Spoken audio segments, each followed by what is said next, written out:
HP. Lovecraft monstrul din Prag. Cazul Charles Dexter Ward. Sărurile esențiale ale animalelor se pot prepara și păstra în așa fel încât un om ingenios să poată avea o întreagă arcă a lui nou în cabinetul său și să facă să răsară, după voie, frumoasa formă a unui animal, pornind de la cenușile lui, și printr-o asemenea metodă, aplicată sărurilor esențiale ale pulberii omenești, un filozof poate, fără niciun fel de necromanție criminală, să reînvie forma unuia dintre strămoșii săi defuncți, pornind de la pulberea corpului său incinerat. Borelus. I. Rezultat și prolog. 1. Un personaj foarte ciudat, Charles Dexter Ward, a dispărut de curând dintr-un sanatoriu de lângă Providence, Rhode Island. Fusese internat cu Dasila de către un tată zdrobit de mâhnire, care îi văzuse aberațiile trecând de la simpla excentricitate la o nebunie cruntă, cu tendințe ucigașe însoțite de o bizară modificare a conținutului spiritului.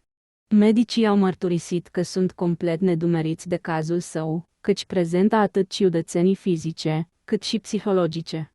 În primul rând, bolnavul părea mult mai vârstnic decât era. Este adevărat că tulburările mentale își îmbătrânesc foarte repede victimele, dar chipul acestui tânăr de 26 de ani luase o expresie subtilă, ce nu aparține decât oamenilor foarte bătrâni.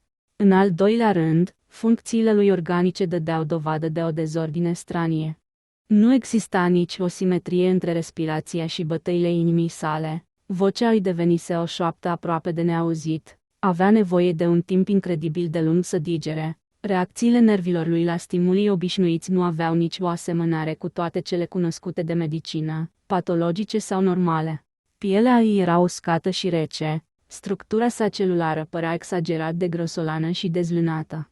O aluniță mare din naștere, în formă de măslină, îi dispăruse de pe șoldul stâng, în timp ce pe piept îi apăruse un semn negru foarte ciudat pe care nu-l avea înainte.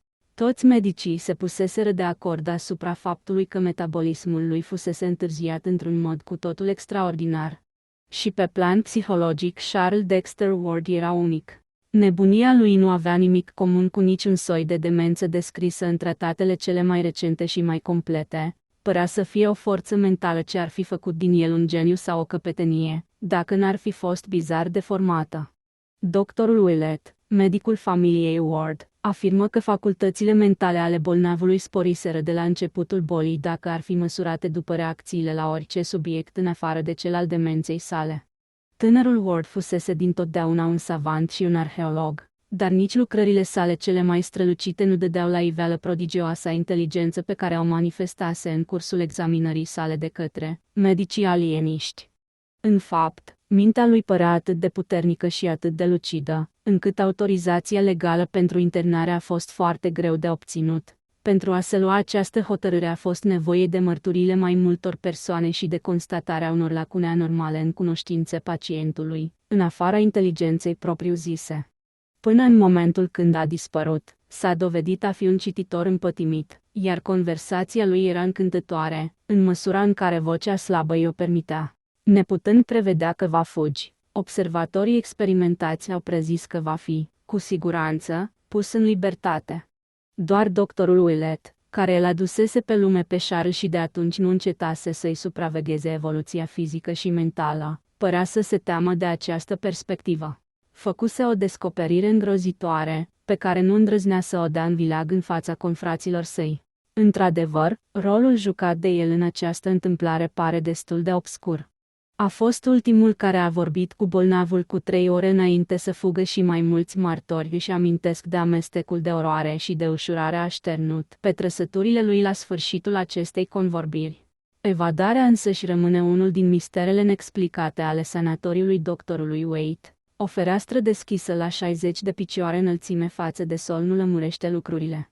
Willett nu are de oferit nicio explicație, deși, lucru ciudat, pare să-și simtă spiritul mult mai liber de când Ward a dispărut de fapt, de impresia că i-ar plăcea să spună mai multe dacă ar fi sigur că lumea ar da crezare vorbelor sale. Îl găsise pe bolnav în camera lui, dar, puțin înainte să iasă de acolo, infirmierii bătuseră zadarnic la ușă. Când reușiră să intre, văzură numai fereastra deschisă, prin care se strecura o briză rece de aprilie, spulberând în încăpere un nor de praf cenușiu albăstrui ce îi înăbușise aproape. Câinii lătraseră cu puțin timp înainte, pe când Willett se mai găsea încă în cameră, mai apoi animalele nu manifestaseră nicio agitație. Imediat, tatăl lui Ward a fost anunțat prin telefon, dar el se arătă mai mult întristat decât surprins. Când doctorul Wade personal a venit la el acasă, doctorul Willett era deja acolo și cei doi afirmaseră că nu avuseseră niciodată cunoștință de vreun proiect de evadare. Numai câțiva prieteni apropiați ai lui Willett și ai domnului Ward au putut aduce câteva indicii, dar ele par mult prea fantastice pentru a putea fi crezute. Un singur fapt e sigur, până în ziua de azi nu s-a dat niciodată de urma nebunului evadat. Încă din copilărie, Charles Dexter Ward a manifestat o adevărată pasiune pentru arheologie. Gustul acesta îi fusese inspirat, fără îndoială, de orașul venerabil în care trăia și de relicvele trecutului, aflate din belșug în vechea locuință a părinților săi, pe Prospect Street, pe culmea dealului. Pe măsură ce înainta în vârstă, se consacra din ce în ce mai mult lucrurilor de altădată. Istoria, genealogia, studiul arhitecturii și al mobilierului colonial sfârșiră prin a constitui singurele domenii care îl interesau. E important să amintim gusturile sale pentru a încerca să înțelegem nebunia căci, chiar dacă nu ele formează miezul demenței lui, joacă totuși un rol important la prima vedere. Lacunele lui Ward, scoase la iveală de medicii alieniști, se referă toate la subiecte din zilele noastre. Ele erau invariabil compensate de cunoștințe extraordinare privitoare la trecut, cunoștințe ascunse cu grijă de pacient, dar dezvăluite prin întrebări iscusite. S-ar fi putut crede că Ward fusese transferat într-o altă epocă prin mijlocirea unei ciudate autohipnoze. Lucru ciudat, părea că nu-l mai interesează vremurile de altădată pe care, poate, începuse să le cunoască prea bine. Era limpede că încerca acum din răsputeri să cunoască aspectele cele mai banale ale lumii moderne, în fața cărora mintea lui rămăsese în întregime și cu bună știință închisă. A făcut tot ce i-a stat în puteri ca să-și ascundă această neștiință, dar toți cei ce îl observau constatară că programul lui de lectură și de conversație era determinat de dorința frenetică de a dobândi bagajul practic și cultural pe care ar fi trebuit să-l posede, date fiind data nașterii sale, 1902, și educația primită. Cu lacunele lui în acest domeniu, alieniștii se întreabă astăzi cum a reușit nebunul evadat să înfrunte complicațiile lumii noastre actuale. Opinia cea mai răspândită este că se ascunde în vreun colțișor pierdut, până la acumularea tuturor cunoștințelor dorite. Medicii nu sunt de acord în ceea ce privește începuturile demenței lui Ward. Eminentul dr. Lyman, de la Boston, situează debutul nebuniei în 1919-1920, în cursul ultimului an de școală la Moses Brown School, în timpul căruia Ward încetă brusc să se intereseze de trecut, orientându-se spre științele oculte, și refuză să dea examen de admitere la universitate sub pretextul că avea de făcut studii individuale mult mai importante. În epoca aceea a întreprins cercetări minuțioase în arhivele municipale și în vechile cimitire, pentru a regăsi un mormânt săpat în 1771, mormântul unuia dintre strămoșii săi, Joseph Curwen. Afirma că găsise anumite documente ale acestuia în spatele lemnăriei unei case foarte vechi din Olney Court, pe coama dealului Stampers, unde locuise Curwen pe vremuri. Este deci de necontestat că în comportamentul lui Ward a avut loc o mare schimbare în cursul iernii 1919-1920, dar doctorul Willett pretinde că nebunia lui n-a început în perioada aceea. Medicul își bazează opinia pe cunoașterea intimă a pacientului și pe anumite descoperiri înspăimântătoare pe care le-a făcut câțiva ani mai târziu. Aceste descoperiri l-au însemnat cu cruzime, vocea îi se frânge când vorbește de ele, mâna îi tremură când încearcă să le povestească în scris. Willett recunoaște că schimbarea din 1919-1920 pare să indice începutul unei decăderi progresive care a atins punctul culminant cu oribila criză din 1928, dar consideră, potrivit unor observații personale, că ar fi necesar să se stabilească o distincție mai subtilă. Fără îndoială, tânărul avusese dintotdeauna o dispoziție nestatornică. Totuși prima lui metamorfoză nu însemna un acces de adevărată nebunie, Ea era datorată pur și simplu faptului că Ward făcuse o descoperire ce era în stare să impresioneze adânc mintea omenească. Demența veritabilă veni câțiva ani mai târziu, atunci când Ward a găsit portretul și hârtiile lui Joseph Curwen, când a făcut o călătorie în țări îndepărtate și a psalmodiat invocări înspăimântătoare în împrejurări stranii, când a primit anumite răspunsuri la aceste invocări și a scris o scrisoare disperată, când mai multe morminte au fost violate, când memoria pacientului a început să uite toate imaginile lumii moderne, în timp ce vocea îi slăbea, iar aspectul său fizic se schimba. Numai în cursul acestei perioade, declară Ouellet, personajul lui Ward capătă un caracter de coșmar. Nu se poate pune la îndoială că pacientul a făcut, așa cum afirma, o descoperire crucială. În primul rând, doi lucrători erau lângă el când a găsit hârtiile lui Joseph Curwen. În al doilea rând, tânărul i-a arătat doctorului aceste documente, care păreau absolut autentice. Găurile în perete, unde Ward pretinde că le-a găsit, constituie o realitate vizibilă.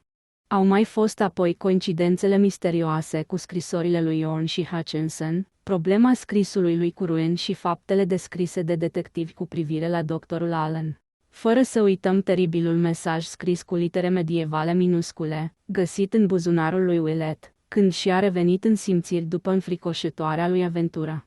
În sfârșit și mai ales, sunt cele două îngrozitoare rezultate obținute de către dr. Grație numitor formule, rezultate ce dovedesc autenticitatea hârtiilor și monstruoasele lor implicații. 2. Existența lui Ward dinaintea nebuniei poate fi considerată ca aparținând unui trecut îndepărtat. În toamna lui 1918, foarte atras de antrenamentul militar ce făcea furori în vremea aceea, își începuse primul an la școala Moses Brown, situată chiar lângă casă. Bătrâna clădire, construită în 1819, precum și parcul imens care o înconjoară fuseseră dintotdeauna împodobite în ochii lui cu un mare farmec. Își petrecea tot timpul lucrând acasă, făcând plimbări lungi, urmând cursurile și căutând documente genealogice și arheologice în diferitele biblioteci ale orașului.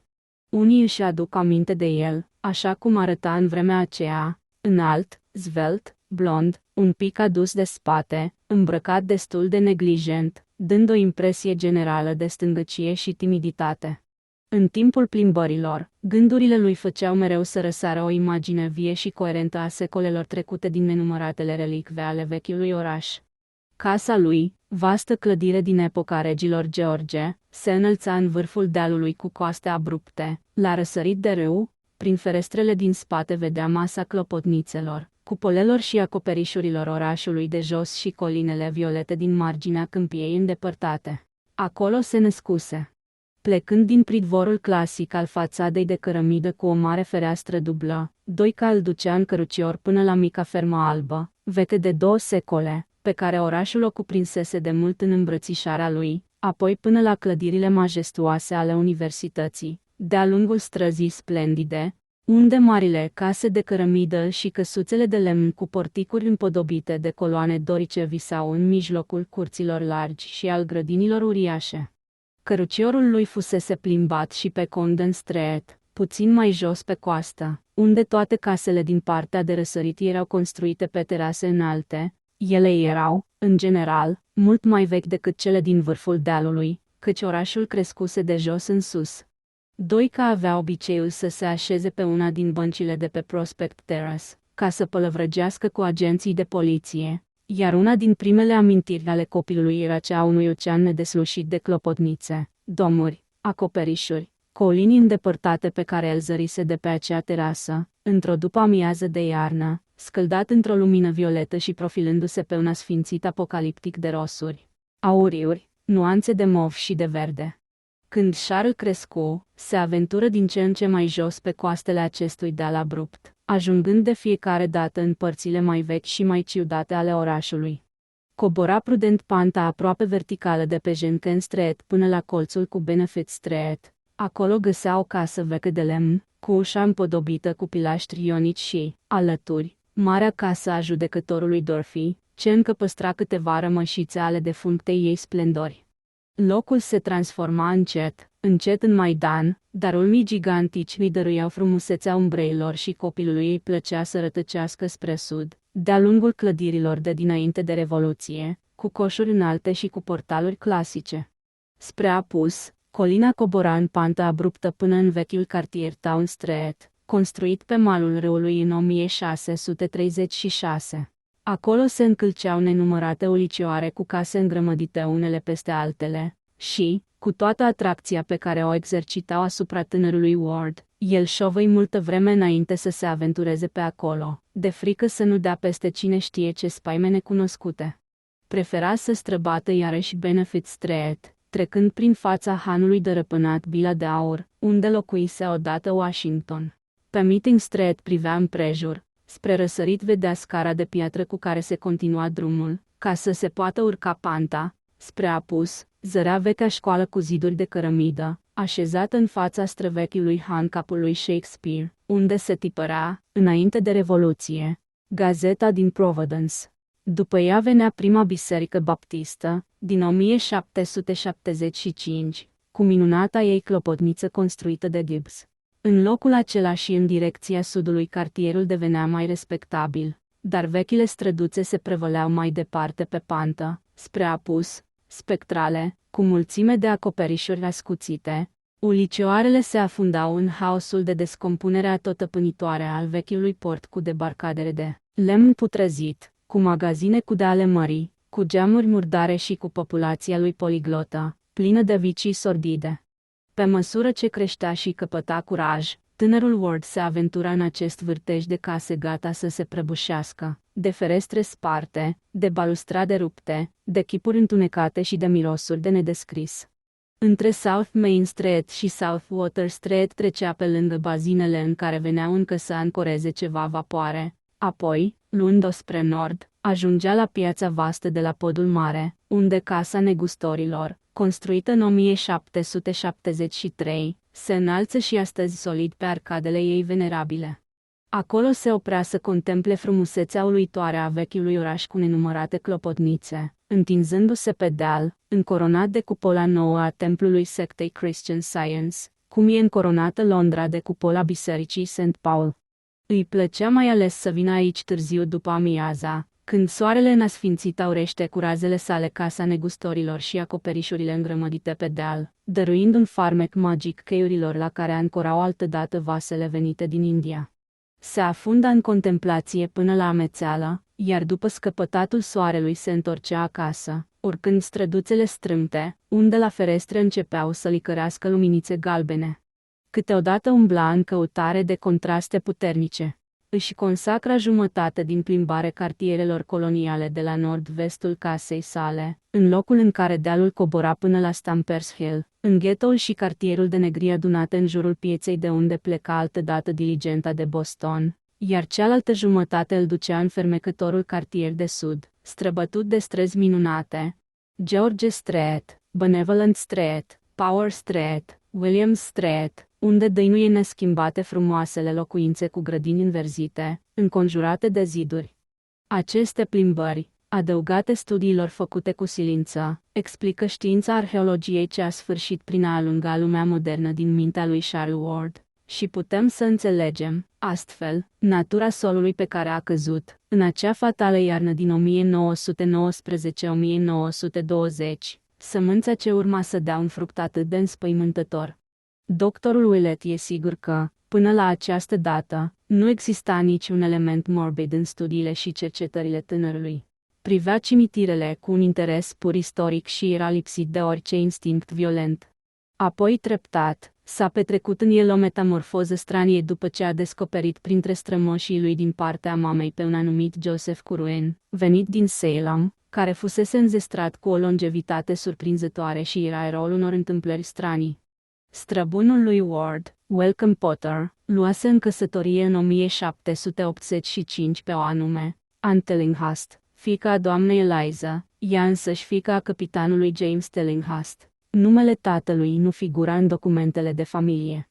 La sfârșitul anului 1918, examinând un volum manuscris din arhivele municipale, tânărul genealogist descoperi o inscripție ce menționa o schimbare legală a numelui, prin care, în anul 1772, doamna Eliza Curwen, soția lui Joseph Curwen, își reluase, împreună cu fiica ei Anne în vârstă de 7 ani, numele tatălui ei, capitanul Tillinghast, dat fiind că numele soțului devenise o rușine publică, datorită celor aflate după moartea lui și care confirmau un vechi zvon, căruia, ca soție credincioasă, refuzase să-i dea crezare până când nu a fost dovedit atât de categoric, încât nu mai încăpea nicio îndoială. Această inscripție a fost descoperită ca urmare a dezlipirii întâmplătoare a două foi prinse cu grijă una de alta. Charles Ward înțelese pe loc că și-a găsit un strămoș necunoscut până atunci. Aceasta îl impresiona cu atât mai mult, cu cât auzise deja vagi zvonuri privitoare la acest personaj a cărui amintire părea să fi fost ștearsă din punct de vedere oficial. Până în clipa aceea, Ward se mulțumise să schițeze ipoteze mai mult sau mai puțin fanteziste în privința bătrânului Joseph Curwen, dar, de cum descoperi legătura de rudenie ce unea, începu să adune sistematic toate datele pe care le putea găsi. Reuși mai presus de orice speranță, scrisori, memorii și jurnale intime, uitate în podurile caselor din Providence și din alte orașe, cuprindeau pasaje revelatoare pe care autorii lor judecaseră că nu merită să le distrugă. Dar documentele cele mai importante, cele care, potrivit spuselor doctorului Willett, au cauzat pierderea lui Ward, au fost găsite de tânăr în august 1919, în spatele panourilor de lemn de pe pereții unei case dărăpânate din Olney Court.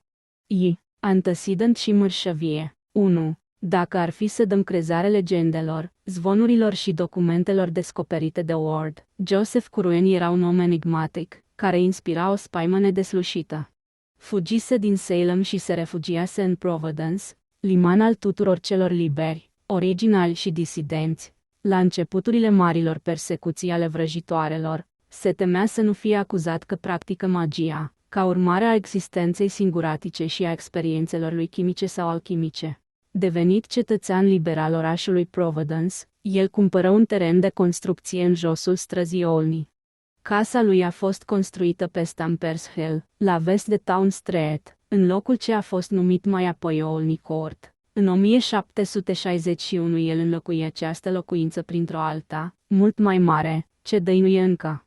Mai întâi, cel mai bizar a părut că, din ziua sosirii sale, Joseph Curwen nu a dat câtuși de puțin semne de îmbătrânire. S-a făcut armator, a cumpărat debarcadere lângă Golful Milend și a ajutat la reconstruirea podului mare în 1713, dar a păstrat mereu aceeași înfățișare a unui om de 30-35 de ani. Pe măsură ce anii treceau, această însușire neobișnuită a atras atenția generală. Curwen s-a mulțumit să explice că era urmașul unor strămoși deosebit de viguroși și că simplitatea vieții pe care o ducea îi îngăduia să-și economisească forțele. Locuitorii din Providence, neînțelegând prea bine cum se împacă noțiunea de simplitate cu drumurile inexplicabile încoace și încolo pe care le făcea, negustorul, și cu luminile ce ardeau toată noaptea la ferestre, căutară alte cauze bizarei tinereți și longevității sale.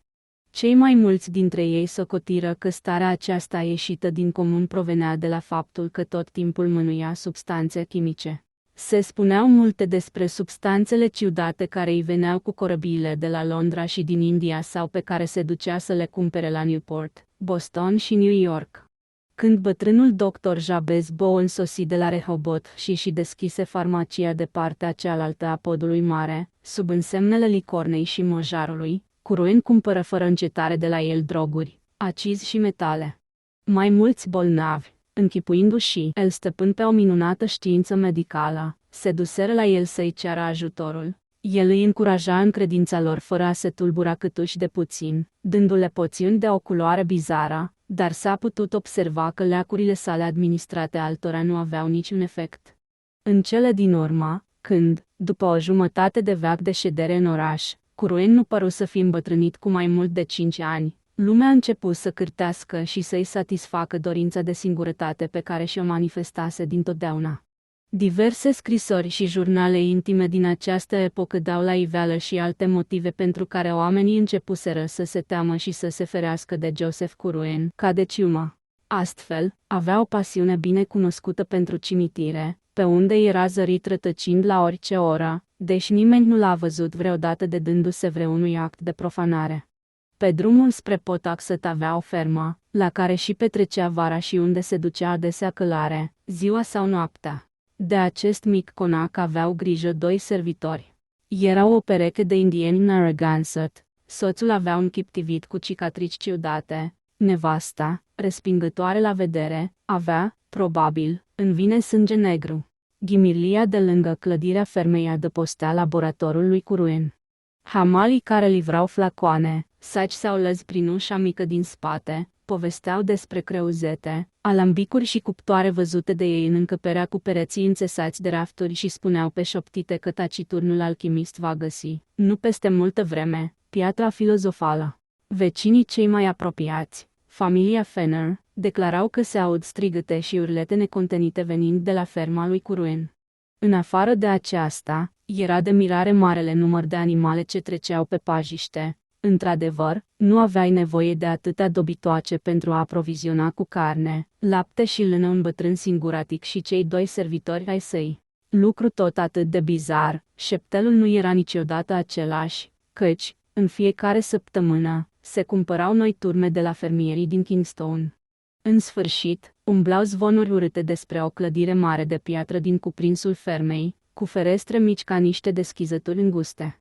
Hoinarii din piața Podului Mare aveau multe de zis despre casa de la Olney Court, nu despre frumoasa locuință construită în 1761, când Curwen trebuie să fie avut 100 de ani, ci despre modesta căsuță de la început, cu mansardă fără ferestre, cu ziduri îmbrăcate cu șiță, al cărui schelet a pus să fie ars după ce a dărâmat-o.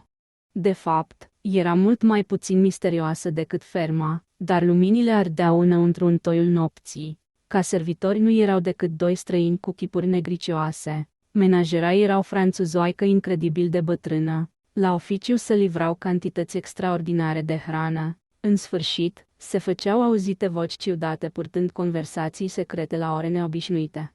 În cercurile mai înalte ale societății din Providence, purtările lui Curwen erau, de asemenea, subiectul a numeroase discuții, căci, pe măsură ce noul venit pătrunsese în cercurile bisericești și negustorești ale orașului, făcuse cunoștință cu persoane distinse. Se știa că face parte dintr-o familie foarte bună, familia Curwen sau Caroen din Salem, binecunoscută în Noua Anglie. S-a aflat că în tinerețe călătorise mult, că stătuse în Anglia și fusese de 2 ori în Orient. Când binevoia să vorbească, folosea limbajul unui englez cultivat. Dar, pentru cine știe ce motiv, nu-i plăcea tovărășia nimănui. Deși nu și alungase niciodată vreun vizitator, dădea întotdeauna dovadă de o asemenea rezervă, că puțină lume găsea ceva de spus în fața lui. Se ghicea în purtarea lui o aroganță sardonică, de parcă, după ce frecventase ființe mai puternice, ajunsese să-i considere pe toți oamenii niște nătărei. Când doctorul Keckley, unul dintre cei mai inteligenți oameni ai timpului, a venit la Boston în 1738 pentru a prelua îndatoririle de rector la King's Church, n-a uitat să-l viziteze pe personajul despre care auzise atâtea. Dar, după foarte puțin timp, s-a retras, căci deslușise în vorbele gazdei sale ceva sinistru. Charles Ward îi declară într-o seară tatălui său că ar plăti scump ca să afle ce-i putuse spune ecleziastului misteriosul bătrân. Din păcate, toți autorii de jurnale intime din vremea aceea povestesc despre sila doctorului Kelly de a repeta cele auzite. Omul acesta, cum se cade, fusese groaznic de răvășit de discuție și de atunci nu se putuse gândi niciodată la Joseph Curwen fără să-și piardă veselia binecunoscută. Un alt om cultivat l-a evitat pe neprietenosul pustnic pentru motive mai precise. În 1746 domnul John Marrett, un englez destul de copt ca vârstă, cu inclinații științifice și literare, sosi de la Newport și se instala la Providence, unde își construi un conac, frumos în locul unde este astăzi centrul cartierului rezidențial.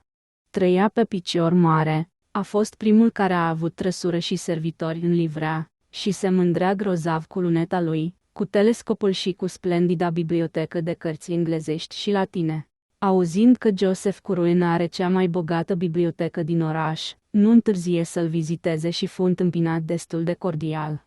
Admirație față de rafturile burdușite ale gazdei sale, care, în afară de clasicii greci, latini și englezi, conțineau și un remarcabil arsenal de opere filozofice, matematice, științifice, de autori ca Paracelsus, Agricola, Van Helmont, Silvius, Glauber, Boyle, Boerhaave, Becker și Stahl, făcu să fie invitat să viziteze ferma și laboratorul, ceea ce Curwen nu oferise nimănui, niciodată.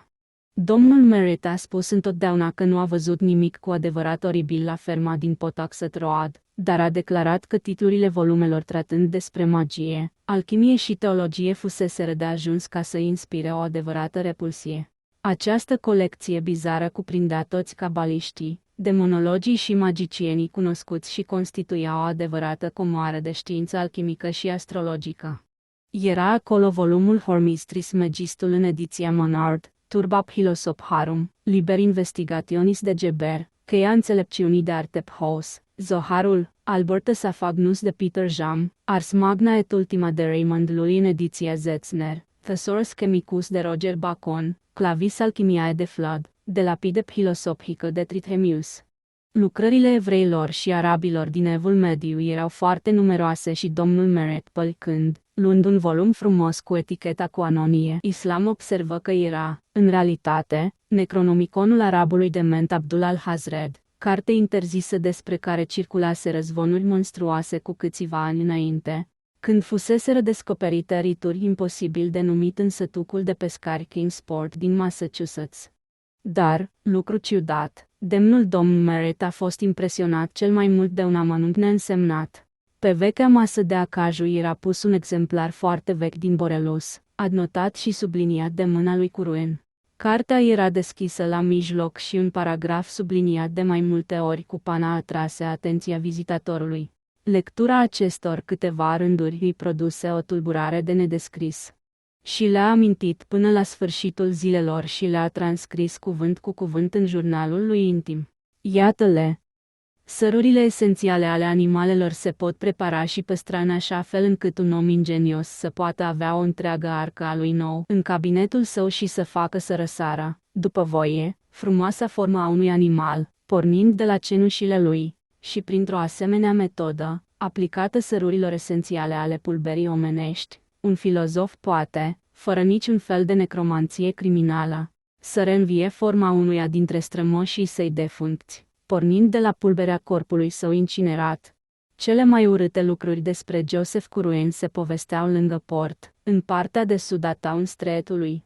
Marinarii sunt oameni superstițioși. Mateloții aspri de pe corăbiile ce transportau sclavi negri, de pe vasele de pirați și de pe marile bricuri ale familiilor Brown, Crawford și Tillinghast își făceau pe furiș semnul crucii când îl vedeau pe bătrânul zvelt și adus de spate, cu părul blond, cu înfățișarea atât de tânără, intrând în antrepozitul lui de pe Doublon Street sau stând de vorbă cu capitanii ori cu reprezentanții armatorilor pe cheiul de-a lungul căruia se legănau corăbiile. Comisii și capitanii navelor lui se temeau de el și el urau. Echipajele lui erau formate din metiși din La Havana, Martinica sau Port Royal. Faptul că își înlocuia foarte des marinarii constituia motivul principal al fricii inspirate de bătrân. Un echipaj cobora pe mal și unii dintre membrii săi erau însărcinați cu un comision oarecare. Când se suna adunarea, lipseau întotdeauna unul sau doi oameni. Ori aproape toți dispăruții primiseră ordinul de a se duce la ferma de pe Pawtuxet Road și nimeni nu uitase amănuntul acesta. Cu trecerea vremii, Curwen găsi din ce în ce mai greu marinari pentru corăbii. De fiecare dată dezertau câțiva dintre ei, după ce auziseră bârfele de pe căiurile din Providence, și înlocuirea lor se făcea mereu mai anevoios.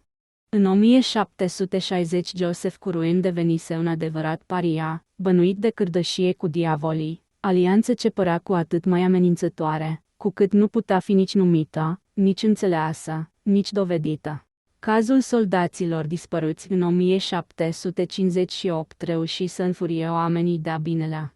În anul acela, în lunile martie și aprilie, 2 regimente regale aflate în drum spre Noua Franță au fost încartiruite la Providence, unde numărul ostașilor s-a împuținat în chip inexplicabil. S-a observat că Joseph Curwen avea obiceiul să stea la taclale cu acești străini în tunică roșie și, Când dispărură mai mulți dintre ei, oamenii își aduseră aminte de ceea ce se întâmpla cu echipajele armatorului. Nimeni nu poate spune ce s-ar fi întâmplat dacă regimentele ar fi rămas acolo mai mult timp. Cu toate acestea, afacerile negustorului prosperau. Avea monopol asupra piperului negru, salpetrului și scorțișoarei și era cel mai mare importator de aramă, indigo, bumbac, lână, sare, fier, hârtie și mărfuri de tot felul. Prăvălia și al de James Grant, cu firma Elefantul, Russell de la Vulturul de Aur, de pe cealaltă parte a podului mare sau Clark și Nightingale de la Tigaia, lângă Cafeneaua Nouă, se aprovizionau aproape numai de la el. În sfârșit, legăturile și contactele cu distilatorii din partea locului, cu lăptarii, cu crescătorii de cai indieni și cu fabricanții de lumânări din Newport îl situau printre primii exportatori ai coloniei.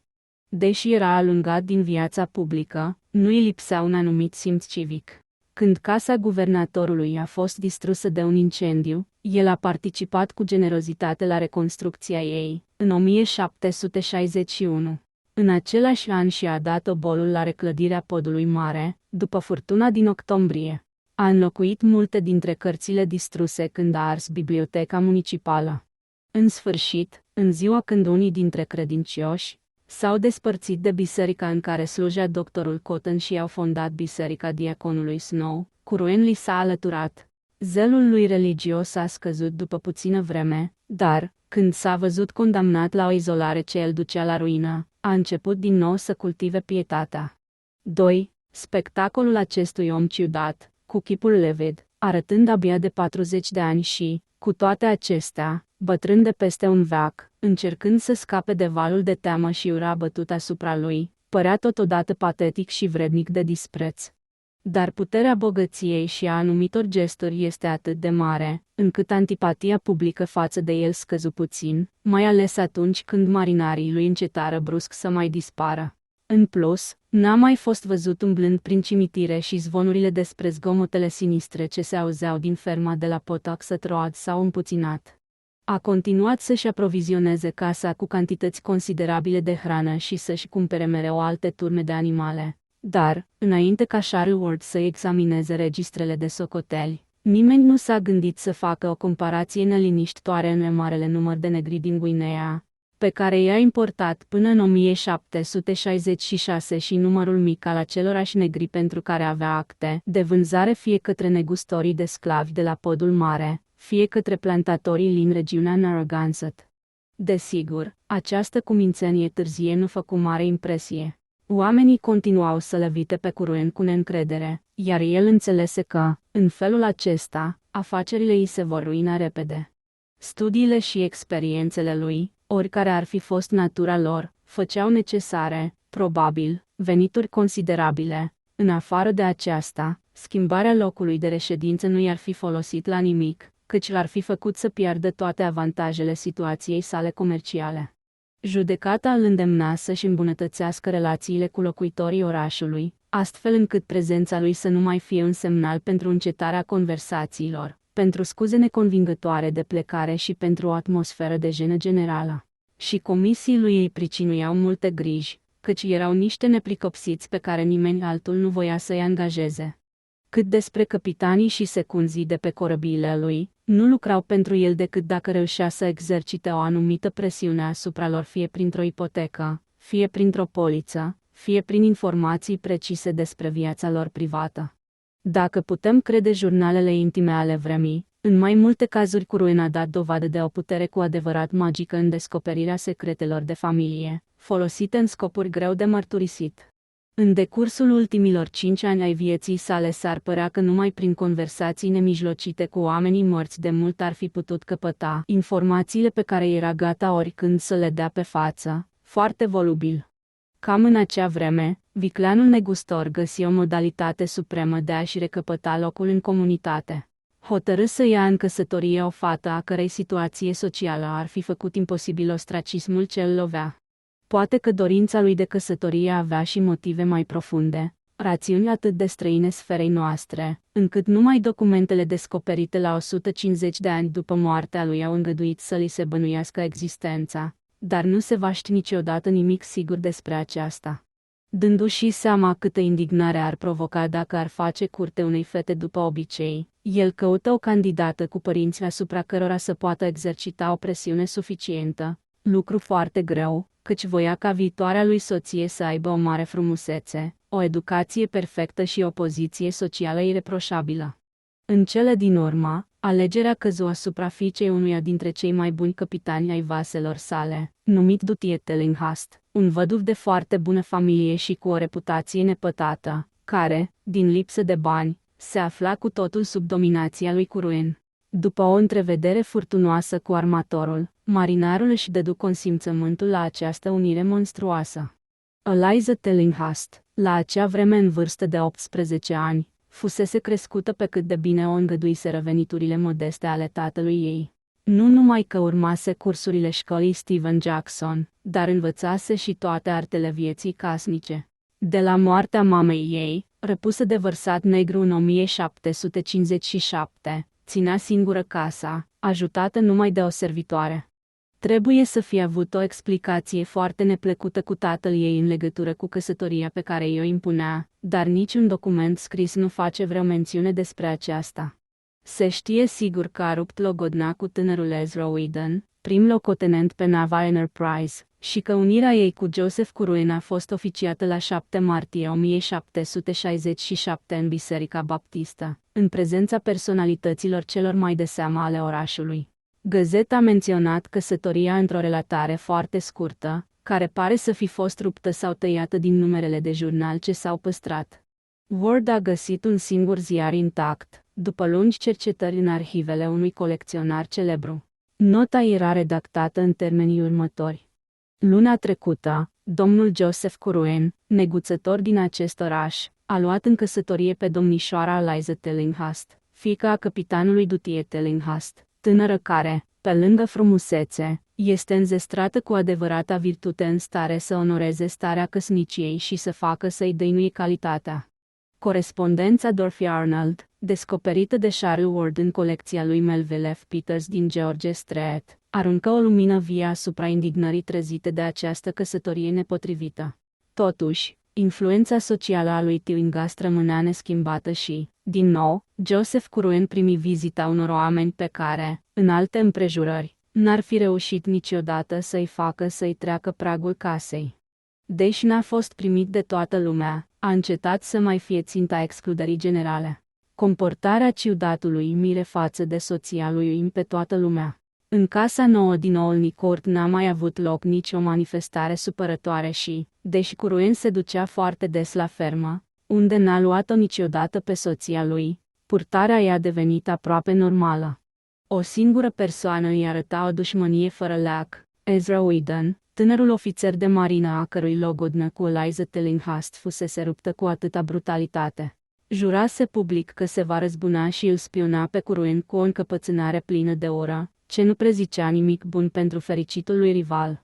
La 7 mai 1765 s-a născut Anne Curwen. A fost botezată de reverendul John Graves, de la King's Church, soțul și soția fiind, respectiv, congregaționalist și baptistă, adoptaseră de comun acord biserica episcopală pentru fiica lor. Nașterea nu e amintită în majoritatea documentelor bisericești și municipale în care ar trebui să figureze, iar Charles Ward o descoperi cu foarte mare greutate.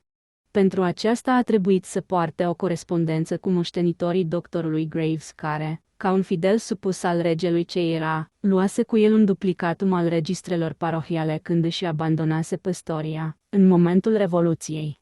Ward s-a adresat acestei surse, întrucât știa că străbuna lui, Anne Tillinghast Potter aparținuse bisericii episcopale.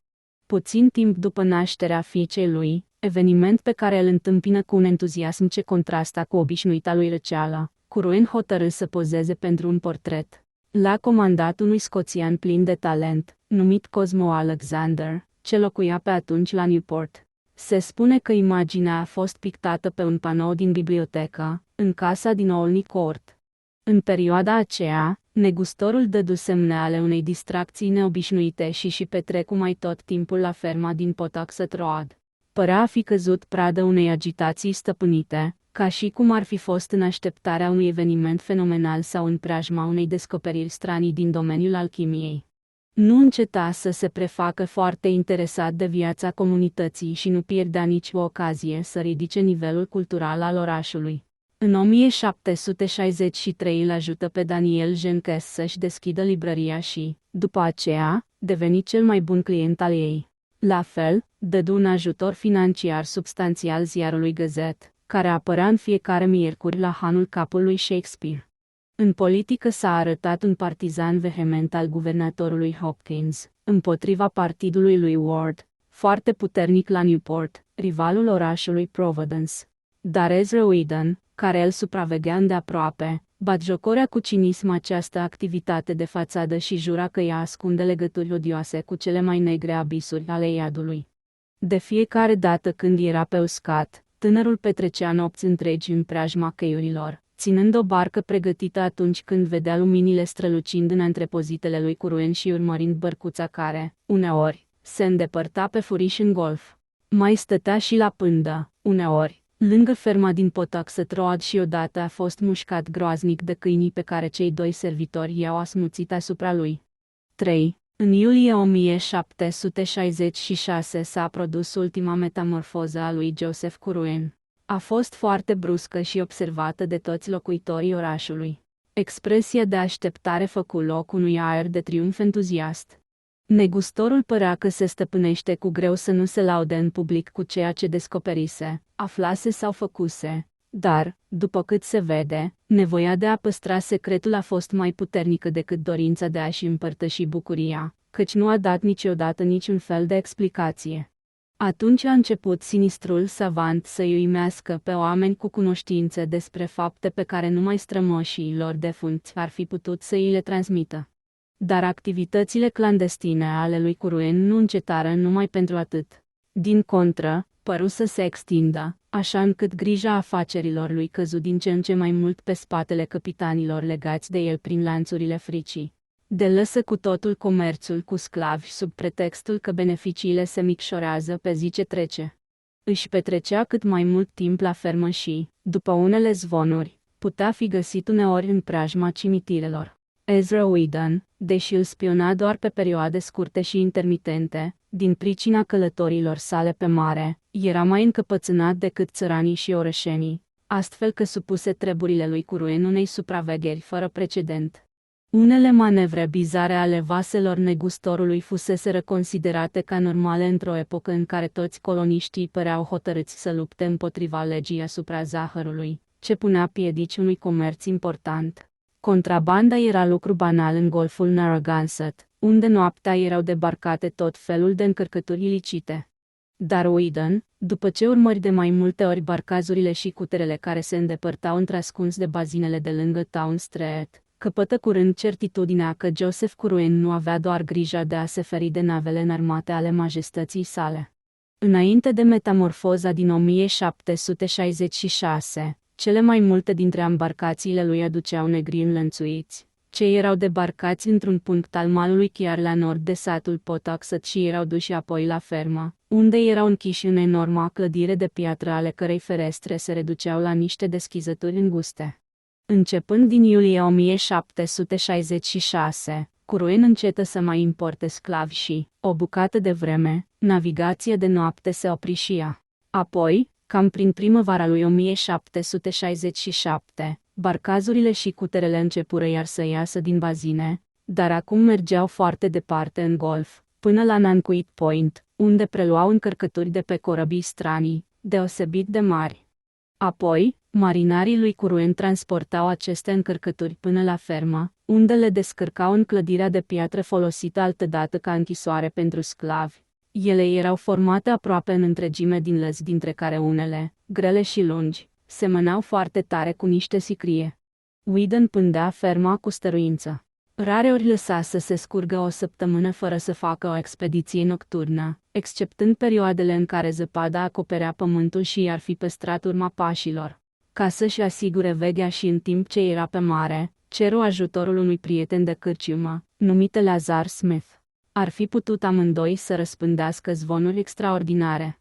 N-au făcut-o, pentru că au judecat că orice publicitate ar fi atras atenția prăzilor și i-ar fi împiedicat să meargă mai departe. Ori ei doreau să afle mai multe înainte să treacă la acțiune. Probabil că au aflat lucruri cu adevărat înspăimântătoare, și Charles Ward le-a spus adesea rudelor sale cât îi pare de rău că Whedon își arsese carnetele de note. Tot ce se știe despre descoperirile lor vine din jurnalul intim, destul de dezlănat, al lui Eleazar Smith și din unele scrisori din vremea aceea. Din aceste documente reiese că ferma era doar învelișul exterior al unei formidabile amenințări, de a cărei întindere nu-ți poți da seama cu claritate. Whedon și Smith se convinseră curând că pe sub pământ se întindeau un șir de tuneluri și catacombe unde trăiau numeroși servitori, în afară de bătrânul indian și de nevastă sa. Casa propriu-zisă era o veche locuință de la începutul secolului al XVII-lea, cu căminuri enorme și cu ferestre zăbrălite. Laboratorul se găsea într-o clădire mică, expusă spre nord. Această clădire era izolată de celelalte, totuși, judecând după vocile care se auzeau uneori dinăuntru, se putea ajunge acolo prin căile subterane. Până în 1766, vocile acestea erau doar murmure sau strigăte ale sclavilor, însoțite de ciudate invocări psalmodiate. După această dată, vocile se schimbară într-un fel ce te înfiora, posomorâte răspunsuri afirmative, explozii de furie frenetică, gemete imploratoare, gâfâituri avide, strigăte de protest. Ele se exprimau în diferite limbi, cunoscute toate lui Curwen, care rostea cu asprime amenințări sau reproșuri. Uneori, păreau să fie mai mulți oameni în casă, Curwen, câțiva prizonieri și paznicii acestor captivi. Unele voci se exprimau în limbi pe care nici Whedon, nici Smith nu le auziseră niciodată, cu toate că erau familiarizați cu porturile străine. Conversațiile semănau întotdeauna cu un fel de interogatoriu. S-ar fi zis că Joseph Curwen smulgea informații unor prizonieri înspăimântați sau răzvrătiți. Whedon n-a putut nota decât anumite fraze din dialogurile în engleză, franceză sau spaniolă. În afară de convorbirile în care se discuta despre treburile din trecut ale familiilor din Providence, majoritatea întrebărilor și a răspunsurilor se referea la subiecte istorice sau științifice, câteodată aparținând unui trecut foarte îndepărtat. Într-o zi, de exemplu, un personaj, ce trecea alternativ de la furie la morocăneală, a fost interogat în limba franceză despre masacrarea prințului negru la Limoges, în 1370, ca și cum, dintr-un motiv secret, prizonierul ar fi trebuit să știe aceste lucruri. Curwen îl întrebă pe captiv dacă ordinul fusese dat din cauza semnului țapului, descoperit pe altarul criptei romane a catedralei, sau pentru că omul negru din Haute-Vienne rostise cele 3 cuvinte. Nereușind să capete un răspuns, inchizitorul recurse probabil la metode extreme, căci se auzi un țipăt formidabil, urmat de o tăcere adâncă și apoi de o bufnitură. Ferestrele fiind întotdeauna astupate cu perdele grele, niciuna dintre aceste convorbiri nu a avut martori oculari. Într-o noapte totuși, în timpul unui discurs într-o limbă necunoscută, Whedon văzu apărând pe o perdea o umbră care îl înfricoșă. Ea îi aduse aminte de un personaj dintr-un spectacol de marionete prezentat în toamna anului 1764, la Hackers Hall, de un păpușar venit din Germantown, Pennsylvania, și care se intitula Vederea celebrei cetăți a Ierusalimului, în care sunt reprezentate Ierusalimul, templul lui Solomon, tronul său regal, celebrele turnuri și colinii, la fel și chinurile Domnului nostru de la grădina Ghetemani până la crucea de pe Golgotha. În noaptea aceea spionul, lipit de fereastra sălii din față, unde avea loc convorbirea, tresări atât de tare, încât îi alarmă pe cei 2 servitori indieni, care asmuțiră câinii asupra lui. După aceea nu s-a mai auzit niciodată vorbindu-se în casă, iar Whedon și Smith traseră concluzia că magicianul își mutase terenul de activitate în regiunile subterane. Existența subteranelor era dovedită de mai multe detalii. Din pământ, în locuri îndepărtate de orice locuință, se auzeau uneori strigăte și gemete înăbușite. În afară de asta, s-a descoperit o ușă masivă de stejar încastrată într-o arcadă de zidărie, care dădea acces la cavernele scobite în deal. Ușa se afla lângă malul apei, ascunsă de tufișuri, în locul unde coasta dealului coboară în pantă abruptă până în valea râului Pawtuxet. Whedon nu putea să știe când și cum fusese reconstruite aceste catacombe, dar insista adesea asupra faptului că muncitorii puteau ușor să ajungă acolo fără să-i vadă nimeni, venind pe râu. Chiar așa, Joseph Curwen îi punea pe mateloții lui să facă treburi foarte ciudate. În timpul marilor ploi din primăvara lui 1769, cei doi spioni pândiră cu luarea aminte malul povârnit al râului, să vadă dacă nu cumva apele vor da la iveală vreun secret subteran. Răbdarea lor a fost recompensată de spectacolul unor mari grămezi de oase omenești și de animale în unele locuri ale malului, unde ploile săpaseră adevărate râpe. Desigur, lucrul putea părea normal în apropierea unei ferme care se ocupa de creșterea animalelor, într-un colț de țară unde se găseau nenumărate cimitire vechi indiene, dar Whedon și Smith ajunseră la concluzii cu totul diferite. În ianuarie 1770, în vreme ce cei doi tineri se mai întrebau încă ce trebuia să creadă și ce să facă, se produse incidentul cu nava Fortaleza. Exasperat de incendiul criminal ce distrusese vasul de pază a coastei Liberty, de la Newport, amiralul Wallace, comandantul flotei vămilor, dăduse ordin să se întărească supravegherea navelor străine. În această împrejurare, într-o zi, în zori, goleta Kignet, sub ordinele capitanului Harry Leshe, captură, după o scurtă urmărire, nava Fortaleza, din Barcelona, capitan Manuel Aroda. Nava venea din Cairo și se îndrepta spre Providence. Când s-a făcut controlul vasului, s-a constatat cu uimire că încărcătura lui se compunea în exclusivitate din mumii egiptene adresate unui matelot A.B. care trebuia să vină să le preia cu un barcaz, în larg, în dreptul lui Nanquit Point. Capitanul Aruda refuză să dezvăluie identitatea matelotului A.C. Tribunalul maritim din Newport se trezi la mare strâmtoare, căci, pe de o parte, încărcătura nu era alcătuită din marfă de contrabandă, dar, pe de altă parte, Fortaleza intrase ilegal în apele teritoriale. Până la urmă, s-a făcut un compromis. Vasul a fost eliberat cu interdicția de a ancora în apele Rhode Islandului. După aceea, a mai fost văzut în vecinătatea portului din Boston, dar n-a intrat vreodată pe față în port. Acest incident bizar nu putu să nu atragă atenția locuitorilor din Providence. Mai mulți dintre locuitorii săi făcură legătura între mumiile de pe Fortaleza și Joseph Curwen. Studiile și experiențele sinistrului bătrân fiind cunoscute de toată lumea, la fel ca și gustul lui morbid pentru cimitire, părea să fie singurul cetățean al orașului căruia lugubra încărcătură i-ar fi putut fi adresată. Ca și cum ar fi ghicit această opinie, bătrânul negustor a avut grijă să discute în mai multe rânduri despre valoarea chimică a balsamurilor ce se găsesc în mumii, crezând poate că ar putea astfel să dea acestei afaceri un aspect oarecum normal, fără să admită totuși că ar fi luat parte la ea. Cât despre Whedon și Smith, firește că ei își închipuiră cele mai extravagante teorii cu putință asupra lui Joseph Curwen și a monstruoaselor lui lucrări. Primăvara următoare căzură din nou ploi îmbelșugate și cei doi tineri supravegheară stăruitor malul râului, în spatele fermei.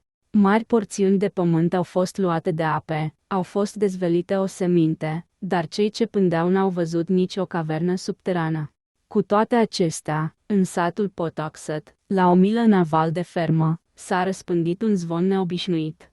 Pașnicii pescari ale căror bărci erau ancorate în micul port toropit, nu departe de podeț, afirmau că văzuseră trupuri plutind pe apă. Apăruseră doar un minut, în timp ce cădeau pe cataracte. Desigur, Pawtuxet este un râu lung, care șerpuiește prin mai multe regiuni populate unde sunt cimitire din belșug, iar ploile fuseseră torențiale.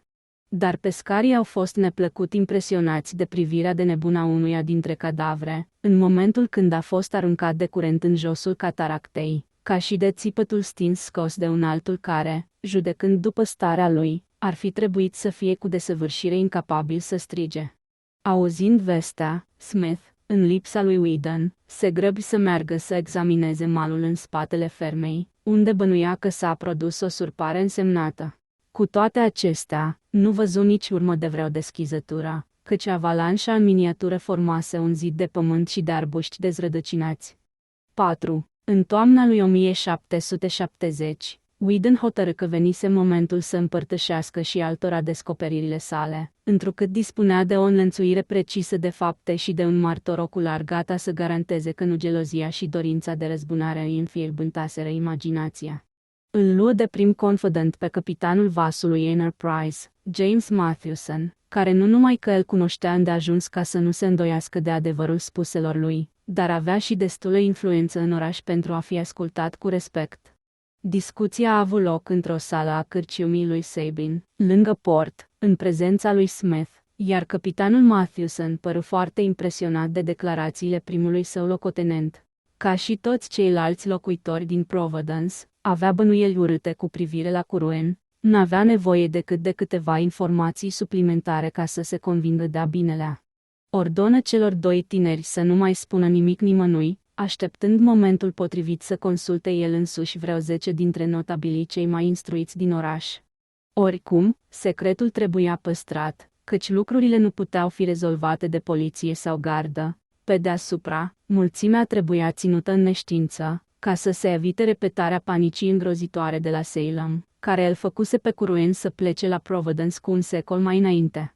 Socotea să se adreseze personalităților următoare: doctorul Benjamin West, autor al unui tratat asupra orbitei planetei Venus, reverendul James Manning, decan al universității, ex-guvernatorul Stephen Hopkins, membru onorific al Societății Filozofice din Newport, John Carter, editorul ziarului Gazette, cei 4 frați Brown, John, Joseph, Nicholas și Moses, magnații orașului.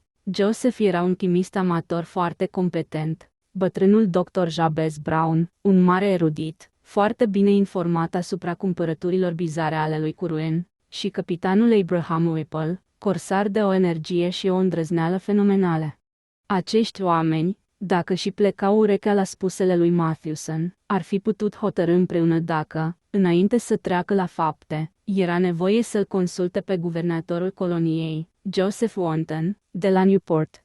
Capitanul Mathewson reuși peste așteptări. Deși 2 sau 3 dintre notabili primiră cu unele rezerve povestirea lui Whedon, toți considerară necesar să acționeze în comun și în secret. Curwen constituia o amenințare pentru prosperitatea orașului și a coloniei. Trebuia eliminat cu orice preț. La sfârșitul lunii decembrie 1770 a avut loc o întrunire generală acasă la Stephen Hopkins. Capitanul Mathewson a citit notele lui Whedon. Acesta și cu prietenul lui, Smith, au fost convocați pentru a preciza unele amănunte. Înainte ca cele spuse de ei să ia sfârșit, adunarea se simți sub apăsarea unei groaze nedeslușite, dar, în această teamă, era amestecată o hotărâre cruntă, pe care capitanul Whipple o exprimă prin niște înjurături răsunătoare. Au decis să nu-i spună nimic guvernatorului, căci trebuia să recurgă la măsuri în afara legii. Putea fi periculos să-i dai ordin să părăsească orașul unui om cum era Curwen, care părea să dispună de puteri supranaturale. În afară de aceasta, chiar dacă s-ar fi supus fără să treacă la represalii, nu s-ar fi reușit decât mutarea amenințării într-un alt loc. Negustorul trebuia să fie luat pe neașteptate la fermă de o trupă de corsari bine căliți și să îi se dea o ultimă șansă de a se explica. Dacă era doar un nebun care se distra să poarte discuții imaginare imitând diferite voci, se vor mulțumi să-l închidă. Dacă ororile subterane se vor dovedi a fi reale, Curwen trebuia să moară împreună cu toți servitorii săi. Totul se putea petrece fără mult zgomot. Văduva și socrul lui nu vor ști niciodată ce se întâmplase. În timp ce conspiratorii discutau aceste măsuri, în oraș se petrecu o întâmplare atât de teribilă, atât de inexplicabilă, încât multă vreme se vorbi despre ea la mare distanță de jur împrejur. Într-o noapte de ianuarie, pe când luna strălucea luminoasă și o pătură groasă de zăpadă acoperea pământul, au fost auzite țipete înfiorătoare răsunând pe râu și pe deal. Apoi, oamenii care locuiau lângă Weybosset Point văzură o formă mare albă, alergând cu disperare pe o bucată de teren incomplet defrișată, în fața locului numit Capul Turcului. Din depărtare răsunau lătrăturile câinilor, dar s-au liniștit de îndată ce a început să se audă zarva orașului trezit din somn. Grupuri de bărbați înarmați cu lanterne și muschete s-au dus în grabă acolo, dar n-au putut descoperi nimic. Totuși, a doua zi dimineața, un trup gigantic, voinic, Complet dezbrăcat a fost găsit pe gheața strânsă la picioarele dinspre sud ale podului mare și identitatea cadavrului a devenit tema a numeroase ipoteze. Cei care vorbiră în șoaptă despre acest subiect erau toți bunici, căci chipul țeapăn, cu ochii plini de groază, nu trezea amintiri decât în memoria bătrânilor venerabili. Ori aceștia recunoscură în acest cadavru cu trăsături schimonosite un om care murise cu 50 de ani în urmă. Ezra Whedon asistă la descoperirea cadavrului. Aducându-și aminte de lătrăturile auzite în ajun, o luă pe drum în lungul străziului Boset și traversă podul de la Muddy Dock, unde răsunaseră strigătele. Ajungând la capătul zonei locuite, în locul unde strada dă în drumul spre Pawtuxet, găsi urme ciudate pe zăpadă. Uriașul gol fusese urmărit de câini și de oameni încălțați cu cizme, ale căror urme de pași veneau spre oraș și se întorceau. Vânătorii renunțaseră la urmărire, ajungând în apropiere de case. Cu un zâmbet cumplit, Whedon merse pe urme până la locul din care porneau. După cum se aștepta, era ferma lui Joseph Curwen. Doctorul Bowen, la care se duse imediat să dea raportul, fu complet descumpănit făcând autopsia cadavrului. Aparatul digestiv nu părea să fi funcționat vreodată, în timp ce pielea avea o textură grosolană, cu desăvârșire inexplicabilă. Cum auzise spunându-se că trupul semăna cu al fierarului Daniel Green, mort de amar de ani și al cărui nepot Aaron Hopin era comis în slujba lui Curwen, Whedon se interesă de locul precis unde fusese înmormântat Green. În noaptea aceea, 10 oameni se duseră la cimitirul de nord și deschiseră mormântul. Așa după cum prevăzuseră, era gol.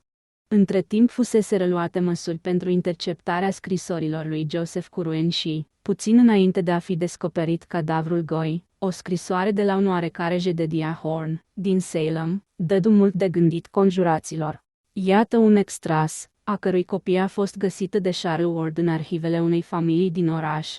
Mă bucur să aflu că îți procuri în continuare după pohtă lucruri de altădată și cred că nici la Salem Sat, la domnul Hutchinson, treaba nu s-a făcut mai bine. Fără nicio îndoială, nu e nimic alt decât un lucru prea oribil în ceea ce a făcut H să se ivească pornind de la ceea ce nu a putut aduna în întregime. Ce mi-ai trimis n-a funcționat, fie pentru că lipsea ceva, fie pentru că cuvintele tale au fost copiate prost de tine sau rostite incorect de mine. Singur, sunt foarte încurcat. Nu am cunoștințele tale de chimie ca să pot să-l înțeleg pe Borelus și mărturisesc că sunt nedumerit de cartea a 7-a a Necronomiconului pe care mi-o recomanzi, dar aș vrea să-ți reamintesc ceea ce ne-a fost spus despre grija pe care trebuie să o avem în a chema pe cel potrivit, căci ai cunoștință de ce a scris domnul Mather în Magnolia din. Și vei putea judeca astfel că această oroare e relatată de el cât se poate de adevărat. Îți spun încă o dată, nu chema niciun spirit pe care să nu-l poți stăpâni, vreau să spun niciun spirit care la rândul lui, să poată chema ceva împotriva ta, prin care vicleșugurile tale cele mai puternice să fie spulberate. Îndreaptă-te spre cei mici, de teamă ca cei mari să nu cumva să vrea să răspundă și să ordone în locul tău. Am fost pătruns de groază citind că știi ce păstrează Ben Zaristnat mic în lada lui de abanos, căci știu cine trebuie să-ți fi spus asta. Te rog din nou să-mi scrii pe numele de Jedediah și nu pe cel de Simon. E periculos să trăiești timp prea îndelungat în această comunitate și cunoști planul prin care m-am întors aici sub forma fiului meu. Aș dori să-mi comunici ce a aflat omul negru de la Sylvanus Cocidius în criptă, sub zidul roman și ți-aș fi foarte recunoscător dacă ai vrea să-mi împrumuți manuscrisul de care vorbești. O altă scrisoare, anonimă de data aceasta și venind de la Philadelphia, conținea un pasaj tot atât de neliniștitor. Mă voi conforma cererii dumitale de a nu mai trimite conturile decât prin corăbiile dumitale, dar nu sunt întotdeauna sigur de data sosirii lor. Pentru treaba de care mi vorbești, n-am nevoie decât de un singur lucru mai mult, dar aș vrea să fiu sigur că te-am înțeles bine. Îmi spui că trebuie să nu lipsească nicio parte dacă vrei să obții cele mai bune rezultate, dar știi cât e de greu să ai certitudinea. Mi se pare un mare risc și o mare greutate să iei toată lada și, în oraș, adică în bisericile Sfântul Petru, Pavel și Sfânta Maria, este absolut imposibil. Dar știu câte imperfecțiuni erau la cel care a fost înviat în octombrie trecut și câte exemplare vii a trebuit să folosești înainte să descoperi metoda cea bună. În 1766. De asta mă voi lăsa condus de dumneata în toate. Aștept cu nerăbdare sosirea bricului dumitale și merg în fiecare zi să aflu vești la căiul domnului Biddle. O a treia scrisoare suspectă era scrisă într-o limbă și cu un alfabet necunoscut. O singură combinație de litere, repetată de mai multe ori, se găsește copiată cu stângăcie în jurnalul intim al lui Smith, găsit de Charles Ward. Profesorii de la Universitatea Brown au declarat că e vorba de alfabetul amharic sau abisinian, dar n-au putut identifica acel cuvânt. Niciuna dintre epistolele citate nu a ajuns vreodată la Curwen. Totuși, dispariția lui Jedediah Horn, din Salem, care s-a produs puțin timp după aceea, demonstrează că grupul conspiratorilor din Providence a știut să rezolve lucrurile fără multă zarvă. În afară de aceasta, doctorul Shippen, președinte al Societății de Istorie din Pennsylvania, a primit scrisori în legătură cu un cetățean a cărui prezență era nedorită în Philadelphia. Dar măsuri mai hotărâtoare urmau să fie luate și roadele descoperirilor lui Whedon trebuie căutate în adunările nocturne ale marinarilor și corsarilor în antrepozitele fraților Brown. Încet și sigur, era pus la punct un plan de luptă care să nu lase să dăinuie nici cea mai mică urmă din nefastele mistere ale lui Joseph Curwen. Acesta din urmă, cu toate precauțiile luate, bănuia probabil ceva, căci avea un aer neliniștit și preocupat. Toată ziua îi vedeai trăsura prin oraș sau pe drumul spre Pawtuxet. Puțin câte puțin își pierdu expresia prietenoasă, prefăcută, prin care încercase să lupte împotriva prejudecăților concetățenilor săi. Vecinii cei mai apropiați de ferma lui, familia Fenner, observară într-o seară un snop mare de lumină țâșnind din acoperișul misterioasei clădiri de piatră cu ferestre excesiv de înalte și de înguste și se grăbiră să-i dea de veste lui John Brown. Acesta devenise șeful conjuraților și îi informase pe membrii familiei Fenner că se pregăteau să-l atace pe Curwen. Fusese nevoit să le spună fermierilor, fiindcă, prin forța împrejurărilor, aveau să asiste la actul final. El le explică despre expediția plănuită, spunându-le că Joseph Curwen era un spion în slujba funcționarilor de la vama din Newport, împotriva cărora toți armatorii, negustorii și fermierii din Providence se răzvrăteau pe față sau pe ascuns. Nimeni n-ar putea spune dacă Fennerii i-au dat crezare acestei declarații, dar văzuseră, oricum, prea multe lucruri stranii la vecinul lor ca să nu-l încarce, bucuros, cu încă un păcat. Domnul Brown le încredință sarcina de a supraveghea ferma lui Curwen și de a-i da raportul despre toate incidentele care vor avea loc acolo. 5. Apariția acestui ciudat snop de lumină părea a dovedi că negustorul urma să încerce o experiență neobișnuită. Trebuia deci să se treacă la acțiune fără întârziere. Potrivit jurnalului lui Smith, o trupă de 100 de oameni s-a adunat la 12 aprilie 1771, ora 10 seara, în sala mare a cârciumii Leul de Aur a lui Thurston, de partea cealaltă a podului. Dintre persoanele de vază se aflau acolo John Brown, șeful conjuraților, președintele Manning, fără peruca enormă care îl făcuse celebru în toată regiunea, doctorul Bowen, înarmat cu trusa de instrumente chirurgicale, guvernatorul Hopkins, înfofolit într-o pelerină neagră și însoțit de fratele lui, Ash, pus la curent cu secretul în ultimul moment, John Carter, capitanul Mathewson și capitanul Whipple, care urmau să asigure conducerea operațiilor. Aceștia ținură sfat într-o încăpere din spatele cârciumii. Apoi, capitanul Whipple intră în sala mare și dădu ultimele instrucțiuni adunării de marinari. Eleazar Smith se afla împreună cu căpetenile, în camera din spate, așteptând sosirea lui Ezra Whedon, însărcinat să-l supravegheze pe Curwen și să vină să anunțe plecarea trăsurii lui spre fermă. Spre ora 10:30 se auzi un vuiet înfundat pe podul mare, urmat de zgomotul unei trăsuri trecând pe stradă. Condamnatul o pornise către ultima sa noapte de blasfemie și vrăji. Whedon a apărut după câteva clipe și conspiratorii ieșiră și se înșirară în ordine pe stradă, purtând fiecare pe umăr o muschetă, o pușcă de vânătoare sau un harpon de vânat balene. Căpeteniile prezente în rânduri erau capitanul Whipple, capitanul Ash Hopkins, John Carter, președintele Manning, capitanul Mathewson și doctorul Bowen.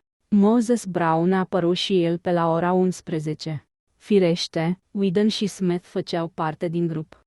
Împreună cu cei 100 de mateloți porniră la drum fără să mai aștepte, cu sufletele pline de o cruntă hotărâre, trecură prin Broad Street și ieșiră pe drumul spre Pawtuxet. După ce lăsară în urmă biserica lui Elder Snow, câțiva dintre ei întoarseră capul și priviră orașul adormit sub stele. Acoperișurile ascuțite și clopotnițele se desenau negre pe cer și o briză dinspre mare adie ușor.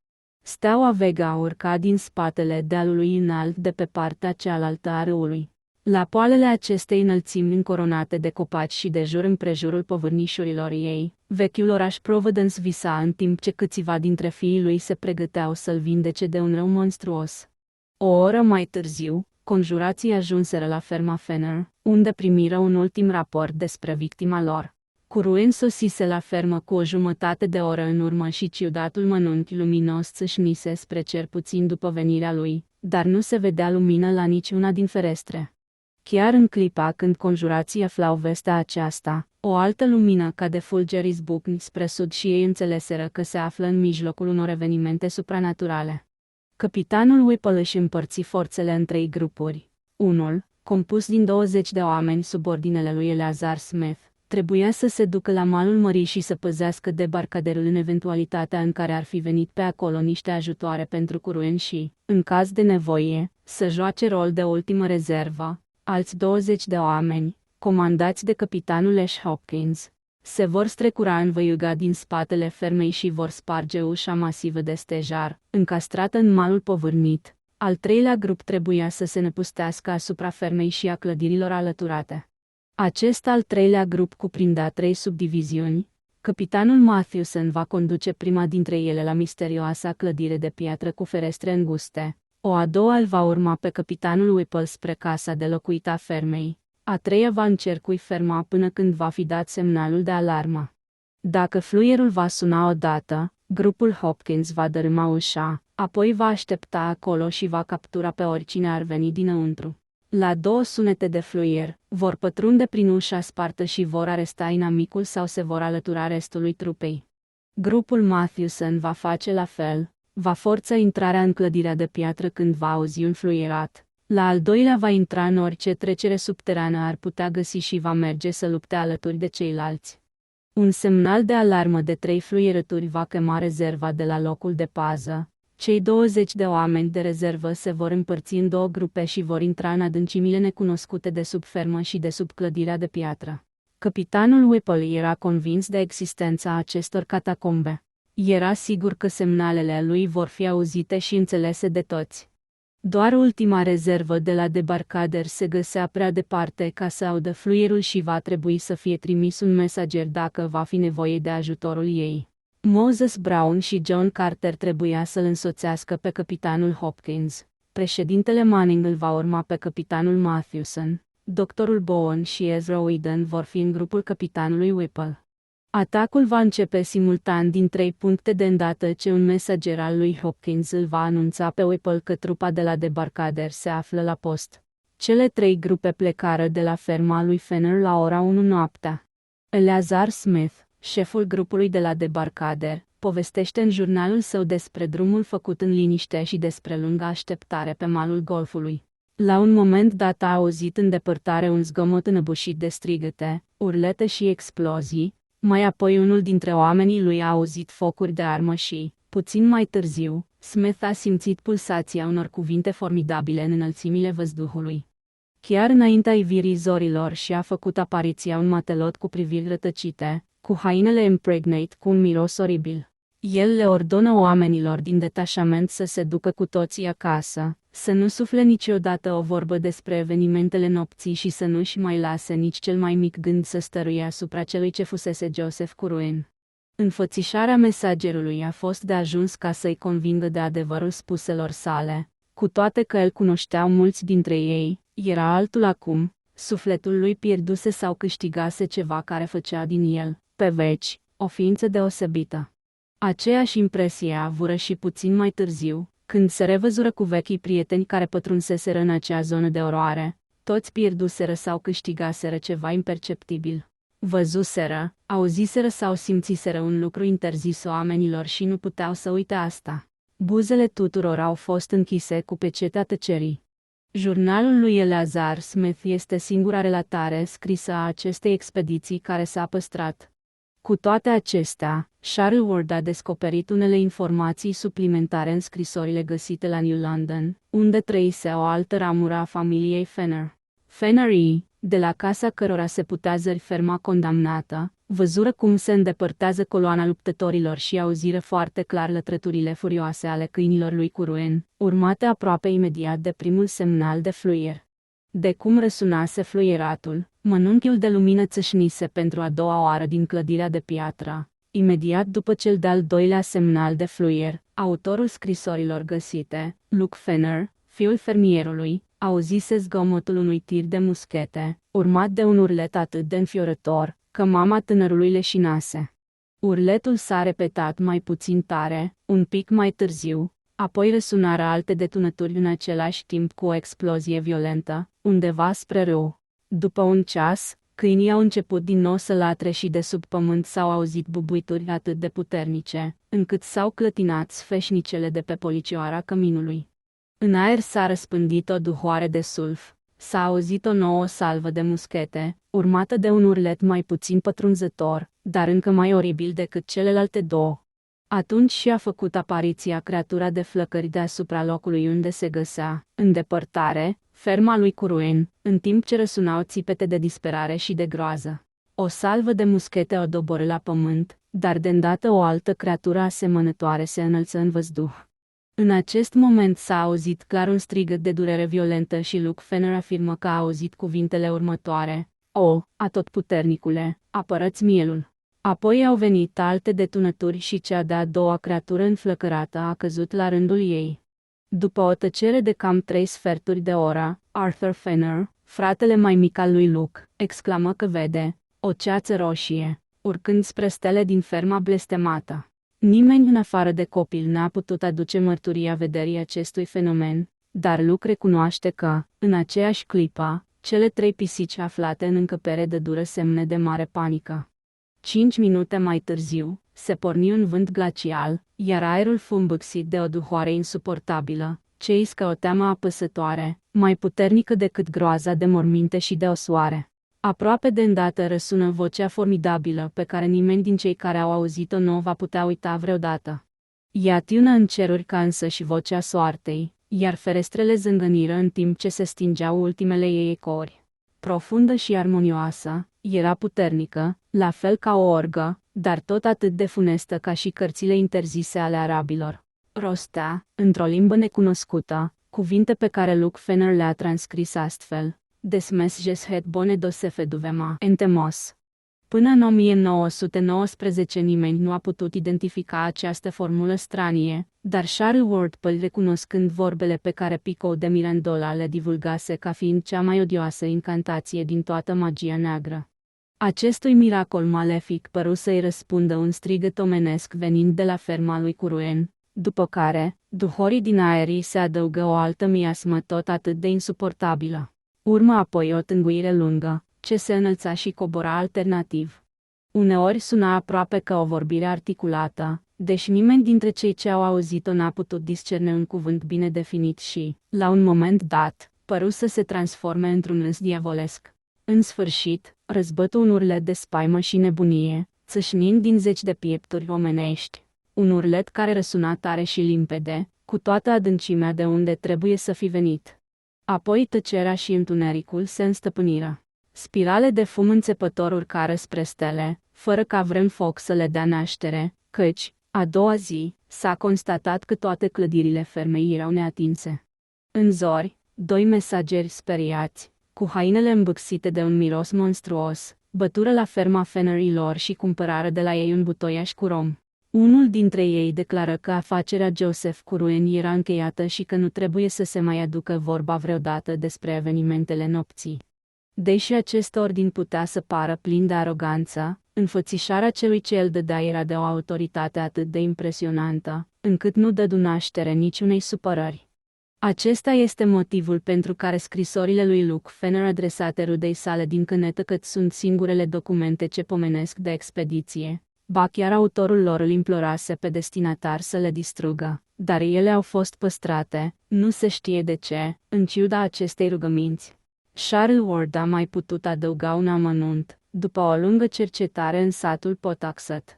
Bătrânul Charles Slocum îi relatase că bunicul lui auzise un zvon ciudat cu privire la un trup carbonizat, descoperit pe câmp la o săptămână după moartea lui Curwen. Acest cadavru cu membrele chircite nu semăna întru totul nici cu o ființă omenească, nici cu vreun animal cunoscut. 6. 8 marinari fuseseră uciși. Cadavrele n-au fost înapoiate familiilor lor, iar acestea se mulțumiră cu ceea ce li s-a spus, anume că marinarii își găsiseră sfârșitul într-o încăierare cu funcționarii vămii. Aceeași declarație motiva și numeroasele cazuri de răni îngrijite și pansate de doctorul Jabez Bowen. Era mult mai greu să explici duhoarea imposibil de numit, care se împrăștia din hainele luptătorilor, și s-a tot vorbit despre ea timp de săptămâni. Capitanul Whipple și Moses Brown, foarte grav răniți, refuzară să se lase pansați de nevestele lor, spre marea uimire a acestora. Pe plan psihologic, toți acești oameni erau considerabil îmbătrâniți și răvășiți. Din fericire, erau suflete simple și foarte pioase. Dacă ar fi avut o mentalitate mai complexă, s-ar fi putut ivi temerea de a-i vedea căzând în nebunie. Președintele Manning era deosebit de zguduit, dar a reușit totuși să-și nimicească amintirile, statornicindu-se în rugăciune. Toate celelalte căpetenii de expediție au avut mai apoi de jucat un rol important în oraș, ceea ce le-a îngăduit să-și regăsească o anume pace a spiritului. Văduvei lui Joseph Curwen se aduse un sicriu sigilat de plumb, cu o formă bizară, în care îi se spuse că odihnește trupul soțului ei, ucis într-o luptă cu funcționarii vămii, despre care era mai sănătos să nu ceară amănunte. Aceasta este tot ce se știa despre sfârșitul lui Joseph Curwen. Charles Ward nu găsi decât o singură idee de la care ar fi putut porni înfăurirea unei teorii, aflată într-un pasaj subliniat cu o linie tremurătoare, trasă cu pana, din scrisoarea adresată lui Curwen de Jedediah Horn și copiată de Ezra Whedon. Copia a fost găsită la urmașii lui Smith. Poate că Whedon i-a dat-o prietenului său când totul a luat sfârșit, ca pe o cheie a enigmei, sau poate că Smith a pus mâna pe această copie înainte ca scrisoarea să fie expediată, în care caz el este cel care a subliniat pasajul, după ce i-a pus întrebările potrivite lui Whedon. Iată textul revelator. Îți spun încă o dată, nu chema niciun spirit pe care să nu-l poți stăpâni, vreau să spun niciun spirit care la rândul lui, să poată chemă ceva împotriva ta, prin care vicleșugurile tale cele mai puternice să fie spulberate. Îndreaptă-te spre cei mici, de teamă ca cei mari să nu cumva să vrea să răspundă și să ordone în locul tău. În lumina acestui pasaj, reflectând la aliații de neconceput pe care un om aflat la Anandi ar putea încerca să-i cheme în ajutor, Charles Ward se întrebă, pe bună dreptate, dacă cetățenii din Providence fuseseră cu adevărat aceia ce îl uciseseră pe Joseph Curwen. La început, căpetenile expediției nu intenționaseră să șteargă orice amintire a mortului din analele orașului și le îngăduiseră văduvei, tatălui ei și copilului să rămână în necunoașterea adevărului.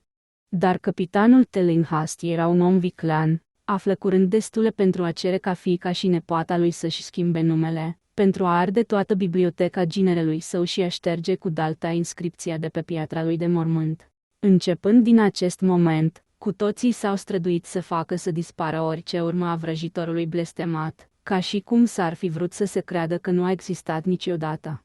Doamna Tillinghast, nume pe care l-a purtat văduva lui, din anul 1772, vându casa din Olney Court și se duse să locuiască cu tatăl ei la Powers Lane până în 1817, anul morții sale. Ferma de pe drumul spre Pawtuxet a fost lăsată cu totul în părăsire și a căzut în ruină cu o rapiditate inexplicabilă.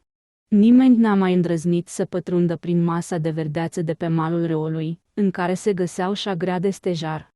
Mai trebuie spus că, într-o bună zi, bătrânul capitan Whipple a fost auzit bombănind. Lua el, ardracul pe afurisitul de vrăjitor, n-avea niciun motiv să râdă în timp ce urla. Ai fi zis că ascunde vreo surpriză pusă deoparte. Tare aș mai avea chef să-i dau foc la afurisita lui de casă. 3. Cercetări și evocări. 1. Am văzut deja că Charles Ward a aflat pentru prima oară că se trage din Joseph Curwen în 1918. Nu e de mirare că a manifestat imediat un interes foarte viu pentru această misterioasă întâmplare, dat fiind că sângele vrăjitorului îi curgea prin vine. Niciun genealogist demn de numele acesta n-ar fi putut face altceva decât să înceapă să caute, fără întârziere, până și cele mai neînsemnate informații în legătură cu sinistrul negustor. La început n-a făcut nici o încercare să ascundă natura anchetei sale. Vorbea liber de ea cu familia lui, deși mama lui nu era deloc mulțumită să aibă un strămoș ca Joseph Curwen, și cu directorii muzeelor și bibliotecilor în care și făcea cercetările. Dădu dovadă de aceeași sinceritate față de familiile ce posedau anumite documente și împărtăși scepticismul lor amuzat cu privire la autorii scrisorilor și jurnalelor intime pe care le consulta. A recunoscut de multe ori că ar fi plătit scump ca să afle ce se întâmplase, cu 150 de ani în urmă la ferma de pe drumul spre Pawtuxet, al cărui amplasament încercase în zadar să-l găsească, și cine fusese în realitate Joseph Curwen. Când descoperi în arhivele familiei Smith scrisoarea lui Jedediah, hotărâ să se ducă la Salem și își îndeplini hotărârea în vacanța de Paști din anul 1919. A fost primit cu multă amabilitate la Essex Institute, unde a putut culege câteva informații despre străbunul său. Joseph Curwen se născuse la Salem Village, astăzi Danvers, la 7 mile departare de bătrânul oraș Puritan cu foișoare ascuțite și îngrămădite acoperișuri în pantă, la 18 februarie 1662. La vârsta de 15 ani fugise din casa părintească și plecase pe mare. 9 ani mai târziu, s-a întors să se instaleze în orașul Salem, unde toată lumea a observat că luase felul de a fi, hainele și limbajul unui englez. Începând din această epocă și-a consacrat aproape tot timpul cărților ciudate aduse de el din Europa și bizarelor chimicale ce-i soseau din Anglia, Franța și Olanda. Mai multe expediții făcute în regiune treziră multă curiozitate, căci se șoptea că, în momentele acelea, apăruseră focuri misterioase pe colinii, la miezul nopții.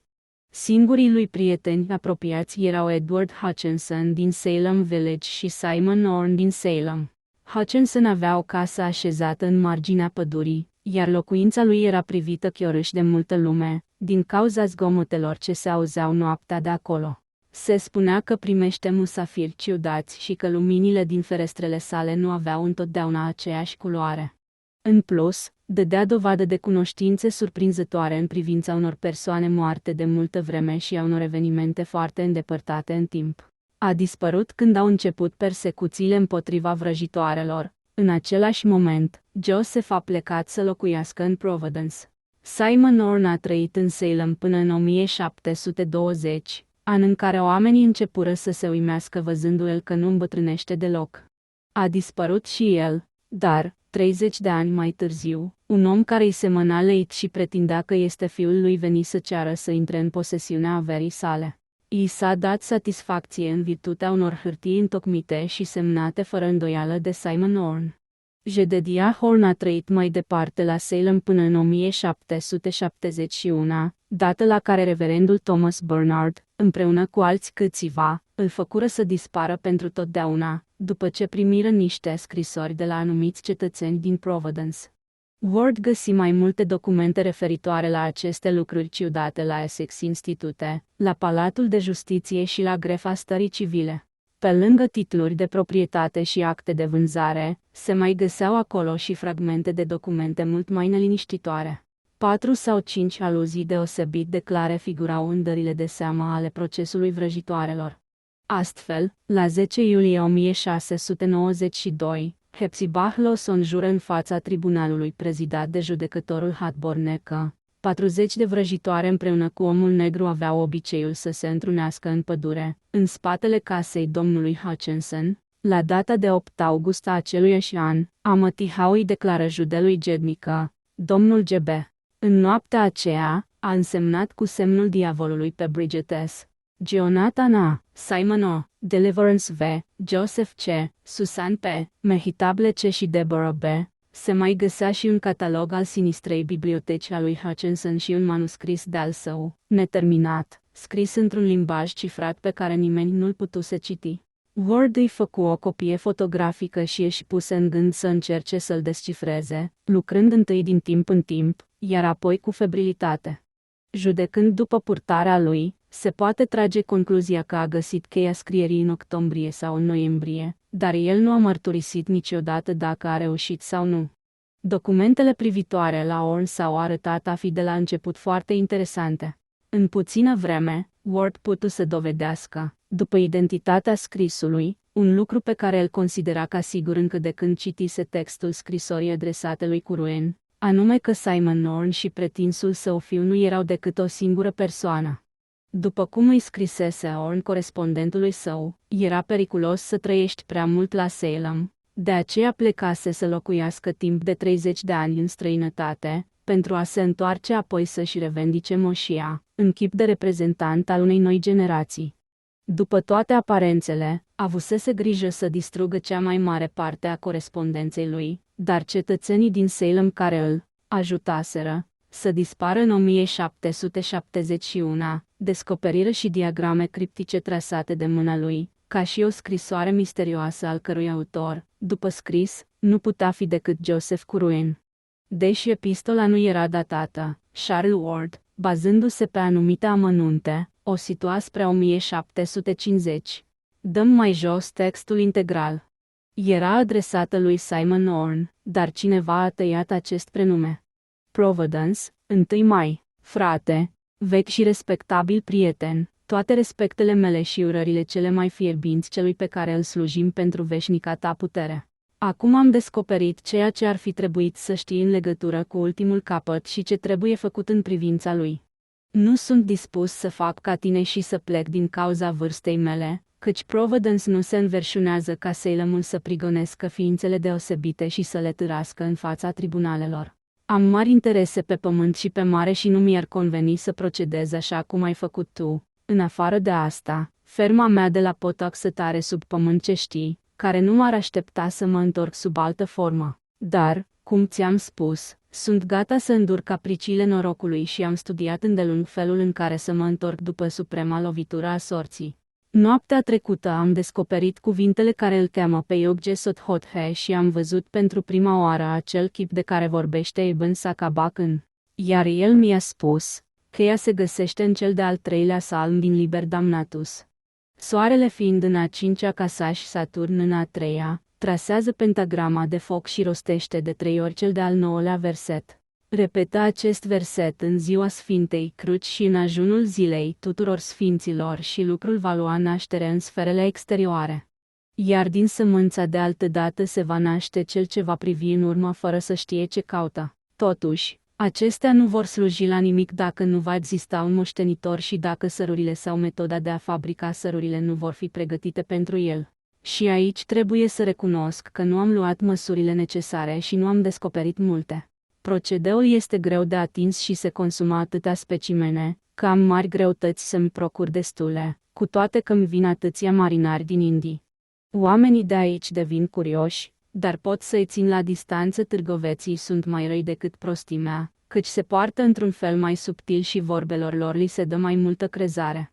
Mă tem că pastorul și domnul Meret au vorbit prea mult, dar, până acum, nimic nu pare periculos. Substanțele chimice sunt ușor de găsit, pentru că avem 2 chimiști buni în oraș, doctorul Bowen și Sam Carroll.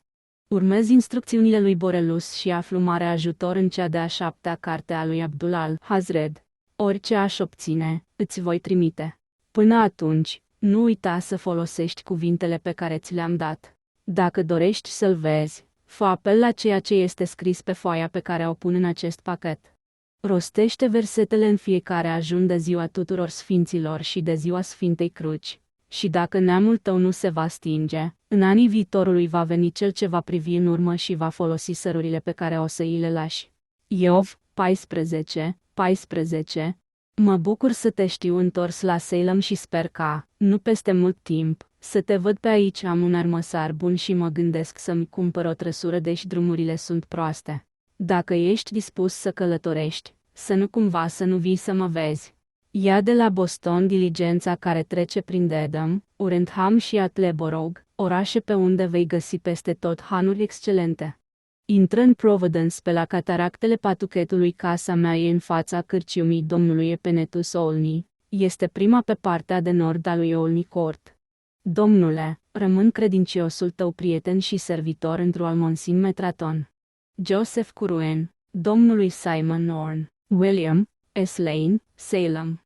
Lucru ciudat, această scrisoare a fost primul document care i-a indicat lui Charles Ward locul exact al casei lui Curwen. Descoperirea era de 2 ori uimitoare, căci clădirea la care epistola făcea aluzie, adică noua casă construită în 1761 în locul celei vechi, era o bătrână locuință aflată încă în picioare, deși șubrezită, în Olney Court și pe care arheologul o cunoștea prea bine.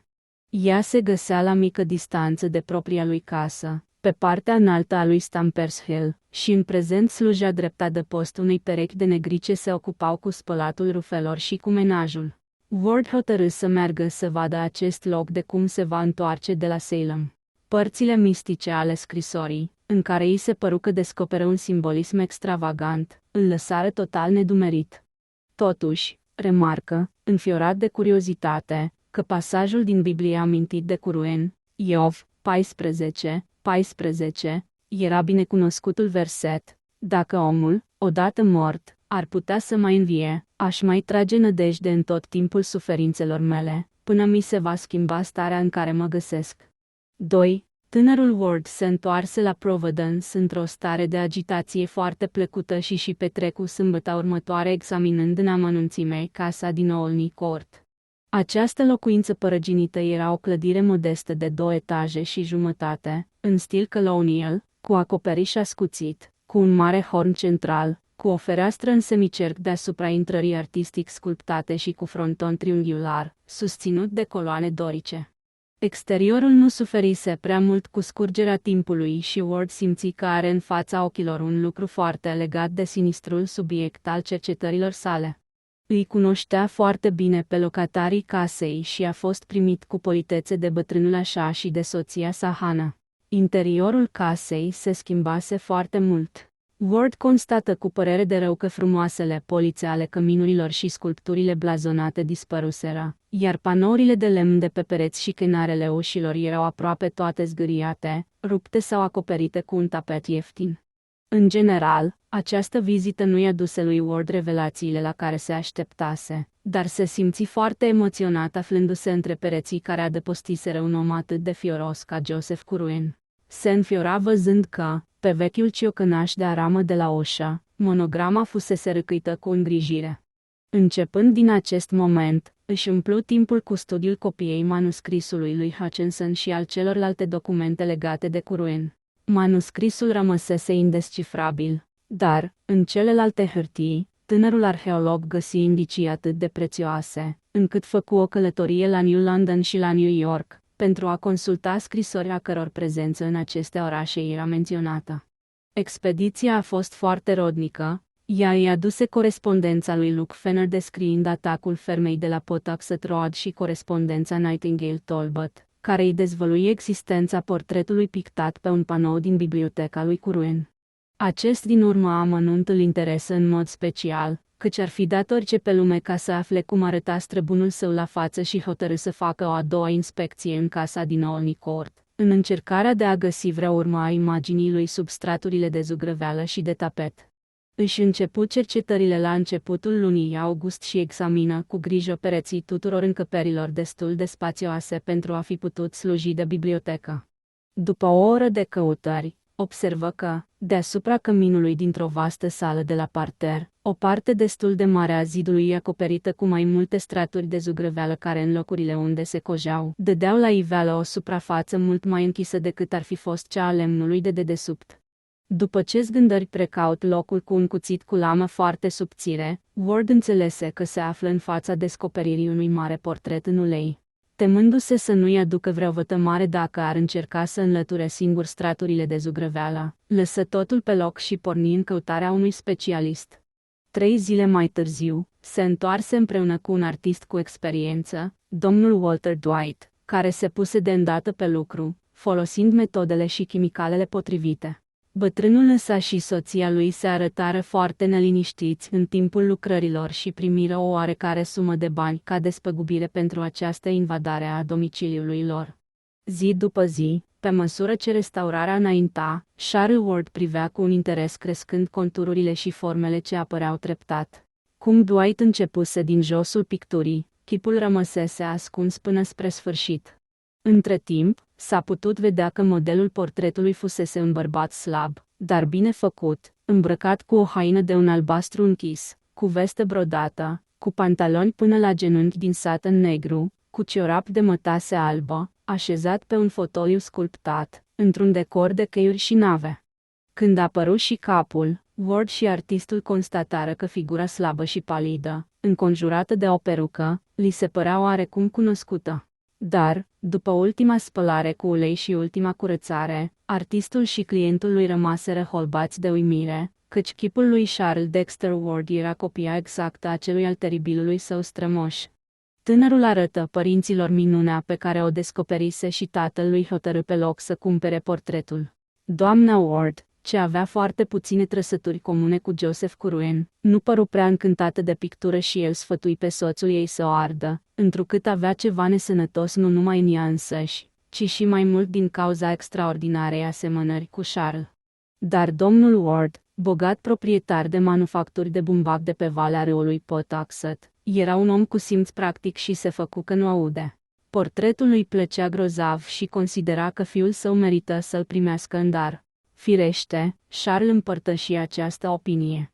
Câteva zile mai târziu, domnul Ward se duse la proprietarul casei și cumpără pe un preț bun panoul pictat și partea de sus a căminului deasupra căruia fusese așezat. Nu mai rămânea decât să se scoată prețioasa lemnărie și să fie transportată acasă la Ward, unde urma să fie instalată în biroul lui Charles, la etajul al treilea, deasupra unui cămin fals. La 28 august tânărul aduse doi lucrători decoratori pricepuți la casa din Olney Court unde, sub supravegherea lui, lucrarea se făcu în bună rânduială. Atunci Ward descoperi în zidăria de cărămidă a hornului căminului o nișă cubică cu latura cam de 30 de centimetri, care se găsea exact pe locul unde fusese capul portretului.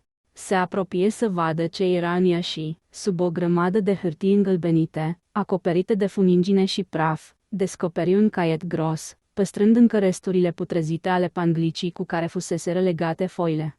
Pe copertă, tânărul arheolog citi aceste cuvinte, așternute cu un scris pe care îl cunoștea bine încă de la Essex Institute, jurnal și note ale lui Joseph Curwen, orășan din Providence și fost cetățean al Salemului. Zguduit de descoperire, Ward le arătă caietul celor doi lucrători. Mai apoi, aceștia au întărit cu mărturia lor autenticitatea faptelor, iar doctorul Willett s-a bazat pe spusele lor pentru a afirma că tânărul nu era nebun în momentul în care a început să aibă purtări ieșite din comun. Toate celelalte hârtii erau scrise, la fel, de mâna lui Curwen. Una dintre ele purta titlul, celui ce va veni după mine și cum va putea să ajungă dincolo de timp și de sfere. Alta era cifrată. A treia părea că dă cheia cifrului. A patra și a cincea erau adresate respectiv lui Edu Hutchinson și lui Jedediah Horn, esc, sau moștenitorilor ori reprezentanților lor. A șasea și ultima se intitula Viața și călătoriile lui Joseph Curwen între anii 1678 și 1687, unde a călătorit el, unde a stat, pe cine a văzut și ce a învățat. 3. Am ajuns acum la perioada în care, după unii alieniști, a început nebunia lui Charles Ward. De cum descoperi documentele, tânărul aruncă o privire rapidă asupra lor și văzu, probabil, ceva care îi produse o impresie violentă.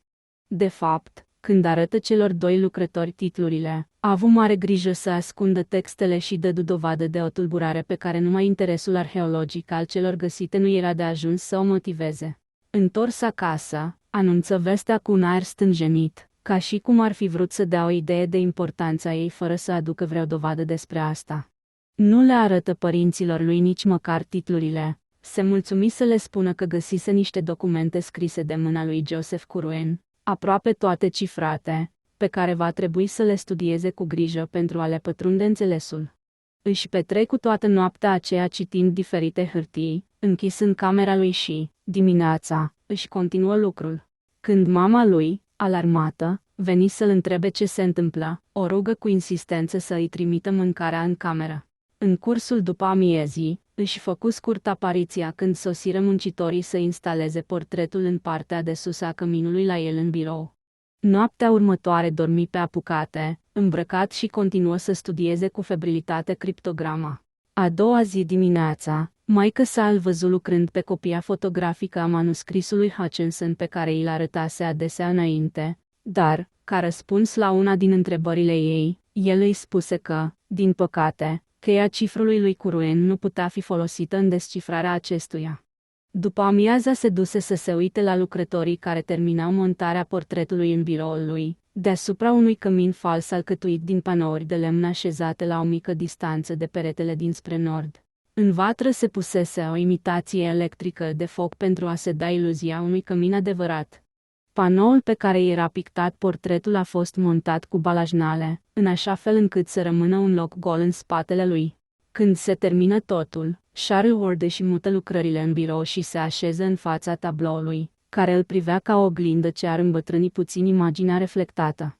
Mai târziu, când părinții își amintiră purtarea lui în această epocă, aduseră informații interesante asupra metodei lui de disimulare. În fața servitorilor își ascundea rareori hârtiile pe care le studia, căci considera, pe bună dreptate, că le va fi imposibil să citească scrisul complicat al lui Curwen. Cu părinții lui, dimpotrivă, se arăta mult mai circumspect. Își acoperea întotdeauna manuscrisul în studiu cu o hârtie oarecare până când musafirul se retrăgea, în afară de cazul în care avea în față o criptogramă sau un șir de simboluri misterioase, ca cel cu titlul celui ce va veni după mine. Noaptea sau când ieșea din încăpere, încuia toate documentele într-un dulăpior. Curând își reluă obiceiurile și programul normal, dar încetă să se mai intereseze de plimbări arheologice. Începerea cursurilor la școala unde trebuia să-și facă ultimul an dădea impresia că îl plictisește nespus și își exprimă în numeroase rânduri hotărârea de a nu intra la universitate. Avea de făcut, spunea el, cercetări mai importante, care îi vor aduce un bagaj considerabil de cunoștințe. Cum Ward trăise întotdeauna ca un savant și ca un pustnic, părinții lui nu s-au mirat văzându-l că se închide în casă și lucrează zi și noapte. Cu toate acestea, li se păru ciudat că el nu le arată niciodată nimic din minunata lui descoperire și nu le împărtășește nimic din ceea ce afla din documente. El își explică rezerva prin aceea că voia să ajungă mai întâi la o revelație completă, dar, pe măsură ce săptămânile treceau fără să aducă nimic nou, un soi de stânjeneală se înstăpâni între tânăr și familia lui. În cursul lunii octombrie, Ward începu din nou să bată bibliotecile, dar numai pentru a consulta lucrări de magie, ocultism și demonologie. Când resursele bibliotecilor din Providence se dovedeau a fi insuficiente, lua trenul și se ducea la Boston, unde se folosea de bogățiile marii biblioteci din Copley Square, sau se ducea la Widener Library de la Harvard ori la Zion Research Library din Brookline, unde se găsesc cărți rare cu subiecte biblice. Își cumpără mai multe volume tratând despre fenomenele supranaturale și, în timpul vacanței de Crăciun, făcu mai multe călătorii în afara orașului, inclusiv o vizită la Essex Institute din Salem. Spre mijlocul lui ianuarie 1920, Ward căpătă un aer triumfător și încetă să mai lucreze la descifrarea manuscrisului Hutchinson. Din acest moment, se împărți între două activități, studiul chimiei și vânătoarea de documente oficiale. Își instală un laborator în mansarda casei și consultă toate statisticile municipale din Providence. Când, mai târziu, au fost interogați, negustorii de droguri și de aparate științifice au scos la iveală liste ciudate, în aparență lipsite de logică, ale produselor cumpărate de el. Dar funcționarii de la biblioteca casei guvernatorului și de la primărie sunt de aceeași părere în privința scopului celei de-a doua activități a lui. Căuta cu înfrigurare mormântul lui Joseph Curwen, sarcină foarte grea, dat fiind că numele vrăjitorului fusese șters cu dalta de pe piatra lui de mormânt. Puțin câte puțin, părinții lui căpătară convingerea că se petrecea ceva anormal. Charles se mai pasionase și altădată pentru felurite studii, dar modul în care se ascundea de ei și căutările ciudate nu semănau felului lui de a fi. Nu mai arăta niciun interes pentru munca la școală, deși reușea întotdeauna să-și treacă examenele. Fie se încuia în laboratorul lui cu o duzină de tratate vechi de alchimie, fie examina acte de deces din vremuri de demult în arhivele municipale, fie studia cărți de științe oculte în biroul lui, sub privirea neclintită a portretului lui Joseph Curwen, al cărui chip semăna din ce în ce mai tare cu al său. La sfârșitul lui martie făcu o serie de plimbări în cimitirele vechi din Providence. Funcționarii de la primărie destăinuiră, mai apoi, că găsise, probabil, un indiciu important în acel moment. Nu mai căuta mormântul lui Joseph Curwen, ci pe cel al unui oarecare Napthali Field. Această schimbare a interesului lui deveni de înțeles atunci când anchetatorii, examinând dosarele studiate de Ward, descoperiră o scurtă descriere a înmormântării lui Curwen, ce povestește că ciudatul sicriu de plumb fusese îngropat la 5 picioare spre sud și 5 picioare la vest de mormântul lui Napthali Field. Lipsa numelui cimitirului complica mult căutările, dar cum piatra de mormânt a lui Napthali Field era probabil intactă, exista speranța să poată fi găsită prin cercetarea câtorva locuri de odihnă. 4. Cam prin luna mai doctorul Willett, la cererea domnului Ward, a avut o convorbire serioasă cu tânărul. Deși întrevederea n-a dat niciun rezultat, căci Willett a simțit că interlocutorul său era cu desăvârșire stăpân pe sine, totuși l-a obligat pe Charles Ward să dea o explicație rațională purtărilor lui recente. Părea dispus să vorbească despre cercetările lui, dar nu și să le dezvăluie scopul. A declarat că hârtiile străbunului lui conțineau secrete științifice remarcabile, cele mai invite scrise în limbaj cifrat. Cu toate acestea, ele n-aveau niciun înțeles dacă nu le alăturai unui ansamblu de cunoștințe, considerate astăzi complet învechite, așa încât prezentarea lor imediată în fața unei lumini înzestrate numai cu știința modernă le-ar văduvi de orice importanță.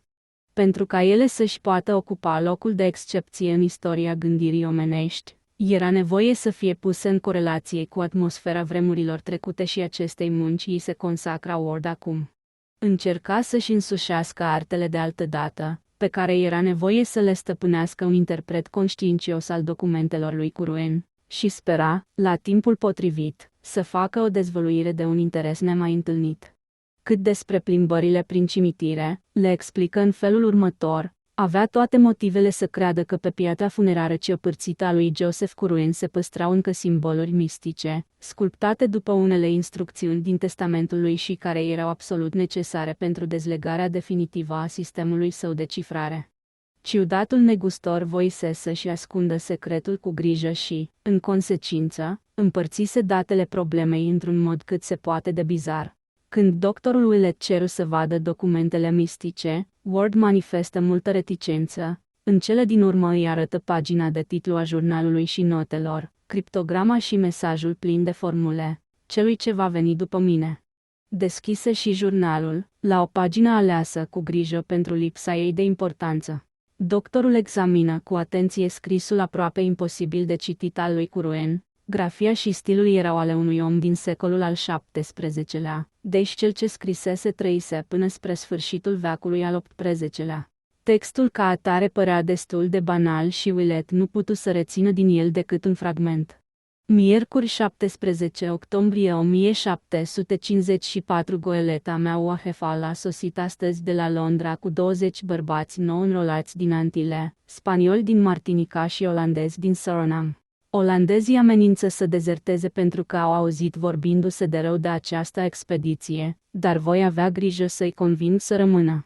Pentru domnul Knight Dexter de la firma Laurul și Cartea, 220 bucăți de stofă, 20 bucăți de molten albastru, 50 bucăți de dantelă pentru domnul Grant de la firma Elefantul, 20 sobițe de aramă și 10 perechi cleștișori.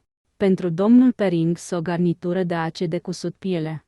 Pentru domnul Nightingale 50 pachete de hârtie de calitatea întâi. Am rostit Sabaot de 3 ori noaptea trecută, dar n-a apărut nimic.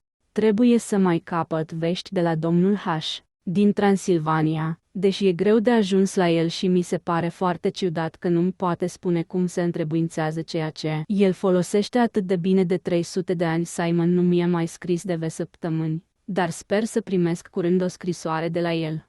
Ajungând la acest pasaj, doctorul Willett întoarse pagina, dar Ward îi smulse caietul din mână. Doctorul abia a avut timp să parcurgă cu privirea două fraze care, lucru bizar, îi se întipăriră cu strășnicie în memorie, versetul din Liber Damnatus fiind recitat timp de vezile ale Sfintei Cruci și evajunuri de ziua tuturor sfinților, sper că făptura se naște în exteriorul sferelor. Ea îl va atrage pe cel ce trebuie să vină dacă pot să fac în așa fel ca el să existe, și el se va gândi la faptele trecutului și va privi în urmă, lucru pentru care trebuie să am pregătite sărurile sau materialul din care se fac. Doctorului Willett i se păru că aceste cuvinte aruncă o undă de spaimă asupra chipului pictat al lui Joseph Curwen, care privea cu un aer politicos din înălțimea panoului de deasupra căminului. A avut impresia bizară că ochii portetului sunt plini de dorința de a-l urmări pe tânărul Ward în timp ce acesta umbla prin încăpere. Înainte de a se retrage, doctorul se opri și examina tabloul de aproape, minunându-se de asemănarea lui cu Charles și întipărindu-și în memorie cele mai mici detalii ale figurii livide, până la minuscula cicatrice de pe frunte, deasupra ochiului drept. Se gândi că, într-adevăr, Cosmo Alexander era un mare pictor. Dat fiind că medicul afirmase că Charles se bucura de o desăvârșită sănătate a minții și că, pe de altă parte, făcea cercetări care puteau fi foarte importante, familia Ward se arătă destul de indulgentă când fiul, în luna iunie, refuză categoric să se înscrie la universitate. El declară că are studii mai interesante de făcut și că dorea ca anul viitor să călătorească în străinătate, ca să-și procure unele documente ce nu existau în America. Tatăl se opuse acestui din urmă proiect pe care îl judeca absurd, venind din partea unui tânăr de 18 ani, dar consimți ca fiul său să-și abandoneze studiile universitare. Ca urmare, după ce și trecu examenul final la școala Moses Brown, Charles se putu consacra în voie, timp de 3 ani, cărților lui oculte și cercetărilor prin cimitire. Lumea se obișnui să-l considere un original sadea, iar el încetă aproape cu desăvârșire să se mai vadă cu prietenii familiei. Nu lăsa lucrul decât ca să meargă să consulte arhivele din alte orașe. Într-o zi plecă spre sud să țină sfat cu un mulatru ce viețuia într-o mlaștină și despre care apăruse un articol într-un jurnal. Altădată se duse într-un sat din Adirondacks, unde auzise că se oficiau ceremonii stranii. Totuși părinții continuau să interzică voiajul în Europa pe care dorea atât de mult să-l facă. Își putu îndeplini proiectul în aprilie 1923, moment în care ajunse la majorat, puțin timp după ce el moștenise pe bunicul din partea mamei. Nu spunea nimic despre itinerariul pe care se gândea să-l urmeze, dar le promise părinților că le va scrie scrisori lungi și dese. În iunie, tânărul se îmbarcă spre Liverpool cu binecuvântarea tatălui și mamei, ce îl însoțiră până la Boston. Curând scrisorile îi informară că trecuse marea cu bine și se instalase într-un apartament confortabil pe Great Russell Street, la Londra, unde avea intenția să rămână până când va termina de studiat temeinic documentele de la British Museum. Nu povestea mare lucru despre viața lui de zi cu zi, pentru că, într-adevăr, n-avea mare lucru de spus. Își consacra întregul timp studiului și instalase un laborator într-o încăpere a locuinței. În iunie 1924 anunță că pleacă la Paris, unde se mai dusese de 2-3 ori cu avionul, ca să consulte documente de la Biblioteca Națională. În cele 3 luni următoare, se mărgini să trimită cărți poștale, dând o adresă pe strada Saint-Jacques și menționând că făcea cercetări în biblioteca unui colecționar de manuscrise rare.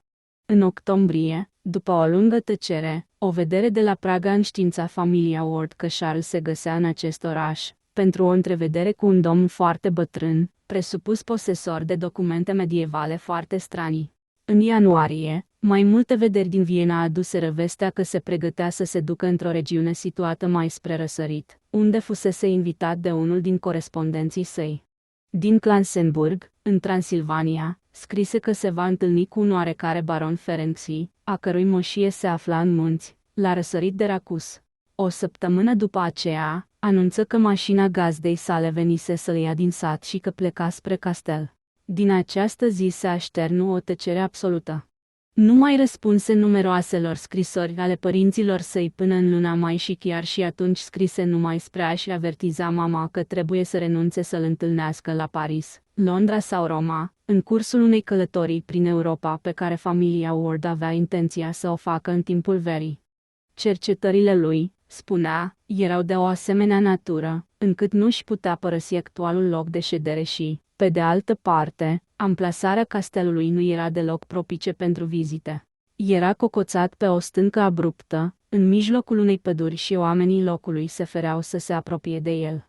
În plus, înfățișarea și felul de a fi al baronului n-aveau cum să le placă unor burghezi cum se cade din Noua Anglie și era atât de vârstnic, că inspira un soi de neliniște. Era mai bine, trăgea concluzia Charles, ca părinții să aștepte să se întoarcă în Providence. În mai 1925, tânărul călător intră în portul New Yorkului la bordul vasului Homeric. Plecă apoi spre orașul lui natal în autocar și de-a lungul drumului contemplă cu încântare colinele vălurite, livezile în floare și orașele cu clopotnițe albe din Connecticut. Când autobuzul, la sfârșitul unei după-amieze însorite, intră în Providence urmând bulevardul Elmwood, inima lui Charles Ward începu să bată mai tare. La încrucișarea dintre Broad Street, Weybosset Street și Empire Street, văzu la picioarele lui casele, cupolele și clopotnițele orașului vechi, scăldate în lumina sfințitului, și aproape că îl lua mețeala când autocarul se opri la capătul drumului, după Biltmore, dezvăluind privirii, pe celălalt mal al râului, străvechea colină rotundă învăluită de o gingașă pelerină de verdeață. În fața acestui spectacol, tânărul se simți cuprins de iubire pentru bătrânul oraș Providence. Forțele misterioase ale istoriei lui făcuseră din el ceea ce era acum, îl târâseră îndărăt spre minuni și secrete cărora niciun profet n-ar fi putut să le impună granițe. Un taxi îl duse cu toată viteza spre nord și se opri, în cele din urmă, în fața porticului marii case de cărămidă în care se născuse. Soarele se pregătea de culcare, Charles Dexter Ward se întorsese acasă. 5. Un grup de alieniști mai puțin academici decât cei ai doctorului Lyman pretinde că începutul adevăratei nebunii a lui Ward datează din timpul călătoriei lui în Europa. Admițând că era sănătos la minte când a plecat, purtarea lui la întoarcere arăta o schimbare dezastruoasă. Dar doctorul Willett respingea această teorie. El atribuie ciudățenile tânărului practicării unor rituri învățate în străinătate, fără să admită că acest fapt implică o rătăcire a minții din partea celui ce le oficiază. Ward, deși părea vizibil îmbătrânit, avea încă reacții normale. În decursul mai multor conversații cu Willett, a dat dovadă de un echilibru pe care niciun dement n-ar fi putut să-l simuleze multă vreme. Dacă s-a putut crede în această perioadă că e nebun, motivul erau zgomotele ce se auzeau la orice oră din laboratorul unde tânărul își petrecea cea mai mare parte a vremii. Cântări psalmodiate și declamări tunătoare în ritmuri ciudate, și, deși vocea lui Ward era cea care emitea aceste sunete, se ghicea în accentele ei o calitate supranaturală care ți îngheța sângele în vine. S-a observat că Nig, bătrânul motan al casei, se zbârlea și scuipa atunci când auzea anumite intonații. Mirosurile ce se răspândeau câteodată din laboratori erau și ele foarte stranii și păreau să aibă puterea de a face să se ivească imagini fantastice. Oamenii care le simțeau vedeau mirajul unor priveliști uriașe, cu dealuri ciudate sau ale interminabile, mărginite de sfinx și de hipogrifi. Ward nu-și mai începu plimbările de altă dată, ci se cufundă în cărțile aduse din călătorii. Dădu explicația că documentele găsite în Europa îi lărgiseră considerabil posibilitățile și promise mari revelații în anii ce aveau să vină. Îmbătrânirea chipului său întărea uimitor asemănarea cu portretul lui Curwen și doctorul Willett. După fiecare din vizitele la Charles Ward, se gândea cu stupefacție că mica cicatrice de deasupra ochiului drept al portretului era singura deosebire între vrăjitorul defunct și tânărul viu. Aceste vizite, făcute de medic la cererea părinților lui Charles, se desfășurau într-un fel destul de ciudat. Ward nu îl respingea pe doctor, dar acesta din urmă înțelegea foarte bine că nu se va putea apropia niciodată de mintea tânărului. Adesea observa lucruri bizare în încăpere, figuri de ceară pe mese sau pe rafturi, urme de cercuri, triunghiuri sau pentagrame, desenate cu cretă sau cu cărbune în centrul podelei. Și, în fiecare noapte, Se auzeau răsunând incantații asurzitoare, așa încât era din ce în ce mai greu să convingi servitorii să rămână sau să împiedici lumea să spună că Charles Ward era nebun. Într-o seară de ianuarie a anului 1927, spre miezul nopții, pe când tânărul psalmodia un ritual a cărui cadență fantastică răsuna în toată casa, o rafală înghețată sufla asupra golfului și pământul se cutremură ușor. În același timp, motanul dădu semnele unei spaime extraordinare, iar câinii lătrară la o milă împrejur.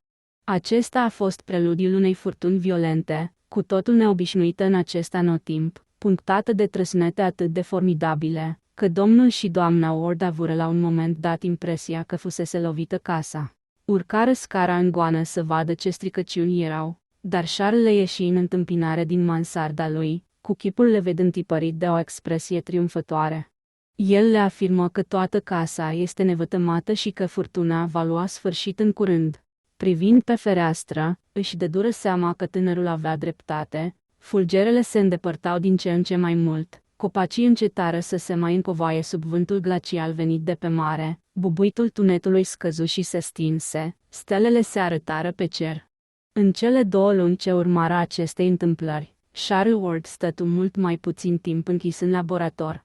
Dădu dovadă de un interes ciudat pentru vreme și se informă de data la care se va dezgheța pământul, în primăvară. Într-o noapte de martie ieși din casă după miezul nopții și nu se întoarse decât puțin înaintea zorilor. În acel moment mama lui, suferind de insomnie, auzi un motor oprindu-se în fața intrării destinate vehiculelor. Sculându-se și ducându-se să se uite pe fereastră, doamna Ward văzu cum 4 siluete întunecate, îndrumate de fiul ei, descarcă dintr-un camion o ladă lungă și grea, pe care o transportă în casă. Apoi auzi pași grei pe treptele scării și, în cele din urmă, o bufnitură la mansardă. Apoi pașii coborâră. Cei 4 oameni apărură din nou afară și plecară, cu camionul lor. A doua zi, Charles se încuie în mansardă. După ce trase perdelele negre la ferestrele laboratorului, se adânci într-o experiență cu o substanță metalică.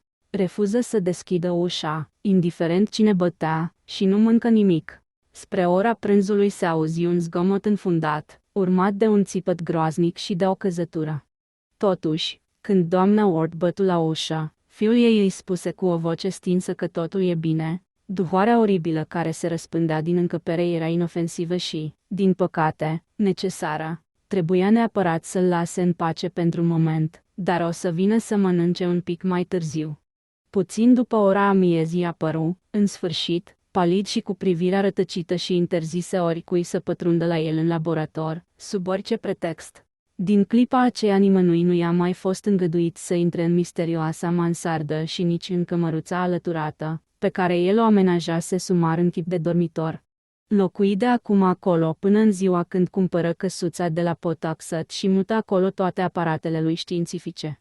În seara aceea Charles puse mâna pe ziar înaintea tuturor și distruse o bucată din el, simulând un accident. Mai târziu, doctorul Willett determină data exactă după declarația celor din casă, își procură un exemplar întreg din ziarul rupt și citi articolul următor. Gropari nocturni surprinși. În cimitirul de nord, Robert Hart, paznic de noapte la cimitirul de nord, a descoperit azi dimineață de vreme un grup de câțiva oameni în partea cea mai veche a cimitirului, dar se pare că nu și-au putut duce la bun sfârșit intențiile, fiind nevoiți să fugă la vederea lui. Întâmplarea a avut loc spre ora 4. Lui Hart i-a atras atenția zgomotul unui motor nu departe de adăpostul lui ieșind. A văzut un camion mare pe alea principală și s-a îndreptat către el. Zgomotul pașilor lui pe pietriș i-a alungat pe vizitatorii nocturni, care au urcat în grabă în camion o ladă grea și au reușit să fugă cu ea. Întrucât niciun mormânt nu fusese violat, Hart consideră că acești oameni voiau să îngroape lada. Probabil că lucraseră îndelung înainte să fie descoperiți, căci Hart a găsit o groapă enormă săpată în lotul Amosa Field, unde aproape toate vechile pietre de mormânt au dispărut de multă vreme. Groapa, mare cât un mormânt, era goală și nu corespundea cu niciun loc de înmormântare menționat în arhivele cimitirului. Inspectorul de poliție Riley, după ce a examinat locul, a declarat că groapa fusese săpată probabil de contrabandiștii de alcool care căutau o ascunzătoare sigură pentru marfa lor.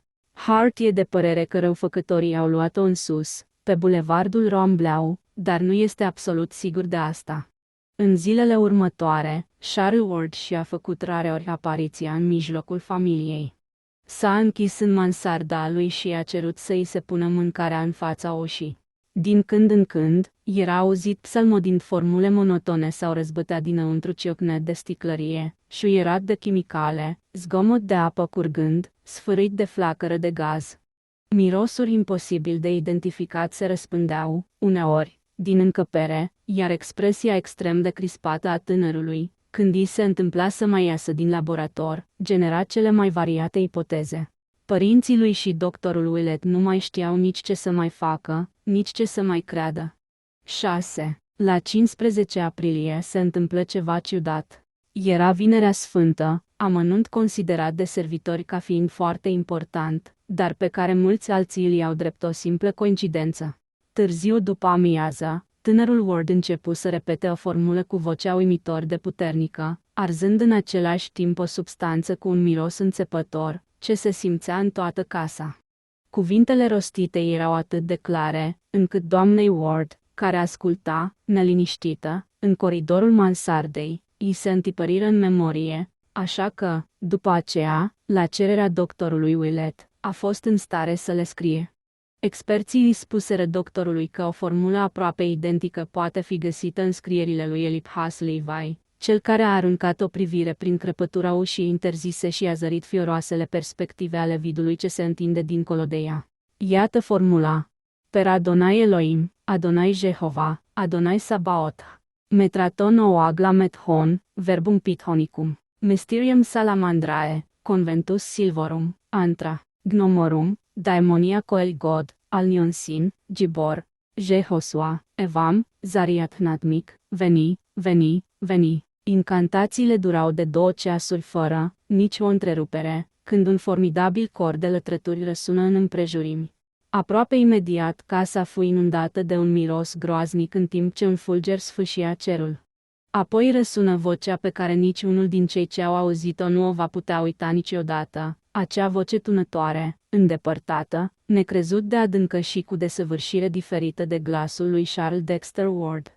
Ea zgâlță casa și 2 vecini o auziră, cu tot vacarmul câinilor. Doamna Ward, mereu în fața ușii laboratorului, se înfioră înțelegându-i semnificația diabolică, pentru că fiul ei îi povestise cum sunase vocea deasupra fermei din Pawtuxet Road, în noaptea morții lui Joseph Curwen. Nu se putea înșela asupra frazei pronunțate, pe care Charlie o citise adesea din scrisorile lui Luke Fenner, pe vremea când vorbea fără ascunzișuri despre cercetările lui. Era un simplu fragment dintr-o limbă uitată. Dais mais jesket boene doesef, dovema enite maus. Imediat după aceea lumina zilei se stinse, deși mai era o oră până la apus. Apoi veni o pală de miros diferit de primul, dar tot atât de misterios și de insuportabil. Charles începuse din nou să psalmodieze, iar mama lui auzi o serie de silabe ce ar putea fi scrise astfel: Ina și ogsotot haigfit rodag, terminându-se cu un ia, a cărui forță demențială urcă într-un crescendo înspăimântător. O secundă mai târziu răsună un strigăt plângător ce se transformă treptat într-un râs drăcesc. Doamna Ward, împinsă de teamă și de curajul orb al inimii de mamă, se duse să bată la ușă, dar nu obținu niciun răspuns. Bătu din nou, apoi rămase nemișcată în timp ce se înălța un al doilea strigăt, de data aceasta pornind din pieptul fiului ei, și care răsună în același timp cu hohotele diabolice ale celeilalte voci. Mama leșină pe loc, deși acum nu este în stare să-și amintească motivul precis al leșinului ei. Când domnul Ward se întoarse acasă la ora 6:15, nu-și găsi soția la parter. Servitorii speriați îi spuseră că era probabil pe coridor, la mansardă, de unde auziseră sunete încă și mai stranii decât de obicei. Urcă numai decât scara și o găsi pe doamna Ward întinsă pe podea, în fața ușii laboratorului. Dându-și seama că e leșinată, se duse să aducă un pahar cu apă și îi turnă apa pe față. Se liniști văzând-o că își revine imediat în simțiri. Dar, pe când o privea cum deschide ochii plini de uimire, îl trecu un fior înghețat și fu gata să leșine și el. Într-adevăr, în laboratorul ce-i păruse cufundat în tăcere, auzi murmurul unei conversații purtate aproape în șoaptă, la ei cărei cuvinte nu le putea înțelege, dar care, totuși îl răvășea până în adâncul sufletului. Desigur, nu era pentru prima oară că fiul lui murmăia niște formule, dar, acum, acest murmur părea cu totul diferit. Era vorba foarte clar de un dialog, în care vocea lui Charles, ușor de recunoscut, alterna cu o alta, atât de gravă și de cavernoasă, că era greu să crezi că iese din pieptul tânărului. Avea intonații extraordinar de hidoase și, dacă doamna Ward, revenindu-și, n-ar fi tras un țipăt care deșteptă instinctele protectoare ale soțului ei, este foarte probabil că Thomas Howland Ward n-ar mai fi putut să se laude că nu și-a pierdut niciodată cunoștința. Dar, în momentul acela, și-a luat soția în brațe și a coborât repede scara, înainte ca ea să remarce vocile care îl zguduiseră. Totuși n-a fost atât de iute, încât să nu audă un lucru care l-a făcut să se clatine sub povara sa. Căci strigătul doamnei Ward mai fusese auzit și de alții în afară de el și, ca răspuns, în laborator fuseseră rostite două cuvinte, singurele cuvinte inteligibile din acest sfat înspăimântător.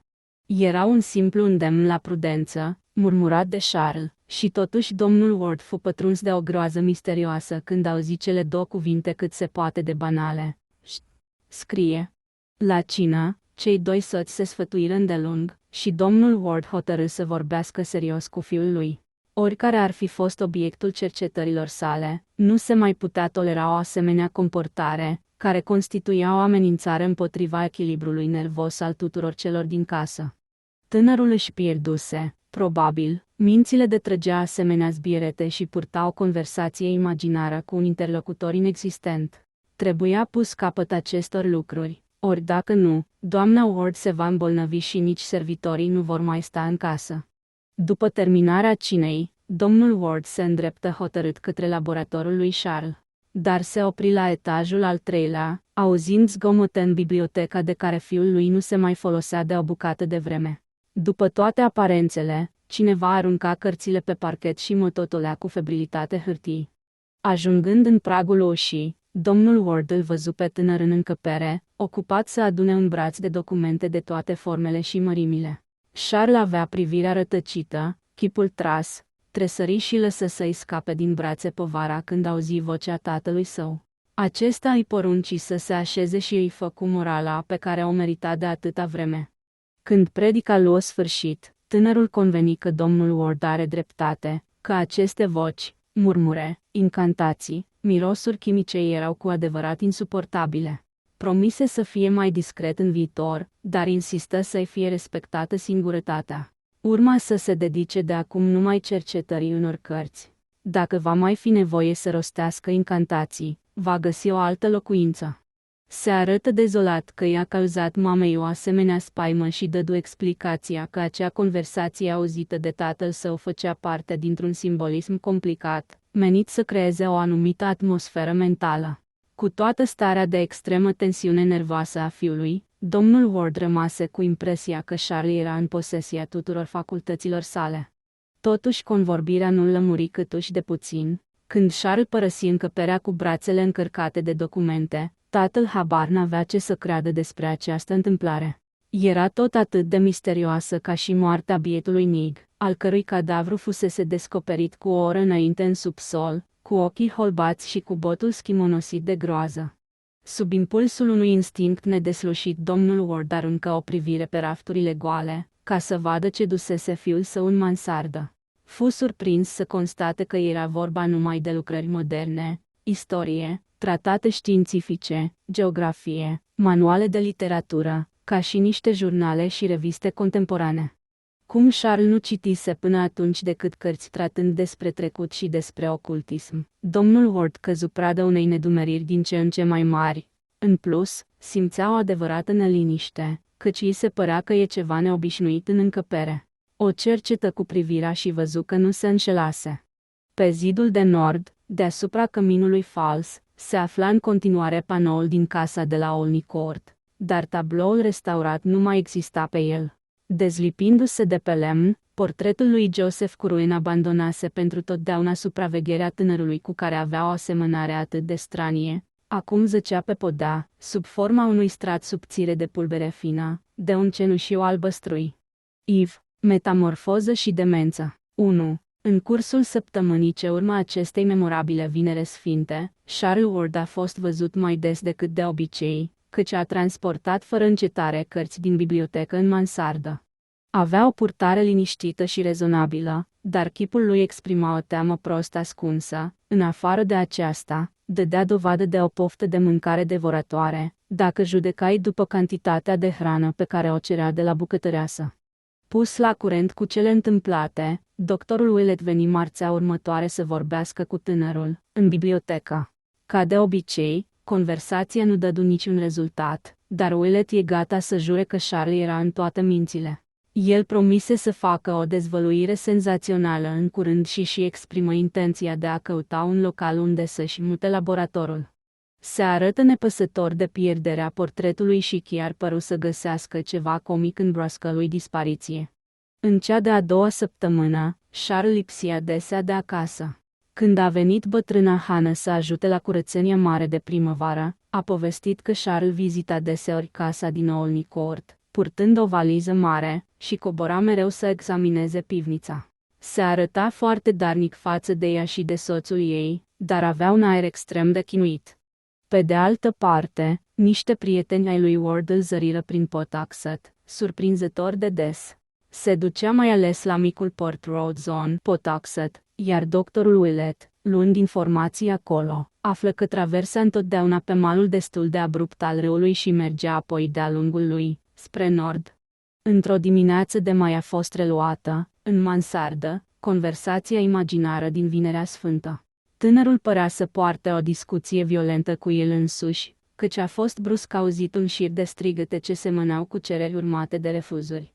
Domnul Ward urcă în goană, ascultă la ușă și auzi fragmentul următor de frază: "Trebuie să stea roșu timp de 3 luni."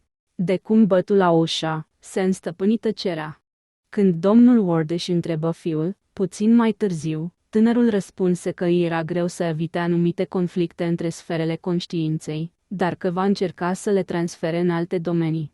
Spre mijlocul lui iunie a avut loc o ciudată întâmplare nocturnă. La începutul serii se auzi zgomot din laborator, dar se potoli aproape numai decât. La miezul nopții se duseră toți la culcare, iar valetul tocmai încuia cu cheia ușa dinspre stradă, când îl văzu apăfând în josul scării pe Charles, cu o valiză grea în mână. Tânărul făcu semn că vrea să iasă. Nu rosti niciun cuvânt, dar servitorul, văzându-i ochii arzători, începu să tremure fără să-și dea seama de ce. Îi deschise ușa tânărului stăpân și a doua zi își prezentă demisia doamnei Ward, declarând că privirea lui Charles avusese o expresie de ferocitate diabolică și că el nu va petrece nici o singură noapte în plus în această casă.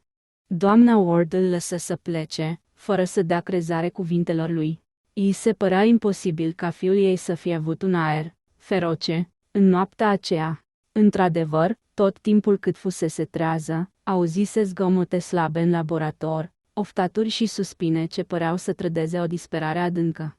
În seara următoare, așa cum făcuse cam cu 3 luni în urmă, Charles puse mâna pe ziar înaintea tuturor și făcu pierdută o foaie. După aceea, doctorul Willett, în cursul anchetei lui, își aminti acest incident și se duse la redacția jurnalului. Acolo găsi, pe foaia rătăcită de tânăr, 2 articole ce-i părură interesante. Iată-le: violare de mormânt. Robert Hahn, paznic de noapte la cimitirul de nord, a descoperit azi dimineață că a fost violat mormântul lui Ezra Whedon, născut în 1740 și mort în 1824, după inscripția de pe piatra lui funerară, smulsă cu sălbăticie din pământ și spartă. Conținutul mormântului, oricare ar fi fost el după mai mult de un secol de îngropăciune, a dispărut complet, în afară de câteva așchii de lemn putred. Nu au fost găsite urme de roți, dar poliția a descoperit în împrejurimi urme de pășii lăsate de pantofi fini. Han este de părere că există o legătură între această întâmplare și cea din luna Manie. Reamintim că atunci el a dat peste un grup de oameni care au fugit într-un camion după ce săpaseră o groapă adâncă. Dar inspectorul Riley contrazice această teorie și subliniază mari diferențe între cele două cazuri. În martie s-a săpat într-un loc unde nu era niciun mormânt. De data aceasta, un mormânt anume a fost violat cu o răutate feroce. Membrii familiei Whedon, puși la curent, și-au exprimat surprinderea și întristarea și au declarat că nu cunosc niciun dușman capabil de un asemenea act de vandalism. Hazard Whedon își amintește o legendă de familie potrivit căreia strămoșul lui ar fi fost amestecat într-o întâmplare ciudată, puțin înainte de Revoluție, dar nu știe să existe o vendetă posibilă la ora actuală. Cazul a fost încredințat inspectorului Cunningham, care speră să descopere indicii interesante în viitorul apropiat. Noaptea agitată la Pawtuxet. Locuitorii din Pawtuxet au fost treziți la ora 3 dimineața de un cor formidabil de lătrături, ce părea să atingă intensitatea maximă lângă râu, la nord de Rhodes on Pawtuxet. Fred Lemlin, paznic de noapte la Rhodes, a declarat că printre lătrăturile câinilor se amestecau țipetele unui om pradă spaimei de moarte. O furtună scurtă și violentă a pus capăt acestui vacarm. Se relatează că, pe toată durata incidentului, atmosfera a fost îmbâxită de mirosuri neplăcute, emanate, fără îndoială, de rezervoarele de petrol. Curând, Charles a început să arate ca un om hărțuit și toți gândesc astăzi, cugetând la acest fapt, că poate în acea perioadă ar fi vrut să facă o mărturisire, dar a fost împiedicat de o frică adâncă, întrucât adesea ieșea în oraș la adăpostul întunericului. Cei mai mulți dintre alieniști îl consideră vinovat de actele de vampirism înfăptuite în vremea aceea și relatate în amănunt de presă. Victimele, de vârste și condiții sociale diferite, au fost atacate în două locuri distincte, cartierul North End, lângă casa familiei Ward și regiunile periferice apropiate de Pawtuxet. Supraviețuitorii povestesc despre un monstru cu ochi de flăcări ce sărea asupra le, își înfigea colții în gât sau în susul brațului și se giftuia cu sânge. Nici în privința aceasta doctorul Willett nu este de acord cu confrații săi. Refuz să spun, declară el, ce ființă umană sau ce animal a putut să se dedea unor asemenea orori, dar afirm că Charles Ward nu este autorul lor. Am motive să cred că nu cunoștea gustul sângelui și anemia lui crescândă constituie cea mai bună dovadă în sprijinul teoriei mele. Ward s-a atins de lucruri oribile, dar nu a fost niciodată un monstru. Vorbele doctorului au multă autoritate, căci, în această epocă, se ducea adeseori la familia Ward pentru a o îngriji pe mama lui Charles, ai cărei nervi începeau să cedeze. Tot ascultând zgomotele nocturne provenind din mansardă, suferea de halucinații morbide pe care șovăia să le mărturisească medicului. Își închipuia că aude suspine și oftaturi înăbușite la orele cele mai imposibile. La începutul lui iulie, Willett o trimise la Atlantic City să-și refacă forțele și le recomandă domnului Ward și fiului său să nu-i trimită decât scrisori încurajatoare. 2. Puțin timp după plecarea mamei, Charles făcu demersuri pentru cumpărarea căsuței din Pawtuxet. Era o clădire mică de lemn, sordidă, cu un garaj de ciment, cocoțată sus de tot pe malul nu prea populat al râului, un pic deasupra portului Rhodes, dar tânărul ținea morțiș să o cumpere. Proprietarul i-o vându cam în silă, la un preț exorbitant. Imediat el își aduse acolo cu camionul, noaptea, toate cărțile și aparatele din mansardă și, părăsindu-și definitiv laboratorul, se mută din nou în camera lui, la etajul al treilea al casei părintești. În noul lui domiciliu, Charles se comportă în chip tot atât de misterios precum o făcuse și în mansarda lui. Avea acum și 2 tovarăși, un metes portughez cu o mutră sinistră, care îi era servitor, și un necunoscut zvelt, cu barbă deasă, cu ochii ascunși sub ochelari negri și care lucra, după toate aparențele, împreună cu Ward. Vecinii încercară zadarnic să intre în vorbă cu acești indivizi ciudați. Metisul Gomez nu rupea decât câteva vorbe pe englezește, iar omul care și spunea Dr. Allen se arăta cât se poate de rezervat. Charles încercă să dea dovadă de mai multă amabilitate, dar nu reuși decât să trezească o curiozitate bănuitoare, trâncănind vrute și nevrute despre lucrările lui de chimie. Curând începură să circule zvonuri bizare despre luminile care ardeau toată noaptea.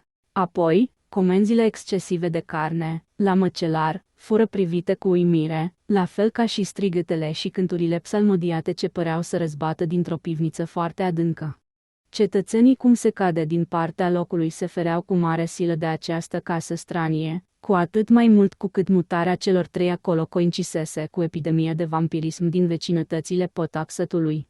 Ward își petrecea cea mai mare parte a timpului în căsuță, dar dormea uneori în casa tatălui său. În 2 rânduri părăsi orașul ca să facă 2 călătorii de câte o săptămână, cu destinație necunoscută. Slăbea și pălea fără încetare și nu mai avea plombul de altădată când îi repeta doctorului Willett vechea poveste cu cercetări vitale și dezvăluiri viitoare.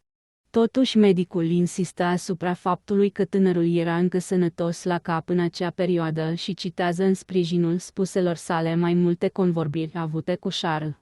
Cam prin luna septembrie actele de vampirism s-au repetat, dar, în ianuarie, Ward a fost amestecat într-o încurcătură gravă. De câteva vreme se tot vorbea de camioanele care veneau și plecau noaptea de la căsuță. Ori contrabandiștii de alcool opriră într-o noapte unul din aceste camioane într-un loc pustiu de lângă Hope Valley, sperând că vor găsi în el ceva marfă cu care să-și alimenteze traficul clandestin. În fapt, s-au ales cu o teribilă dezamăgire, căci lăzile lungi pe care puseseră mâna adăposteau un conținut oribil. Atât de oribil, într-adevăr, încât s-a vorbit îndelung de ele în lumea răufăcătorilor. Hoții se grăbiseră să-și îngroape captura, dar când afacerea ajunsese la urechile poliției, se făcu o anchetă amănunțită.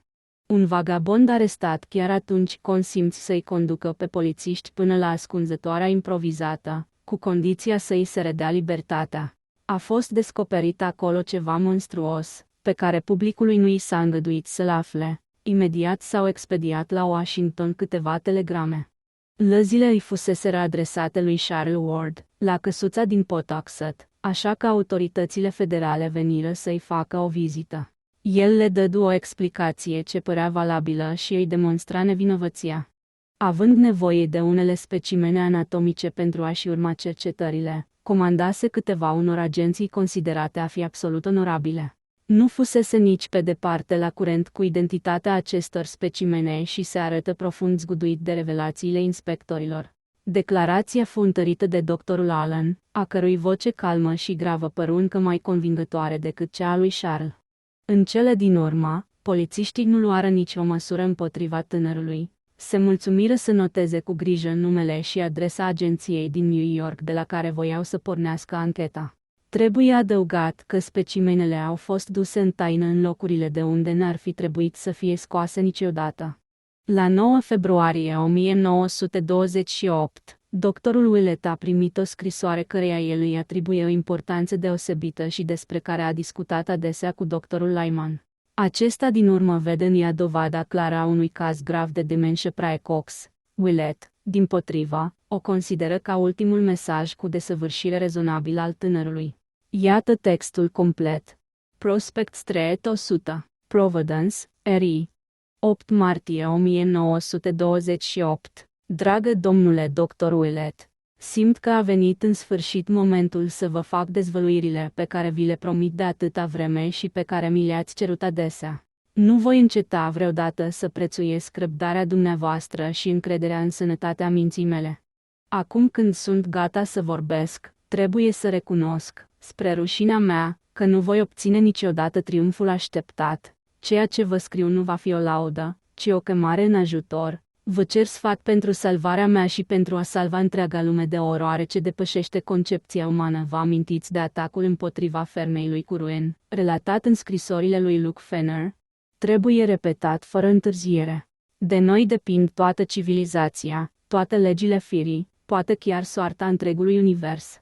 Am dat la iveală o anomalie monstruoasă, din dragoste pentru știință acum, de dragul vieții și al firii, trebuie să mă ajutați să o arunc înapoi, în bezne.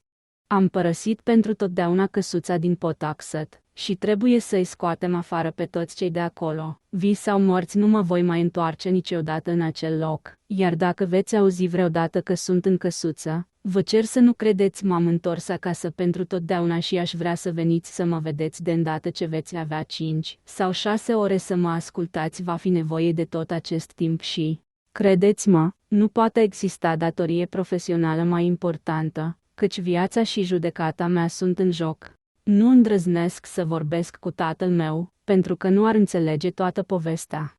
Dar i-am spus că sunt în primejdie și el a pus 4 polițiști de pază în jurul casei. Nu prea știu ce ar putea ei să facă, pentru că au împotriva lor forțe pe care nici dumneavoastră n-ați putea să le concepeți. Veniți deci fără zăbavă. Dacă vreți să mă găsiți încă în viață și să aflați cum m-ați putea ajuta să salvez cosmosul.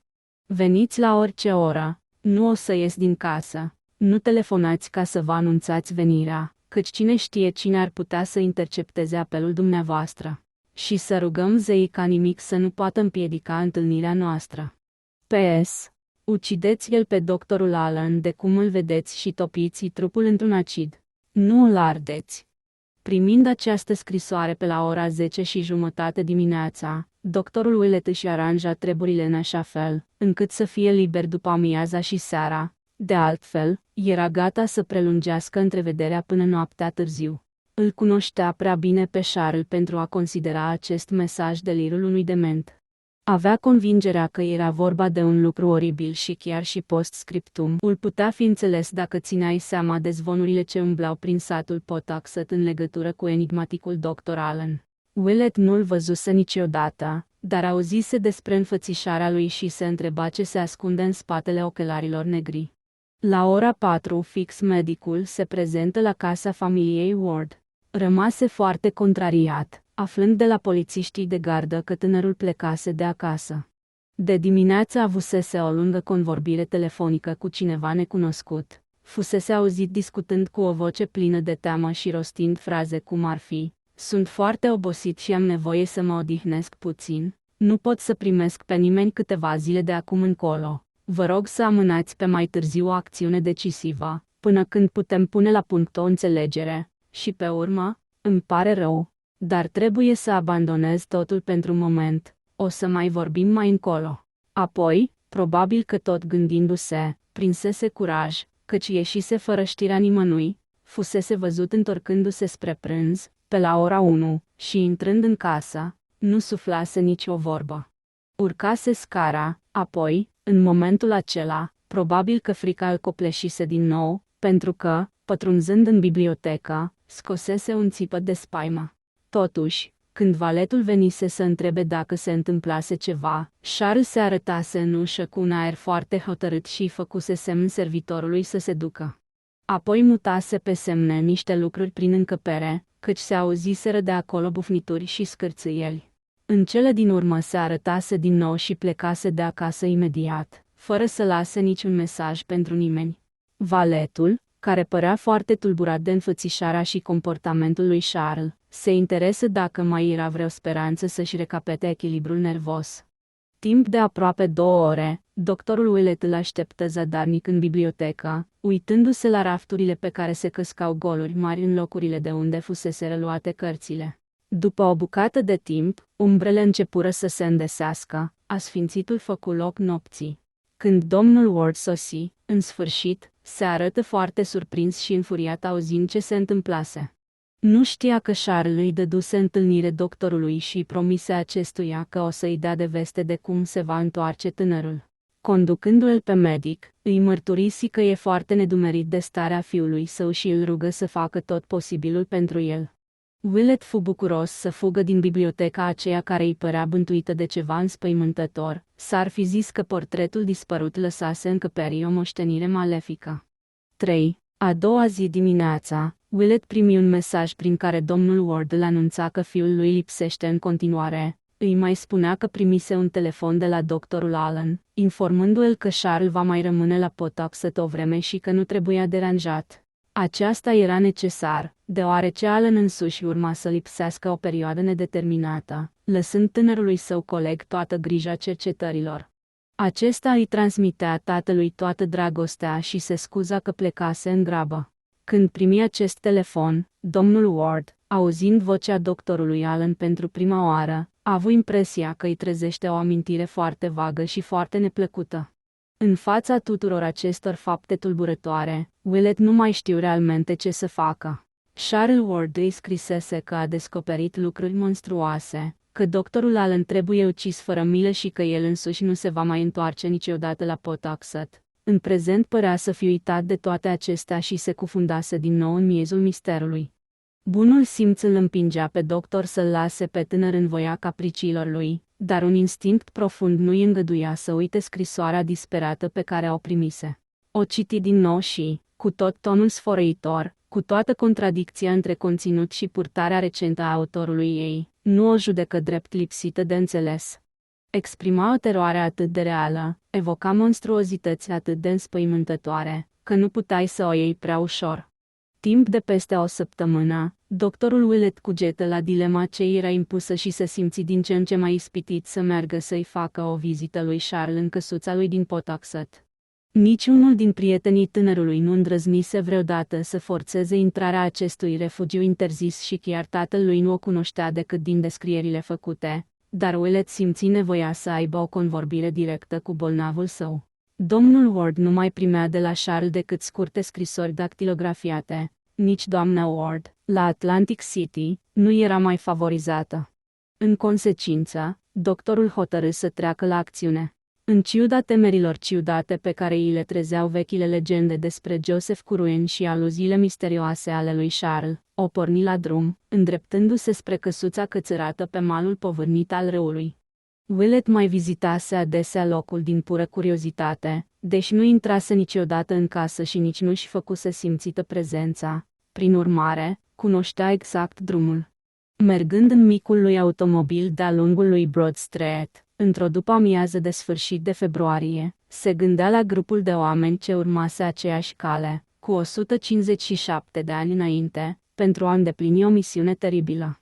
Ajunse curând la Pawtuxet, cot la dreapta pe Lockwood Street, înainte pe acest drum de țară cât se putea, apoi coborâ din mașină și o luă pe jos spre nord, în direcția dealului ce domina frumoasele meandre ale râului. Casele erau rare în aceste locuri și nu puteai să nu nimerești căsuța izolată, cu garajul ei de ciment. Ajuns la capătul unei alei neîngrijite, doctorul bătu în ușă și vorbi cu o voce hotărâtă metisului portughez care întredeschise ușa. Ceru să-l vadă pe Charles Ward pentru o afacere de importanță vitală și adăugă că, dacă îi se refuza intrarea în casă, va povesti totul, în amănunt, tatălui tânărului. Metisul se lăsa cu toată greutatea asupra ușii, neștiind prea bine dacă trebuie să o deschidă sau să o închidă, când o voce venită dinăuntru rosti cuvintele următoare: "Lasă-l să intre, Tony, mai bine să avem o discuție imediat." Vocea aceasta foarte joasă, cavernoasă, răgușită îl îngheță de groază pe medic, fără să-și dea seama de ce, dar spaima lui crescu și mai mult când îl văzu apărând pe cel care vorbise, căci era Charles Ward. Doctorul Willett a consemnat în scris conversația din după amiaza aceea cu o minuțiozitate datorată importanței pe care o acorda perioadei în cauză. El admite că, în acel moment, în mentalitatea tânărului a intervenit o schimbare radicală. În fapt, în controversa lui cu doctorul Lyman, el susține că, din punctul lui de vedere, nebunia lui Charles datează din clipa în care a început să le trimită părinților mesaje dactilografiate. Aceste bilețele nu au stilul obișnuit al lui Ward, ele au un caracter arhaic foarte bizar, ca și cum demența autorului lor ar fi dat frâul liber unui val de tendințe și de impresii acumulate inconștient în cursul mai multor ani de studii arheologice. Se ghicește în ele o sforțare clară în dorința de a fi modern, dar spiritul lor și uneori și limbajul aparții trecutului. Trecutul ieșea la iveală, de asemenea, în fiecare intonație și fiecare gest al lui Ward, când îl primi pe medic în căsuța întunecată. Se înclină, indică un scaun cu mâna și începu să vorbească cu acea stranie voce joasă, pe care încercă de la început să o explice. "M-am îmbolnăvit de ftizie trăind în aerul ăsta umed," declară el. "Presupun că veniți din partea tatălui meu să vedeți cum mă duc și sper că nu o să-i spuneți nimic care să-l îngrijoreze." Willett asculta cu atenție vocea spartă, dar studia cu încă și mai multă atenție chipul interlocutorului său. Simțea ceva necurat și tare ar fi vrut ca încăperea să fie mai puțin întunecoasă, dar nu rugă gazda să deschidă obloanele. Se mulțumi să-l întrebe de ce era purtarea în contradicție izbitoare cu scrisoarea lui disperată. "Tocmai voiam să vă spun," răspunse Ward. Aflați deci că am nervii într-o stare jalnică și că fac și spun unele lucruri pe care nu le pot explica. După cum v-am spus adesea, sunt în pragul unor mari descoperiri de o asemenea importanță că, uneori, îmi pierd capul. Dar nu mai am mult de așteptat. M-am purtat ca un prostănac, închizându-mă în casă la părinții mei sub paza polițailor. În punctul în care am ajuns, locul meu este aici. Vecinii mă bârfesc și poate că am avut slăbiciunea să cred câte ceva din ce au trâncănit despre mine. Nu fac nimic rău. Aveți bunătatea să mai așteptați 6 luni și răbdarea dumneavoastră va fi răsplătită din plin. Trebuie să vă spun că am descoperit un mijloc de a cunoaște trecutul. Vă las să judecați importanța a ceea ce voi putea da istoriei, filozofiei și artelor, având acces la asemenea comori. Străbunul meu stăpânea aceste lucruri când netrebnicii aceia lipsiți de minte l-au asasinat. Acum sunt pe punctul de a mă face stăpân pe aceleași cunoștințe și nimeni nu trebuie să mi se pună în cale.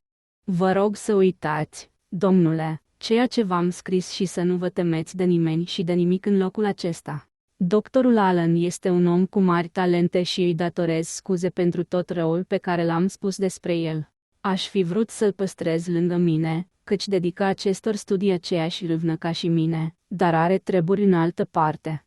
Doctorul Willett nu știu ce să răspundă acestui discurs.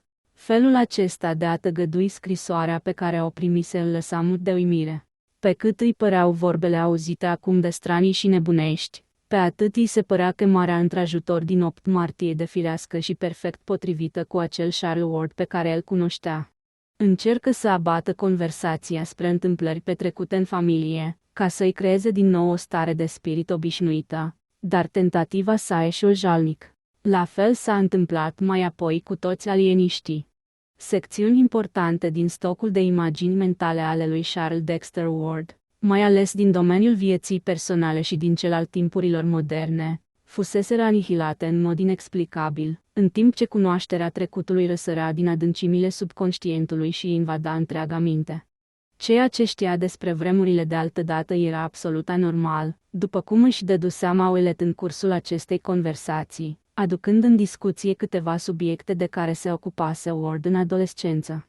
Astfel, niciun muritor obișnuit, oricâte studii ar fi făcut, n-ar fi avut de unde să știe că peruca șerifului îi căzuse de pe cap când se aplecase în față, ca să vadă mai bine piesa de teatru reprezentată la Histrionic Academy a domnului Douglas în ziua de joi, 7 februarie 1762, nici cum tăiaseră actorii cu nerușinare textul lui Steele, Conscious Lover, așa încât închiderea teatrului, ordonată de autoritățile puritane, 15 zile mai târziu, aproape că bucurase pe toată lumea. Dar Ward nu se lăsă dus prea multă vreme pe calea aceasta. Dorea numai să satisfacă în suficientă măsură curiozitatea musafirului său, că să-l vadă plecat fără gând de întoarcere. În acest scop, îi propuse lui Willett să-i arate toată casa și îl conduse imediat din pivniță până în pod. Medicul examină cu atenție toate încăperile. Constată că cele câteva cărți aflate la vedere ar fi fost prea puține ca să umple golurile din biblioteca din Prospect Street și că pretinsul laborator era doar o aparență înșelătoare. Existau cu siguranță, pe undeva, o adevărată bibliotecă și un adevărat laborator, dar era imposibil să spui unde. Willett se întoarse în oraș înainte de căderea nopții și povesti domnului Ward ce se petrecuse. Traseră amândoi concluzia că tânărul își pierduse mințile de-a binelea, dar hotărâră să nu ia nicio măsură severă pentru moment. Domnul Ward se decise să-i facă o vizită fiului său, pe neanunțate. Într-o seară, doctorul Willett îl duse cu mașina până aproape de căsuță și el așteptă cu răbdare să se întoarcă. După un timp destul de lung, tatăl reveni cu un aer foarte trist și nedumerit. Fusese primit cam în același fel ca și Willett. În plus, tânărul își făcuse apariția cu mare întârziere după ce musafirul reușise să răzbată în anticamere și nu dăduse nici cel mai mic semn de dragoste filială. Deși încăperea era foarte slab luminată, Charles se plânsese că lumina lămpilor îl orbește. Vorbise foarte încet, declarând că avea gâtul în stare foarte proastă, dar tatăl simțise în murmurul lui răgușit o nuanță tulburătoare, pe care nu și-o putea alunga din minte. Pe deplin înțeleși să facă tot ce le stătea în puteri pentru a-l salva pe tânăr, domnul Ward și doctorul Willett se puseră pe treabă să adune toate informațiile ce se puteau găsi despre el. Mai întâi făcură apel la bârfelile din Pawtuxet, ceea ce le veni destul de ușor, având prieteni în regiune. Toată lumea era de acord asupra faptului că tânărul Ward ducea o viață cu adevărat singuratică. Gura lumii îi făcea vinovați, pe el și pe tovarășii lui, de actele de vampirism din vara trecută, iar perindarea nocturnă a mai multor camioane dăduse naștere unor ipoteze sinistre. Negustorii vorbeau de comenzile bizare făcute de metisul portughez, în special cantități neînchipuite de carne și de sânge proaspăt, furnizate de măcelari. Mai era și problema zgomotelor subterane care se auzeau atunci când căsuța era cufundată în întuneric. Firește, ele puteau veni din pivniță, dar, potrivit unui zvon foarte împământenit, existau acolo cripte mult mai adânci și mai vaste. Aducându-și aminte de vechile istorii cu catacombele lui Joseph Curwen și fiind siguri că acea căsuță fusese aleasă pentru că se înălța, probabil, pe locul fermei vrăjitorului, Willett și domnul Ward dădură multă atenție zvonului și căutarea de mai multe ori, fără succes, ușa din malul râului, de care vorbeau vechile manuscrise. Cât despre părerea lumii asupra locuitorilor căsuței, se dovedi curând că oamenii îl detestau pe metisul portughez, se temeau de doctorul Allen și nu-l iubeau deloc pe tânărul Ward. Acesta se schimbase mult în ultimele 2 săptămâni, renunțase să se mai prefacă amabil și, în rarele împrejurări când ieșea din casă, vorbea cu o voce răgușită, de-abia auzită. Înarmați cu aceste informații, domnul Ward și doctorul Willett ținură sfat îndelung în mai multe rânduri. Dar le lipsea esențialul ca să reușească să pună la un loc diferitele părți care formau întregul. Cei doi ar fi plătit scump să poată consulta documentele găsite de Charles, căci, în chip clar, în ele se afla cheia nebuniei tânărului. 4. Tatăl și medicul, tulburați de problema căreia nu reușeau să-i găsească soluția, nu făcură nimic câteva zile, în timp ce biletele dactilografiate trimise de Charles părinților săi se răreau din ce în ce mai mult. Apoi veni prima zi a lunii, cu obișnuitele lichidări financiare, iar funcționarii de la anumite bănci începură să clatine din cap și să-și dea telefoane unii altora. Directorii, cunoscându-l din vedere pe Charles Ward, se duseră să-l întrebe de ce toate cecurile semnate de mâna lui semănau cu niște falsuri grosolane.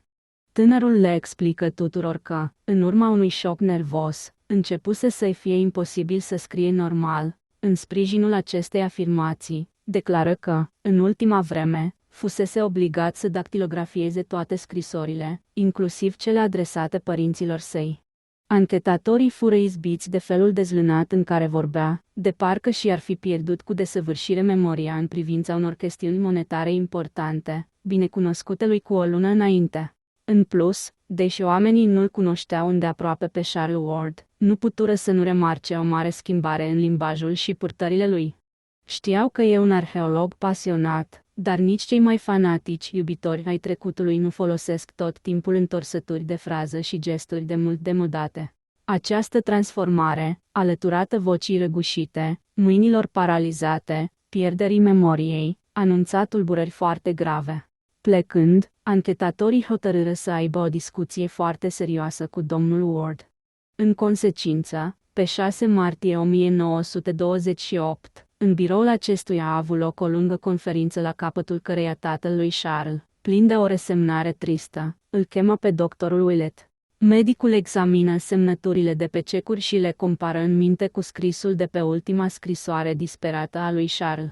Diferența era radicală și totuși noua scriere cu aspect arhaic îi era teribil de cunoscută. Un lucru părea sigur, Charles era nebun de legat. Cum era evident că nu și mai poate administra averea și nici nu mai e capabil de relații normale cu lumea din afară, trebuia îngrijit neîntârziat. S-a făcut deci apel la 3 alieniști, doctorii Peck și Waite, din Providence și doctorul Lyman din Boston. Domnul Ward și doctorul Willett le făcură o expunere amănunțită asupra cazului, apoi, cei 5 bărbați examinară cărțile și hârtiile aflate încă în biblioteca lui Charles.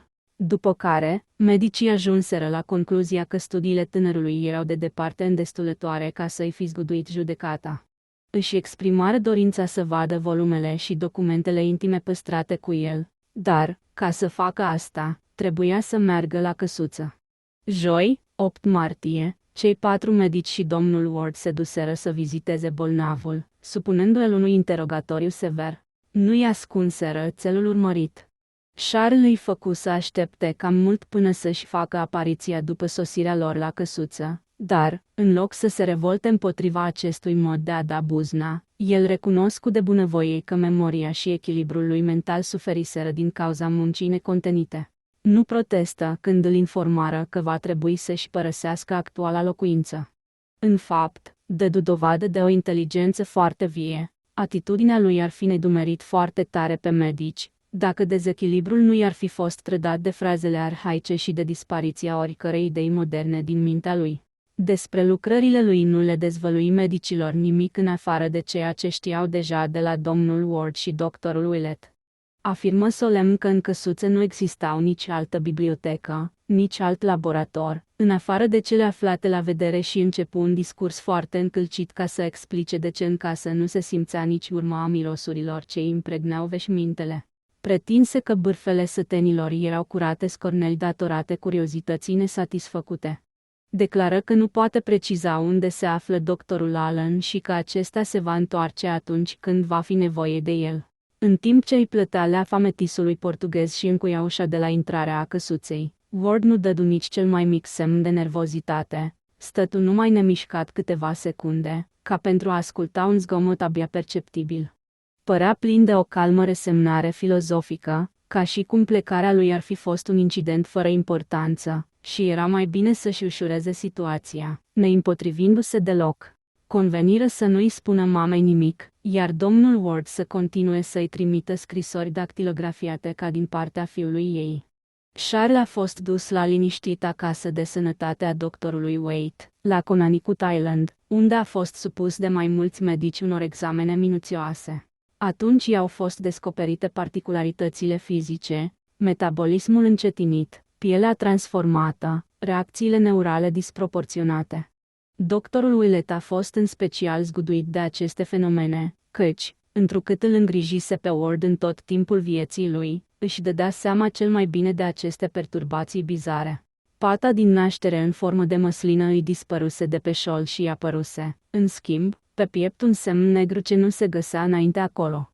Medicul se întrebă dacă nu cumva pacientul fusese însemnat cu semnul vrăjitoarelor, care se spune că era impus celor ce participau la anumite adunări nocturne în locuri singuratice.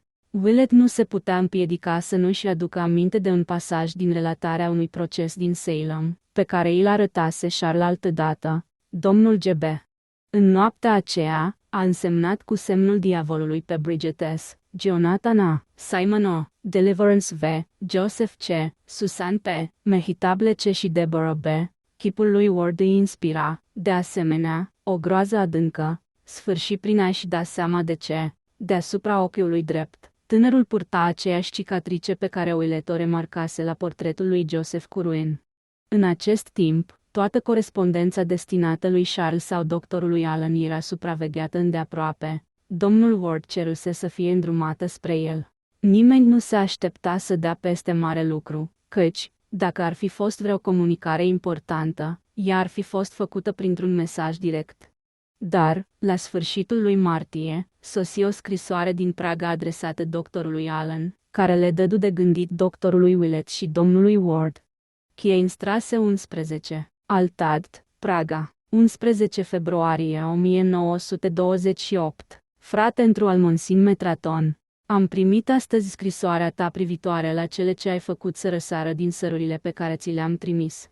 Acest rezultat, contrar speranțelor, dovedește limpede că pietrele de mormânt fuseseră schimbate atunci când Barabas mi-a procurat specimenul. Se întâmplă adesea, după cum știi și tu, de când cu trupul pe care l-ai scos din cimitirul de la King's Chapel în 1769 și, după cele scoase de H. din vechiul loc de odihnă în 1690, care erau să-l coste viața. Același lucru mi s-a întâmplat în Egipt acum 75 de ani și de acolo mi se trage cicatricea pe care tânărul a văzut-o pe fața mea în 1924. Așa cum ți-am mai spus acum multă vreme, nu chema niciun spirit pe care să nu-l poți domina, fie pornind de la sărurile morților, fie din sferele de dincolo. Să ții mereu pregătite cuvintele care alungă și nu sta la gânduri când ai un dubiu asupra identității celui venit. În 9 cimitire din 10 pietrele au fost schimbate din loc. Nu poți fi niciodată sigur de nimic atâta vreme cât nu ai pus întrebările. Am primit azi vești de la H, care a avut necazuri cu soldații, regretă că Transilvania a trecut de la Ungaria la România și s-ar muta de acolo. Dacă castelul lui n-ar fi atât de plin cu ce știm. Am să-ți trimit curând ceva venit dintr-un mormânt oriental, o să-ți facă mare plăcere. Până atunci, nu uita că aș vrea să-l am pe BF. Dacă ai putea să mi-l procuri. Îl cunoști mai bine decât mine pe G din Philadelphia. Folosește-l înaintea mea, dacă vrei, dar nu-l trata cu prea mare neîndurare, căci trebuie să-i vorbesc și eu după aceea. Iog sot hot neblot zin, Simon O, domnului J.C., la Providence. Domnul Ward și doctorul Willett au rămas uluiți la citirea acestei scrisori și avură nevoie de multă vreme ca să înțeleagă ce putea ea să implice. Așadar, doctorul Allen și nu Charles Ward era cel ce conducea totul în căsuța din Pawtuxet. Asta explica post-scriptum-ul ultimului mesaj al tânărului. Și de ce prezenta scrisoare, adresată pe plic doctorului Allen, purta la sfârșit inscripția, domnului J.C. Concluzia se impunea, dar monstruozitatea are și ea anumite limite. Cine era? Simon O. Bătrânul pe care îl vizitase Charles la Praga? Poate. Dar, în veacurile apuse, existase un Simon Orne, alias Jedediah, din Salem, dispărut în 1771 și căruia doctorul Willett îi recunoștea acum scrisul, după copiile fotografice ale documentelor pe care Charlie le arătase altădată. Tatăl și bătrânul medic, neștiind ce să facă și nici ce să mai creadă, se duseră să-l vadă pe Charles la sanatoriu, ca să-i pună câteva întrebări privitoare la doctorul Allen, la vizita lui la Praga și la ceea ce aflase despre Simon Orne din Salem. Tânărul răspunse simplu că observase că doctorul Allen avea legături spirituale uimitoare cu anumite suflete din trecut, iar corespondentul lui de la Praga poseda, probabil, același dar. Plecând de acolo, domnul Ward și doctorul Willett își dădură seama că, de fapt, ei fuseseră cei supuși unui interogatoriu și că, fără să dezvăluie nimic el însuși, bolnavul îi făcuse să spună tot ce conținea scrisoarea de la Praga. Doctorii Peck, Waite și Lyman nu dădură mare importanță corespondenței colegului lui Charles Ward. Cunoscând tendința monomaniacilor de a se strânge unii lângă alții, credeau că Charles sau Allen descoperiseră un seamăn de-al lor expatriat, poate cineva care văzuse scrisul lui Simon Orne și îl imitase, ca să încerce să treacă drept reîncarnarea acestui personaj. Poate și Allen se găsea în aceeași situație și el făcuse pe tânărul Ward să creadă că este un avatar al lui Joseph Curwen. În plus, medicii pretinseră că scrisul actual al lui Charles Ward era o imitație a mai multor specimene vechi de scriere, procurate prin diverse șiretlicuri. Nu dădură nicio atenție părerii lui Willett, care spunea că se regăsesc în scrierea lui Charles toate caracteristicile scrisului arhaic al lui Joseph Curwen. Ținând seama de scepticismul confraților săi, bătrânul doctor îl sfătui pe domnul Ward să nu le arate scrisoarea adresată doctorului Allen, venită din Racus, Transilvania, la data de 2 aprilie și al cărei scris era absolut identic cu cel al criptogramei Hutchinson. Iată conținutul ei. Castelul Ferenczy, 7 martie 1928. Dragul meu C. 20 de oameni din poliție au venit să-mi pună întrebări despre lucrurile povestite de țărani români. Ăștia dau dovadă de un zel dezgustător, pe când pe un maghiar îl puteam corupe ușor cu un prânz bun. Luna trecută, mi-a trimis sarcofagul celor 5 sfinxi de la Acropole, unde cel pe care l-am chemat îmi spusese că se va găsi și am avut 3 conversații cu ceea ce era înmormântat acolo. O să-l trimit imediat lui Eso la Praga, care ți-l va expedia apoi ție. Creatura e foarte încăpățânată, dar tu cunoști metoda de a o face să vorbesc că te arăți foarte înțelept ținând în jurul tău mai puțină lume decât înainte. Nu era nicio nevoie să-i păstrezi pe paznici în forma lor trupească, ca să stea degeaba. Poți acum să te deplasezi și să te duci să lucrezi în altă parte fără prea mare greutate, dacă este necesar, dar sper că nimic nu te va constrânge prea curând să urmezi o cale atât de săcăitoare. Am fost foarte bucuros să aflu că nu mai ești deloc în legătură cu cei din afară, căci asta înseamnă întotdeauna un pericol mortal. Ai câștigat întrecerea între noi reușind să ordonezi formulele în așa fel încât un altul să le poată rosti cu succes. Borelus considera că este posibil cu condiția să folosești cuvintele potrivite. Oare tânărul le folosește adesea? Îmi pare rău că strâmbă din nas, așa cum mă temeam încă din timpul celor 15 luni ale șederii lui la castel, dar bănuiesc că știi cum să-l iei, nu vei putea să-l învingi cu ajutorul formulei, căci ea nu are efect decât asupra celor pe care cealaltă formulă i-a înviat, pornind de la sărori. Dar ai mâini voinice și pumnal și pistol, iar mormintele nu sunt greu de săpat și acizii nu refuză să ardă. Am auzit că îi l-ai promis pe BF. Pe urmă îmi trebuie și mie. Fii foarte atent pe cine chemi și ferește-te de tânăr. De acum într-un an vom putea chema legiunile subterane și atunci puterea noastră nu va mai avea margini ai încredere în cuvintele mele, căci, știi doar, și cu mine am avut 150 de ani în plus față de tine ca să studiem acest subiect. Nephren canai hadot. Edu. H. Pentru Jecuruen. Esc. Providence. Domnul Ward și doctorul Willett se abținură să arate scrisoarea alieniștilor, dar aceasta nu îi împiedică să ia măsuri. Niciun sofism nu mai putea să ascundă sinistrul adevăr. Doctorul Allen întreținea o corespondență neîntreruptă cu două personaje bizare pe care Charles le vizitase în călătoria lui și care pretindeau că sunt reîncarnări ale vechilor prieteni ai lui Joseph Curwen din Salem. Pe deasupra, el însuși se considera a fi o reîncarnare a bătrânului vrăjitor și nutrea intenții ucigașe la adresa unui tânăr, ce nu putea fi altul decât Charles Ward. Ca atare, mulțumind lui Dumnezeu că fiul lui era la loc sigur în sanatoriu, domnul Ward angajă câțiva detectivi, cerându-le să-i facă rost de toate informațiile posibile despre misteriosul dr. Allen. Le încredință cheia căsuței și îi îndemnă să inspecteze camera pe care o ocupase colegul fiului său, în căutare de indicii interesante. Întrevederea cu detectivii a avut loc în biblioteca lui Charles, și polițiștii avură o impresie limpede de ușurare când ieșiră din încăperea unde părea să domnească o atmosferă malefică. V. Coșmar și cataclism. 1. Puțin timp după aceea a avut loc hidoasa aventură care și-a lăsat urma de neșters asupra sufletului lui Marinus Bicknell Willett și i-a îmbătrânit trupul cu 10 ani. Medicul, după o lungă discuție cu domnul Ward, căzuse de acord cu el asupra unui număr de puncte ce ar fi fost considerate ridicule de alieniști. Exista, răspândită în lume, o mișcare înfricoșătoare aflată în legătură directă cu o necromanție mai veche decât vrăjitoria din Salem.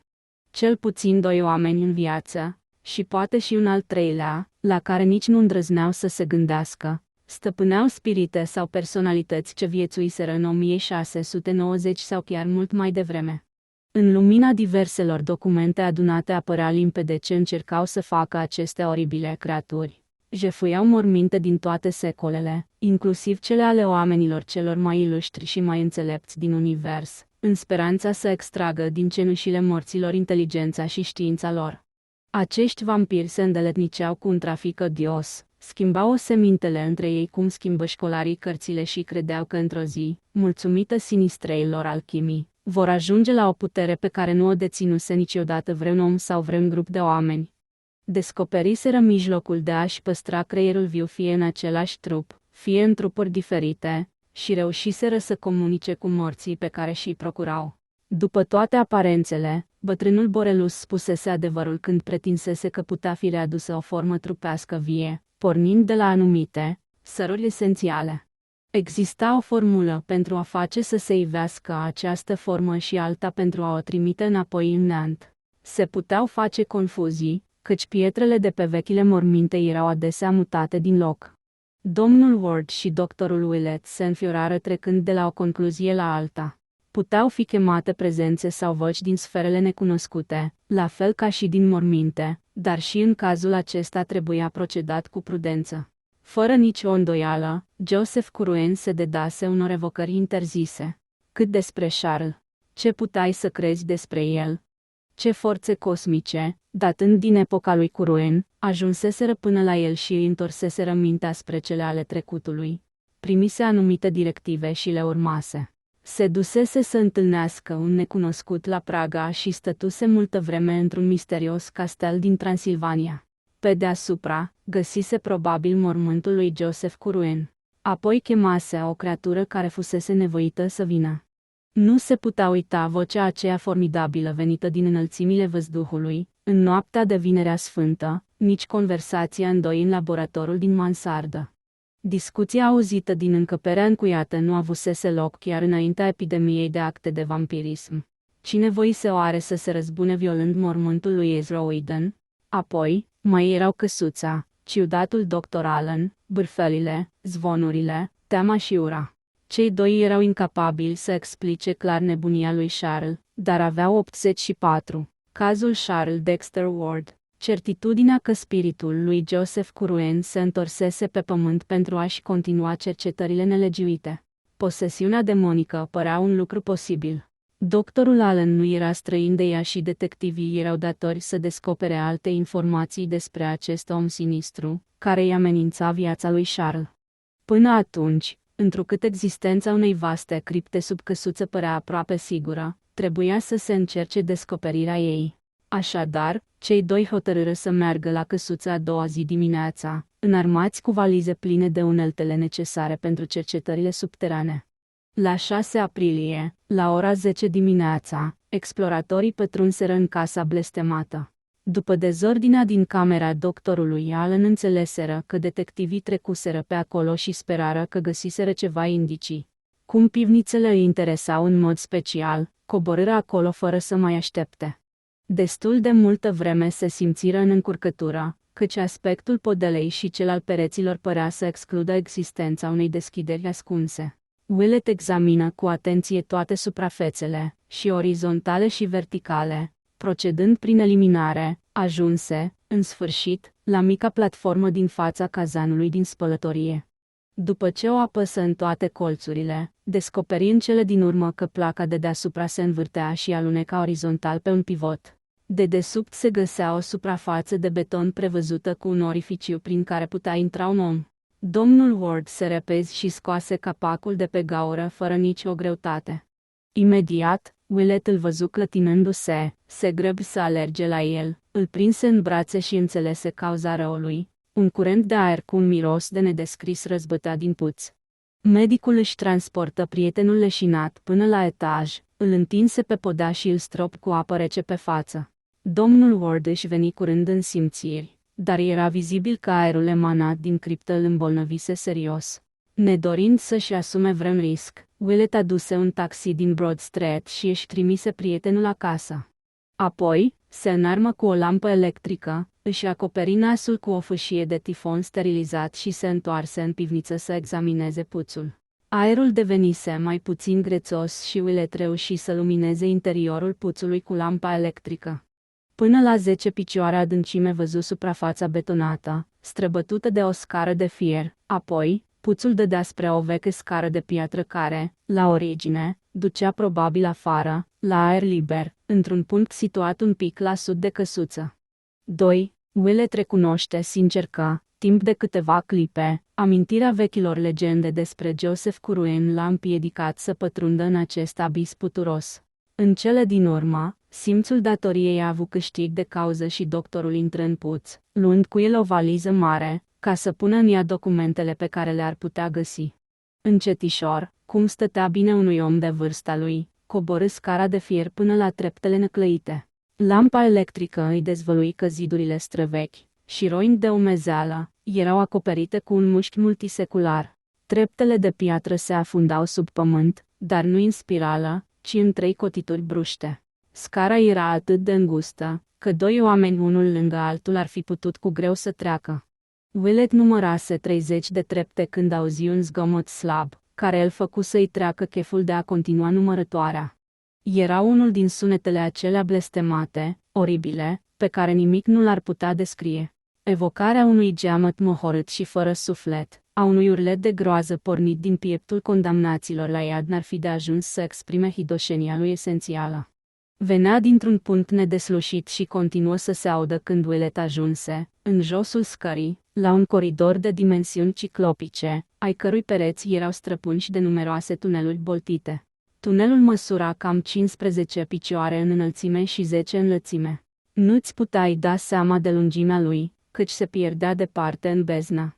Stăpânindu-și teama pe care i-o trezeau mirosul infect și urletul necontenit, Willett începu să exploreze tunelurile boltite, unul după altul. Fiecare dintre ele ducea la o sală de dimensiune mijlocie, ce părea a fi servit unor scopuri ciudate. Bătrânul doctor nu văzuse în viața lui ceva comparabil cu instrumentele cărora abia le întrezărea forma sub mormanele de praf și de pânze de păianjen adunate într-un secol și jumătate, căci mai multe dintre aceste săli reprezentau, probabil, fazele cele mai vechi ale experiențelor lui Joseph Curwen. Dimpotriva, ultima în care pătrunse Willett fusese folosită de curând. Adăpostea rafturi, mese, dulapuri, scaune și un birou încărcat cu documente din diferite epoci. În câteva locuri se găseau lumânări și lămpi cu petrol. Medicul aprinse câteva ca să vadă mai bine. Constată atunci că încăperea era ultimul birou unde lucrase Charles Ward. Cum cunoștea majoritatea cărților și cum aproape toate mobilele proveneau din casa de pe Prospect Street, încercă un sentiment de familiaritate atât de intens, încât uită de miasme și de urlete, deși erau mai puternice aici decât în josul scării. Prima lui sarcină era să pună mâna pe toate documentele de o importanță vitală. Se puse pe treabă fără întârziere și dădu seama curând că i-ar trebui luni, dacă nu ani, să descifreze toată grămada de hârtie acoperite cu scrieri ciudate și cu desene stranii. Găsi, între altele, pachete mari de scrisori cu ștampile de la Praga și de la Racus, scrise, fără îndoială, de Orne sau Hutchinson. În sfârșit, într-un mic birou de acaju, Willett descoperi documentele lui Joseph Curwen pe care Charles îl lăsase să le întrezărească în mare silă, cu câțiva ani înainte. Puse tot pachetul în valiză, apoi continuă să examineze dosarele, concentrându-și atenția asupra documentelor mai moderne. Ori aceste manuscrise aveau o caracteristică bizară, foarte puține dintre ele fusese răscrise de Charles Ward, pe când teancuri întregi de hârtie erau acoperite cu un scris absolut identic cu cel al lui Joseph Curwen, deși data lor era recentă. Singura concluzie posibilă era că tânărul se străduise, cu un succes nemai întâlnit, să imite grafia bătrânului vrăjitor. Pe de altă parte, nu exista nici urmă de o a treia scritură, care ar fi fost cea a doctorului Allen. În acest munte de note și simboluri, o formulă mistică revenea atât de des, că Willett o învăță pe din afară chiar înainte să-și încheie cercetările. Era dispusă pe două coloane paralele, cea din stânga avea deasupra simbolul arhaic numit cap de dragon, folosit în almanahuri pentru a indica un nod ascendent. În susul celei din dreapta se găsea semnul coadă de dragon sau nod descendent. Medicul își dădu seama că a doua parte a formulei nu era altceva decât prima, scrisă pe dos, cu excepția monosilabelor de la sfârșit și a cuvântului Yog-Sothoth. Iată reproducerea exactă. Yaing-Nga Hogtrudaif, Yog-Sothoth Jebl He Jeb Yog-Sothoth, Fait Hrodog-Nga Ngai, Wahshro. Willett fu atât de fascinat de cele două formule, încât se trezi că le repetă cu voce joasă. Judecă, după un timp, că adunase destule documente ca să-i convingă pe alieniști de necesitatea unei închete mai sistematice. Dar rămânea încă de găsit laboratorul ascuns. Așa că, lăsând valiza în sala luminată, intră din nou în coridorul cufundat în beznă și duhoare, sub bolta căruia continua să se audă hidosul geamăt. Cele câteva încăperi în care intră erau pline de lăzi putrezite și de sicrie de plumb cu înfățișare sinistră. Se gândi la sclavii și marinarii dispăruți, la mormintele violate în toate colțurile lumii, la atacul final asupra fermei din Pawtuxet Road, apoi hotărâ că e mai bine să nu se mai gândească. Dintr-o dată, zidurile părură să-i dispară din fața ochilor în timp ce duhoarea și geamătul deveneau mai puternice. Willett observa atunci că pătrunsese într-o sală atât de vastă, încât lumina lămpii nu străbătea până în capătul celălalt. Peste un timp, ajunse la un cerc de stâlpi enormi, în centrul căruia se înălța un altar acoperit de sculpturi atât de ciudate, că se apropie să se uite la ele. Dar, când văzu ce înfățișau, sări înfiorat înapoi și nu zăbovi să privească petele întunecate de deasupra și de pe laturile altarului. În schimb, dădu de peretele din fund care forma un arc de cerc gigantic străpuns de deschideri de uși și tăiat de sute de celule goale, cu gratii de fier și cu lanțuri prinse în ziduri. 3. Totuși duhoarea hidoasă și geamătul lugubru deveniseră atât de deslușite în această vastă sală subterană, că medicul fu silit să le acorde toată atenția. Îndreptând lumina lămpii spre podea, observă că, din loc în loc, la intervale regulate, unele dintre dale erau străpunse de găurele. O scară lungă, aruncată neglijent pe jos, părea impregnată complet de mirosul înspăimântător ce domnea peste tot. Deodată, Willett constată că mirosul și zgomotul păreau mai puternice chiar deasupra dalelor găurite, ca și cum acestea ar fi fost niște trape dând acces spre adâncimi și mai mari. Îngenuncă lângă una dintre ele și reuși să o urnească din loc, cu multă greutate. Imediat geamătul deveni mai ascuțit și trebuie să-și adune tot curajul ca să stăruie să ridice piatra grea. O putoare de nedescris urcă din măruntaiele pământului și medicul simți că îl apucă amețeala când îndreptă raza lămpii spre deschiderea neagră. Dacă Willett sperase cumva să descopere o scară ducând către un hău al ororii supreme, a fost probabil dezamăgit văzând numai peretele de cărămidă al unui puț cilindric cu diametrul de 1,5 metri, lipsit de orice posibilitate de coborâre. În timp ce raza de lumină se lăsa mai jos spre fundul puțului, geamătul se transformă într-un șir de țipete groaznice, însoțite de zgomotele produse de încercări zadarnice de cățărare și de căderea a ceva vâscos. Exploratorul începu să tremure, mintea lui refuza să-și închipuie ce creatură oribilă ar putea să se ascundă în acest abis. Dar, o clipă mai târziu, își făcu curaj și se aplecă peste ghizdul grosolan, ținând lampa în mână întinsă în jos.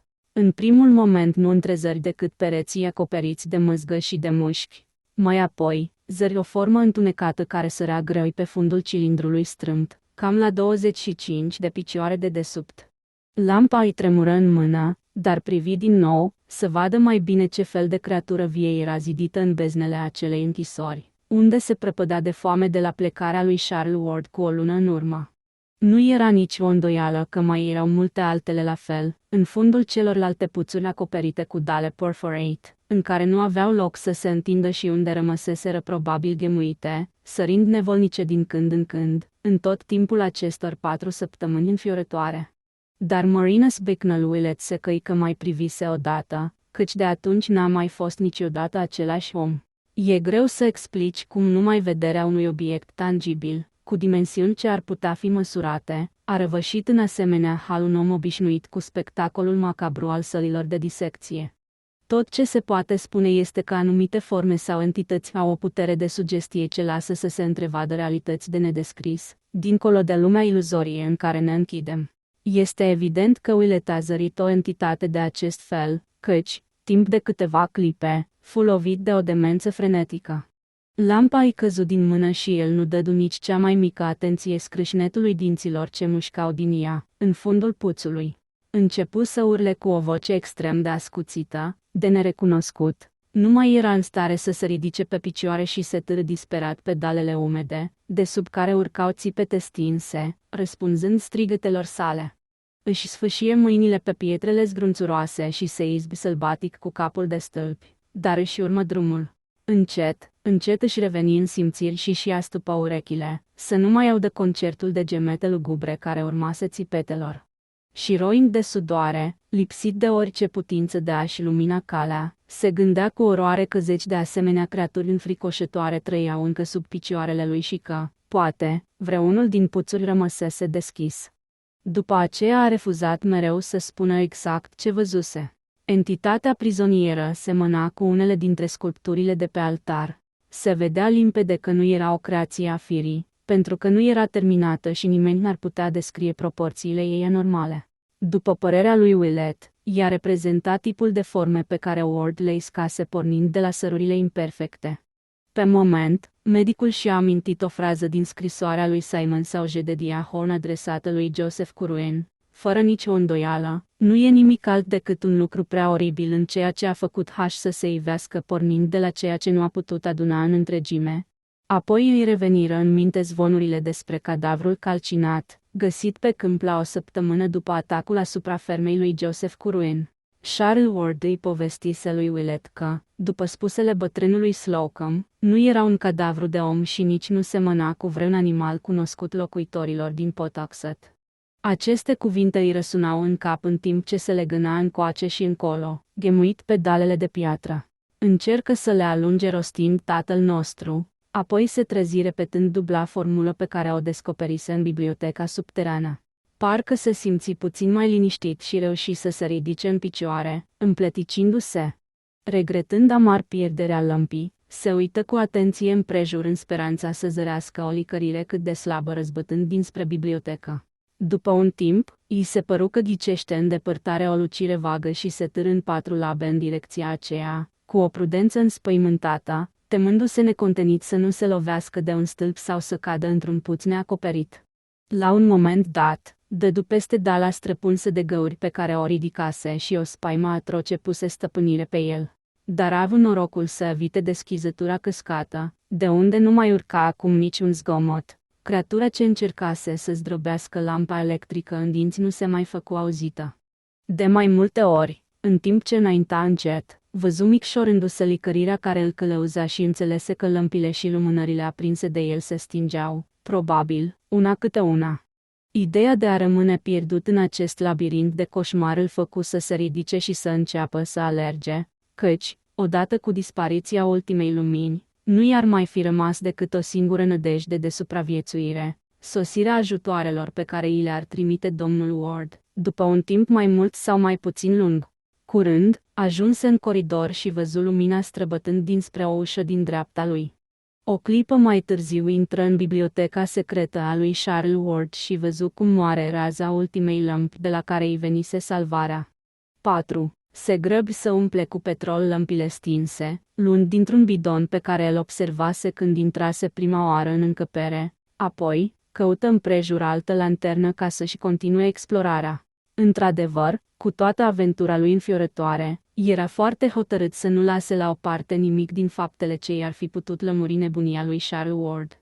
În lipsa unei lanterne, alese cea mai mică dintre lămpi. Apoi își umplu buzunarele cu lumânări și chibrituri și se înarma cu un bidon cu 5 litri de benzină, pentru cazul în care ar descoperi un laborator ascuns, după teribila sală cu solul ciuruit de puțuri. Trebuia să-și adune tot curajul ca să se întoarcă în locul acela, dar, din fericire, nici altarul, nici puțul neacoperit nu se aflau lângă zidul concav străpuns de celule, ale căror intrări întunecate constituiau țelul logic al explorării lui. După ce traversă cu pași hotărâți imensa sală cu aerul infect, Willett constată că intrările misterioase dădeau spre încăperi ce slujeau, probabil, de magazii. Una era plină de baloturi de costume mucezite, datând de 150 de ani. Alta conținea diferite haine moderne, ca și cum cineva ar fi vrut să echipeze, progresiv, o trupă destul de numeroasă de oameni. Dar cel mai neplăcut lucru erau cuvele enorme de aramă așezate din loc în loc. Ele îi treziră o oroare și mai mare decât bolurile de plumb cu formă bizară, în care se mai păstra o depunere scârboasă, cu un miros încă mai dezgustător decât duhoarea generală din criptă. După ce exploră cam o jumătate din zid, văzu un alt culoar, asemănător celui prin care venise. Spre el se deschideau câteva uși. Le cercetă numai decât și, după ce trecu prin 3 încăperi lipsite de interes, ajunse, în sfârșit, la o sală lungă, plină de mese, rezervoare, cuptoare, instrumente moderne, flacoane, mojare. Era laboratorul lui Charles Ward și, înaintea lui, al lui Joseph Curwen. Găsind 3 lămpi pline, doctorul Willett le aprinse, apoi începu să examineze încăperea cu cel mai mare interes. Dar aparatele științifice, între care se găsea și o masă de disecție, nu-i dezvăluiră mare lucru, în afara faptului că tânărul Ward se consacrase, probabil, studiului chimiei organice. Printre cărți găsi un exemplar zdrențuit din Borelus, în care Ward subliniase același paragraf ce el tulburase atât de tare pe respectabilul domn Merritt, cu 150 de ani înainte. Din laborator se deschideau 3 uși. 2 dintre ele dădeau înspre niște simple cămări, unde erau îngrămădite numeroase sicrie mai mult sau mai puțin deteriorate. Mai erau acolo o grămadă de veșminte și mai multe sicrie noi, ermetic închise. Cea de-a 3-a ușă dădea spre o sală destul de vastă, cu pereții acoperiți cu rafturi. În centru era pusă o masă pe care se găseau 2 lămpi. Willett le aprinse și văzu că aproape toate rafturile erau pline de ciudate urne de plumb, de 2 tipuri diferite, unele foarte înalte și fără toarte, asemănătoare vaselor lechithos, ulcioare grecești pentru ulei, altele cu o singură toartă, asemănătoare ulcioarelor paleron. Toate erau astupate cu dopuri metalice și acoperite cu ciudate simboluri în basorelief. Vasele lechithoi erau puse într-o latură a încăperii, sub o tăbliță mare care purta scris cuvântul Custodes. Vasele paleron erau așezate pe peretele opus, sub o altă tăbliță, Materia. De fiecare vas era prinsă o etichetă de carton având înscris pe ea un număr. Willett deschise câteva la întâmplare, toate conțineau o cantitate mică din aceeași substanță, un praf fin, foarte ușor, de culori diferite și fără nicio putere adezivă, după cum putu să-și dea seama medicul, vărsând un pic de praf în palmă. Cele 2 tăblițe îl intrigară grozav. Custodes, Materia, asta însemna pe latinește, paznici, materie. Într-o străfulgerare, își aminti că văzuse undeva cuvântul, paznici, legat de acest mister, într-o scrisoare adresată de curând doctorului Allen de un corespondent cu scrisul lui Edward Hutchinson. Nu era nicio nevoie să păstrezi paznicii sub forma lor trupească, ca să stea degeaba. Ce putea să însemne asta? Stai! Mai era o referire la paznici, care îi scăpase. Pe vremea când Ward îi mai spunea câte ceva despre lucrările lui, îi vorbise despre un pasaj din jurnalul lui Eleazar Smith, în care acesta amintea despre conversațiile spăimoase dintre Curwen, unii dintre prizonierii lui și paznicii acestor prizonieri. Acești gardieni, potrivit scrisorii lui Hutchinson sau a reîncarnării lui, nu mai aveau nimic de făcut, așa încât, acum, doctorul Allen nu-i mai păstra sub forma lor trupească. Deci, trebuia trasă concluzia că le dăduse forma acestor săruri, în care grupul de vrăjitori transforma un număr cât de mare de trupuri sau schelete omenești. Deci asta conțineau vasele lechithoi, roadele monstruoase ale actelor și riturilor nelegiuite, făpturi ce puteau fi chemate în ajutor printr-o incantație de iad, ca să-și apere stăpânul sau să-i facă să vorbească pe cei ce se împotriveau. Willett se cutremură la gândul că și turnase așa ceva în palmă. Timp de o clipă, simți dorința să fugă departe de aceste rafturi încărcate de sentinele mute și, poate, la pândă. Apoi se gândi la vasele așezate sub eticheta Materia. Ce săruri puteau fi în ele, dat fiind că nu erau sărurile paznici? Sfinte Doamne! Nu cumva închideau în ele rămășițele pământești ale celor mai mari gânditori ai tuturor veacurilor, smulse din mormintele lor de vampirii aceștia, dornici să folosească suma tuturor cunoștințelor lor pentru a-și atinge un cel smintit, al cărui rezultat va fi nimicirea întregii civilizații, a tuturor legilor firii, poate chiar a soartei întregului univers. Așa cum scria Charles în ultima lui scrisoare. În momentul acela, cu toată agitația de care era stăpânit, Willett zări o ușiță la capătul celălalt al sălii și se duse să examineze micul semn scobit grosolan cu dalta deasupra ei. Se simți cuprins pe loc de o teamă nedeslușită, pentru că unul din prietenii lui cu minte morbidă îi desenase într-o zi acest simbol pe o bucată de hârtie, explicându-i ce însemna el în întunecatele hăuri ale somnului. Era semnul lui Koth, pe care unii îl văd în vis, înscris deasupra intrării unui turn negru înălțându-se într-o lumină de asfințit. Dar, o secundă mai târziu, medicul dădu uitării revelațiile prietenului său simțind în aerul infect un nou miros, chimic și nu animal, ce venea dinspre ușă, mirosul cu care erau impregnate hainele lui Charles Ward în ziua în care îl dusese la sanatoriu. Willett, hotărât cu strășnicie să cerceteze toate minunățile oribile ale acestei vizuini subterane, trecu pragul ușii fără să tremure.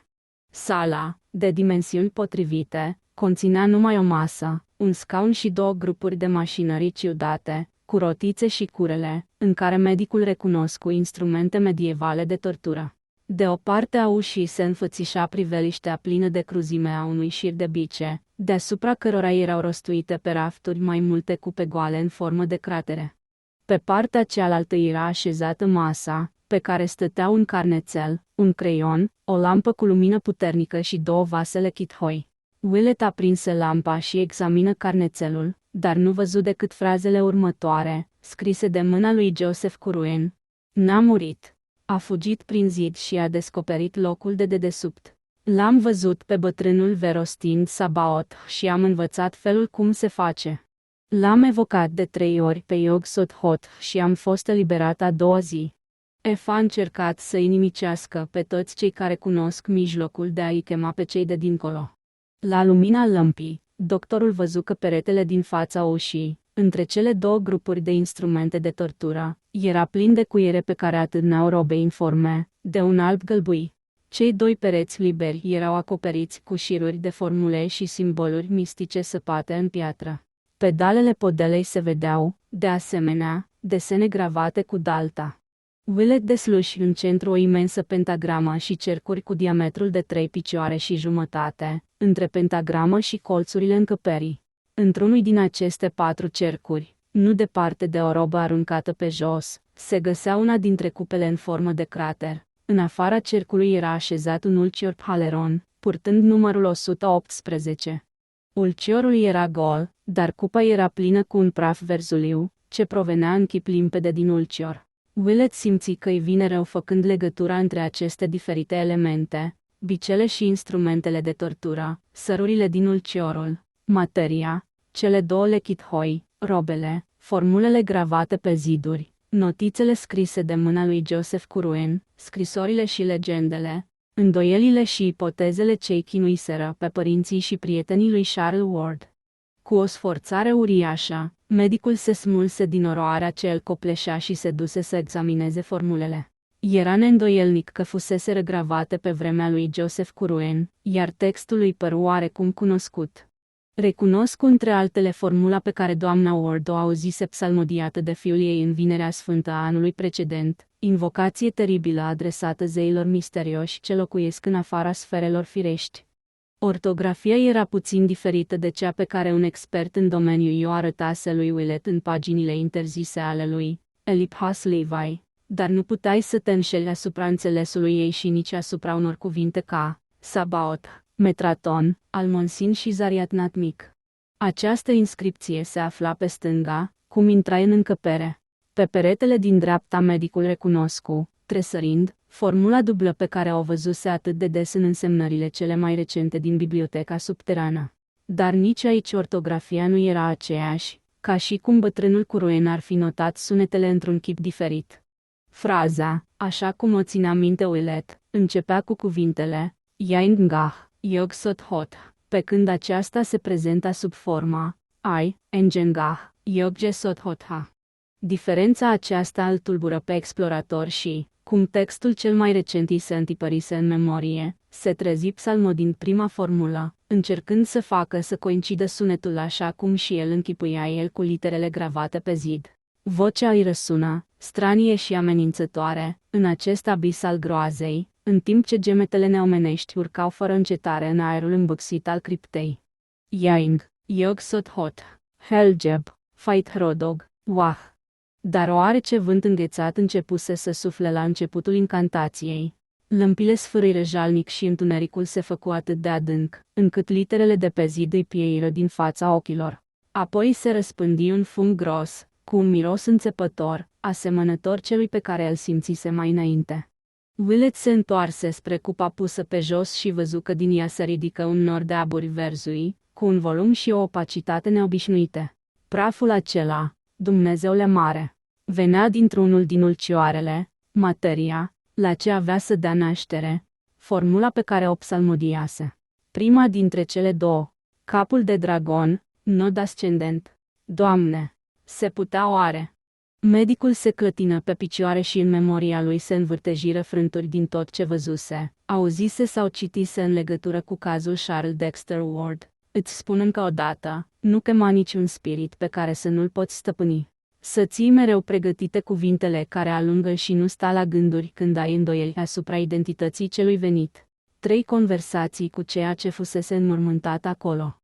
Îndurare. Ce este forma aceea care apare în dărătul perdelei de fum? 5. Marinus Bicknell Willett nu și-a istorisit povestea decât celor mai apropiați prieteni, cât știe bine că altcineva ar râde de el. Dar domnul Ward este convins că povestirea bătrânului doctor întruchipează oribilul adevăr. N-a văzut el cu ochii lui deschizătura pestilențială din pivnița căsuței. Willett nu l-a trimis acasă în dimineața aceea, la ora 11, bolnav și cu inima plină de spaimă.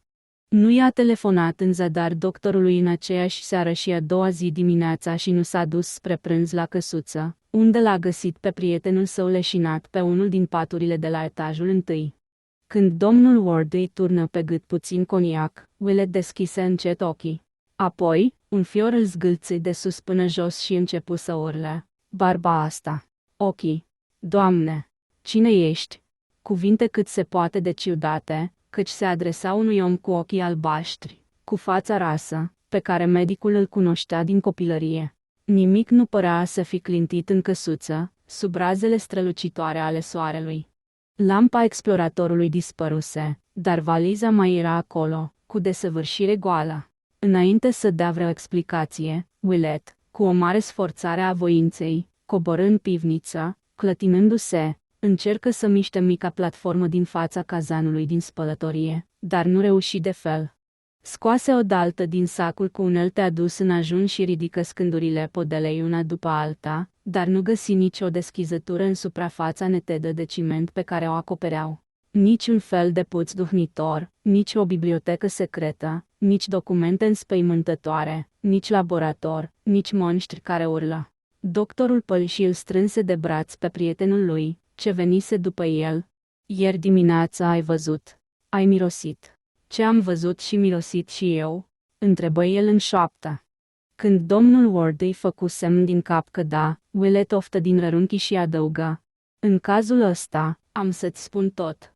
Vreme de o oră, în camera cea mai însorită din căsuță, medicul îi povesti prietenului uluit toată fioroasa aventură. Dar nu fu în stare să spună nimic despre cele întâmplate după apariția formei misterioase întruchipată din aburii verzui emanați din cupă. Își termină istorisirea și căzu într-o tăcere adâncă, nu răspunse întrebării timide puse de domnul Ward.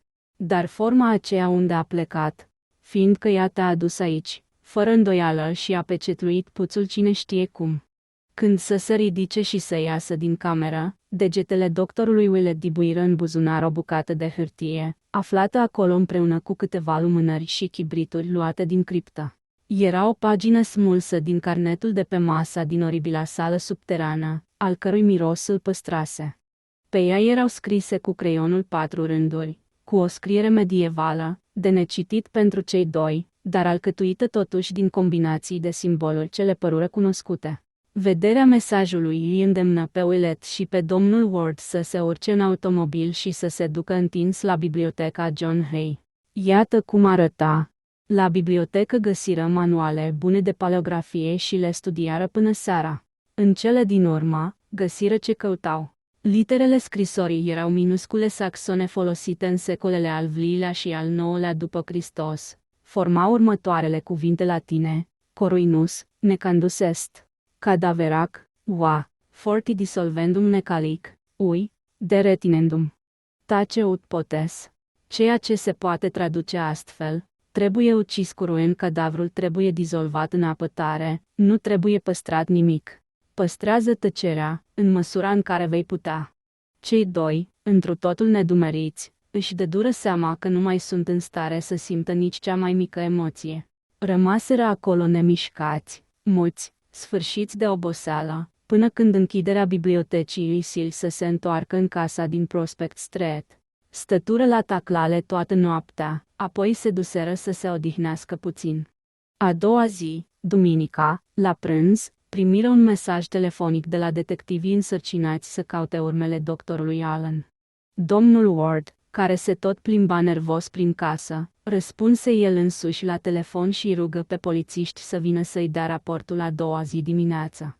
Se bucură împreună cu Willett că lucrurile începeau să se limpezească, pentru că de oriunde ar fi venit mesajul găsit în buzunarul doctorului, acel, Curwen, ce trebuia ucis nu putea fi altul decât misteriosul însoțitor al lui Charles.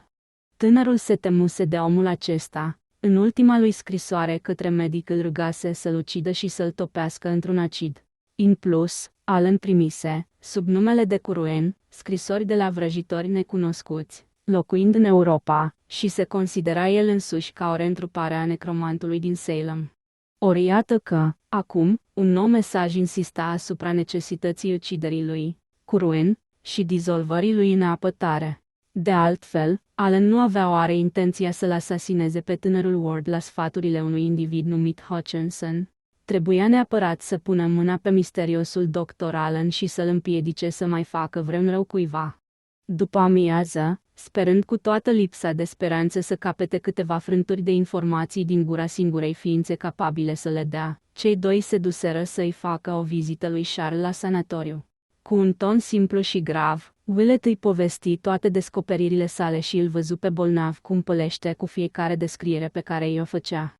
Când ajunse cu povestirea la monștri închiși în puțurile acoperite, încercă să-și emoționeze interlocutorul spunându-i cu o voce indignată că bietele creaturi mureau de foame. Își bătu gura degeaba, căci Charles, încetând să mai nege existența criptei, părea să privească lucrurile ca pe o glumă sinistră. Scoase un râs diabolic, apoi murmură cu vocea lui răgușită: "Să-i ia dracul. E adevărat că mănâncă, dar n-au nicio nevoie de asta. O lună fără hrană, ați spus. La naiba, domnule, ce modest sunteți." Bietul Whipple a încasat o păcăleală grozavă în privința asta. Voia să omoare tot ce era pe acolo, drace. Dar bietul prostănac era așa de amețit de vacarmul venit din afară, că n-a văzut și auzit nimic din ceea ce era închis în puțuri. Nici măcar nu și-a închipuie că ar putea exista așa ceva. Mâncave, arciuma. Creaturile astea blestemate urlă în fundul găurilor lor de când a fost ucis Curwen, acum 150 de ani.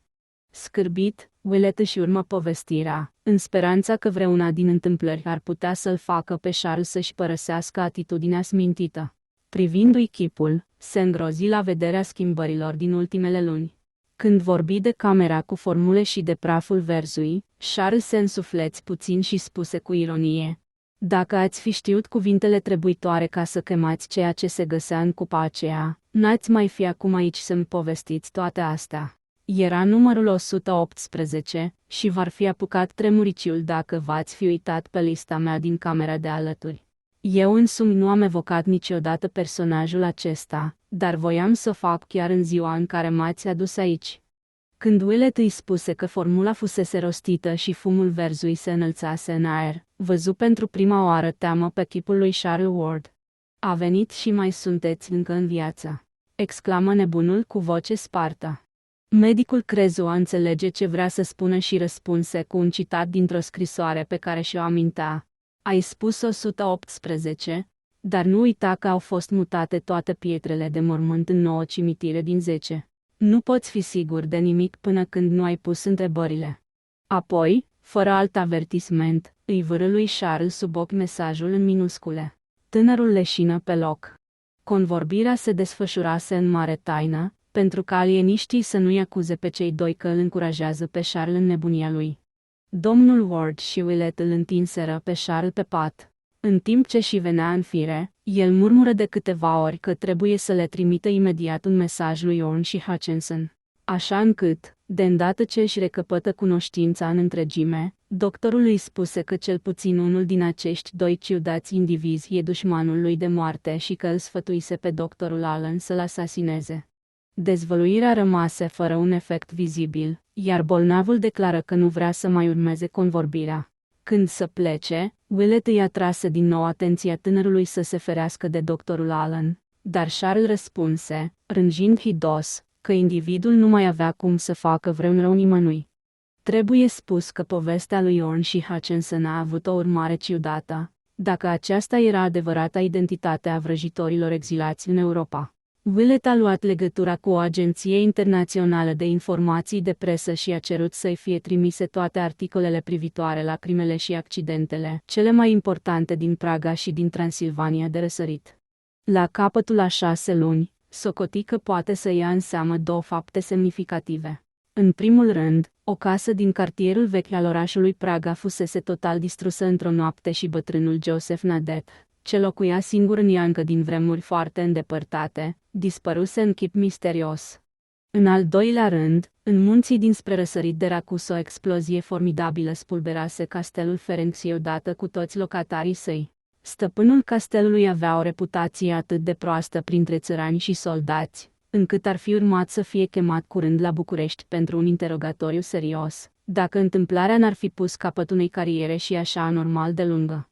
Willett susține că mâna care a scris mesajul în litere minuscule era în stare să mânuiască și arme mai teribile, lăsându-i doctorului grija de a se ocupa de Curwen. Autorul acelor rânduri se simțise dator să-i găsească și să-i nimicească pe Orne și Hutchinson. 4. A doua zi dimineață doctorul se duse în grabă la domnul Ward, ca să fie de față la sosirea detectivilor. Cei doi prieteni se așezară la parter, căci la etajele de sus stăruia o duhoare grețoasă care, după părerea bătrânilor servitori, era blestemul lăsat în urma lui de portretul dispărut al lui Joseph Curwen. La ora 9 cei 3 polițiști se prezentară și dădură raportul. Nu reușiseră să-l găsească pe doctorul Allen, dar adunaseră un număr de fapte semnificative privitoare la el. Între altele, descoperiseră, într-o cameră din căsuță, o barbă falsă și niște ochelari negri, dovedind că misteriosul tovarăș al lui Charles nu se arătase decât deghizat. Pe de altă parte, un negustor din Pawtuxet văzuse câteva rânduri scrise de el. Scrisul îi păruse foarte straniu, aproape de necitit. Majoritatea locuitorilor din sat îl socoteau pe doctorul Allen vinovat de profanările de morminte comise în vara trecută. Anchetatorii care trecuseră pe la căsuțe după întâmplarea cu camionul jefuit erau cu toții de acord că Allen vorbea și se purta de parcă el ar fi fost stăpânul. Barba lui nu părea naturală și avea o cicatrice mică deasupra ochiului drept. Scotocirea camerei lui nu dăduse rezultate precise, în afară de barbă, ochelari și mai multe notițe scrise cu creionul. Willett constată imediat că scrisul lor e identic cu cel de pe manuscrisele lui Curwen și de pe documentele întocmite de tânărul Ward în vremea din urmă. Medicul și prietenul său se simțiră atinși de aripa unei spaime cosmice pe măsură ce aceste faptele erau dezvăluite și un gând smintit își făcea loc în mintea lor. Barba falsă, ochelarii, scrisul ciudat al lui Curwen, portretul străvechi cu mica cicatrice ce se regăsea pe fruntea bolnavului închis în sanatoriu. Vocea auzită de domnul Ward la telefon, acea voce răgușită, absolut asemănătoare celei a fiului lui. Cine mai văzuse vreodată pe Charles și pe Allen în același timp, după vizita anchetatorilor veniți în legătură cu afacerea camionului? Nu dăduse Charles dintr-o dată la o parte spaima și se mutase în căsuță, ca urmare a plecării lui Allen? Curwen, Allen, Ward. Ce contopire oribilă a 2 secole și a 2 persoane! De ce portretul lui Curwen semăna atât de tare cu Charles? De ce îi copiau Charles și Allen scrisul lui Curwen? Mai erau și îndeletnicirile oribile ale acestor oameni. Cripta mărșavă, monștrii înfometați în închisoarea lor, formula plină de primejdii, mesajul în litere minuscule, documentele, scrisorile, profanările de morminte. Ce concluzie să tragi din toate astea? În cele din urmă, domnul Ward luă singura hotărâre cu judecată. Desenă cu cerneală, pe o fotografie a fiului său, o barbă și o pereche de ochelari. Apoi le încredință detectivilor această imagine, cerându-le să se ducă să o arate negustorilor din Pawtuxet care îl văzuseră pe Allen. Willett și prietenul său așteptară timp de 2 ore detectivii, în casa cu aerul otrăvit. Apoi detectivii se întoarseră. Da, fotografia modificată era o imagine destul de bună a doctorului Allen. Domnul Ward păli, iar Willett își șterse sudoarea de pe frunte. Allen, Ward, Curwen. Lucrurile păreau să devină din ce în ce mai hidoase. Ce demoniscase tânărul din neant? Ce se întâmplase de la începuturi și până la sfârșit?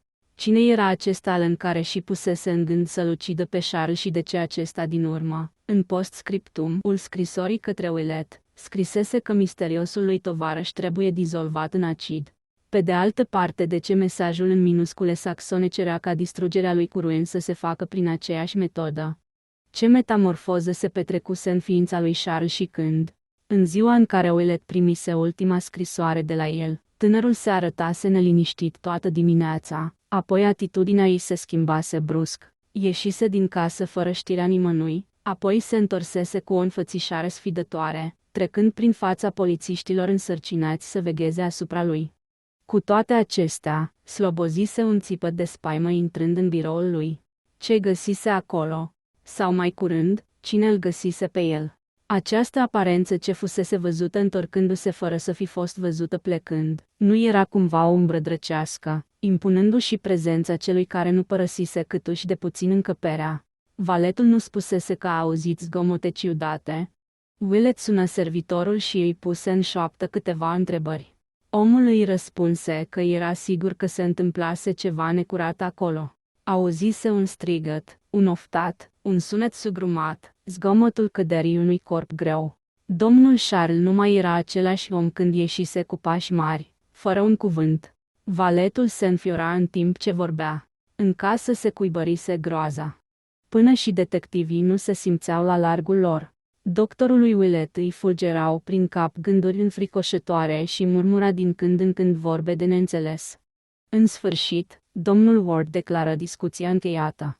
Polițiștii și servitorul se retraseră, cei doi rămaseră singuri în încăpere. Deși era ora prânzului, umbre de asfințit stăruiau asupra casei. Doctorul Willett începu să vorbească serios cu gazda sa și îl rugă să-i lase lui grija cercetărilor ce mai rămâneau de făcut. Unele lucruri puteau fi suportate mai ușor de un prieten decât de un tată. Ca medic al familiei, cerea să îi se dea dezlegare în toate și, înainte de orice, dorea să fie lăsat singur în fosta bibliotecă a lui Charles atât timp cât va judeca el că e nevoie. Domnul Ward, zdrobit de valurile de orori ce se revărsau asupra lui din toate direcțiile, consimți la această cerere. O jumătate de oră mai târziu, medicul se încuie în încăperea blestemată în care se aflau panourile de lemnărie de la casa din Olney Court.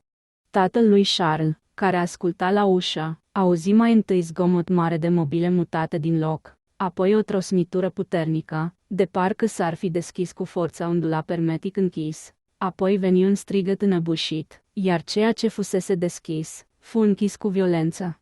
O secundă mai târziu, cheia scârții în broască. Willett, buimăcit sileved, apăru în prag și ceru să îi se aducă lemn pentru foc. Neîndrăznind să-i pună vreo întrebare, domnul Ward dădu ordin unui servitor, care aduse buturugi mari de pin și le puse în vatră. În acest timp, Willett urcase până în laborator, de unde se întoarse aducând diferite obiecte într-un coș cu capac. Apoi, medicul se încuie din nou în bibliotecă și, curând, prin fața ferestrelor trecură nori deși de fum. Puțin mai târziu, se auzi pentru a doua oară o trosnitură ciudată, urmată de bufnitura căderii unui corp greu. Willett scoase două țipete înăbușite. În cele din urmă, fumul purtat de vânt deveni extrem de înțepător și întunecat. Mirosul lui îi scârbi pe domnul Ward și pe servitori. După o așteptare ce le păru cât un veac, vălătucii de fum se subțiară și din bibliotecă se auzi zgomotul ce însoțește operațiile de curățenie. În sfârșit, Willett ieși din încăpere, cu chipul descompus, întunecat de o tristețe nesfârșită, ducând coșul cu capac pe care îl luase din laborator. Lăsase geamul deschis și în camera funestă intrau valuri de aer curat, amestecat cu mirosul ciudat de dezinfectant dinăuntru. Vechea lemnărie de deasupra căminului părea a-și fi pierdut orice putere malefică, de parcă portretul lui Joseph Curwen nici n-ar fi fost pictat vreodată. Noaptea cădea, dar nu mai închidea în ea nici o urmă de frică. Medicul refuză să mărturisească ce făcuse și se mulțumi să-i spună domnului Ward: "Nu pot să-ți răspund la nicio întrebare. Trebuie numai să afli că există mai multe feluri de magie. Am făcut o mare purificare a locului.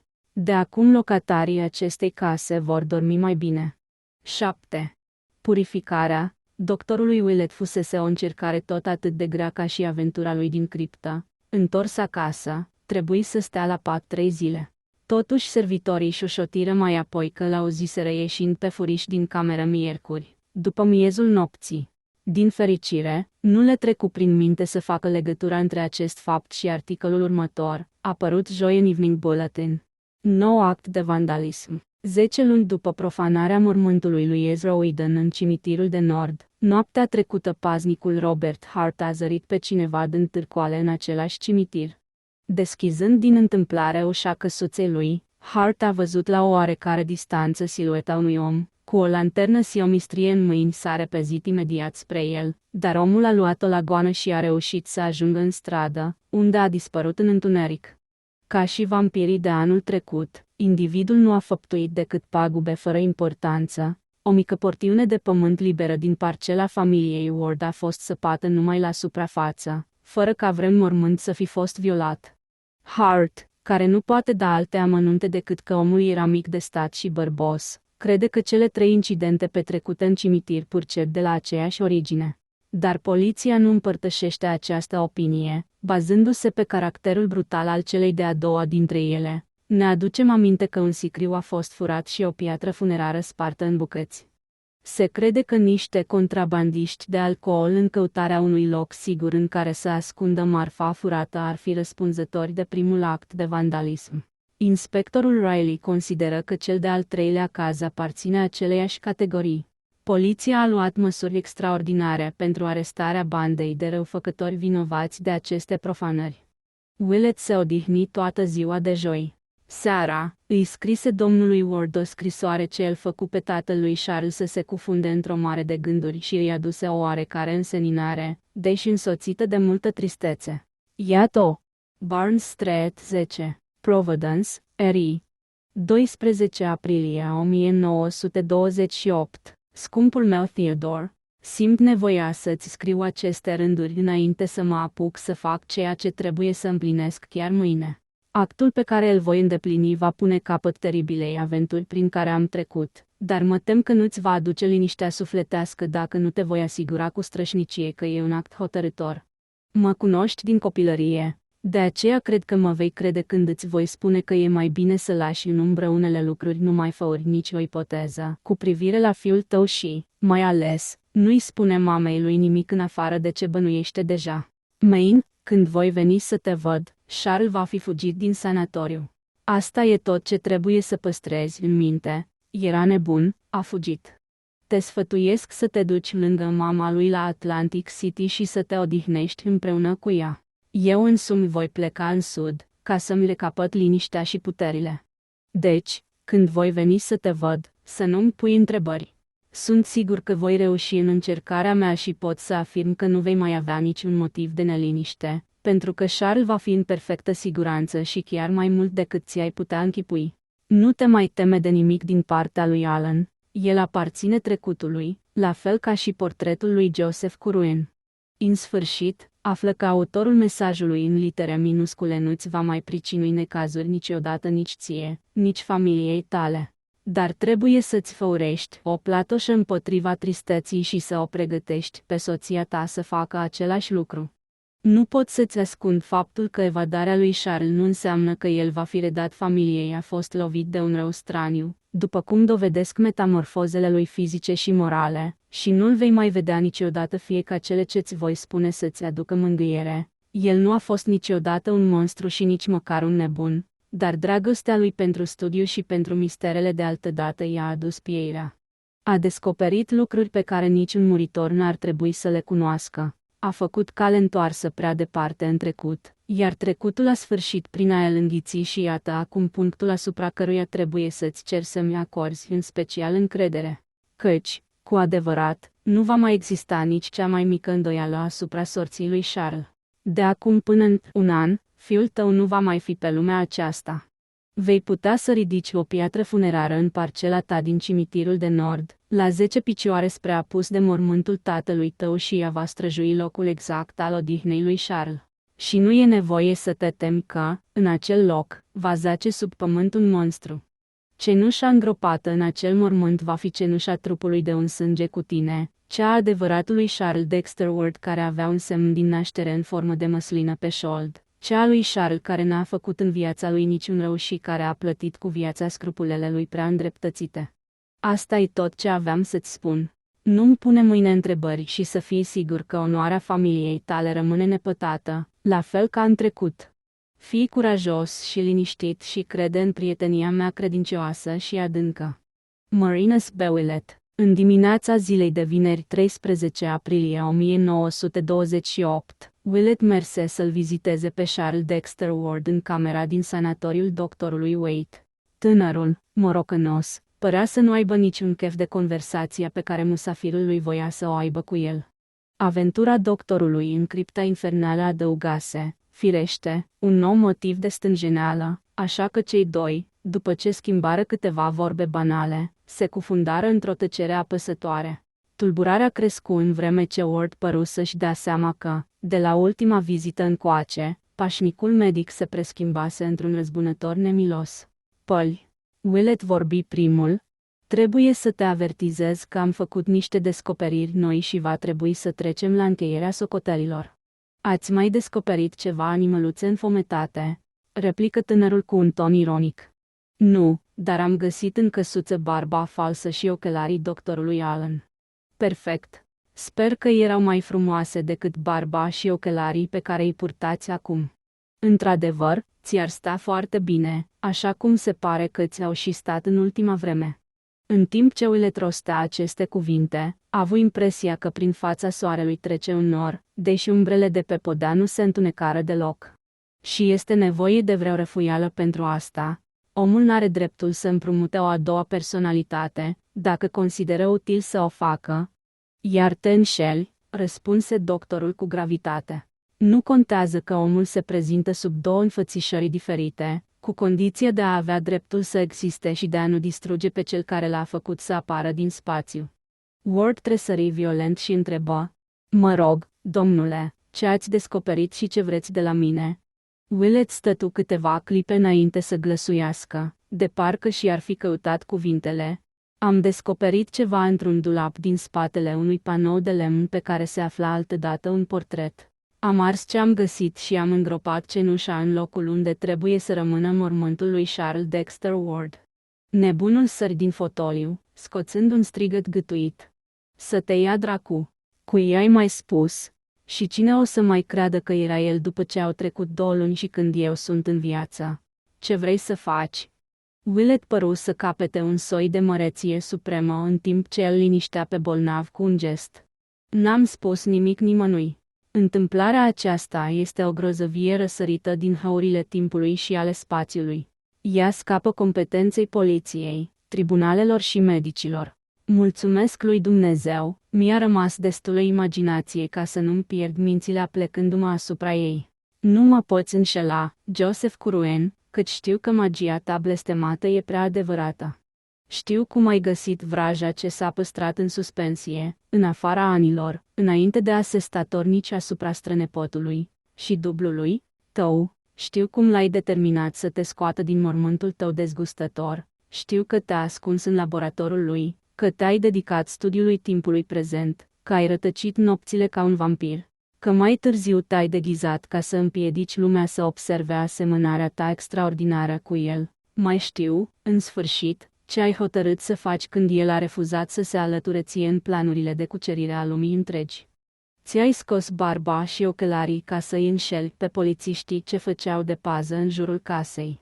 Au crezut că el este cel care intra în casă, au crezut și că el este cel care iese, după ce tu l-ai strâns de gât și l-ai ascuns în dulap. Dar n-ai ținut seama de legăturile diferite dintre două spirite. Ai fost un prost, Curwen, închipuindu-ți că o simplă identitate a înfățișării e de ajuns. De ce nu te-ai gândit nici la grai, nici la voce, nici la scris? Vezi, planurile tale n-au reușit. Știi mai bine decât mine cine a scris mesajul acela în litere minuscule. Te anunț solemn că n-a fost scris în zadar. Anumite grozăvii trebuie distruse și am convingerea că cel ce a scris mesajul se va ocupa și de Orne și de Hutchinson. Unul dintre ei ți-a scris altădată: nu chema niciun spirit pe care să nu-l poți domina. Ai dat greș, deja, odată, și se prea poate ca nelegiuita ta magie să fie odată mai mult cauza pierii tale. În clipa aceea, medicul fu întrerupt de un strigăt al creaturii căreia îi se adresa. La mare strâmtoare, fără arme, știind bine că orice manifestare violentă ar face să vină în goană infirmierii în ajutorul musafirului său, Joseph Curwen căută scăpare la vechiul lui aliat, făcând mișcări cabalistice cu cele 2 degete arătătoare, psalmodie, cu o voce adâncă în care nu mai rămăsese nici urmă de răgușeală, primele cuvinte ale unei formule înspăimântătoare: Per Adonai Elohim, Adonai Jehova, Adonai Sabaoth, Metraton. Dar răspunsul lui Willett sosi fulgerător. Chiar în clipa când câinii începeau să urle, când vântul glacial sufla prima rafală peste golf, bătrânul medic rost, așa cum își pusese în gând de când venise cea de-a doua parte a formulei a cărei primă strofă făcuse să se arate autorul mesajului în minuscule, invocația așezată sub semnul cozii dragonului, emblema nodului descendent. 8 Hrodaif, Y-O-G-S-O-T, Gebleh. Ngah-ngai, Zhro. De la primul cuvânt Joseph Curwen încetă să vorbească, de parcă i-ar fi înțepenit limba. Aproape imediat nu mai fu în stare să facă nicio mișcare. În sfârșit, când teribilul cuvânt Yog-Sothoth fu rostit, o metamorfoză hâdă a avut loc. Nu era o simplă dizolvare, ci mai curând o transformare sau o rezumare, iar Willett închise ochii de frică să nu leșine înainte de a termina de pronunțat formula amenințătoare. Când ridică pleoapele, înțelese că sfârșitul cazului Charles Dexter Ward venise. Monstrul răsărit din trecut nu se va mai întoarce să tulbure lumea. La fel ca portretul lui blestemat, cu un an mai înainte, Joseph Curwen zăcea pe podea sub forma unui strat subțire de praf fin, de un cenușiu albăstrui. Dincolo de zidul somnului, m-am întrebat adesea dacă majoritatea oamenilor își dă vreodată osteneala să cugete la înțelesul înfiorător al unor vise și la lumea întunecată din care vin ele.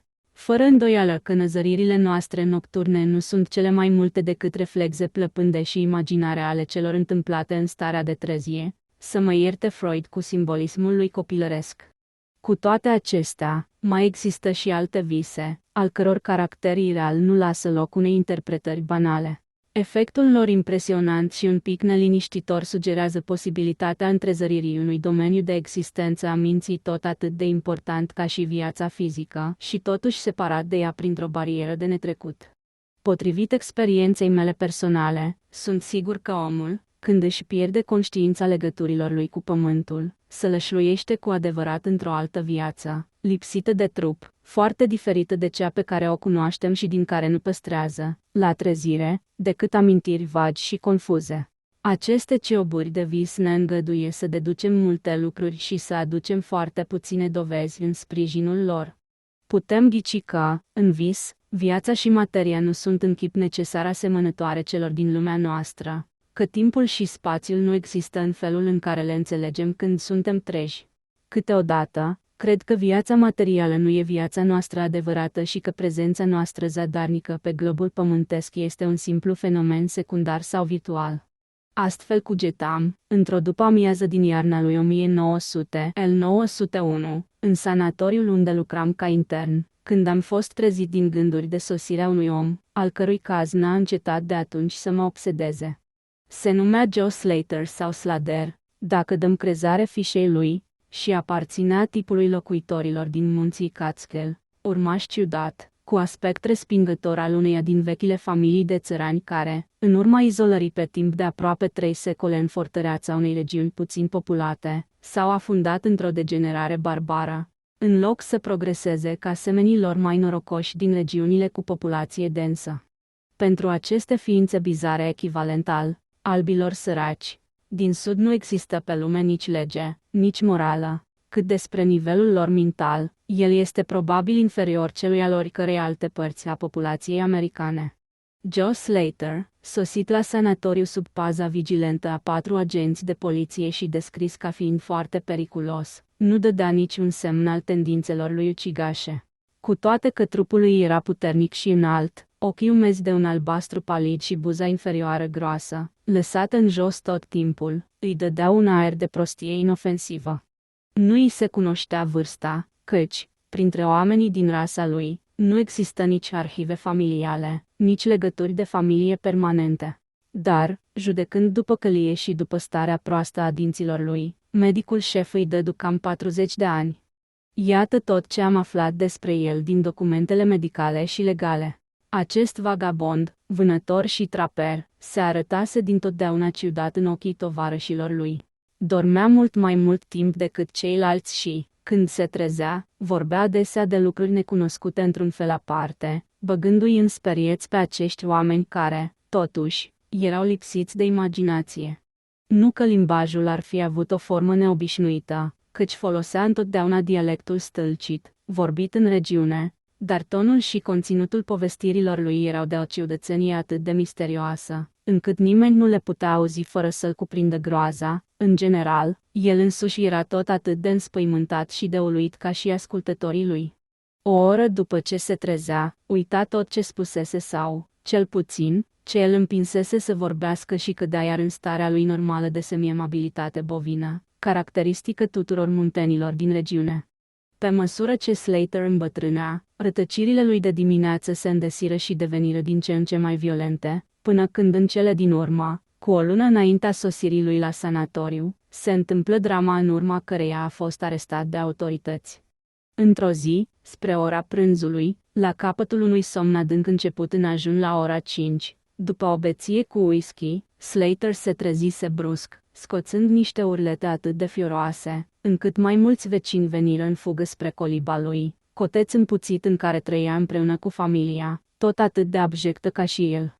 După ce se repezise afară, în zăpadă, începuse să sară în sus, cu brațele ridicate spre cer, zbierând că vrea cu tot din adinsul să ajungă la o cabană mare, mare de tot, cu acoperișul, zidurile și podeaua pline de lumină, unde se auzea răsunând o muzică ciudată și îndepărtată.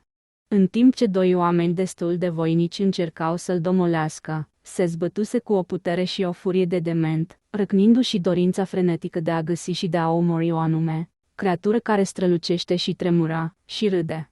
În cele din urmă, după ce el doborâse cu un pumn pe unul din cei care îl țineau, se aruncase asupra celuilalt într-un acces de nebunie ucigașă, urlând ca un diavol că o să sară în aer și o să-și croiască un drum de foc prin orice i-ar sta în cale. Atunci, membrii familiei lui și vecinii fugiseră, cuprinși de panică. Când cei mai curajoși se întoarseră înapoi, constatară că Slater dispăruse, lăsând în urma lui o grămadă însângerată și de nerecunoscut, ce fusese un om viu cu o oră înainte. Nici unul dintre munteni nu îndrăzni să ia urma și, cu siguranță, ar fi fost toți foarte mulțumiți dacă Slater ar fi murit de frig. Dar după câteva zile, într-o bună dimineață, îl auziră urlând într-o râpă adâncă. Întrucât reușise să supraviețuiască, se făcea simțită nevoia să scape de el într-un fel oarecare. Oameni înarmați porniră la vânătoare, nimeni nu va afla vreodată ce intenții aveau, căci un agent din poliția călare îi reperă, din întâmplare, le luă un interogatoriu, se alătură trupei lor și conduse oficial cercetările în numele șerifului. În cea de-a treia zi, îl găsiră pe Slater leșinat în scorbura unui copac uriaș. Îl transportară la închisoarea cea mai apropiată. Medicii de boli nervoase veniți din Albany îl examinară de îndată ce își recapătă cunoștința. El le istorise o poveste foarte simplă. Adormise într-o după-amiază, pe la apusul soarelui, după ce băuse o mulțime de alcool. Când se trezise, se afla în picioare pe zăpadă, cu mâinile pline de sânge, alături de cadavrul mutilat al vecinului său. Peter Slater, îngrozit, fugise în pădure, ca să se îndepărteze de locurile crimei. În afară de asta părea că nu mai știe nimic, iar întrebările meșteșughite ale alieniștilor nu-i putură smulge niciun alt amănunt. În noaptea aceea, Slater dormi liniștit. Când se trezi a doua zi, arăta ca de obicei, în afară de o anumită schimbare în expresie. Doctorul Bernard, care observase faptul, a avut impresia că remarcă o lucire stranie în ochii lui albaștri și o strângere aproape imperceptibilă a buzelor, ce părea să trădeze o hotărâre inteligentă. Dar, când îl interogă din nou, căzu în starea lui obișnuită de năuceală și se mulțumi să repete ce spusese cu o zi înainte. Prima sa criză mentală a apărut a treia zi. După un somn agitat, a avut un acces de nebunie furioasă atât de violent, încât 4 oameni trebuiră să-și unească puterile pentru a-l vârî în cămașa de forță.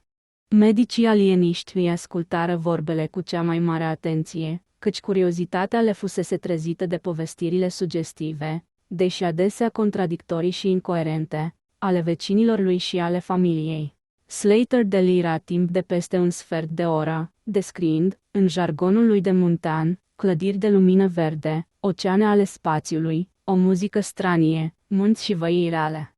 Insistă mai ales asupra unei misterioase entități strălucitoare care pulsa, râdea și își bătea joc de el. Această personalitate imensă și nedeslușită părea a-i fi făcut o nedreptate îngrozitoare și cea mai mare dorință a lui era cea de a o ucide, ca să-și ia o revanșă triumfală.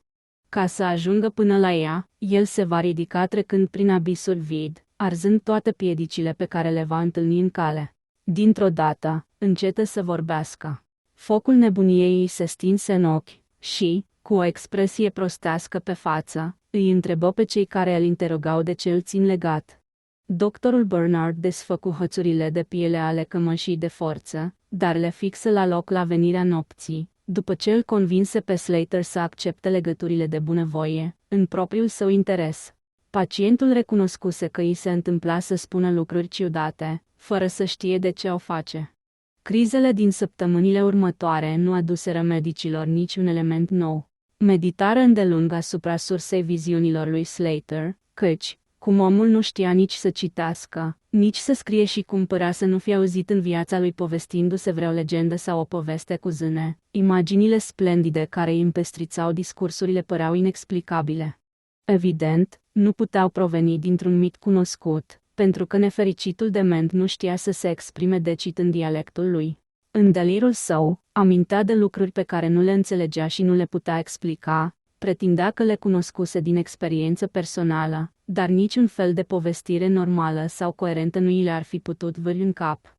Medicii traseră concluzia că aceste tulburări mentale erau datorate unor vise anormale, a căror forță putea domina, un timp, mintea trează a acestui om primitiv. Slater fu judecat în toată regula, inculpat de omor, achitat pe motivul nebuniei și încredințat sanatoriului închisoare în care ocupam un post neînsemnat. Dat fiind interesul meu constant și profund pentru viața visurilor, începui să-l studiez cu lăcomie pe noul bolnav imediat ce am aflat toate elementele cazului său. Părea că are o oarecare simpatie pentru mine din cauza interesului pe care nu puteam să îl ascund și a blândeții întrebărilor mele. Nu mă recunoștea niciodată în timpul crizelor, în timp ce mă aplecam, ținându-mi suflarea, asupra viziunilor cosmice evocate în discursurile lui fără șir, dar mă întâmpina cu prietenie în timpul orelor de liniște, așezat lângă fereastra lui cu gratii. Împletea coșulețe de paie și de nuiele, regretând, poate, libertatea din munți, pe veci pierdută. Familia lui nu-l vizita niciodată, probabil găsiseră un alt șef provizoriu. Încet, încet, m-am simțit zdrobit și uluit de concepțiile fantastice ale lui Joe Slater. Omul acesta era inferior în chip jalnic prin mentalitate și limbaj, dar viziunile lui titanice, deși descrise într-un jargon barbar, nu puteau să fi fost concepute decât de un creier excepțional. Cum era posibil ca imaginația greoaie a unui degenerat din Catskill să evoce scene a căror concepere implica o scânteie de geniu? Cum putuse înapoiatul acesta să-și facă o idee despre regatele scânteietoare ale spațiului pe care le descria în delirul său? Din ce în ce mai mult, înclinam să cred că în jalnica personalitate prostrată din fața mea se găsea nucleul unui lucru ce-mi depășea înțelegerea și care, încă și mai mult, depășea înțelegerea confraților mei într-o știință și medicină, mult mai experimentați ca mine, dar mai puțin imaginativi. Cu toate acestea, nu puteam scoate nimic precis de la bolnav. Făcând socoteala, aflasem un singur lucru. Într-o viață onirică semn-corporală, Slater rătăcea, sau plutea, peste văi, colini și câmpii de o uluitoare splendoare, în palate și orașe de lumină, într-un spațiu infinit, necunoscut de om.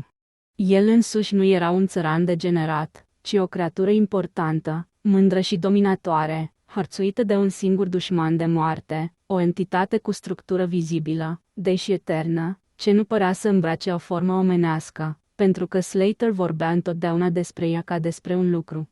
Acest lucru îi cauzase un necaz înfiorător și misterios, pentru care dementul, dacă era dement, ardea să se răzbune.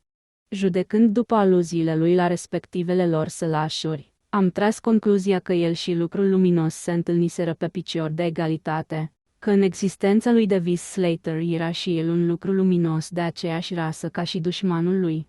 Această impresie era întărită de hotărârea lui, deseori exprimată, de a zbura prin spațiu și a arde tot ce va încerca să împiedice zborul. Totuși concepțiile sale erau formulate în termeni rustici total improprii. ceea ce mă conduse spre concluzia că, dacă există cu adevărat o lume a visului, acolo nu se folosea limbajul vorbit ca mijloc de transmitere a gândirii. Oare sufletul ce locuia acest trup inferior lupta cu disperare să exprime lucruri pe care o limbă șovăitoare și stupidă nu putea să le formuleze? Mă aflam în prezența unor emanații intelectuale care ar explica misterul dacă aș reuși să le descifrez. Nu suflam o vorbă despre toate acestea superiorilor mei, căci vârsta matură este sceptică, cinică și puțin înclinată să accepte idei noi. De altfel, medicul șef îmi atrăsese recent atenția, cu un ton părintesc, că mă oboseam prea mult și că am nevoie de odihnă. Eram, de multă vreme, convins că gândirea omenească este alcătuită, în esență, din mișcare atomică sau moleculară, transformabilă în unde de energie iradiantă cum ar fi căldura, lumina și electricitatea. Această convingere mă determinase să mă gândesc la posibilitatea unei comunicații mentale sau telepatice prin mijlocirea unui instrument apropiat. Pe când mă aflam încă la universitate, montasem niște aparate transmițătoare și receptoare destul de asemănătoare cu instrumentele rudimentare folosite în telegrafia fără fir.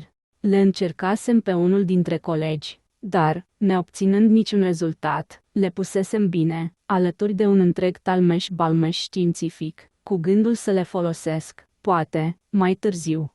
Împins de dorința mea puternică de a-i sonda lui Joe Slater viața onirică, am căutat aparatele și mi-am petrecut câteva zile reparându-le. Când am fost gata, n-am pierdut nicio ocazie să le folosesc. De fiecare dată când Joe Slater avea o criză, puneam transmițătorul pe fruntea lui și receptorul pe a mea, apoi făceam reglaje constante și delicate, încercând să găsesc diverse lungimi de undă, oarecum ipotetice, ale energiei intelectuale. Nu-mi dădeam seama câtuși de puțin cum ar putea impresiile gândirii admițând că ar ajunge până la mine să declanșeze în creierul meu o reacție inteligentă, dar eram sigur că voi putea să le detectez și să le interpretez. Mi-am continuat deci experiențele, fără să suflu nimănui vreun cuvânt. Evenimentul s-a produs la 21 februarie 1901. Când privesc în urmă, îmi dau seama cât de ireal pare totul și mă întreb uneori dacă bătrânul dr. Fenton n-avea cumva dreptate să atribuie aceste fapte imaginației mele înfierbântate. Mi-aduc aminte că m-a ascultat cu multă răbdare și bunătate, dar, după aceea, mi-a dat un calmant și mi-a acordat 6 luni de concediu. În noaptea aceea fatală eram în culmea tulburării și agitației, căci, în ciuda îngrijirilor excelente primite, Joe Slater se afla, fără îndoială, în preajma morții. Poate că nu putuse suporta pierderea libertății, poate că tumultul din creierul lui devenise prea violent pentru trupul încet. Orice ar fi fost, flacăra era pe cale să se stingă. Spre sfârșitul zilei ațip și, la căderea nopții, căzu într-un somn agitat. Contrar obiceiului, nu i-am pus cămașa de forță. Mi se părea prea slăbit ca să fie periculos, chiar dacă s-ar fi trezit sub efectul unei crize mentale înainte să-și dea sufletul. Dar am avut grijă să fixez pe fruntea lui și pe a mea cele 2 părți ale radioului meu cosmic, sperând, în ciuda lipsei de speranță, să primesc un prim și ultim mesaj din lumea viselor în puținul timp ce-mi rămânea. Se găsea cu noi în celulă un infirmier, individ mediocru care nu a înțeles scopul aparatului meu și nu s-a gândit să mă întrebe ce intenții am. Pe măsură ce treceau orele, i-am văzut capul căzându-i în piept, a dormit, dar m-am ferit să-l deranjez. Cred că am ațipit și eu un pic mai târziu, legănat de respirația ritmică a celor 2. M-am trezit în sunetul unei melodii supranaturale. Acorduri, vibrații, extazuri armonice răsunau pasionat din toate părțile în timp ce în fața ochilor mei fermecați se desfășura un spectacol uluitor, de o frumusețe supremă. Ziduri, coloane, arhitrave de foc viu străluceau în jurul locului unde eu păream că plutesc în văzduh, urcând într-o boltă nemăsurată de o splendoare de nedescris. Amestecându-se cu această bogăție arhitecturală, sau, mai curând, luându-i locul, din când în când, într-o mișcare caleidoscopică, apăreau câmpii vaste și văi grațioase, munți înalți și peșteri atrăgătoare, împodobite cu toate farmecele unui peisaj pe care puteam să mi le închipui, dar formate totuși dintr-o singură și aceeași entitate plastică, eterată, cu o textură aparținând în aceeași măsură spiritului cât și materiei. În timp ce contemplam acest spectacol, mi-am dat seama că mintea mea poseda cheia acestor metamorfoze încântătoare, căci fiecare scenă nouă era cea pe care spiritul meu schimbător dorea mai mult să o vadă. În acest regat ceresc, nu mă simțeam străin, tot ce vedeam și auzeam mi era familiar, cum fusese veșnic înaintea mea, cum va fi veșnic după mine. Apoi, aura scânteietoare a fratelui meu de lumină se apropie de mine și comunicaram, de la suflet la suflet, într-un schimb de gânduri tăcut și perfect. Era un ceas al triumfului, căci fratele meu scăpa, în sfârșit, dintr-o sclavie periodică și înjositoare, scăpa pentru totdeauna și se pregătea să-l urmărească pe blestematul dușman până în regiunile cele mai îndepărtate ale eterului, ca să-și reverse asupra lui răzbunarea arzătoare ce va zgudui sferele.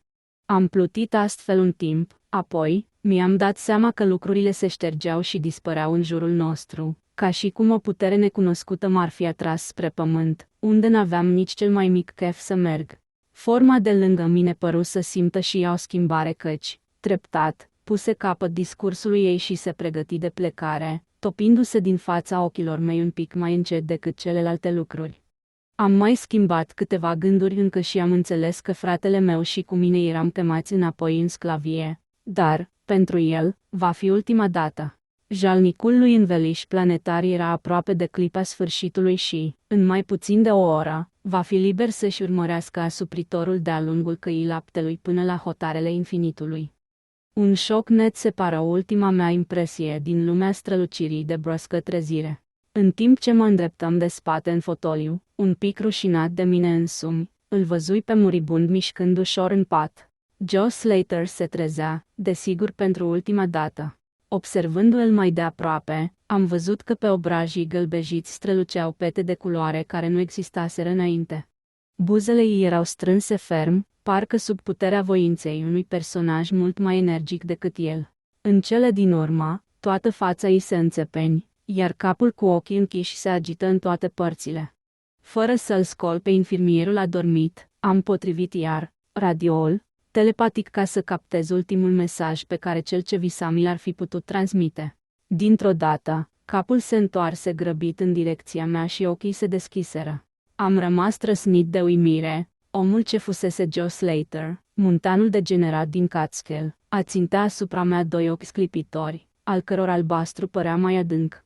Nu ghiceai în această privire nici nebunie, nici degenerare. Am simțit că, fără îndoială, contemplam un chip în spatele căruia se găsea un spirit activ, dintr-un ordin superior. În acel moment, mi-am dat seama că asupra creierului meu se exercita o influență exterioară. Am închis ochii ca să-mi concentrez mai bine gândurile și am fost răsplătit prin certitudinea pozitivă că mesajul mental mult așteptat sosea, în sfârșit. Fiecare idee transmisă se forma rapid în mintea mea și, deși niciun limbaj concret nu a fost întrebuințat, am asociat concepția și exprimarea cu atâta ușurință, că îmi părea că aud o comunicare tăcută în engleză. Joe Slater e mort, îmi spuse vocea înspăimântătoare ce ajungea la mine de dincolo de zidul somnului. Pradă unei curiozități îngrozite, am privit bolnavul întins pe pat, dar ochii albaștri rămâneau, în continuare, fixați calm asupra mea, chipul păstra expresia vieții inteligente. Mai bine că e mort, continuă vocea, căci era incapabil să suporte povara intelectului unei entități cosmice. Trupul lui grosolan nu s-a putut adapta la ajustările necesare între viața în eter și viața planetei lui. Era prea apropiat de animal, prea departe de om. Din cauza acestei imperfecțiuni ai reușit tu să mă descoperi, căci sufletele cosmice și sufletele planetare n-ar trebui să se întâlnească niciodată. El a cunoscut chinul și închisoarea mea diurnă timp de 42 de ani pământești. Sunt o entitate asemănătoare celei în care te transformi tu în libertatea somnului fără vise. Sunt fratele tău de lumină și am plutit împreună cu tine în văile scânteietoare. Nu-mi este îngăduit să dezvălui eului tău pământesc natura eului tău adevărat, dar suntem toți călători ce străbat spații imense și secoli nenumărați. Poate că la anul voi fi în anticul Egipt sau poate în cruntul imperiu al lui Tan Chan, care va veni peste 3000 de ani. Tu și cu mine am ajuns până în lumile ce se învârtejesc în jurul lui Arcturus cel roșu, am sălășluit în trupul insectelor filozofe ce se târăsc, mândre, pe cea de-a patra lună a lui Jupiter. Cât de puțin cunoaște eul pământesc viața și întinderea ei. Cât de puțin trebuie el să cunoască pentru a-și putea păstra liniștea sufletului. Cât despre cel ce mă persecută, nu pot să-ți spun nimic. Voi, pământenii, i-ați simțit prezența îndepărtată, fără să vă dați seama, și i-ați dat acestui far strălucitor numele Algal, steaua diavolului. De mii de veacuri am luptat zadarnic să-l întâlnesc și să-l înving pe tiran, dar am fost împiedicat de bariera trupurilor materiale. În seara asta, mă voi avânta ca Nemesis, mesager al unei drepte și distrugătoare răzbunări. Privește-mă când voi fi pe cer, lângă steaua diavolului.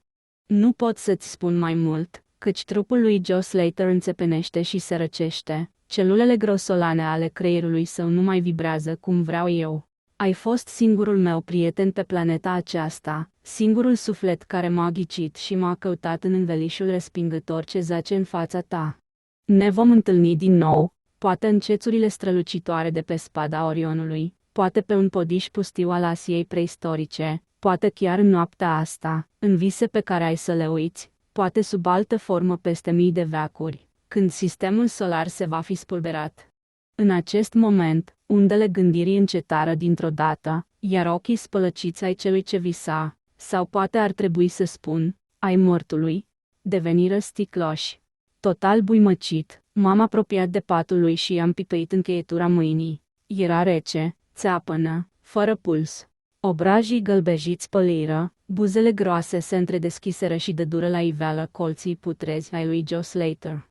Înfiorat, am tras pătura peste chipul hâd și l-am trezit pe infirmier. Apoi, am ieșit din celulă și m-am dus, tăcut, în camera mea. Mă încerca dorința tiranică și inexplicabilă de a mă afunda într-un somn plin de visuri pe care să nu mi le amintesc la trezire. Punctul culminant al aventurii.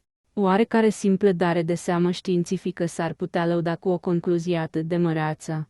M-am mulțumit să înșir lucruri pe care le consider a fi fapte, lăsându-vă să le interpretați cum vă place. După cum am spus, superiorul meu, bătrânul Dr. Fenton, neagă realitatea povestirii mele. El afirmă că nervii mei erau surmenați și că aveam mare nevoie de un lung concediu plătit, pe care de altfel mi l-a și acordat cu generozitate.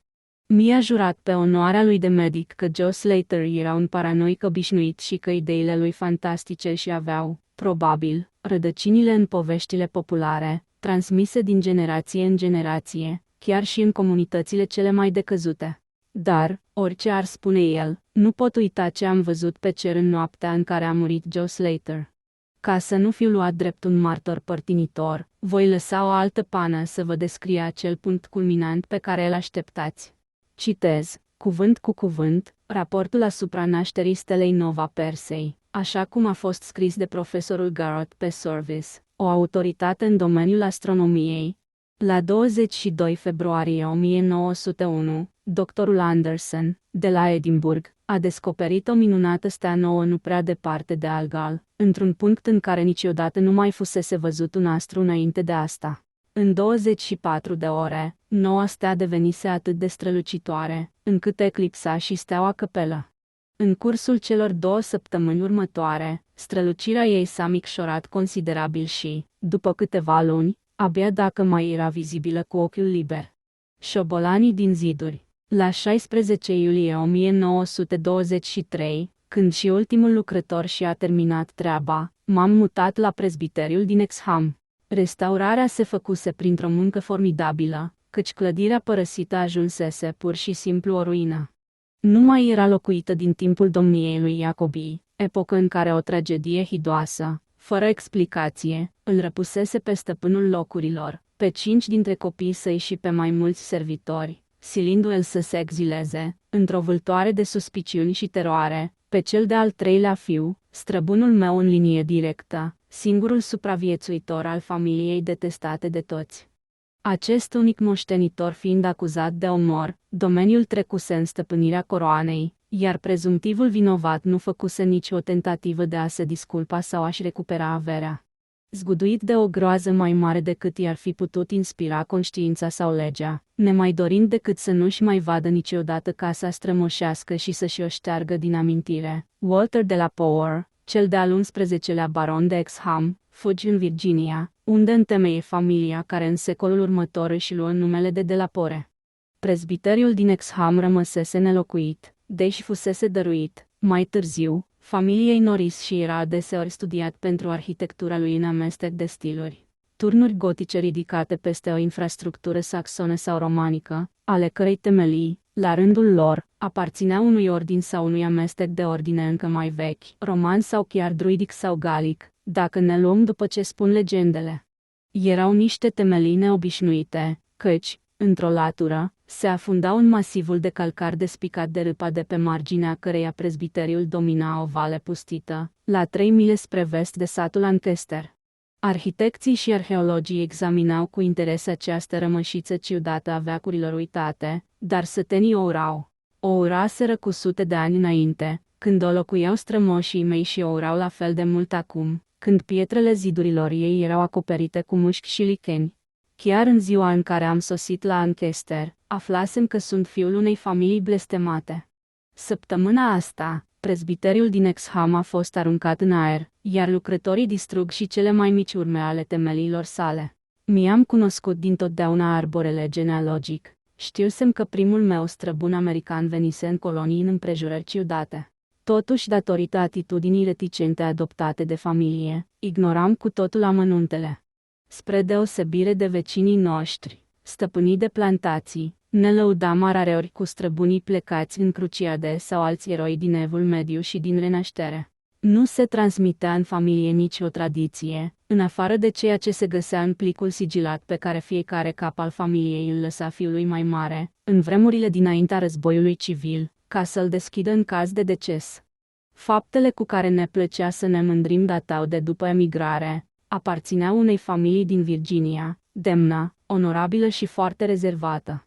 În timpul războiului ne-am pierdut toată averea, iar existența noastră s-a schimbat complet când trupele federale au incendiat Carfax, moșia noastră de pe malul râului James. Bunicul meu împovărat de ani pieri în flăcări și, odată cu el, se mistui și plicul ce ne lega pe toți de trecut. Până azi îmi aduc aminte focul, așa cum l-am văzut la vârsta de 7 ani, urletele soldaților, țipetele ascuțite ale femeilor, gemetele negrilor îngenunchiați în rugăciune. Tata era în armată, chiar atunci lupta în apărarea Rimontului. După multe formalități, mama și cu mine am căpătat autorizația să trecem printre linii ca să ne ducem la el. La sfârșitul războiului ne-am îndreptat spre nord, de unde era mama. Așa că am atins vârsta matură și bogăția în calitate de buniencheu. N-am știut niciodată, tata și cu mine, ce conținuse plicul ereditar și, cufundându-mă în rutina cenușie a vieții de industriaș din Massachusetts, am încetat cu desăvârșire să mă interesez de misterele arborelui meu genealogic. Dacă aș fi bănuit vreo clipă natura lor, aș fi lăsat cu dragă inimă prezbiteriul din Exham pradă mușchiului, lichenilor și pânzelor de păianjen. Tata a murit în 1904, fără să lase vreun mesaj nici pentru mine, nici pentru fiul meu Alfred, în vârstă de 10 ani, orfan de mamă. Alfred răsturnă ordinea obișnuită a informațiilor transmise în familie, pe când eu nu-i putusem da decât ipoteze amuzante despre trecut. În timpul șederii lui în Anglia în 1917, ca ofițer de aviație, el îmi relată în scrisori legende ancestrale foarte interesante. Istoria familiei de la Pore părea să fie foarte pitorească, ba chiar sinistră, căci un prieten al fiului meu, capitanul Edward Norris, din Royal Flying Corps, care locuia la Lancaster, lângă domeniul nostru familial, îi povestise unele superstiții sătești absolut fantastice, depășind imaginația oricărui romancier. Norris însuși nu le lua deloc în serios, dar pe fiul meu îl distrau și îi dădeau subiecte interesante pentru scrisori. Aceste legende îmi atraseră atenția asupra moștenirii mele de peste ocean. Am luat hotărârea să cumpăr prezbiteriul în ruină, pe care Norris îl arătase fiului meu, oferindu-se să-i facă rost de el la un preț de nimic, căci era proprietatea unchiului lui. Am cumpărat prezbiteriul din Exham în 1918, dar, cam tot atunci, întoarcerea fiului meu, grav mutilat, m-a abătut de la proiectele mele de restaurare. În cei 2 ani care i-au mai rămas de trăit, M-am ocupat numai de îngrijirea lui și am încredințat asociaților mei conducerea afacerilor. După moartea lui, în 1921, am rămas fără niciun scop în viață și am hotărât să mă distrez petrecându-mi sfârșitul zilelor pe noul meu domeniu. Când am vizitat Ancaster, în luna decembrie, am fost primit de capitanul Norris, un tânăr amabil și dolofan ce îl ținuse la mare preț pe fiul meu și care a consimțit să strângă planuri și anecdote, ca să mă ajute în munca mea de restaurare. N-am simțit nici cea mai mică emoție la vederea prezbiteriului din Exham, adunătură de ruine medievale acoperită de licheni, ciuruită de cuiburi de ciori, agățată pe marginea prăpastiei, cochilie de piatră goală în afară de zidurile turnurilor. După ce am reconstituit, puțin câte puțin, imaginea clădirii așa cum fusese în momentul plecării străbunului meu, înainte cu 3 secole, am început să angajez lucrători pentru reconstrucție. Am fost silit să merg să caut mână de lucru la oarecare distanță, căci sătenii din Ancaster nutreau o ură și o teamă aproape de neconceput față de prezbiteriu și de vechii lui locatari. Aceste sentimente erau atât de puternice, încât uneori se transmiteau și muncitorilor din afară și determinau numeroase dezertări. Fiul meu îmi spusese că unii le evitaseră mai mult sau mai puțin, în cursul vizitelor, fiindcă erau de la Power. Mi-am dat seama că, pentru același motiv, eram exclus de-a binelea. Chiar și după ce i-am convins pe țărani că nu știam aproape nimic despre strămoșii mei, mi-au arătat o antipatie morocănoasă, așa încât a trebuit să aflu tradițiile sătești prin mijlocirea lui Norris. Oamenii locului nu-mi puteau ierta că venisem să restaurez un simbol care le inspira groază, pe drept sau pe nedrept, considerau aceste ruine ca pe o vizuină de demoni și de vârcolaci. După ce am adunat istoriile povestite de Norris și am adăugat studiile câtorva savanți arheologi, am ajuns la concluzia că prezbiteriul din Exham se găsea pe locul unui templu preistoric datând din epoca druizilor sau chiar anterior acestei epoci. Fără urmă de îndoială, fuseseră celebrate aici rituri indescriptibile, rituri transformate mai apoi în cultul Chibelei, pe care romanii îl introduseseră în regiune. Inscripțiile de pe pereții pivnițelor erau alcătuite din literele următoare: Div, Ops, Magna, Mat. Asupra sensului lor nu te puteai înșela, căci erau semnul Magnei Mater, al cărui cult sinistru fusese, altădată, zadarnic interzis cetățenilor romani. Cea de-a 3-a legiune a lui August își stabilise tabăra la Ancaster. După cum dovedeau mai multe vestigii, se spunea că templul Chibelei fusese splendid și frecventat de mulțimi de adoratori, ce împlineau ceremonii imposibil de numit, sub conducerea unui preot frigian. După cum spuneau unii, căderea anticei religii nu pusese capăt orgiilor din templu, preoții continuau să ducă aceeași viață în timp ce mărturiseau noua credință. S-a pretins, de asemenea, că vechile rituri n-au dispărut în același timp cu puterea romanilor. Unii saxoni adăugaseră câteva clădiri la ceea ce rămăsese din templu, dând edificiului liniile principale pe care le-a păstrat mai apoi și făcând din el centrul unui cult de temut.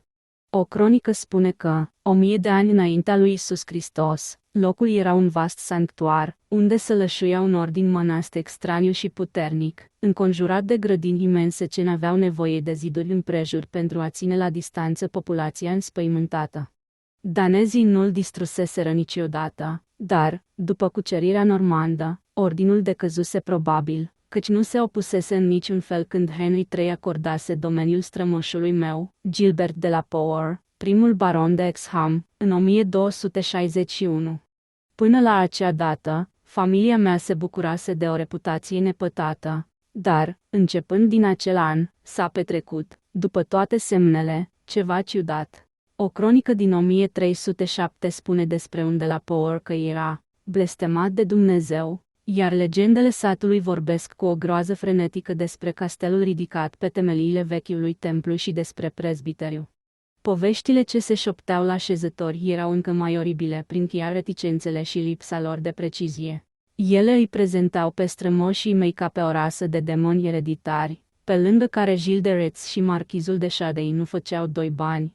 Cuvintele lor dădeau de înțeles că din vina familiei mele dispăruseră, timp de generații, numeroși săteni. Pe cât se pare, personajele cele mai sinistre erau baronii și descendenții lor direcți.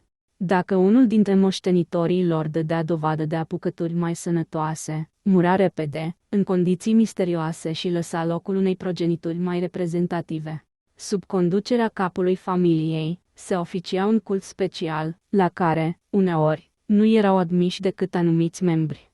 Cultul părea întemeiat mai mult pe temperamentul fiecăruia decât pe ereditate, căci, printre adepții lui, se numărau și câteva persoane intrate în familie prin căsătorie. Lady Margaret Trevor din Cornwalles, nevasta lui Godfrey, al doilea fiu al celui de-al cincilea baron de la Power, era un fel de sperietoare pentru toți copiii din ținut și a devenit, mai apoi, eroina diabolică a unei balade absolut oribile, care se mai cântă și astăzi pe lângă granița țării Galilor. Tot în cântecele populare mai găsești și povestea hidoasă a Lady Mary de la Power, care, puțin după căsătoria cu contele de Shrewsfield, a fost ucisă de soțul ei și de mama acestuia din urmă. Cei doi asasini au primit iertarea și binecuvântarea de la preotul căruia i-au încredințat la spovedanie taina nelegiuirii comise pe care nu îndrăzneau să o mărturisească în fața lumii. Aceste mituri și balade, dovezi tipice ale unor superstiții grosolane, îmi inspirau un mare dezgust. Persistența lor în timp, faptul că se refereau la un șir atât de lung de strămoși ai mei îmi păreau extrem de tulburătoare. Obiceiurile monstruoase de care erau acuzați membrii familiei mele mi-aduceau aminte în mod neplăcut de singurul scandal cunoscut în legătură cu înaintașii mei mai apropiați. Cazul vărului meu, tânărul Randolph de la Pore din Carfax, care, după întoarcerea sa din războiul din Mexic, a plecat să trăiască printre negri și a devenit preot al cultului Vodou. Mă deranjau mai puțin poveștile despre gemetele și urletele ce se auzeau din valea pustie de la poalele falezei de calcar, duhoarea ce se răspândea din cimitir după ploile de primăvară, ființa albicioasă ce țipa ascuțit și pe care o călcase în picioare calul lui Sir John Clave într-o noapte, pe un câmp singuratic, servitorul lovit de nebunie după ce văzuse nu știu ce prin prezbiteriu, ziua în amiaza mare. Acestea erau povești obișnuite cu fantome, față de care eram absolut sceptic. Era mai greu să nu crezi poveștile despre țăranii dispăruți, dar nu găseam nimic extraordinar în ele, date fiind obiceiurile medievale. O curiozitate prea aprinsă putea cauza moartea și multe capete tăiate fuseseră expuse public pe fortificațiile, astăzi dispărute, din jurul prezbiteriului din Exham. Câteva din aceste povestiri extrem de pitorești mă făceau să regret că nu învățasem în tinerețe mai multă mitologie comparată. De exemplu, Uneres spunea că, în fiecare noapte, o legiune de diavoli cu aripi de liliac venea la prezbiteriu să prăznuiască sabatul vrăjitoarelor. Pentru aprovizionarea lor, desigur, se cultiva atât belșug de legume în grădina imensă. Cel mai impresionant era poemul epic al șobolanilor, o armată de paraziți infecți care părăsiseră castelul 3 luni după tragedia în urma căreia fusese abandonat, armată oribilă, descărnată, hamesită, ce măturase totul în drumul ei, devorând păsări, pisici, câini, purcei, oi și chiar doi nenorociți de țărani până să îi se potolească furia. Un ciclu întreg de mituri vorbește despre hoarda de rozători, căci ei s-au răspândit prin casele din sat, semănând groaza și oroarea pe unde treceau. Acestea au fost tradițiile populare ce se revărsară asupra-mi pe când continuam, cu încăpățânare, restaurarea căminului meu strămoșesc. Să nu vă închipuiți însă că atmosfera mea psihologică era alcătuită numai din aceste povești. Eram tot timpul încurajat de laudele capitanului Norris și ale arheologilor care mă ajutau la lucrări. 2 ani mai târziu, când totul fu terminat, am contemplat sălile vaste, zidurile acoperite cu lambriuri, tavanele boltite, ferestrele împățite în ochiuri mici și scările largi, cu o mândrie ce compensa din plin cheltuielile nemaipomenite pe care le făcusem. Toate caracteristicile arhitecturii evului mediu fuseseră reproduse cu iscusință, iar părțile noi se confundau în chip desăvârșit cu zidurile și temeliile vechi. De acum, nu mai aveam decât o dorință, să refac, în sfârșit, renumele familiei care avea să se stingă odată cu mine. Urma să mă instalez pentru totdeauna în casa mea strămoșească și să arăt tuturor că unde la Power, căci reluasem ortografia originară, nu era obligatoriu un demon. Resimțeam o satisfacție deosebită la gândul că, deși prezbiteriul din Exham arăta ca o construcție medievală, Interiorul era cu desăvârșire nou, debarasat de vermina și de fantomele de altădată. M-am mutat în prezbiteriu la 16 iulie 1923. În casă se aflau 7 servitori și 9 pisici animale pentru care am mare slăbiciune. Negrișor, cel mai bătrân dintre motani, în vârstă de 7 ani, venise cu mine de la locuința din Boston, Massachusetts. Pe ceilalți îi adunasem în timpul cât stătusem la Capitanul Norris. Timp de 5 zile am dus o viață liniștită, petrecându-mi cea mai mare parte a zilei cu clasarea documentelor privitoare la familia mea. Aveam acum relatări amănunțite ale tragediei finale și ale fugii lui Walter de la Power, care, probabil, erau povestite și în documentele ereditare pierdute în incendiul din Carfax. După câte se părea, strămoșul meu fusese acuzat, nu pe nedrept, că ucisese în timpul somnului pe toți ceilalți locuitori ai casei, cu excepția a 4 servitori, complicii lui, fapt petrecut la 2 săptămâni după ce făcuse o descoperire înspăimântătoare, ce-i schimbase complet felul de a fi, dar pe care nu o împărtășise nimănui, în afară, poate, de servitorii ce l-au ajutat înainte de a fugi acolo unde justiția nu-i mai putea ajunge. Acest masacru deliberat al tatălui, a 3 frați și a 2 surori a fost iertat de majoritatea sătenilor, iar justiția a manifestat o asemenea indulgență, că autorul măcelului a putut ajunge în Virginia fără să fie nevoit să se ascundă, onorat de toți și nepedepsit în vreun fel. Oamenii șopteau între ei că scăpase regiunea de un blestem străvechi. Nici măcar nu-mi puteam închipui ce descoperire îl împinsese să săvârșească un act atât de înfiorător. Walter de la Power cunoștea, probabil, de ani de zile poveștile care se spuneau pe seama familiei lui, așa încât acestea nu-i putuseră aduce un element nou. Fusese deci martorul vreunui ritual înfiorător. Găsise, din întâmplare, un simbol groaznic și revelator în prezbiteriu sau prin prejurul lui. În Anglia, el avea reputația unui tânăr blând și timid. În Virginia, nu părea nici aspru, nici plin de amărăciune, ci doar timid și frământat. Un gentleman emigrat ca și el, Francis Hardley de la Bellevue, îl descria în jurnalul său ca pe un om excepțional de drept, onorabil și delicat. La 22 iulie s-a produs primul incident. Deși în momentul acela i-am dat foarte puțină importanță, el capătă o semnificație supranaturală când faci legătura cu ceea ce s-a întâmplat după aceea. Banalitatea faptelor le făcea să pară aproape neglijabile și nu puteam să le acord mare atenție, date fiind împrejurările, cum mă găseam într-o clădire aproape nouă cu excepția zidurilor înconjurat de servitori întregi la minte, orice temere ar fi fost absurdă cu toată reputația sinistră a locului.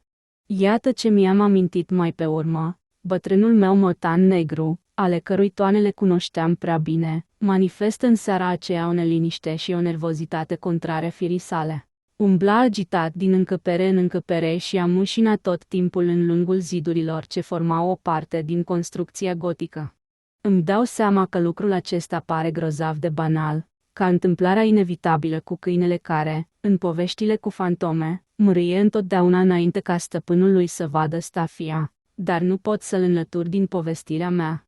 A doua zi, un servitor mă anunță că toate pisicile din casă erau foarte agitate. Venise să mă caute în biroul meu, o sală mare, orientată spre vest, la etajul al 2-lea, cu o boltă pe nervuri, lemnărie de stejar negru și cu o fereastră gotică triplă ce dădea spre faleză și spre vale. În timp ce-mi vorbea, am văzut silueta de culoarea cărbunelui a lui Negrișor. Se târa de-a lungul zidului dinspre vest și zgâria lemnăria nouă ce acoperea vechile pietre. I-am explicat servitorului că probabil zidurile exhalau un miros ciudat, imperceptibil pentru simțurile omenești, dar care era perceput de nasul sensibil al pisicilor. Eram sincer convins de asta și, când interlocutorul meu sugeră că există șoareci sau șobolani, i-am declarat că nu mai fuseseră șobolani în casă de 300 de ani și nu era de crezut că șoarecii de câmp din lanurile din prejur să fi venit să se cuibărească în ziduri. După masă m-am dus în vizită la capitanul Norris. Acesta m-a asigurat că e imposibil ca prezbiteriul să fi fost infestat atât de subit de șoareci de câmp. În noaptea aceea, m-am dus singur, cum obișnuiam, în încăperea din turnul de vest pe care o alesesem ca dormitor. Se ajungea acolo pe o scară de piatră și printr-o scurtă galerie, prima veche în cea mai mare parte, a doua complet restaurată. Încăperea rotundă, cu tavan foarte înalt, nu era căptușită cu panouri de lemn, ci avea pe pereți tapiserii pe care le alesesem eu însumi la Londra. După ce am controlat dacă negrișorii e cu mine, am închis ușa grea, gotică, m-am dezbrăcat la lumina lămpilor electrice în formă de lumânări, am întors comutatorul și m-am culcat în patul sculptat, cu coloane. Venerabilul motan se instală la picioarele mele, pe locul lui obișnuit. Nu trăsesem perdelele. M-am uitat prin fereastra îngustă dinspre nord, situată în fața mea. Pe cer domnea o lumină nedeslușită, ca de auroră, pe care se profilau sculpturile delicate ale ferestrei. Probabil că, la un moment dat, am adormit liniștit, căci îmi aduc foarte bine aminte că am fost trezit din visuri ciudate în clipa când motanul își părăsi dintr-o dată locul. La lumina slabă venită de afară l-am văzut cu capul ridicat, cu labele dinainte sprijinite pe gleznele mele, cu cele dinapoi încordate. Privea fix un punct de pe zid, situat puțin spre vest de fereastră, un punct unde ochiul meu nu vedea nimic, dar asupra căruia mi-am concentrat, de atunci, toată atenția. Pe când îl observam astfel, mi-am dat seama că negrișor nu se agita degeaba. Nu aș putea spune dacă a fost sau nu o iluzie, dar mi s-a părut că tapiseria se mișcă ușor. Mai mult, sunt gata să jur că am auzit clar în spatele țesăturii o alergătură ca de șobolani sau șoareci. Într-o clipă, motanul sări asupra acestui loc precis al tapiseriei, ce se prăbuși sub greutatea lui, lăsând gol zidul de piatră umedă, reparat pe alocuri și pe care nu se vedea nici urmă de rozător. Negrișor începu să alerge pe parchet dintr-o parte în alta, înfigându-și ghearele în tapiseria căzută pe jos și încercând, din când în când, să-și vâre labele între baza zidului și scândurile de stejar ale podelei. Un pic mai târziu, obosit, își reluă locul la picioarele mele. Nu mă mișcasem din loc, dar în noaptea aceea nu am mai adormit. Dimineața, am întrebat toți servitorii și am constatat că niciunul dintre ei nu remarcase ceva anormal, în afară de bucătăreasă. Ea și-a amintit de purtarea bizară a unui motan cățărat pe pervazul ferestrei ei. În timpul nopții fusese trezită de mielnăturile furioase ale animalului la timp ca să-l vadă fugind ca o săgeată prin ușa deschisă și dând buzna pe scara, în jos. Mi-am făcut siesta după prânz și, în cursul după amiezii, m-am dus să-i fac o vizită capitanului Norris, care se arătă foarte interesat de povestirea mea. Asemenea incidente ciudate îi satisfăceau gustul pentru pitoresc și el îndemnară să-mi istorisească mai multe povești cu fantome. Prezența șobolanilor ne intriga grozav pe amândoi. Norris îmi împrumută câteva curse de șoareci. I-am pus pe servitori să le plaseze în locuri strategice. Doborât de somn, m-am culcat de vreme, dar am fost chinuit de vise oribile. De pe o înălțime imensă, contemplam o peșteră scăldată într-o lumină crepusculară, cu un strat gros de murdărie pe jos, unde un porcar drăcesc cu barbă albă mâna în fața lui o turmă de animale flasce, spongioase, al căror aspect îmi inspiră o repulsie de nedescris. Apoi, cum porcarul se oprise și părea să ațipească, un roi formidabil de șobolani se năpustie asupra abisului împuțit și devoră animalele și omul. Am fost trezit din această viziune înspăimântătoare de negrișor, culcat la picioarele mele, ca de obicei.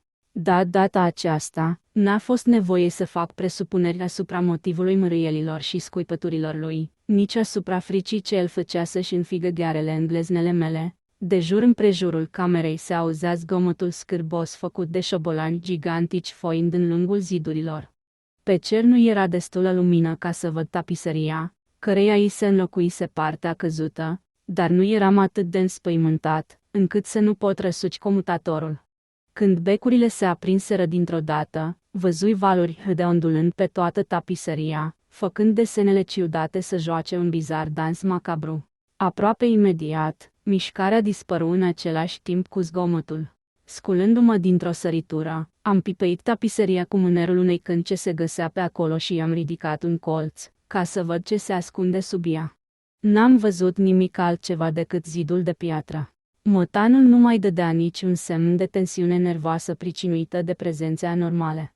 Când am examinat cursele de șoareci puse în cameră, Am constatat că toate funcționaseră, dar nu mai rămăsese nici o urmă din ceea ce se prinsese în ele și apoi scăpase.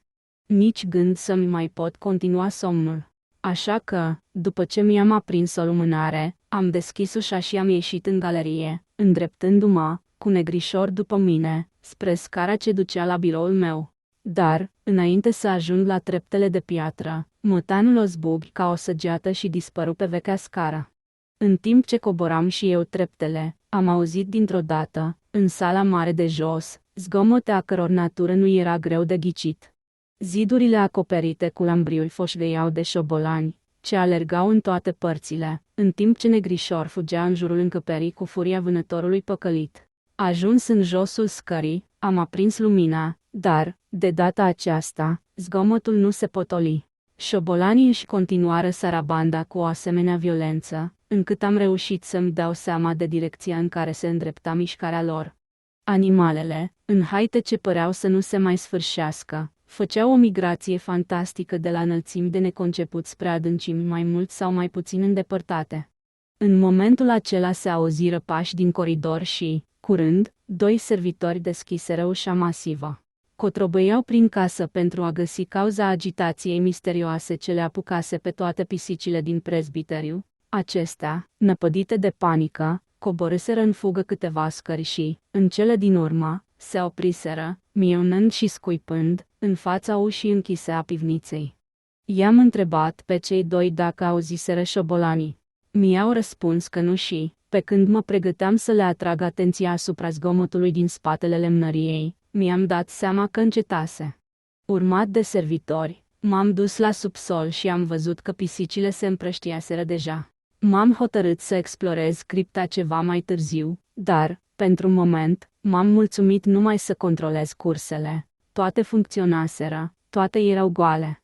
După ce m-am convins că nimeni nu auzise șobolanii în afară de pisici și de mine însumi, am rămas pe un scaun în biroul meu până dimineața, adâncit într-o meditație profundă, trecând în revistă, în minte, toate legendele despre prezbiteriu. În cursul dimineții am ațipit puțin într-un fotoliu confortabil din bibliotecă, apoi i-am telefonat capitanului Norris, care a venit imediat să mă ajute să cercetez cripta. N-am găsit absolut nimic anormal, dar nu ne-am putut stăpâni un fior la gândul că fusese construită de romani. Bolțile și stâlpii masivi nu aparțineau stilului amestecat al saxonilor, ci reprezentau clasicismul armonios și sever din epoca cezarilor. Pe ziduri se păstrase un belșug de inscripții cunoscute arheologilor ce exploraseră locurile, ca de exemplu, Pegetae Prop, Temp, Dona, sau El Praec, Viz, Pontif, Atis. Referirea la Atis mă făcu să mă înfior, căci citisem opera lui Catul și cunoșteam riturile oribile dedicate acestui zeu oriental, al cărui cult se oficia adesea împreună cu cel al Chibelei. Norris și cu mine am încercat fără succes la lumina lanternelor, să interpretăm desenele bizare, aproape șterse, de pe unele blocuri rectangulare de piatră, despre care se credea că sunt vechi altare. Ne-am amintit că unul dintre simboluri, un fel de soare radiant, era considerat de savanți care, având o origine romană, preoții romani îl împrumutaseră, probabil, de la un templu încă mai vechi, ridicat pe aceleași locuri. Pe unul dintre altare erau niște pete brun, a căror proveniență n-am putut să o ghicesc. Pe suprafața celui mai mare dintre altare, în centrul criptei, se vedeau unele urme ce proveneau, fără îndoială, de la ofrandele arse acolo. Asta e tot ce am văzut în acea criptă, unde hotărârăm, Norris și cu mine, să ne petrecem noaptea. Servitorii ne aduseră paturi improvizate. I-am sfătuit să nu acorde atenție felului în care se poartă pisicile și l-am ținut pe Negrișor cu noj, ca să ne fie de ajutor și să ne țină de urât. Am hotărât să lăsăm închisă hermetic ușa mare de stejar copie modernă a vechiului și cu găuri de aerisire, apoi ne-am culcat, lăsând lanternele aprinse, în așteptarea a ceea ce s-ar fi putut petrece. Cripta se afla la adâncime mare sub temeliile prezbiteriului și, mai departe, în zidul falezei de calcar ce domina valea. Nu era nici o îndoială că aici se găsea țelul migrației șobolanilor, dar nu reușeam să înțeleg de ce.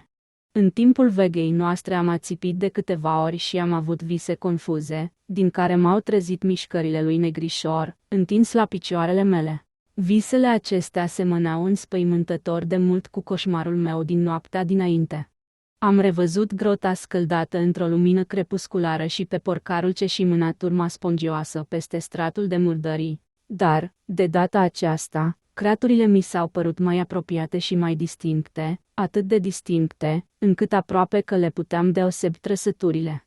La un moment dat, văzui foarte clar trăsăturile flasce ale uneia dintre ele și sări în sus, trăgând un asemenea țipăt, că Negrișor se trezi tresărind, în timp ce capitanul Norris, care nu adormise, râdea de era mai să-și piardă suflarea. Ar fi râs și mai tare, sau poate mult mai puțin, dacă ar fi știut din ce cauză țipasem. Dar chiar și eu însumi nu mi-am amintit decât mai târziu. O oroare violentă paralizează adesea memoria, într-un fel plin de îndurare. Norris mă trezi când începură să se producă fenomenele. Mă trezi din același coșmar, zgâlțându-mă cu blândețe și îndemnându-mă să ascult pisicile. Într-adevăr, aveai ce să asculți, căci, după poarta închisă, răsuna un tiumăl drăcesc de mieunături, de mârieli și de zgârieturi de gheare, în timp ce Negrișor, fără să le dea vreo atenție, alerga ca un nebun de-a lungul zidurilor de piatră goală în care auzeai șobolanii galopând, la fel ca în ajun. Am căzut atunci pradă unei groaze intense, căci mă aflam în prezența unor fapte ce nu admiteau vreo explicație normală. Trebuia ca șobolanii aceia, dacă nu erau produsul unei nebunii ciudate, împărtășită numai de mine și pisici, să-și facă drum prin zidurile pe care le credeam alcătuite din blocuri de calcar masiv. Dacă nu cumva acțiunea apei, timp de peste 17 veacuri, să fi scobit prin ele galerii întortocate, lărgite puțin câte puțin de trupurile rozătoarelor. Dar, în acest caz, oroarea rămânea aceeași, căci, dacă era vorba de șobolani în carne și oase, de ce Norris nu-i auzea mișcând? De ce mă îndemna el să mă uit ce face Negrișor și să ascult pisicile de dincolo? De ce făcea ipoteze vagi asupra motivului enervării animalelor? Pe când terminam să-i explic, pe cât de rațional posibil, ce credeam că aud, urechea mea înregistră o ultimă impresie de alergătură care se pierdea departe, în jos, mult sub criptă, până când mi se păru că întreaga faleză e năpădită de șobolani. În loc să se arate neîncrezător, cum mă așteptam, Norris păru tulburat profund. Îmi făcu un semn cu mâna ca să-mi atragă atenția că pisicile își încetaseră vacarmul în fața ușii, ca și cum renunțaseră să mai vâneze șobolanii, în timp ce Negrișor, într-un nou acces de agitație, zgâria cu furie baza marelui altar de piatră situat mai aproape de patul lui Norris decât de al meu. Spaima mea de necunoscut atinse atunci cea mai înaltă culme. Se întâmpla un lucru uluitor și am văzut că și tovarășul meu, deși mai tânăr, mai voinic și mai materialist decât mine, părea tot atât de impresionat ca și mine, poate că și din cauză că avea o cunoaștere amănunțită a legendelor locale. Pe moment, nu am putut face nimic altceva decât să ne uităm la bătrânul motan negru ce zgâria cu râvnă baza altarului, ridicând din când în când ochii către mine și mie un îndrugător, așa cum făcea de obicei când voia să-i fac o favoare. Norris apropie lanterna de altar și examina locul în care zgâria Negrișor. În genunche, smulse lichenii ce lipeau blocul masiv de mozaicul solului, dar nu descoperi nimic. Se pregătea să renunțe la cercetările lui, când am remarcat un fapt banal, care mă făcu să mă înfior. I-am atras atenția prietenului meu asupra acestui fenomen aproape imperceptibil și l-am examinat împreună, fascinați de revelația bruscă. Flacăra lămpii se legăna ușor, ca efect al unui curent de aer ce provenea, fără îndoială, din crăpătura între altar și sol, în locul din care Norris smulsese lichenii. Am petrecut restul nopții în biroul viu luminat, discutând despre ce aveam de făcut. Descoperirea existenței unei cripte sub construcția romană cea mai joasă de dedesubtul acestei locuințe blestemate, criptă ce scăpase cercetărilor arheologilor timp de 3 secole, ar fi fost de ajuns ca să ne tulbure, chiar și în afara altor considerații sinistre. În cazul de față, agitația noastră avea cauză dublă. Ne-am pus deci întrebarea dacă am fi făcut mai bine să lăsăm baltă cercetările și să părăsim prezbiteriul pentru totdeauna, într-un acces de prudență superstițioasă, sau să ne lăsăm în voia gustului nostru pentru aventură și să înfruntăm ororile ce ne-ar fi putut aștepta în adâncimile neexplorate. În zori am ajuns la un compromis, hotărând să aducem un grup de arheologi și de savanți capabili să lămurească misterul. Trebuie să menționez că, înainte de a pleca din criptă, încercaserăm în zadar să clintim altarul central ce constituia poarta unui nou abis al terorii. Trebuia ca niște oameni mai înțelepți decât noi să găsească secretul și să deschidă această poartă. Capitanul Norris și cu mine am petrecut câteva zile la Londra, pentru a expune faptele, ipotezele și poveștile noastre în fața a 5 savanți eminenți și demni de încredere, care ar fi respectat orice descoperire nouă legată în vreun fel de familia mea. În loc să râdă de noi, ei dădură dovadă de mult interes și simpatie. Nu e nevoie să dau numele tuturor, dar pot să spun că printre ei se găsea Sir William Brinton, ale cărui săpături în Troia au provocat, la vremea lor, o mare agitație în toată lumea. Când ne-am urcat în trenul de Anchester, m-a încercat sentimentul că ne aflăm în ajunul unor revelații înspăimântătoare. Pe 7 august, seara, am ajuns la prezbiteriul din Exham, unde servitorii m-au asigurat că nu se petrecuse nimic anormal. Pisicile, inclusiv Negrișor, se arătaseră cât se poate de calme și nicio capcană nu funcționase. Întrucât cercetările noastre nu urmau să înceapă decât a doua zi, am dat invitațiilor mei camere confortabile. M-am culcat în turn, ca de obicei, cu Negrișor întins la picioarele mele. De cum am adormit, visuri hidoase îmi dădură asalt. Mai întâi am avut viziunea unui banchet roman asemănător cu cel al lui Trimalchion, unde se serveau mâncare imposibil de numit, pe un platou acoperit. Apoi veni oribilul coșmar veșnic cu porcarul și cu dezgustătoarea lui ciurdă în grota întunecată. Totuși, când m-am trezit, era ziua în amiaza mare și casa răsuna de zgomote absolut normale. Șobolanii, reali sau imaginari, nu-mi tulburaseră somnul, Negrișor dormea încă, liniștit. Când am coborât, am constatat că același calm domnea pretutindeni. Unul dintre musafiri, numit Thornton, adept al științelor psihice, explică această situație într-un mod destul de absurd. După părerea lui, asta se datora faptului că văzusem, în sfârșit, ceea ce anumite forțe misterioase doriseră să-mi arate. La ora 11 dimineața, grupul nostru, format din 7 persoane înarmate cu lămpi electrice puternice și cu unelte, coborâ în criptă și se încuie cu zăvorul. Îl luasem pe Negrișor cu noi, musafirii mei țineau neapărat la prezența lui pentru cazul în care s-ar ivi șobolanii. Ne-am oprit puțin timp în fața inscripțiilor și simbolurilor ce împodobeau altarele, căci 3 dintre savanți le studiaseră deja și toți le cunoșteau caracteristicile. Ne-am concentrat atenția asupra altarului central și, în mai puțin de o oră, Sir William Brinton reuși să-l facă să basculeze, sub acțiunea unei contragreutăți de tip necunoscut. Atunci se dezvălui ochilor noștri o priveliște oribilă, care ne-ar fi zdrobit, dacă n-am fi fost pregătiți să vedem ceva de felul acesta. În deschizătura pătrată din podea se afla o grămadă de oseminte omenești sau semiomenești, aproape acoperind o scară atât de uzată, încât, în centru, rămăsese din ea numai un plan înclinat. Scheletele încă intacte rămăseseră într-o atitudine sugerând panica și teroarea, toate purtau urma dinților rozătoarelor. Craniile aparținuseră unor ființe primitive, atinse de cretinism. Unele erau aproape ca de maimuță. De dedesubtul acestor trepte infernale se găsea un tunel boltit, croit cu dalta în stâncă și lăsând să circule un curent de aer. Nu era duhoarea nesănătoasă a unei cripte închise, ci o briză răcoroasă și destul de curată. După câteva minute de contemplare îngrozită, începurăm să degajăm, tremurând, un drum de-a lungul scării.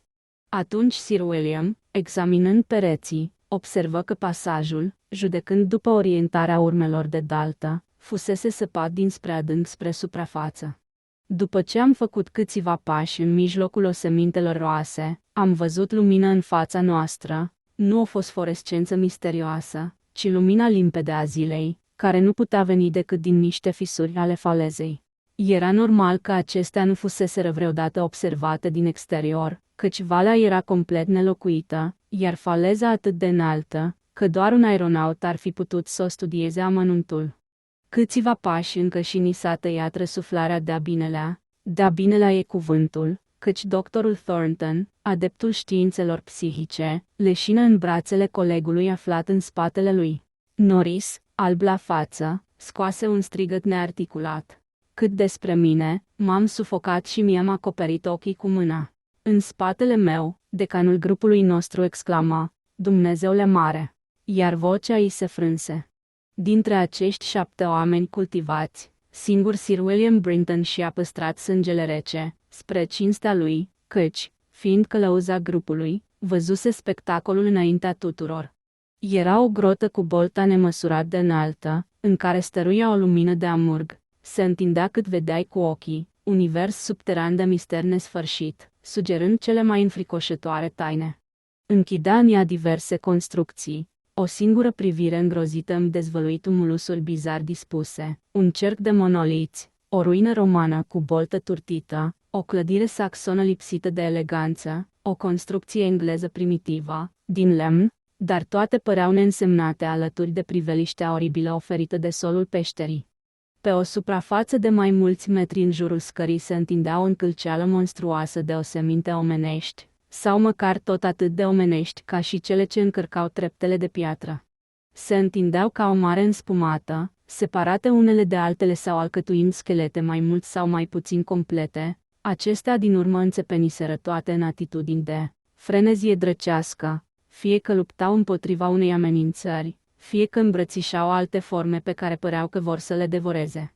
Când doctorul Trask, antropologul, se opri să clasifice craniile, găsi un amestec derutant. Cele mai multe aparțineau unei perioade străvechi, anterioare perioadei omului din Piltdown, dar, în toate cazurile, erau clar oase omenești.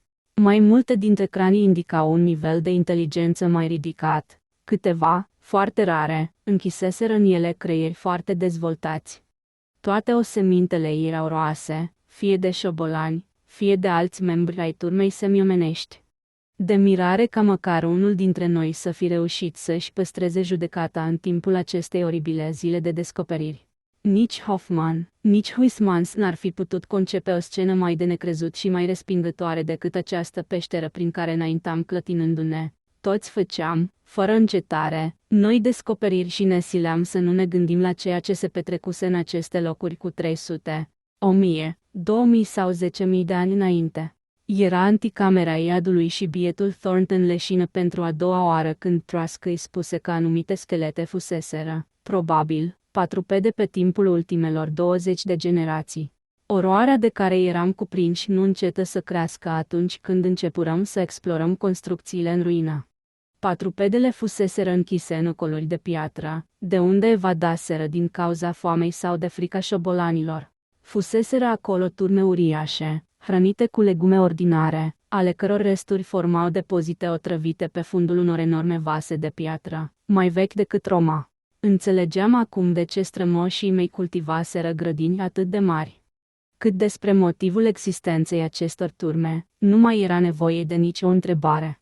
Sir William, stând în picioare în ruina romană, traduse cu voce tare, la lumina lămpii, ritualul cel mai atroce pe care l-am cunoscut vreodată. Ne mai povesti, de asemenea, despre regimul cultului antediluvian pe care îl adoptaseră preoții Chibelei. Norris, deși obișnuit de pe front cu tranșeele, se clătina pe picioare, ieșind din clădirea engleză primitivă, măcelărie și bucătărie totodată. Fără îndoială, capitanul se așteptase la așa ceva, dar nu putuse suporta să vadă într-un asemenea loc instrumentele englezești și să citească inscripțiile, dintre care unele datau din 1610. Nu m-am putut hotărî să intru în această construcție, în care actele diabolice nu încetaseră decât mulțumită pumnalului strămoșului meu Walter de la Power. Dar am îndrăznit să pătrund în clădirea saxonă, a cărei ușă de stejar zăcea prăbușită la pământ. Am găsit acolo 10 celule de piatră înzestrate cu gratii ruginite. 3 dintre ele conțineau scheletele unor ființe omenești de un soi misterios.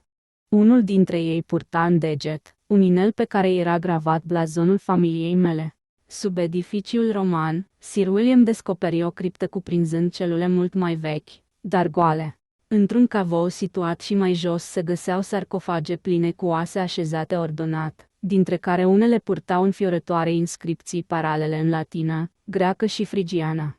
În timpul acesta, doctorul Trask deschisese unul dintre tumulusurile preistorice, de unde tocmai scosese niște cranii apropiate de cel al gorilei, pe care erau gravate ideograme misterioase. Motanul negru se plimba cu un aer netulburat în mijlocul tuturor acestor orori. La un moment dat, l-am văzut cocoțat pe un morman enorm de oase și m-am întrebat ce secrete se puteau ascunde în dărătul ochilor lui galbeni.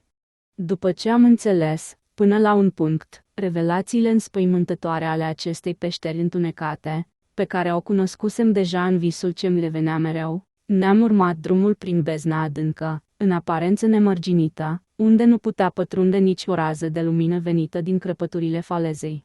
Nu vom ști niciodată ce lume ale iadului se deschid mai departe de scurta distanță pe care am străbătut-o, căci am hotărât că asemenea secrete sunt nefaste pentru omenire. Dar, foarte aproape de noi, se aflau destule care să ne atragă atenția. Curând, lămpile noastre electrice dădură la iveală nenumărate gropi unde șobolanii se ospătaseră, înainte de a le abandona, atunci când, brusc, încetaseră să mai fie aprovizionate.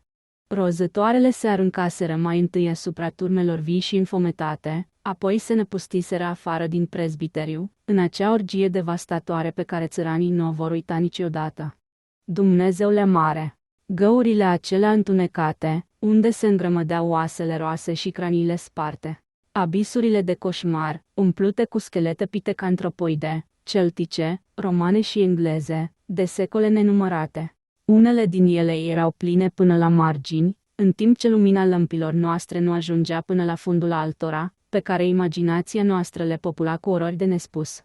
La un moment dat, piciorul îmi alunecă pe marginea unuia dintre oribilele puțuri căscate și am cunoscut o clipă teroarea plină de extaz. Apoi am căzut probabil într-o lungă visare, căci, când mi-am regăsit luciditatea, nu l-am mai văzut decât pe unul din tovarășii mei, capitanul Norris. Atunci, în bezna nesfârșită, am avut impresia că aud, în depărtare, un zgomot ce-mi părea cunoscut și l-am văzut pe bătrânul motan negru țâșnind drept înainte, în hăul necunoscut.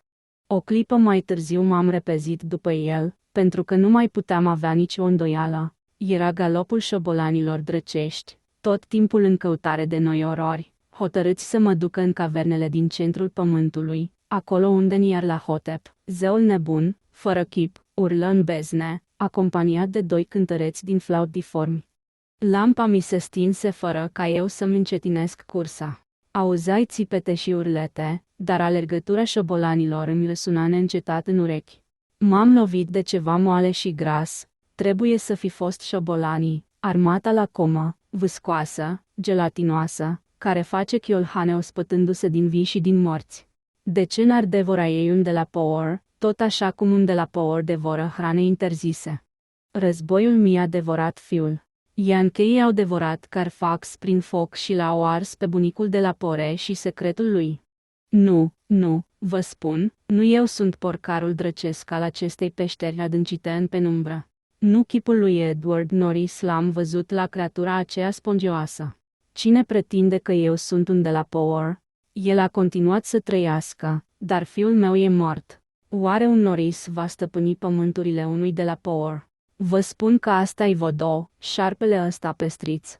Du-te la dracu, Thornton. Ce?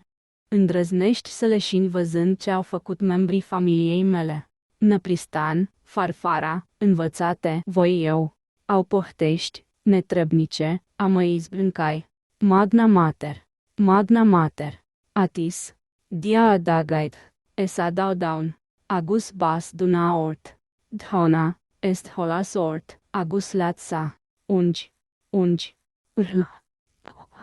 Acestea sunt cuvintele ce se pretinde că le-am rostit când am fost găsit în beznă, 3 ore mai târziu, când am fost găsit chircit în întunecime, lângă trupul dolofan, pe jumătate devorat, al capitanului Norris, pe când motanul meu îmi sfâșia beregata. Acum prezbiteriul din Exham a fost aruncat în aer, negrișor mi-a fost luat și am fost închis în încăperea asta cu gratii la ferestre.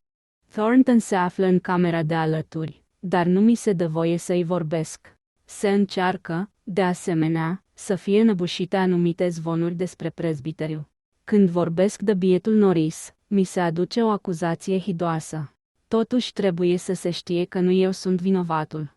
Vinovații sunt șobolanii a căror alergătură furișă nu mă va mai lăsa vreodată să adorm. Șobolanii diabolici care aleargă în spatele capitonajului pereților acestei încăperi și vor să mă târască spre orori mai mari decât toate cele pe care le-am cunoscut. Șobolanii pe care ceilalți nu-i aud niciodată.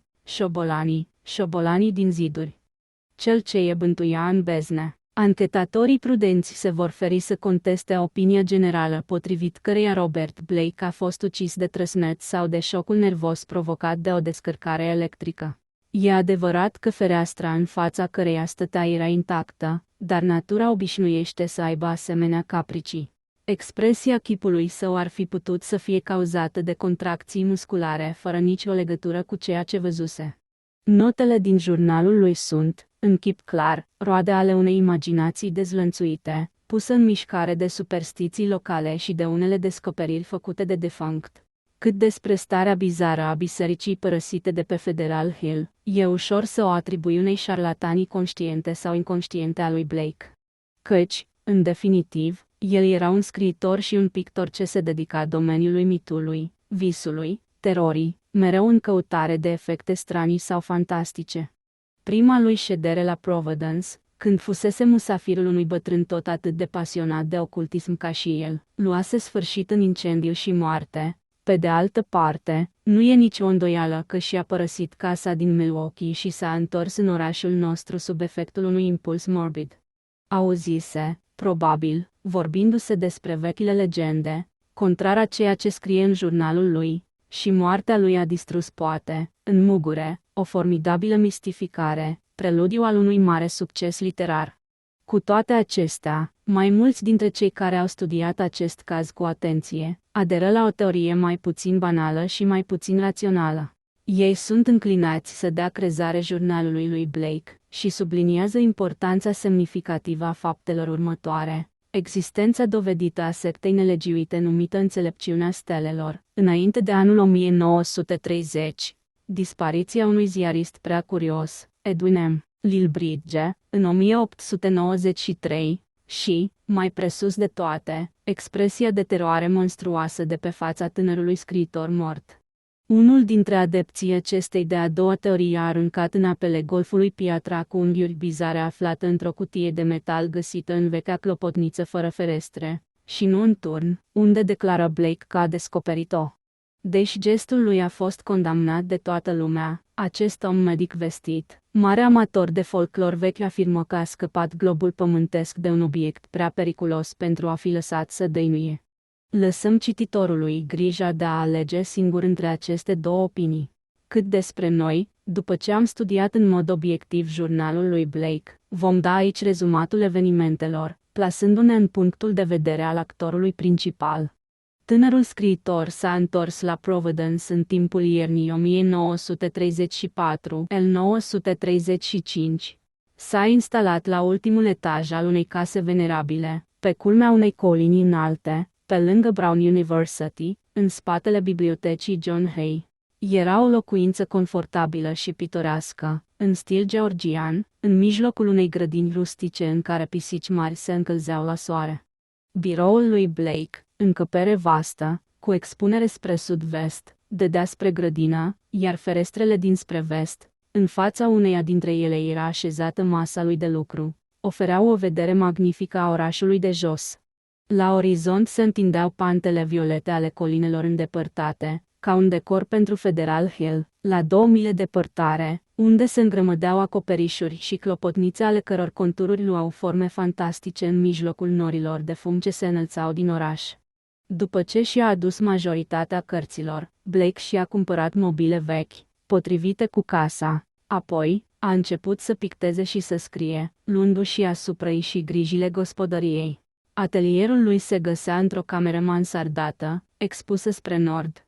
În cursul acestei primei ierni, a scris 5 dintre cele mai bune nuvele ale sale: Cel ce scormonea pământul, Scara criptei, Shagai, Valea lui Pnat, Meseanul venit din stele. A pictat și mai multe tablouri, studii de monștri fără nume și peisaje supranaturale. La asfințit, stătea adesea așezat la masa de lucru și contempla visător spectacolul oferit vederii sale. Turnurile întunecate de la Memorial Hall, turnul cu clopot al Palatului de Justiție, înălțimea spectrală a lui Federal Hill, care îi stârnea atât de tare imaginația. Vecinii îi spuseseră că acolo se află cartierul italian al orașului și, din timp în timp, își ațintea binoclul de campanie asupra acestui univers îndepărtat, întrebându-se ce mistere ar putea să ascundă. Avea impresia că privește înspre o lume fabuloasă, foarte diferită de a noastră, asemănătoare celeia din nuvelele și tablourile sale. O biserică enormă, cu ziduri întunecate, exercita asupra lui o atracție specială. Se deosebea foarte clar la anumite ore ale zilei și, la apusul soarelui, marea clopotniță ascuțită și profila masa neagră pe cerul înflăcărat. Era probabil construită pe o ridicătură a terenului, căci fațada și partea ei de nord dominau semeț încălceala de acoperișuri din jurul ei. Cu o înfățișare foarte austeră, părea să fie construită din piatră. Aparținea stilului neogotic și data probabil din 1810 sau 1815. Pe măsură ce se scurgeau lunile, Blake contempla cu un interes mereu crescând această construcție neprietenoasă. Ferestrele nefiind niciodată luminate, trăsese concluzia că biserica trebuie să fi fost părăsită. Cu cât o privea mai mult, cu atât mai mult îi se înfierbânta imaginația și îi inspira idei bizare. Îi veni ideea că o aură de dezolare plana asupra acestui loc, astfel că până și porumbeii și rândunelele evitau acoperișul ei afumat. Notează în jurnalul lui că stoluri mari de păsări înconjoară toate celelalte clopotnițe ale orașului, cu excepția acestuia. În primăvară, Blake căzu pradă unei agitații profunde. Începuse un roman bazat pe o pretinsă supraviețuire a cultului vrăjitoarelor în Maine, dar era incapabil să-l continue. Era din ce în ce mai absorbit în contemplarea clopotniței sumbre de care fugeau păsările și rămânea orb în fața frumuseții frunzelor delicate, proaspăt răsărite în pomii din grădină. Atunci i-a venit pentru prima oară ideea să traverseze orașul și să urce panta fabuloasă ce ducea la această lume de vis. La sfârșitul lui aprilie, puțin înainte de data nopții Walpurgiei, Blake plecă pe drumul spre necunoscut. După ce străbătu străzile și piețele orașului de jos, ajunse, în sfârșit, la calea suitoare, mărginită de terase de piatră tocită, de colonade dorice năruite și de cupole de sticlă năclăite de praf, ce trebuia să-l conducă spre ținta expediției. Curând, remarcă fețele închise la culoare ale trecătorilor, firmele în limbă străină deasupra prăvălilor. Nu dădu nicăieri de obiectele pe care le deslușise din depărtare cu ajutorul binoclului și ajunse să se întrebe, odată mai mult, dacă Federal Hill nu aparținea domeniului viselor. Din timp în timp apărea fațada leproasă a unei biserici sau o clopotniță gata să se prăbușească, dar nu zărea niciodată clădirea neagră pe care o căuta. Îl întrebă pe un negustor unde se găsește o biserică mare de piatră. Omul răspunse zâmbind că n-auzise vreodată vorbindu-se de așa ceva. Pe măsură ce Blake urca, labirintul străduțelor devenea din ce în ce mai straniu. Traversă 2 sau 3 bulevarde largi, apoi întreba alt prăvăliaș. De data aceasta, ar fi putut jura că interlocutorul lui se prefăcuse că nu știe. Văzu o expresie de groază trecând pe fața omului, care făcu un semn ciudat cu mâna dreaptă. Dintr-o dată, o clopotniță neagră se profila pe cerul înaurat, în stânga lui. Blake înțelese că și-a atins țelul și se afundă în labirintul străduțelor sordide ce porneau din bulevard. Se rătăci de 2 ori, dar, fără să-și dea seama de ce, nu îndrăzni să ceară lămuriri de la bărbații și femeile așezați în pragul ușilor, nici de la copiii ce se jucau în noroi. În sfârșit, văzu clar clopotnița în direcția sud-vest, dominând enorma masă neagră a clădirii, la capătul unei ulicioare. Curând după aceea ajunse într-o piață mare, măturată de vânt, cu un pavaj ciudat. La marginea ei, un zid destul de înalt susținea o platformă artificială, înconjurată de un grilaj. Pe ea se înălța la 6 picioare deasupra străzilor din prejur, sinistra biserică părăsită, extrem de dărăpânată. Câțiva contraforți îi se năruiseră la pământ și multe din florile de piatră de pe creasta acoperișului zăceau în iarbă, la poalele zidurilor. Aproape toate cercevelele de piatră ale ferestrelor gotice lipseau, iar Blake se întrebă cum de rămăseseră vitraliile întregi, fiind cunoscute năravurile distrugătoare ale tuturor băieților din lume. Ușile masive erau intacte și ermetic închise. Deasupra zidului de susținere, grilajul ruginit de fier ce înconjura clădirea avea o poartă încuiată cu lacătul, la care se ajungea printr-un peron de piatră. Peste toate plutea o atmosferă de părăsire și de decrepitudine de-a dreptul sinistră. Erau puțini oameni în piață, dar Blake sări un agent de poliție la capătul dinspre răsărit și merse să-i ceară câteva lămuriri privitoare la biserică. I se păru bizar că irlandezul voinic, plesnind de sănătate, face semnul crucii, șoptindu-i că nimeni nu aduce vorba niciodată despre ea. Cum Blake insista, omul îi zise scurt că preoții italieni avertizaseră pe toată lumea să se ferească de acest templu însemnat de puterile răului. Cu mai mulți ani înainte, biserica aparținuse unei secte malefice, care chema ființe oribile să apară din abisurile nopții. Fusese nevoie de un preot pentru a exorciza acești demoni, dar unii pretindeau că lumina era de ajuns ca să-i alunge. Dacă părintele O'Malley ar mai fi fost încă pe lumea asta, ar fi avut ce să povestească. Acum nu mai era nimic de făcut. Dacă biserica era lăsată în pace, nu făcea rău nimănui. Foștii ei proprietari muriseră sau fugiseră, o șterseseră în 1877, când autoritățile începuseră să se neliniștească de dispariția mai multor locuitori din cartier. În lipsa moștenitorilor, municipalitatea va lua în stăpânire biserica, mai devreme sau mai târziu. Dar ar face mai bine să nu se atingă de ea și să o lase să cadă în ruină, ca nu cumva să trezească anumite creaturi ce odihnesc în întunecatul abis al nopții.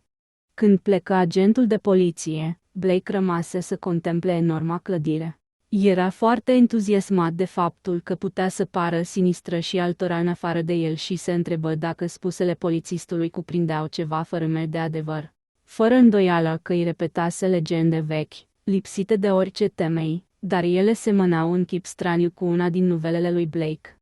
Soarele țâșni din nori, dar păru că nu e în stare să lumineze masa neagră a templului. Era foarte ciudat că plantele și ierburile care creșteau împrejurul bisericii rămăseseră galbene și veștede, deși venise primăvara. Blake se trezi examinând zidul de susținere și grilajul ruginit ca să găsească o cale de acces, căci nu putea rezista teribilei forțe de atracție a acestui templu funest. Sfârși prin a descoperi că lipseau câteva vergele în partea de nord a grilajului. Urcă imediat treptele peronului și merse în lungul coamei zidului până la spărtură. Oamenii îl zăriră în clipa când se pregătea să treacă prin ea. Întorcându-se să privească piața sub el, văzurarii trecători cum se depărtează în grabă, făcând același semn cu mâna dreaptă pe care îl făcuse prăvăliașul de pe bulevard. Mai multe ferestre se închiseră cu zgomot și o femeie grasă se repezi afară să-și vâre copiii în casă. Blake trecu prin spărtură fără nicio greutate. Puțin după aceea își croia drum prin vegetația putregăită de pe terasa pustie. Masa bisericii alăturate îi se păru apăsătoare, dar își depăși teama și se duse să examineze cele 3 mari uși de pe fațadă. Constatând că erau bine închise, făcu în conjurul edificiului ciclopic, să caute o altă deschizătură. În partea din spate a absidei, o ferestruică de pivniță deschisă îi oferi calea de acces dorită.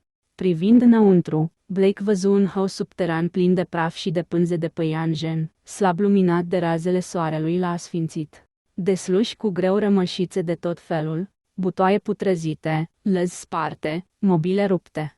Resturile ruginite ale unui cazan de baie arătau că biserica fusese frecventată cel puțin până către mijlocul domniei reginei Victoria.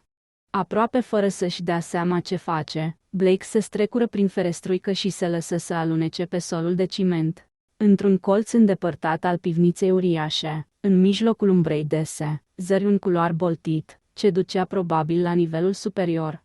Pradă unui sentiment nedeslușit de spaimă, exploră terenul în jurul lui și, găsind un butoi încă întreg, îl rostogoli sub ferestruică, să-și asigure ieșirea. Apoi, făcându-și curaj, se îndreptă spre culoarul boltit. Pe jumătate sufocat de praful de pretutindeni, acoperit de pânze de păianjen, ajunse în sfârșit la treptele de piatră și începu să le urce în întuneric.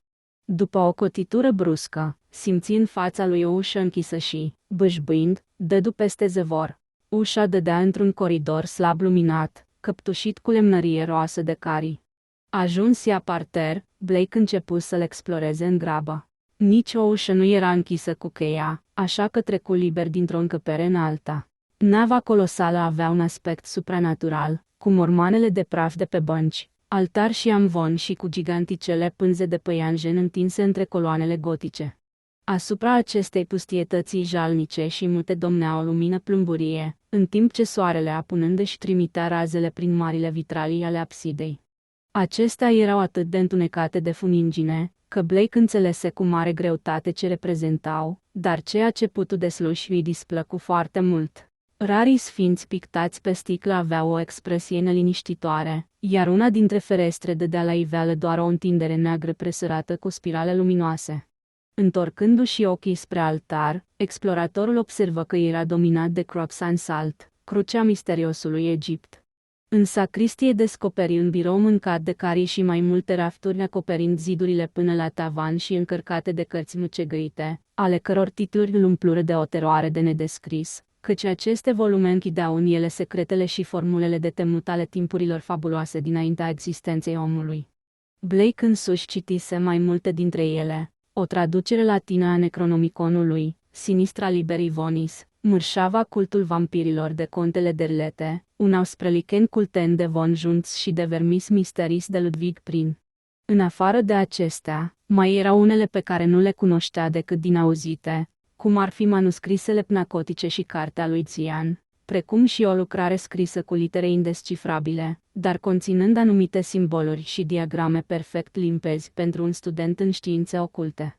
În biroul șubrăzit se găsea un carnet legat în piele, cuprinzând notițe scrise de mână într-un ciudat limbaj cifrat. Acesta era compus din simbolurile tradiționale ale alchimiei și astrologiei, desene ce figurau soarele, luna, planetele și semnele zodiacului, grupate în paragrafe sugerând că fiecare din ele reprezenta o literă din alfabet.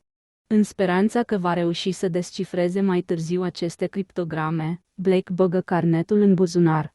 După ce examină astfel parterul, exploratorul traversă nava fantomatică în direcția fațadei, căci sărise într-un colț o ușă și partea de jos a unei scări ce ducea, probabil, spre vârful clopotniței negre a cărei înfățișare îi era atât de cunoscută. Urcușul era greu, căci praful și pânzele de păianjen umpleau în special acest spațiu strâmt.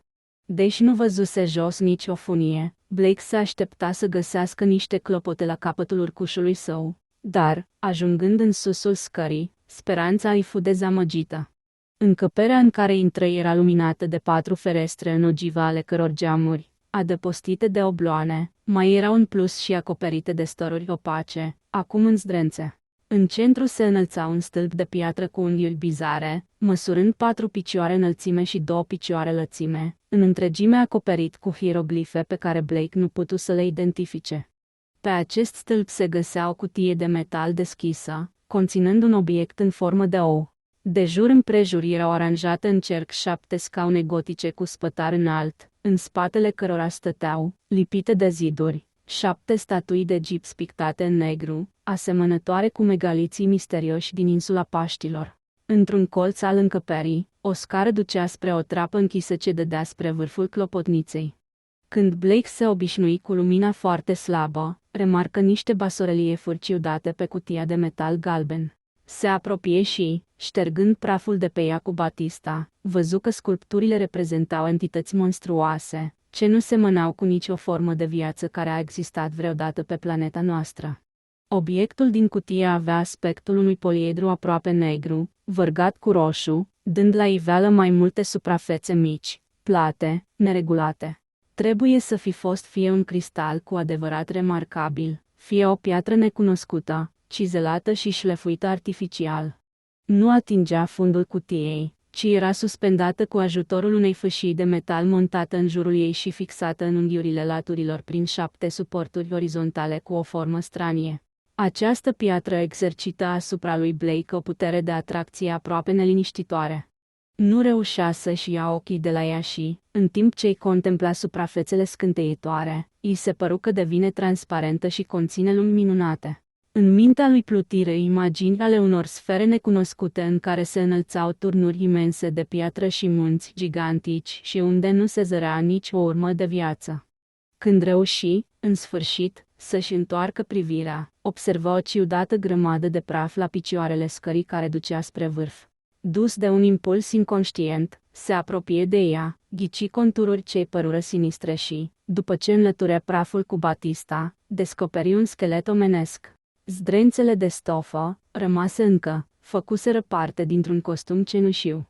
Mai erau și alte indicii, pantofi, butoni mari de manșete, ac de cravată cu un model demodat, o insignă de jurnalist având înscris pe ea numele Providence Telegram și un portofel de piele putrezit aproape de tot. Blake îl examina cu grijă. Găsi în el mai multe bancnote vechi, un mic calendar din 1893, câteva cărți de vizită cu numele Edwin M. Lillibridge și o foaie de hârtie acoperită de notițe luate cu creionul, pe care începu să le citească la slaba lumină a soarelui nesfințit.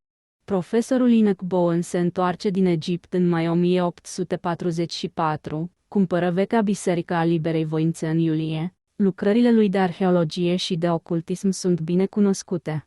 Doctorul Brown își avertizează credincioșii împotriva înțelepciunii stelelor în predica din 29 decembrie 1844. 97 de adepți la sfârșitul lui 1845. 1846 3 dispariții, prima menționare a trapezoedrului scânteietor. 7 dispariții în 1847, primele zvonuri privitoare la sacrificiul sângelui. Ancheta din 1853 nu dă la iveală nimic, zvonuri despre zgomote suspecte. Părintele O'Malley vorbește de un cult diabolic prin mijlocirea unei cutii găsite în ruine egiptene, pretinde că ei cheamă o creatură care nu se poate manifesta decât în întuneric. Această informație îi provine probabil din spovedania pe patul de moarte a lui Francis X. May, care a devenit membru al înțelepciunii stelelor în 1849. Acești oameni afirmă că trapezoedrul scânteietor le arată cerul și alte lumi și că cel ce bântuie în bezne le comunica anumite secrete. Povestea lui Orrin Baggy, în 1857. Ei îl cheamă contemplând cristalul și au un limbaj secret. 200 de adepți în 1863. Tineri irlandezi atacă biserica în 1869, după dispariția lui Patrick Regan. 6 dispăruți în 1876. Un comitet secret se întâlnește cu primarul Doyle. Promisiune de a se lua măsuri în februarie 1877. Biserica închisă în aprilie. Tineri din Federal Hill îl amenință pe doctor și pe membrii adunării parohiale. În luna mai, 181 persoane părăsesc orașul înainte de sfârșitul lui 1877. Numele lor nu e menționat. Povești cu fantome încep în 1880. Să încerc să verific dacă nicio ființă omenească n-a mai pătruns în biserică din 1877. Să cer lui Lanigan fotografia făcută în 1851. După ce puse foaia de hârtie la loc în portofel și îl strecură în buzunarul vestonului său, Blake examină scheletul care zăcea în praf. Fără nicio îndoială, omul acesta intrase în biserica părăsită, cu 42 de ani înainte, în căutarea unui reportaj senzațional. Poate că nu informase pe nimeni de proiectul lui, dar, oricum, nu se mai întorsese niciodată la ziarul lui. Desigur că murise în urma unui stop cardiac, provocat de o teroare violentă. Blake se aplecă asupra osemintelor și remarcă starea lor bizară. Unele erau dizolvate la capete, altele păreau calcinate, la fel ca și unele fâșii din haine. Craniul, pătat cu galben, avea o gaură negricioasă în partea de deasupra, ca și cum un acid puternic ar fi găurit osul. Fără să aibă timp să-și dea seama ce face, Blake se trezi privind din nou piatra scânteitoare a cărei contemplare îi isca în minte un șir de imagini stranii. Văzu cortegii de siluete cu capete ascunse în glugi, îmbrăcate în robe lungi, cu contururi ce nu erau omenești și contemplă un deșert nesfârșit, unde se aliniau monoliți nemăsurat de mari. Văzu turnuri și ziduri în sumbrele abisuri ale mării și spații aeriene amețitoare, în care pluteau fâșii de brumă neagră pe un fundal de vapori violeți tremurători. Văzu, în sfârșit, în depărtări uluitoare, un hău imens de tenebre, unde forme solide și pe jumătate solide nu se deslușeau decât prin mișcările lor, unde rețele de forță invizibile păreau a face să domnească ordinea în sânul haosului. Dintr-o dată, vraja fu risipită de un acces de panică fără motiv. Blake își întoarse ochii de la piatră, căci avea conștiința unei prezențe amorfe care îl observa cu o atenție extremă. Se simțea pradă a ceva de nedefinit, ceva care nu era în piatră, dar îl privise prin piatră, ceva ce nu va înceta niciodată să-l urmărească și a cărui cunoaștere vizuală nu o va avea niciodată. Evident, locul acesta malefic îi răvășea nervii. În afară de asta, lumina soarelui devenea din ce în ce mai slabă și va trebui să plece curând, căci nu avea cu ce să lumineze în jur. În acest moment, îi se păru că zărește o ușoară urmă de lumină în piatra cu unghiuri stranii. Era oare fosforescentă sau radioactivă? Notițele jurnalistului nu spuneau ceva despre un trapezoedru scânteietor. Ce se petrecuse în această vizuină a unei puteri malefice? Ce entitate funestă putea să pândească încă din această construcție întunecată, de care se fereau păsările? Îi se părea acum că o vagă duhoare venea de undeva de aproape, deși nu putea ghici de unde. Blake închise brusc capacul cutiei. Clinchetul scurt fu urmat de un zgomot slab, ce părea a veni dinspre vârful clopotniței. Erau șobolani, desigur, singurele ființe vii care și făcuseră simțită prezența de când intrase în clădirea blestemată. Totuși, zgomotul acesta îi trezea o spaimă înfiorătoare. Se repezi pe scara în spirală, trecu prin nava fantomatică și pivnița boltită și ajunse, în sfârșit, strecurându-se prin ferestruică, în piața pustie și pe ulicioarele din Federal Hill, îndreptându-se către cartierul liniștit al universității. În următoarele 2 zile, Blake nu suflă niciun cuvânt nimănui despre expediția lui. Din contra, se adânci în lectura anumitor cărți, examină colecțiile de ziare vechi și lucră febril la descifrarea criptogramei descoperite în sacristie.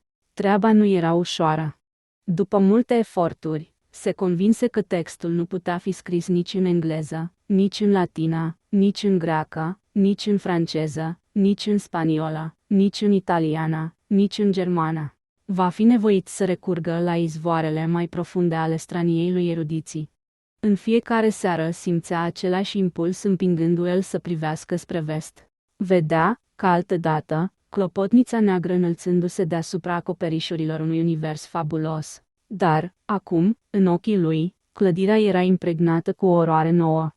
Păsările primăverii se întorceau în stoluri și de fiecare dată când zborul lor le aducea în preajma vârfului singuratic al clopotniței, avea impresia că le vede învârtejindu-se și împrăștindu-se purtate de o adevărată panică. De-abia în iunie reuși Blake să descifreze criptograma.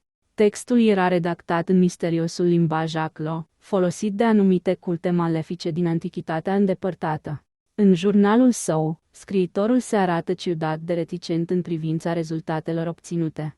Îl pomenește pe cel ce bântuie în bezne, care poate fi chemat prin contemplarea trapezoedrului scânteietor și expune niște ipoteze nebunești asupra hăurilor negre ale haosului, din care a ieșit. Această entitate este atotștitoare și cere sacrificii monstruoase. Blake pare a se teme că făptura rătăcește în jurul orașului, dar adaugă că lumina felinarelor formează o barieră de netrecut pentru ea. Vorbește adesea de trapezoedrul scânteietor pe care îl definește ca pe o fereastră deschisă spre timp și spațiu și a cărui istorie o povestește, până la epoca în care a fost cizelat pe sinistra planetă Yugot, înainte ca cei vechi să-l aducă pe pământ. El a fost primit și pus în ciudata sa cutie de către locuitorii crinoizi ai Antarcticii, înainte să treacă în mâinile oamenilor șerpi din Valusia. Mii de secole mai târziu, primele ființe omenești l-au contemplat în țara Lemuriei. Apoi, a trecut peste pământuri și mări foarte stranii și s-a pierdut în valuri, odată cu Atlantida. Un pescar al lui Minos l-a pescuit în plasa sa, apoi l-a vândut negustorilor din misteriosul oraș Chem.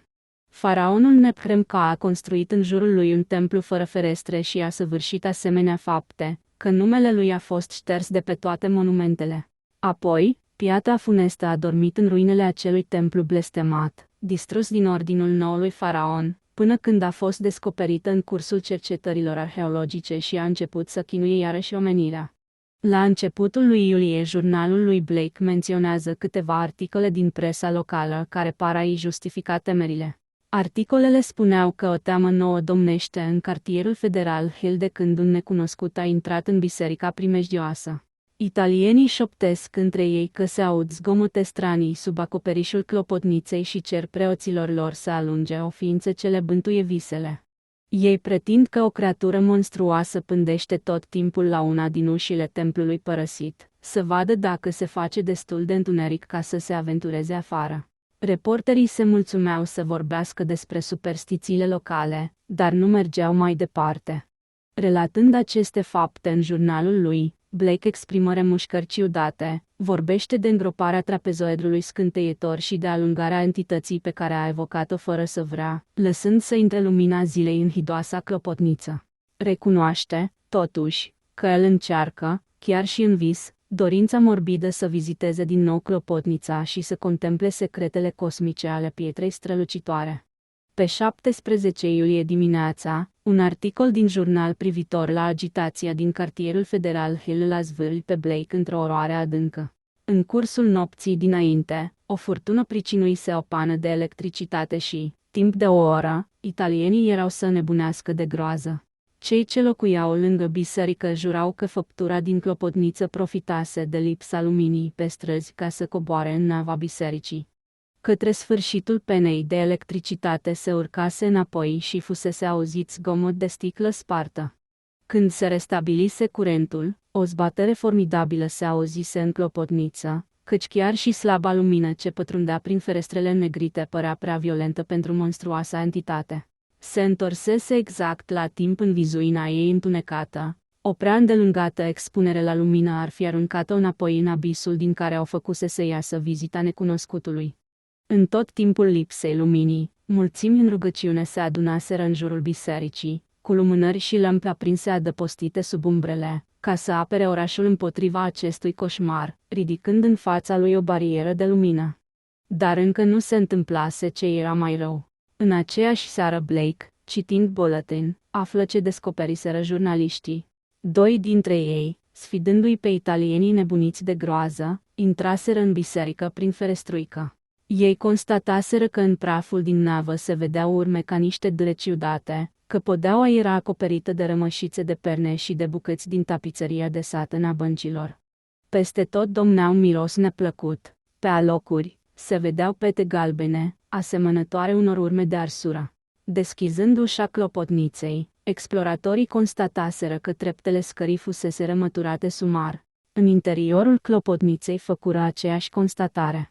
În articolul lor descriau stâlpul de piatră heptagonală, scaunele gotice răsturnate, statuile bizare de gips, dar, lucru straniu, nu vorbeau nici de cutia de metal, nici de schelet. Blake fu tulburat în chip special de un amănunt. Toate geamurile ferestrelor în ogivă fusese răsparte, iar două dintre ele erau astupate grosolan cu ajutorul căptușelii de satin a băncilor și cu părul de cal din perne, ce fuseseră îndesate în spațiul gol dintre cadrul de piatră și oblon. Pete galbene și urme de arsură murdăreau, de asemenea, și scara ce ducea spre vârful clopotniței. Dar când unul dintre reporteri urcă treptele, deschise trapa și îndreptă lumina lanternei sale electrice asupra cavității negre și ciudat de urât mirositoare de sub acoperiș, nu văzu nimic decât niște rămășițe informe în jurul deschizăturii. Firește, cei doi exploratori traseră concluzia că era vorba de o păcăleală. Cineva le jucase o farsă de prost gust locuitorilor din Federal Hill, exploatând spaima lor superstițioasă. Povestea a avut o urmare amuzantă când autoritățile polițienești au vrut să trimită un inspector să verifice raportul jurnaliștilor. 3 oameni găsiră un pretext ca să se eschiveze. Cel de-al patrulea, după ce acceptă misiunea în silă, făcu o vizită foarte scurtă și nu aduse nicio informație nouă. Începând de la această dată, jurnalul lui Blake lasă să se ghicească o oroare și o teamă crescânde. Artistul își reproșa că nu acționează și făcea ipoteze extravagante asupra consecințelor unei noi pene. A putut fi verificat faptul că, în 3 rânduri, în timpul unor furtuni, a telefonat la compania de electricitate implorându-i să ia toate măsurile necesare ca să împiedice o întrerupere a curentului. Din timp în timp își făcea griji că reporterii n-au găsit cutia de metal și scheletul lui Lillibridge. Dar temerile lui cele mai mari erau cele legate de relația ce părea să existe între mintea lui și oribila creatură pitită în clopotniță. Avea impresia că apăsa fără încetare asupra voinței lui și, în această perioadă, musafirii lui și el amintesc stând mereu așezat visător în fața biroului, cu ochii ațintiți, prin fereastra de vest, spre Federal Hill. Notele din jurnalul lui vorbesc despre vise îngrozitoare ce îi reveneau tot timpul și despre o presiune exercitată din ce în ce mai puternică asupra voinței sale. Povestește că, într-o noapte, s-a trezit afară, complet îmbrăcat, îndreptându-se spre vest. În mai multe rânduri insistă asupra faptului că entitatea ascunsă în clopotniță știe foarte bine unde să-l găsească. Prima criză de depresiune nervoasă a lui Blake a avut loc în timpul săptămânii ce a urmat zilei de 30 iulie. El se închise în cameră și comandă mâncarea prin telefon. Vizitatorii săi observară niște frânghii subțiri alături de pat. El le explică scurt că, fiind suferind de somnambulism, își lega gleznele în fiecare seară pentru a se împiedica să se scoale. În jurnal relatează aventura hidoasă ce a urmat crizei sale. În cursul nopții de 30 iulie se trezise brusc rătăcind pe pipeite într-o beznă aproape compactă. De-abia putea ghici niște raze slabe de lumină albăstruie, în același timp simțea o duhoare agresivă și auzea zgomote furișe deasupra capului. De fiecare dată când se mișca, se împiedica de ceva și imediat auzea sus un sunet ușor, amestecat cu zgomotul produs parcă de frecarea ușoară a unei bucăți de lemn pe lemn. La un moment dat nimeri cu mâna peste un stâlp de piatră, un pic după aceea își dădu seama că urcă treptele unei scări fixate de zid și, când ajunse în vârful scării, în mijlocul unei duhori sporite, o rafală arzătoare se abătu asupra lui. În fața ochilor îi se derulă un șir de imagini caleidoscopice, care se topeau din timp în timp într-un abis de beznă de nepătruns, în care se învârtejeau sori și lumi încă și mai negre. Se gândi la legendele antice despre ultimul haos. În centrul lui tronează zeul orb și stupid Azatot, stăpânul tuturor lucrurilor, înconjurat de o hoardă de dansatori informi, legănat de cântarea monotonă a unui flaut demonic. O detunătură bruscă venită din afară îl smulse din oroarea acestei situații. Era, probabil, unul dintre numeroasele focuri de artificii pe care locuitorii din Federal Hill le explodau în tot timpul verii, în cinstea sfinților lor. Orice ar fi fost, scoase un țipăt pătrunzător, coborâ scara în mare grabă și traversă, împleticindu-se, încăperea scăldată în beznă. Știu imediat unde se află și se repezi ca un nebun pe scara în spirală, împiedicându-se și lovindu-se de pereți la fiecare cotitură. Apoi, străbătu nava spectrală, sufocată de pânze de păianjen, se aruncă în pivnița neagră, țâșni afară prin ferestruică și, după o goană disperată de-a lungul ulicioarelor de coșmar, ajunse la ușa casei sale. Dimineața, revenindu-și în simțiri, se trezi întins pe parchet în biroul lui, îmbrăcat din cap până în picioare. Era plin de praf și de pânze de păianjen și avea dureri în tot trupul. Când se privi în oglindă, își văzu părul complet pârlit. În plus, hainele îi aveau un miros ciudat. Atunci îi cedară nervii. Săptămâna următoare rămase în casă, îmbrăcat într-un halat, privind tot timpul pe fereastră sau scriind în jurnal. Marea furtună izbucni pe 8 august, chiar înainte de miezul nopții. Trăsnetul lovi de mai multe ori în toate cartierele orașului. Ploaia căzu potop, în timp ce bubuiturile necontenite ale tunetului împiedicau mii de oameni să doarmă. Blake fu copleșit de o spaimă nebună la ideea unei pene posibile. Încercă să telefoneze la compania de electricitate spre ora 1 din noapte, dar serviciul fusese întrerupt temporar din motive de securitate. El a notat toate aceste amănunte în jurnal și scrisul deformat, adesea de necitit, lasă să se întrevadă disperarea lui frenetică. Trebuia să stea pe întuneric ca să poată vedea afară pe fereastră și se pare că și-a petrecut cea mai mare parte a timpului așezat la birou, privind, prin perdelele de ploaie, luminile îndepărtate ce străjuiau Federal Hill. Uneori scria orbește câteva cuvinte, astfel că cele 4 fraze următoare se întind pe 2 pagini. Luminile nu trebuie să se stingă. Știe unde sunt. Trebuie să o distrug. Mă cheamă, dar poate că nu-mi vrea răul. Apoi, pana, de care se temea atât de mult, se produse în tot orașul exact la ora 2:12, potrivit registrelor stației de generatoare. Jurnalul lui Blake are înscrisă această singură indicație: luminile stinse. Dumnezeu să mă ajute. În cartierul federal oamenii stăteau de veche, tot atât de speriați ca și el. Grupuri de bărbați umblau prin piață și pe ulicioarele din jurul bisericii blestemate, purtând lumânări adăpostite sub umbrele, lămpi electrice, lanterne, cruci, amulete. Binecuvântau orice fulger și făceau ciudate semne de teamă cu mâna dreaptă, de câte ori furtuna dădea semne că se potolește. O rafală de vânt stinse lumânările, piața fu cufundată în beznă. Careva se duse să-l scoale pe părintele Merluzo, de la biserica Spirito Santo. El se grăbi să vină și să rostească formule de exorcizare. În clopotniță se auzeau zgomote ciudate. Se știe exact ce s-a întâmplat la ora 2:35, datorită mărturiilor câtorva persoane: preotul însuși, tânăr, inteligent și cultivat, agentul de poliție William J. Monahan, care se oprise din rondul său ca să supravegheze mulțimea. În sfârșit, cei 78 de italieni adunați la poalele zidului de susținere, înspre fațada de est. Desigur, se pot atribui acestui incident și cauze naturale. Anumite reacții chimice s-ar fi putut produce în această clădire veche, pustie și neaerisită. Vapori mefitici, combustie spontană, presiunea gazelor rezultate din descompunere. Iată câteva dintre numeroasele explicații posibile. A fost, într-adevăr, un lucru destul de simplu și care nu a durat mai mult de 3 minute. A început prin zgomote din ce în ce mai clare în interiorul clopotniței și prin valori de duhoare tot mai fetide venind din biserică. Apoi s-a auzit un zgomot puternic de lemn rupt și ceva masiv s-a prăbușit pe sol, în curtea dinspre fațada de est. Spectatorii au văzut, cu toată lumina sărăcăcioasă, că era unul dintre obloanele înnegrite de fum. Imediat, o putoare insuportabilă căzu din înălțimi și toți cei de față simțiră grețuri violente. În același timp, văzduhul fu zguduit de o vibrație ce părea datorată unor aripi imense și o pală violentă de vânt smulse pălăriile și umbrelele mulțimii. Unii avură impresia că zăresc pe cerul negru ca cerneala o pată uriașă, de un negru și mai adânc, năpustindu-se ca un meteor în direcția răsăritului. Și asta a fost tot.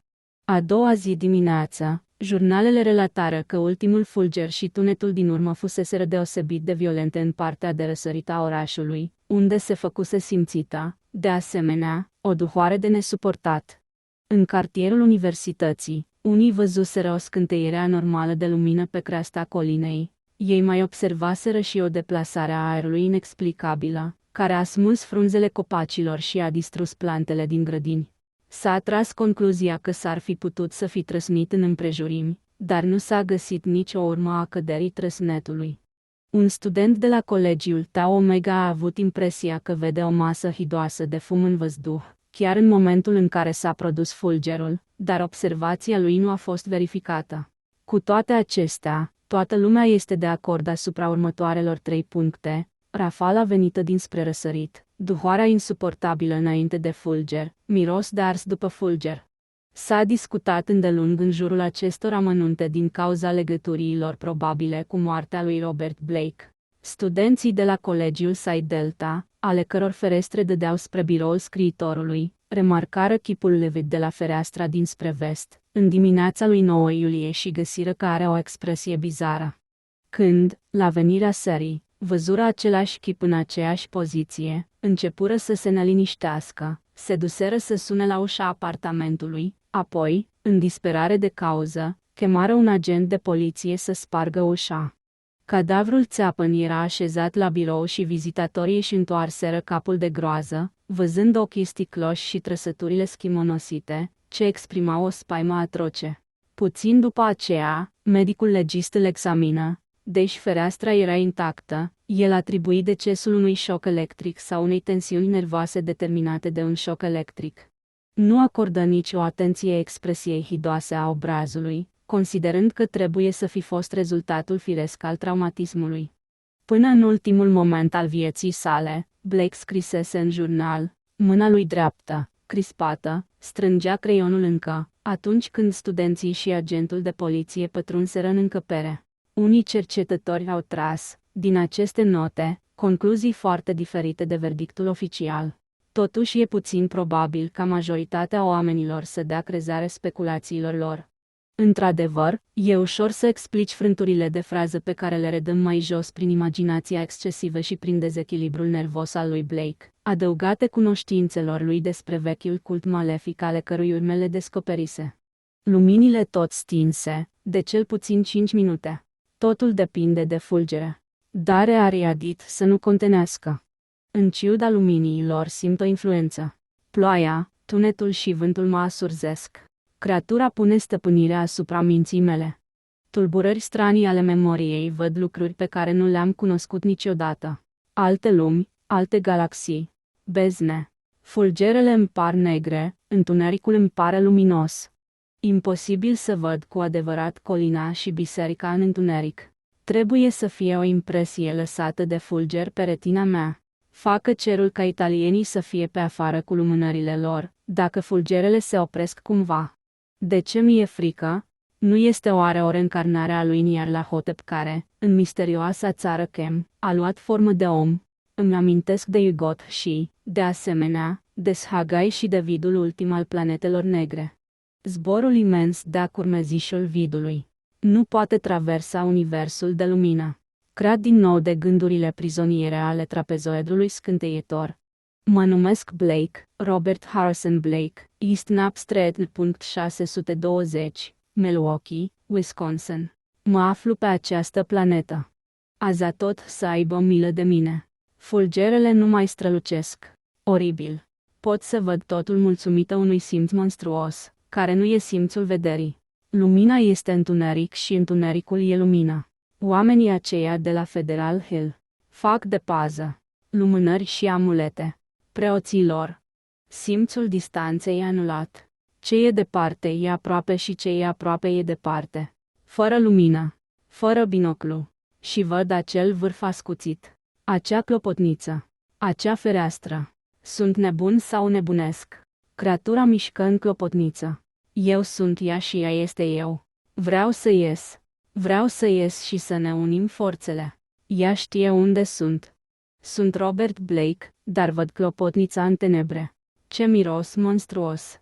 Scândurile de la fereastra aceea crapă și cedează. Ea, Engai. O văd. Vine pe aici. Pata gigantică. Aripi negre. Yog-Sothoth, salvează-mă! Monstrul din prag. 1. E adevărat că i-am tras 6 gloanțe în cap celui mai bun prieten al meu și totuși sper să arăt prin prezenta povestire că nu sunt ucigașul lui. Întâi se va spune că sunt nebun, mai nebun decât omul pe care l-am ucis în azilul din Arkham. Apoi, unii dintre cititori vor cântări fiecare dintre afirmațiile mele, vor face legătura cu faptele cunoscute și se vor întreba cum aș fi putut eu să am o altă părere după ce m-am găsit în fața acestei dovezi oribile. Monstrul din pragul ușii. Până în acel moment și eu am văzut doar nebunie în povestirile smintite care m-au împins la acțiune. Și azi mă mai întreb dacă nu cumva m-am înșelat, dacă nu sunt cu adevărat nebun. Dar și alții, în afară de mine, au lucruri stranii de povestit despre Edward și Asenat Derby și chiar cei de la poliție nu reușesc să explice această din urmă vizită pe care am primit-o. Au încercat să clădească o teorie rațională, glumă sinistră sau răzbunarea unui servitor concediat. Dar, în adâncul lor, știu bine că adevărul este infinit mai înfiorător. Afirm deci că nu l-am asasinat pe Edward Derby. Aș spune mai curând că l-am răzbunat și că, făcând aceasta, am curățat pământul de oroare ce ar fi putut dezlănțui cele mai rele dezastre pentru omenire. Există zone de umbră cât se poate de aproape de drumurile vieții noastre zilnice și, uneori, un suflet malefic iese din tenebre. Când se petrece așa ceva, omul care cunoaște cele întâmplate trebuie să lovească fără să-i pese de posibilele consecințe. L-am cunoscut pe Edward Pickman Derby din cea mai fragedă copilărie. Era atât de precoce, că aveam multe lucruri în comun pe când el avea 8 ani și eu aveam 16. Era un elev înzestrat cu daruri extraordinare. La 7 ani scria versuri fantastice, sumbre, aproape morbide, provocând uimirea profesorilor lui particulari. Fiu singur la părinți, suferea de unele slăbiciuni organice ce i-au împins pe părinții lui să-l țină mereu în preajma lor. Nu ieșea niciodată fără guvernantă și avea rareori ocazia să se joace cu alți copii. Toate acestea au contribuit, fără îndoială, la dezvoltarea unei stranii vieți interioare, imaginația fiind singurul lui mijloc de evadare. Oricum ar fi, poseda cunoștințe fenomenale, iar opera lui poetică m-a fermecat. La vremea aceea aveam o preferință marcată pentru bizarul din domeniul artei. De aceea am descoperit afinități foarte mari între mine și acest copil. Pe fundalul dragostei noastre comune pentru umbre și minunății străjuia, fără îndoială, orașul străvechi și de temut în care trăiam, bătrâna cetate Arkham, blestemată de vrăjitoare, bântuită de legende, ale cărei acoperișuri în pantă, pe jumătate surpate, mărginesc apele șopotitoare ale râului Miskatonic. După un timp m-am dedicat arhitecturii și am renunțat la proiectul de a ilustra o culegere de poeme ale lui Edward Derby, fără ca prietenia dintre noi să sufere câtuși de puțin. Geniul lui straniu nu încetă să crească și, la 18 ani, publică sub titlul Azatot și alte orori un volum de versuri care făcu senzație, întreținea o corespondență bogată cu poetul baudelairian Justin Jaffrey, autor al cărții Poporul Monolitului, care a murit în 1926 într-un azil de nebuni, după ce a vizitat un sat ungar de sinistru renume. În domeniul vieții practice, Derby era foarte neajutorat datorită existenței lui prea plină de răsfăț. Sănătatea ei era mult mai bună, dar depindea, în continuare, tot atât de mult de părinții lui. Nu călătorea niciodată singur și părea incapabil să ia o hotărâre sau să-și asume vreo responsabilitate. Era evident că nu va putea vreodată să exercite o profesiune, dar asta n-avea mare importanță, dată fiind averea familiei lui. Ajuns la vârsta bărbăției, păstra o înfățișare de copil. Avea păr blond, ochi albaștri, ten luminos, vocea blândă și melodioasă. Chipul lui frumos i-ar fi adus multe succese la femei, dar timiditatea firească îl făcea să trăiască retras, în tovărășia cărților. Părinții îl duceau în fiecare vară în străinătate, astfel că asimilă foarte repede aspectele de suprafață ale gândirii și modului de exprimare european. În acest fel, o nouă sensibilitate artistică înmuguri în el și veni să se adauge gustului lui pentru literatură decadentă. În acea epocă aveam lungi conversații cu el. După ce mi-am terminat studiile la Harvard, apoi în atelierul unui arhitect din Boston, m-am căsătorit și m-am întors la Arkham, ca să-mi exercit profesiunea acolo. Tatăl meu ducându-se să se instaleze în Florida pe motive de sănătate, nevastă mea și cu mine locuiam în casa familiei din Saltonstall Street. Edward mă vizita aproape în fiecare seară, felul în care bătea la ușă, 3 lovituri scurte, urmate de încă 2, după o mică pauză, semăna cu un fel de cod. Mă duceam la el mult mai rar și mă uitam cu invidie la cărțile, din ce în ce mai numeroase, din biblioteca lui. Derby și-a făcut studiile la Universitatea Miskatonic, chiar în Arkham, căci părinții nu i-au îngăduit să plece din oraș. A intrat la universitate la vârsta de 16 ani și a ieșit 3 ani mai târziu. S-a clasat primul la literatură engleză și franceză și a obținut note foarte mari la toate materiile, cu excepția matematicii și științelor exacte. I-a frecventat foarte puțin pe ceilalți studenți, deși se uita cu invidie la grupul boem, cu limbajul în aparență strălucit și cu moravuri cam libere. Din contra, el se adânci cu ardoare în lucrările de științe oculte, care au făcut renumele Bibliotecii Universității Miskatonic. A citit, între altele, îngrozitoarea carte a lui Eibon, un Australican culten al lui von Junst și Necronomiconul arabului Abdul al-Hazred. Avea 20 de ani când s-a născut fiul meu și a părut foarte mulțumit că i-am pus copilului prenumele lui. La 25 de ani, Edward Derby era un erudit uluitor și un poet destul de cunoscut. Eram prietenul lui cel mai apropiat, căci găseam în el o mină inepuizabilă de teme palpitante de conversație și, dinspre partea lui, se încredea în sfaturile mele asupra tuturor subiectelor despre care nu voia să vorbească cu părinții lui. Când a izbucnit războiul, n-a putut să se înroleze din cauza stării sănătății sale. Cât despre mine, am intrat la școala de ofițeri de la Plattsburgh, dar n-am avut ocazia să merg pe front. Astfel, anii trecură.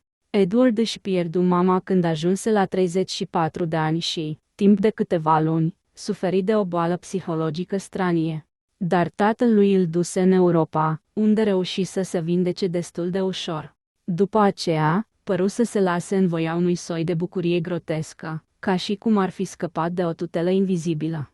În ciuda vârstei lui, începu să se întâlnească adesea cu grupul înaintat de la universitate și asistă la adevărate scene de orgie. Într-o bună zi, trebuie să plătească unui șantajist o sumă mare, împrumutată de la mine, pentru a evita ca tatăl lui să afle că participase la o afacere destul de dubioasă. Zvonuri bizare circulau cu privire la cercul din care făcea parte, se vorbea chiar de magie neagră și de accidente absolut incredibile. 2. La 38 de ani Edward făcu cunoștință cu Asenath Waite, care avea probabil 23 și urma cursul de metafizică medievală. Fiica unuia dintre prietenii mei o cunoscuse deja la high school, la Kingsport și se ferea de ea, din pricina reputației ei bizare. Era brună, mică și foarte frumoasă, în ciuda faptului că avea ochi prea mari, puțin bulbucați, dar ceva în expresia ei îndepărta de ea simpatia persoanelor deosebit de impresionabile. Cu toate acestea, mai mult originile ei erau cauza care punea oamenii pe fugă. Era de baștină din Innsmouth, bătrân oraș în prag de năruire, aproape pustiu, despre care se spuneau povești sinistre. Circulă zvonuri despre un târg odios încheiat în anul 1890 între orășenii din Innsmouth și diavol și despre anumiți membri ai vechilor familii, care n-ar fi, în întregime oameni. Cazul lui Asenath era agravat de faptul că era fiica lui Ephraim Waite, căsătorit la bătrânețe cu o femeie necunoscută ce nu se arăta în oraș decât purtând un văl pe față. Ephraim trăia într-o casă dărăpânată de pe Washington Street, din Innsmouth. Cei care văzuseră această locuință străveche spuneau că ferestrele ei de la mansardă erau întotdeauna acoperite cu scânduri și că de acolo se auzeau uneori zgomote ciudate, la căderea nopții.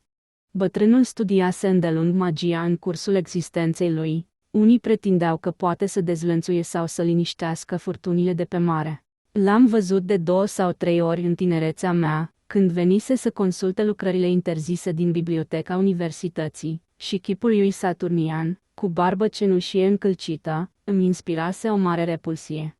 Murise nebun în împrejurări destul de bizare, chiar înainte ca fiica lui să intre la high school, dar ea avusese timp să-i fie elevă și uneori semăna cu el în chip drăcesc. Prietenul a cărui fiică fusese colegă cu Asenath Waite începu să povestească lucruri ciudate când auzi că Edward întreținea legături cu ea. Asenath pretinsese că posedă mari puteri magice și că e în stare să dezlănțuie furtuna. Toate animalele manifestau față de ea o antipatie adâncă. Când mișca mâna dreaptă, într-un anumit fel, făcea câinii să urle. Uneori dădea la iveală cunoștințe foarte neobișnuite și foarte șocante pentru o fată tânără. În sfârșit, avea o incontestabilă capacitate de a face preziceri. Pe deasupra, mai avea și o putere hipnotică extraordinară. Privind-o fix pe una din colegele ei, reușea să-i dea impresia unui schimb de personalitate. Sub efectul experienței, simțea că se află pentru un moment în trupul magicienei și vedea în capătul celălalt al încăperii propriul ei trup, în ochii căruia ardea o flacără stranie. Asenath afirma că, în fiecare dintre noi, conștiința depinde de învelișul trupesc. Turba de furie că nu e bărbat, căci considera că un spirit masculin posedă puteri cosmice. Dacă i s-ar fi dat un creier de bărbat, simțea cu siguranță că l-ar fi întrecut pe tatăl ei în stăpânirea puterilor necunoscute ale universului. Edward a făcut cunoștință cu Asenath în cursul uneia dintre adunările intelectualității, în camera unui student. A apreciat la ea genul de cunoștințe care și pe el însuși îl interesa în chip special și, în plus, părea fascinat de frumusețea ei fizică. Întrucât auzisem vorbindu-se mult despre fată, fără să o fi văzut vreodată, am considerat oarecum regretabil faptul că Edward se îndrăgostise de ea. Totuși, m-am ferit să-l descurajez în vreun fel, ca să nu dau și mai multă forță pasiunii lui născânde. Mi-a mărturisit că nu i-a spus nimic tatălui său. În cursul săptămânilor următoare, mai multe persoane au remarcat intențiile drăgăstoase ale lui Edward. Toată lumea a fost de acord că între aceste două făpturi, bizar apropiate de soartă, nu părea să existe nicio diferență de vârstă. Prietenul meu, cu toate că se îngrășase ușor, avea un chip cu totul lipsit de riduri. Din contra, Asenat avea pielea însemnată la colțul ochilor de riduri în formă de laba gâștei, consecința exercitării prea dese a unei voințe intense. Curând, Edward mi-o prezentă pe iubita lui și, cu ocazia aceasta, am constatat că îl privea fără răgaz, ca și cum ar fi fost o pradă pentru ea. Puțin după aceea, am primit vizita domnului Derby, care îi smulsese fiului său mărturisiri complete. Puștiul avea intenția fermă să se căsătorească cu Asenat și tatălui își punea întrebarea dacă n-aș putea reuși să-l fac să-și abandoneze proiectul acesta. I-am răspuns că mi se părea imposibil. Edward era cu totul subjugat de formidabila personalitate a fetei. Căsătoria a avut loc mai târziu. Edward și Asenat au fost uniți de un judecător de pace, potrivit dorinței miresei. La sfatul meu, domnul Derby asistă la scurta ceremonie în compania mea, a soției mele și a fiului meu, ceilalți invitați fiind studenții din grupul înaintat. Asenat cumpărase vechiul conac Crowningshield, la țară, și cei doi soți intenționau să locuiască acolo, după o scurtă călătorie la Innsmouth. Când Edward a venit să mă vadă la întoarcerea din luna de miere, am remarcat la el o schimbare foarte vizibilă. Părea mai serios, mai gânditor și, uneori, pe chipul lui, care și pierduse orice urmă de expresie copilărească, era întipărită o adevărată tristețe. Asenat nu-l însoțise, căci era ocupată să pună în ordine casa Crowningshield. Adusese de la Innsmouth o mare cantitate de cărți și de diverse aparate, precum și 3 servitori. Edward îmi povesti că locul natal al tinerei femei era de-a dreptul morbid, dar că aflase acolo lucruri surprinzătoare. Cunoștințele lui ezoterice se dezvoltaseră rapid sub îndrumarea lui Asenat. Aceasta își pusese în gând să facă anumite experiențe foarte îndrăznețe, dar el avea toată încrederea în forțele și puritatea intențiilor ei. Cei 3 servitori erau foarte ciudați, o pereche incredibil de vârstnică, ce vorbea uneori cu subînțeles de Ephraim Waite și de misterioasa lui soție, și o bucătăreasă întunecată la față, al cărei trup duhnea veșnic ca pește. 3. În cei 2 ani ce urmară, l-am văzut pe Edward din ce în ce mai puțin. Adeseori treceau 15 zile fără să aud cele 5 bătăi în ușă cunoscute și, când venea la mine, prietenul meu părea prea puțin dornic de subiecte interesante de conversație. Nu mai aducea vorba niciodată de studiile oculte despre care avea obiceiul să discute îndelung cu mine și prefera să nu vorbească de soția lui. Ea îmbătrânise enorm de când se măritase. Lucru ciudat, părea mai în vârstă decât el. Chipul ei exprima o hotărâre crâncenă, întreaga ei înfățișare avea ceva respingător. Soția și fiul meu observaseră lucrul acesta la fel ca și mine și încet am încetat să-i mai facem vizite. Câteodată, familia Derby pleca în călătorii lungi. Oficial, se duceau în Europa, dar Edward îmi dădea de înțeles că aveau destinații misterioase. După primul an, lumea a început să vorbească despre schimbarea suferită de prietenul meu. Din când în când, făcea lucruri contrare felului său indolent de a fi. Astfel, deși altădată nu era în stare să conducă o mașină, era adesea văzut trecând ca o vijelie, la volanul puternicului automobil Packard al lui Asenat, conducând cu o iscusință deosebită și cu un sânge rece fără egal. În asemenea împrejurări, părea întotdeauna că pleacă sau se întoarce dintr-o călătorie și dădea dovadă de o preferință specială pentru drumul spre Innsmouth. Această transformare părea destul de neplăcută. Lumea pretindea că, în acele momente, semăna cam prea mult cu nevastă sa sau chiar cu Ephraim Waite. Uneori, câteva ceasuri după ce plecase la volanul Packardului, se întorcea tolănit leneș pe scaunul din spate, în timp ce un șofer plătit conducea. În afară de aceasta, pe când chipul lui Asenat îmbătrânea, cel al lui Edward căpăta o expresie copilăroasă încă și mai accentuată decât în trecut. Între timp, cei 2 Derby se trezeau abandonați puțin de toți, chiar și de grupul studenților, înaintați, pe motivul cercetărilor lor actuale, care scandalizau lumea. În al 3-lea an de căsnicie, Edward începu să-mi împărtășească anumite temeri. Mă făcu să înțeleg că, Lucrurile mergeau prea departe și dădu glas nevoit de a-și recuceri identitatea. La început n-am dat atenție acestor aluzii misterioase, apoi, amintindu-mi de puterea hipnotică pe care a asenat și o încerca asupra colegilor de școală, am început să-i pun prietenului meu întrebări, cu prudență. Mi-a părut totodată neliniștit și recunoscător de întrebările mele și, într-o zi, mi-a declarat că își propune să aibă o discuție serioasă cu mine. Cam în acea epocă a murit domnul Derby. Edward a fost foarte îndurerat, deși își văzuse foarte rar tatăl de când se însurase. Și a exprimat dorința să se instaleze în vechea locuință familială, dar Asenat a insistat să rămână la Crowningshield, cu care se obișnuise acum.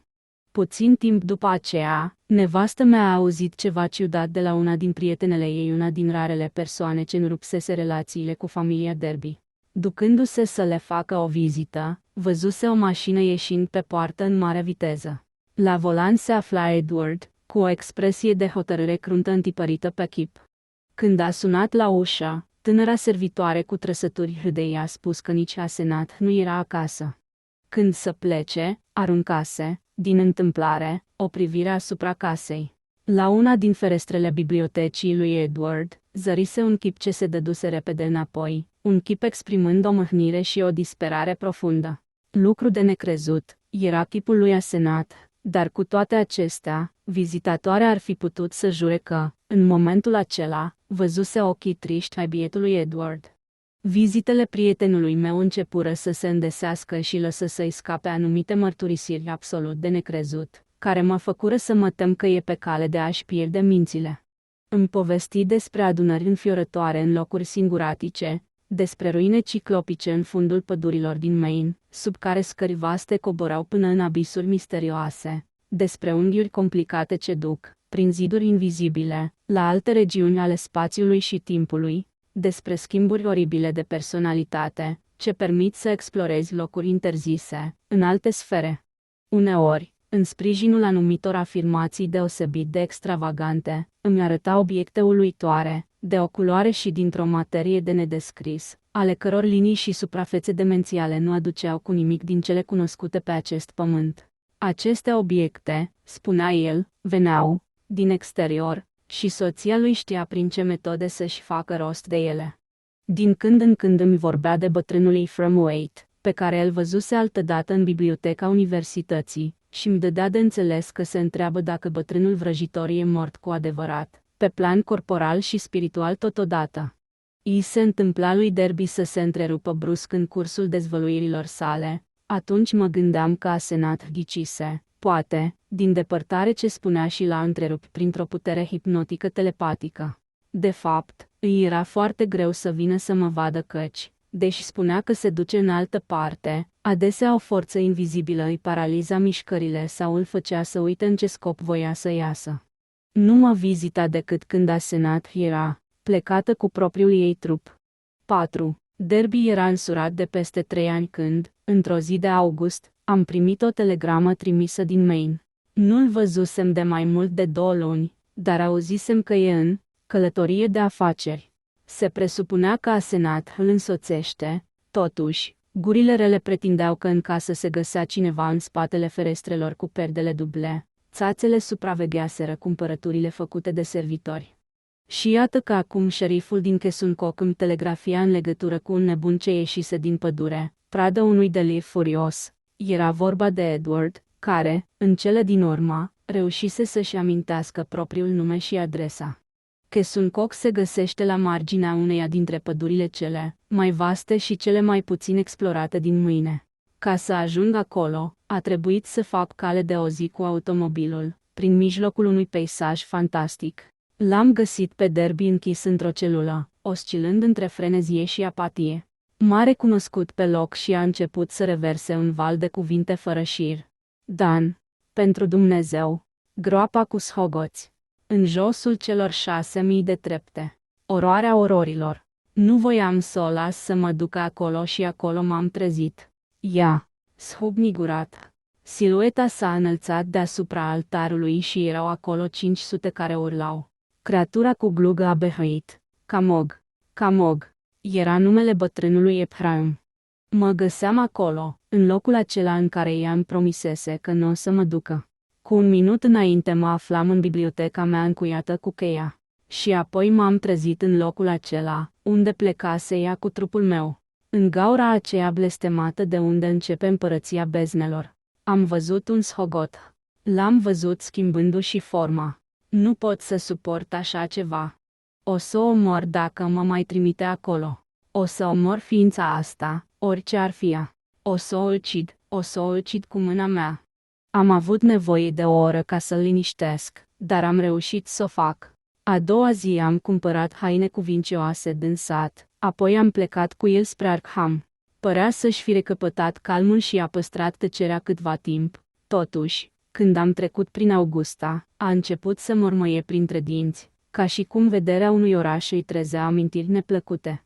Era evident că nu are niciun chef să se întoarcă acasă. Și, date fiind ideile fantastice pe care le avea despre soția lui, fără îndoială ca urmare a unei experiențe hipnotice prea violente, am judecat că are dreptate. Am hotărât să-l găzduiesc la mine, chiar dacă asta mi-ar fi produs încurcături cu Asenat.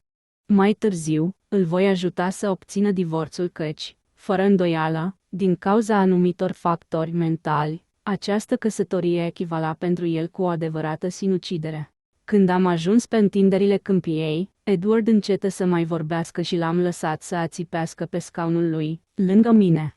L-a asfințit, pe când traversam orașul Portland, prietenul meu începu iar să debiteze, în legătură cu Asenat, afirmații demențiale care dovedeau cât de nefastă e influența exercitată de ea asupra sistemului lui nervos. Nu era prima oară, șoptea el, când se găsea într-o asemenea situație. Punea stăpânire pe el și, într-o bună zi, știa el, nu o să-i mai dea drumul. Chiar și în momentul ăsta îl lăsa să-i scape doar pentru că nu putea face altfel. Împrumuta trupul soțului ei ca să meargă în locuri unde se celebrau rituri ce nu puteau fi numite, lăsându-l pe Edward în trupul ei, închis în casă. Dar, uneori, era silită să-i dea drumul și atunci el se trezea în trupul lui, în cine știe ce loc oribil. Câteodată punea stăpânire din nou pe el, câteodată nu reușea. De mai multe ori fusese nevoit să parcurgă distanțe formidabile ca să se întoarcă la Arkham. În asemenea cazuri, angaja un șofer să conducă mașina, atunci când o găsea.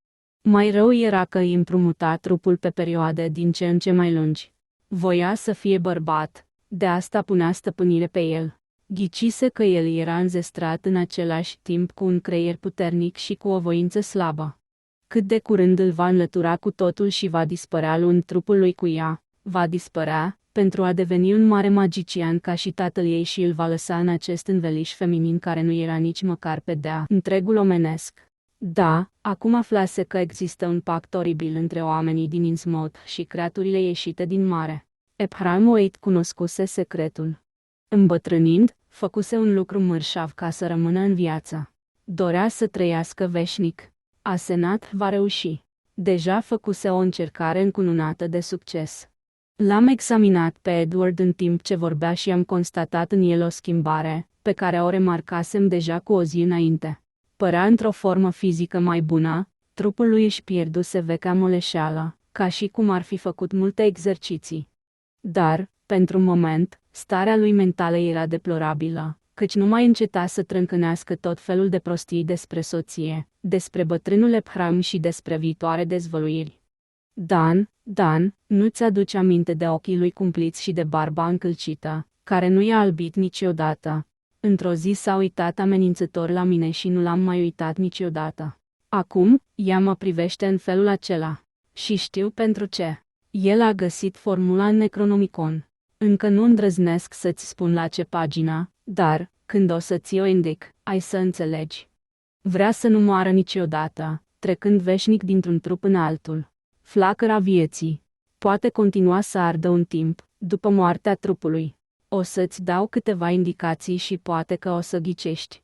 Ascultă-mă, Dan. Știi de ce și de nevastă mea atâta osteneală să scrie cu litere aplecate spre stânga? Ai văzut vreodată vreun manuscris de-al bătrânului Ephraim? Știi de ce m-am înfiorat când am văzut notițele pe care și le lua la repezeală Asenat? Există oare o asemenea persoană? De ce au crezut unii că în stomacul bătrânului Ephraim s-a găsit o travă? De ce spune familia Gilman că bătrânul a țipat ca un copil speriat când a nebunit și când a senat l-a închis în mansarda capitonată, în care și cealaltă fusese închisă? Oare sufletul lui Ephraim fusese cel închis? Pentru ce căutase el timp de luni de zile o persoană cu inteligența vie, dar cu voință slabă? De ce era atât de furios că avea o fiică și nu un fiu? Spune-mi, Daniel, ce schimb diabolic s-a făcut în casa din Innsmouth, unde monstrul acela finea în puterea lui biata copilă încrezătoare și blândă? Nu făcuse el așa fel, încât schimbul să rămână definitiv. Așa cum și ea speră să reușească în privința mea. Spune-mi de ce pretinsa asenat scrie diferit atunci când își închipuie că nu o observă nimeni, astfel că nu poți deosebi scrisul ei de al. În momentul acesta, vocea lui Edward, care urcase până la un ton extrem de ascuțit, tăcu, ca și cum fusese acționat un buton. Mi-am amintit de alte împrejurări, când, în timpul vizitelor la mine, mărturisirile lui se întrerupseseră brusc. Dar acum era vorba de un fenomen diferit și mult mai oribil. Chipul lui Edward se convulsionă până când deveni de nerecunoscut, în timp ce tot trupul îi se înfiora ca și cum toți mușchii, oasele, organele și nervii îi se ajustau altfel, pentru a alcătui o altă personalitate. Fără să știu exact pentru ce, am căzut pradă unui asemenea sentiment de neliniște și de repulsie, că mâinile mele fură gata să dea drumul volanului. Însoțitorul meu nu mai era prietenul dintotdeauna, ci îmi părea un intrus monstruos venit din altă lume. Sfârșeala mea nu dură decât o clipă, dar, aproape imediat, Edward își făcă volanul și mă obligă să schimb locul cu el. Căzuse noaptea și lăsasem luminile Portlandului departe în spatele nostru, astfel că nu puteam să-i disting trăsăturile. Cu toate acestea, după strălucirea extraordinară a ochilor lui, am înțeles că se găsea, probabil, în acea stare de energie bizară pe care o remarcaseră atâția oameni. Mi se părea de necrezut ca Edward Derby, atât de leneș din fire și care nu învățase niciodată să conducă, să poată lua inițiativa de a pune stăpânire pe volanul mașinii mele și de a nu-i mai da drumul. Pe când traversam Bidefordul, am văzut, la lumina felinarelor, gura lui cu buzele strânse și ochii înflăcărați. Lumea avea dreptate. Când se afla în dispoziția aceasta, semăna teribil cu soția lui și cu bătrânul Ephraim. Era ceva cu adevărat supranatural în faptul acesta, care îmi părea încă mai sinistru, alăturat vorbelor nebunești rostite de prietenul meu puțin mai devreme. Rămase tăcut până când am ajuns pe o porțiune de drum întunecată. Când vorbi, aproape că nu i-am recunoscut vocea. Era mai gravă, mai hotărâtă, mai dură. Accentul și intonația îmi părură total schimbate, deși îmi trezeau o amintire nedeslușită, până și timbrul vocii părea încărcat de o ironie răutăcioasă. M-am minunat de sângele rece de care dădea dovadă însoțitorul meu, atât de puțină vreme după discursurile pline de teamă, mormăite în șoaptă. Sper că o să-mi ierți criza de nervi, Daniel. Știi că n-am întotdeauna un echilibru prea bun. Firește, îți sunt foarte recunoscător că mă duci acasă. Te mai rog să mă ierți pentru toate nebunile cu care ți-am împuiat capul în legătură cu nevasta mea. Ăsta e rezultatul muncii excesive în domeniul de care mă ocup. Filozofia mea e plină de concepte stranii, iar o inteligență surmenată inventează tot felul de aplicații concrete închipuite. Începând de mâine am să mă odihnesc serios, fără îndoială că nu o să mă mai poți vedea o vreme, dar nu din vina lui Asenat. Călătoria din care mă întorc acum îți poate părea bizară, dar în realitate e vorba de un lucru foarte simplu. În pădurile nordului se găsesc mai multe monumente indiene foarte importante din punctul de vedere al folclorului. Cercetările au fost grele și probabil că mi-am cam pierdut capul. O să trebuiască, imediat după ce mă întorc, să trimit pe cineva să-mi aducă automobilul. O lună de odihnă o să mă pună pe picioare. Nu mi-amintesc în ce fel am luat parte la conversație, căci ciudățenia tulburătoare a însoțitorului meu mă preocupa în întregime. Groaza mea creștea cu fiecare moment, așa că, în cele din urmă, nu mai simțeam decât o dorință frenetică să ajungem la capătul călătoriei. Edward nu se oferi să mă lase la volan și am fost încântat că am ajuns foarte repede la Portsmouth și Newburyport. La răspântia de unde drumul mare se îndreaptă spre interiorul regiunii, ca să evite Innsmouth, m-am temut ca nu cumva șoferul meu să nu o ia pe drumul litoralului, care trece prin acel port blestemat. Totuși, n-a făcut asta și am ajuns la Arkham înainte de miezul nopții. Luminile erau încă aprinse în vechiul conac Crowningshield. Edward coborî din mașină și mi mulțumi din nou în câteva fraze. M-am dus acasă, încercând un sentiment straniu de ușurare.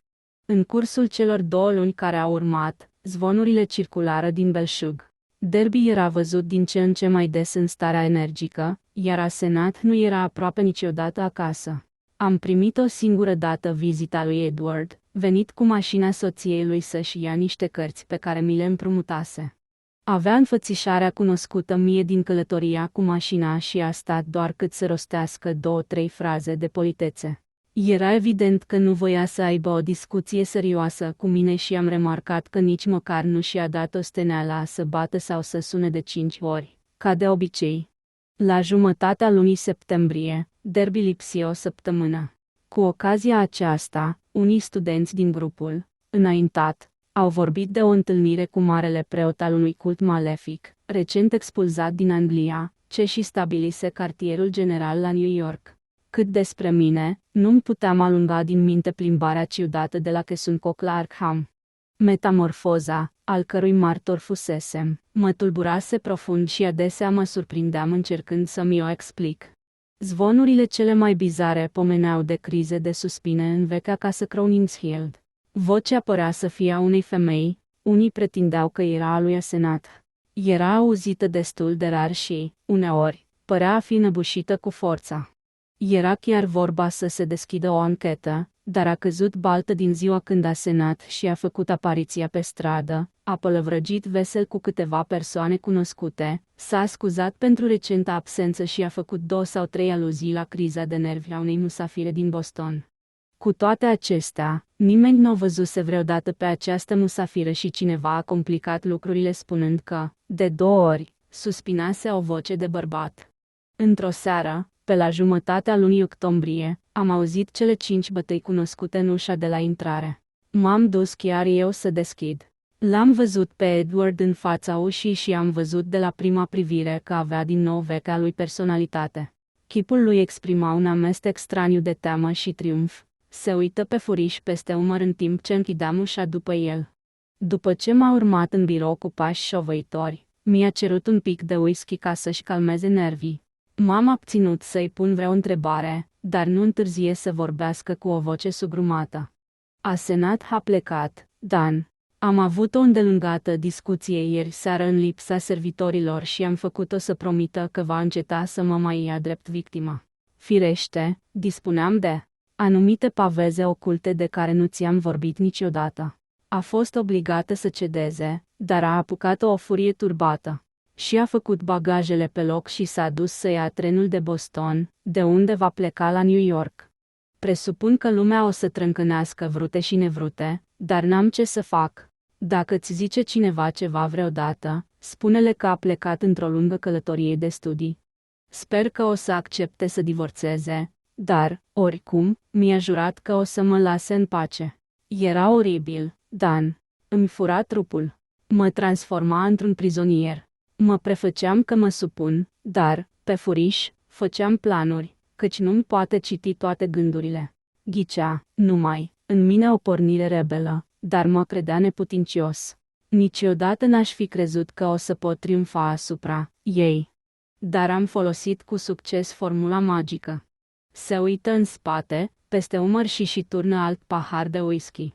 Azi dimineață i-am concediat pe blestemații de servitori când s-au prezentat în fața mea. Nu le-a plăcut și au întrebat vrute și nevrute, dar au plecat. Sunt oameni din Innsmouth și erau înțeleși cu ea împotriva mea. Sper că o să mă lase în pace. Când au plecat au râs într-un fel foarte neplăcut. Presupun că ți închipui că sunt nebun, Dan, dar istoria Arkhamului ar trebui să-ți sugereze lucruri care întăresc ce ți-am spus. Și ce o să-ți mai spun? În afară de asta, ai și asistat la una dintre transformări. În mașina ta, venind din Maine, când ți-am povestit atâtea lucruri despre Asenat. La un moment dat, m-a alungat din trupul meu. Chiar în clipa în care încercam să-ți explic, în culmea surescitării, ce este acest demon înfiorător, a pus stăpânirea asupra mea și, pe loc, m-am trezit acasă. În bibliotecă, unde mă țineau închis blestemații de servitori. În trupul diavoliței aceleia, care nici măcar nu e ființă omenească. Cu ea ți-ai terminat călătoria. Ar fi trebuit să simți diferența. M-am înfiorat pe când sfârșea de vorbit. Efectiv simțisem diferența. Dar puteam oare să accept o explicație atât de smintită? În timpul acesta, interlocutorul meu se anima din ce în ce mai mult. Trebuia neapărat să scap din ghearele ei, Dan. Ar fi pus definitiv stăpânire pe mine de ziua tuturor sfinților. Țin atunci un sabat în împrejurimile orașului Chesuncoc. Ea ar fi devenit eu și eu aș fi devenit ea. Pentru totdeauna. Trupul meu i-ar fi aparținem definitiv. Ar fi devenit bărbat, cum își dorea cel mai mult.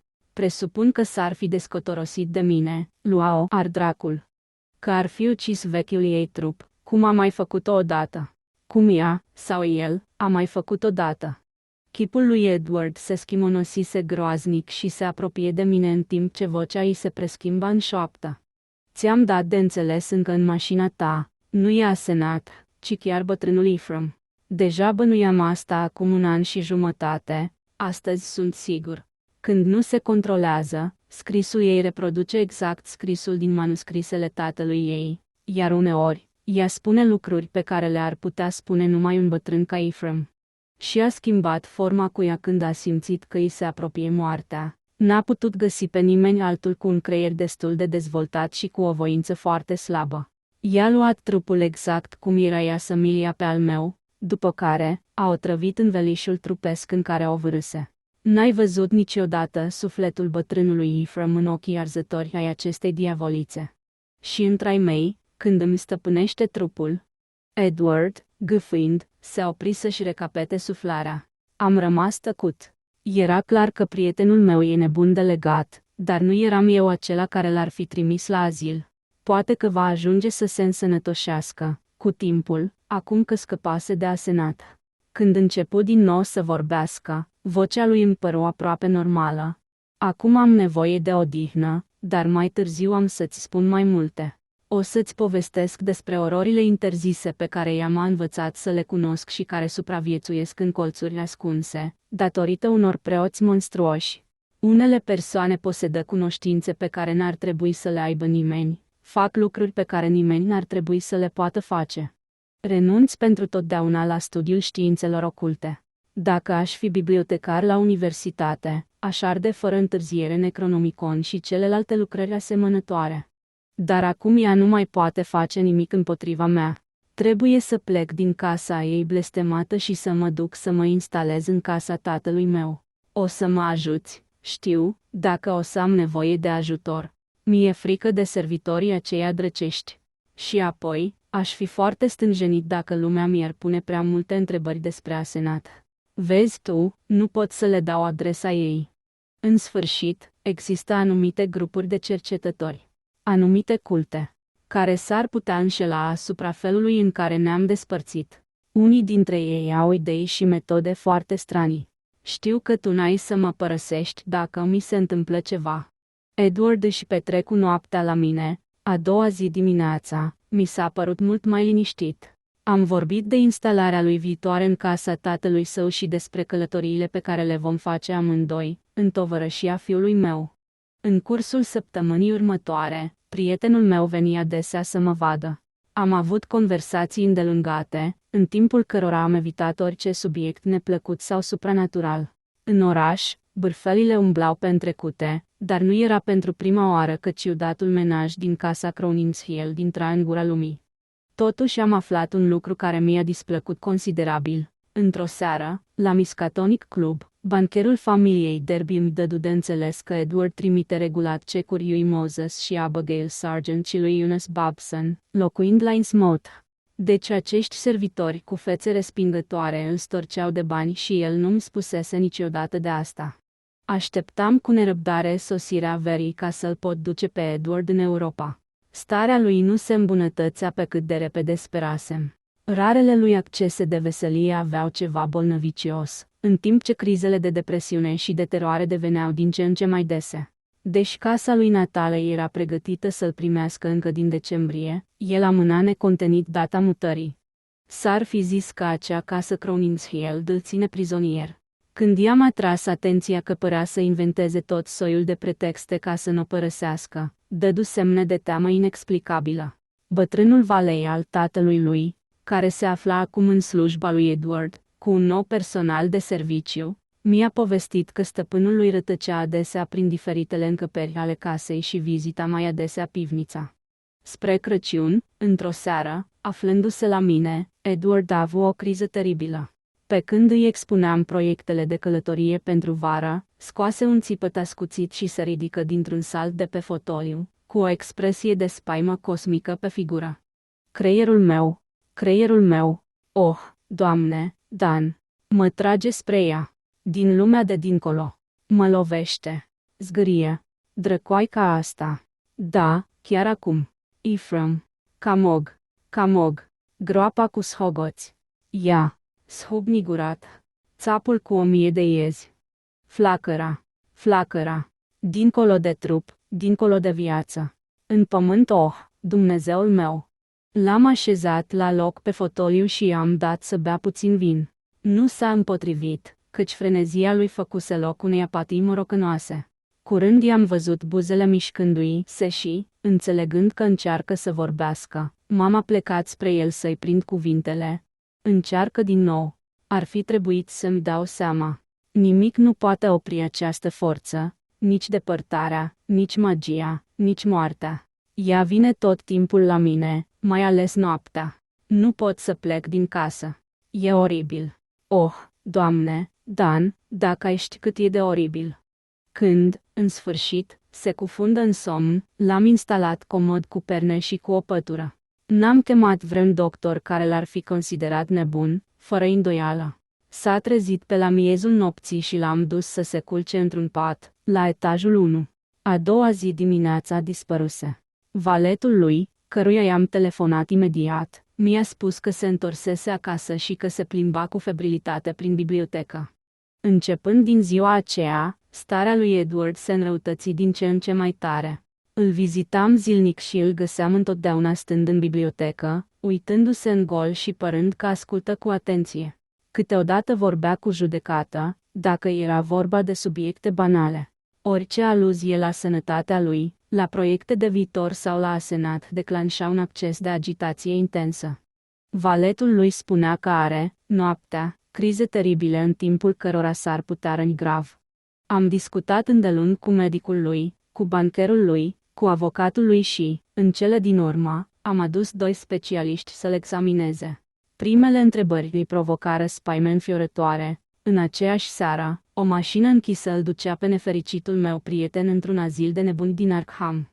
Mergeam să-l vizitez de 2 ori pe săptămână și mi stăpâneam cu greu plânsul auzindu-i țipetele, șoaptele înspăimântate și frazele pe care le repeta fără încetare. Trebuia să o fac. O să pună stăpânire pe mine. Acolo, jos, în întuneric. Mamă, Dan, salvați-mă.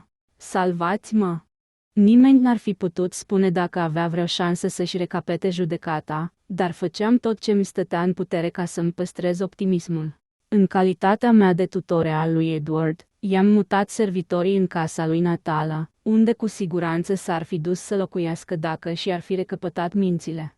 Le-am cerut totuși să se ducă să facă curățenie de 2 ori pe săptămână în vechea casă Crowningshield, în legătură cu care nu luasem nicio hotărâre.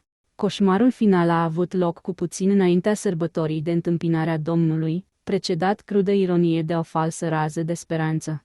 Într-o dimineață de la sfârșitul lui ianuarie, mi s-a telefonat de la azil că Edward își recăpătase brusc judecata. Memoria ei era deteriorată grav, dar nu mai rămăsese nici urmă din nebunia lui. Va putea, cu certitudine, să se întoarcă acasă peste o săptămână. În culmea bucuriei, m-am grăbit să mă duc să-mi văd prietenul, dar am rămas paralizat de uimire de îndată ce am pus piciorul în cameră. Într-adevăr, bolnavul s-a ridicat, Mi-a întins mâna zâmbind și am observat imediat că aveam în fața acea personalitate plină de energie și de competență care, după spusele lui Edward însuși, era cea a soției lui. Am recunoscut ochii înflăcărați, gura aspră, tonul ironic și răutăcios al vocii, lucruri ce mi inspiraseră atâta sile în cursul călătoriei nocturne cu mașina mea, cu 5 luni înainte. Mi-a vorbit cu multă politețe despre măsurile ce trebuiau luate pentru viitoarea lui ieșire din azil și n-am putut decât să-i dau asentimentul. Totuși simțeam că era ceva anormal aici. Interlocutorul meu era în toate mințile, desigur, dar era el oare același Edward Derby pe care îl cunoșteam? În caz contrar, cine era el și unde era prietenul meu? Omul din fața mea trebuia lăsat liber sau supus unei supravegheri stricte, sau poate trebuia făcut să dispară de pe suprafața pământului.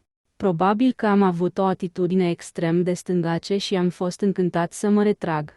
Toată ziua aceea și a doua zi n-am încetat să rumeg problema aceasta în minte. Ce se întâmplase? Ce personalitate străină se ascundea în învelișul trupesc al lui Edward Derby? În dimineața următoare mi s-a telefonat de la azil că pacientul era în aceeași stare. Seara eram gata să fac o criză de nervi, dar aceasta nu e de ajuns ca să explice ceea ce s-a întâmplat după aceea. 5. În noaptea acestei zile m-am trezit azvârlit într-un vârtej de oroare și de spaimă de care nu mă voi putea elibera niciodată. Lucrurile au început printr-un apel telefonic cu puțin înainte de miezul nopții. Cum încă nu mă culcasem, am ridicat receptorul din bibliotecă. Neauzind nici o voce la capătul celălalt al firului, mă pregăteam să închid telefonul, când mi s-a părut că disting un sunet vag, semilichid, ca și cum cineva se silea să vorbească cu cea mai mare greutate. Am întrebat, cine e la aparat, dar n-am primit niciun răspuns decât același sunet de neînțeles. Gâl, gâl, gal. Gândind că aveam de-a face cu un aparat deranjat, am spus imediat, nu vă aud. Sunați mai bine la reclamații. Interlocutorul meu a închis imediat. Am spus că acest incident s-a petrecut către miezul nopții. După aceea, s-a descoperit că apelul venea din casa Crowningshield, unde nu se afla niciun servitor. Mă voi mărgini la a trece în revistă, pe scurt, ce s-a găsit când a fost inspectată casa. Una din boxele din pivniță răscolită dintr-un colț într-altul, urme de pași în praf, un dulap scotocit în grabă, amprente ciudate pe aparatul telefonic, o duhoare scârboasă domnind peste tot. Imbecilii de la poliție mai caută încă pe servitorii concediați care, pretind ei, au vrut să se răzbune pe mine în calitatea mea de cel mai bun prieten și sfătuitor al lui Edward. Ce prostănaci! Își închipuie ei oare că asemenea neciopliți ar putea să imite scrisul acela și să-mi aducă acea scrisoare? Eu, personal, cred acum tot ce mi-a povestit Edward Derby. Există, la fruntarile vieții, grozăvii pe care nici nu le bănuim. Din timp în timp, câte un om înzestrat cu o curiozitate funestă le aduce la îndemâna noastră. Asta a făcut diavolul de Ephraim asenat și, după ce l-au înghițit pe Edward, amenință acum să mă înghită și pe mine. Căci n-am convingerea că sunt în siguranță, aceste forțe supraviețuiesc formei fizice.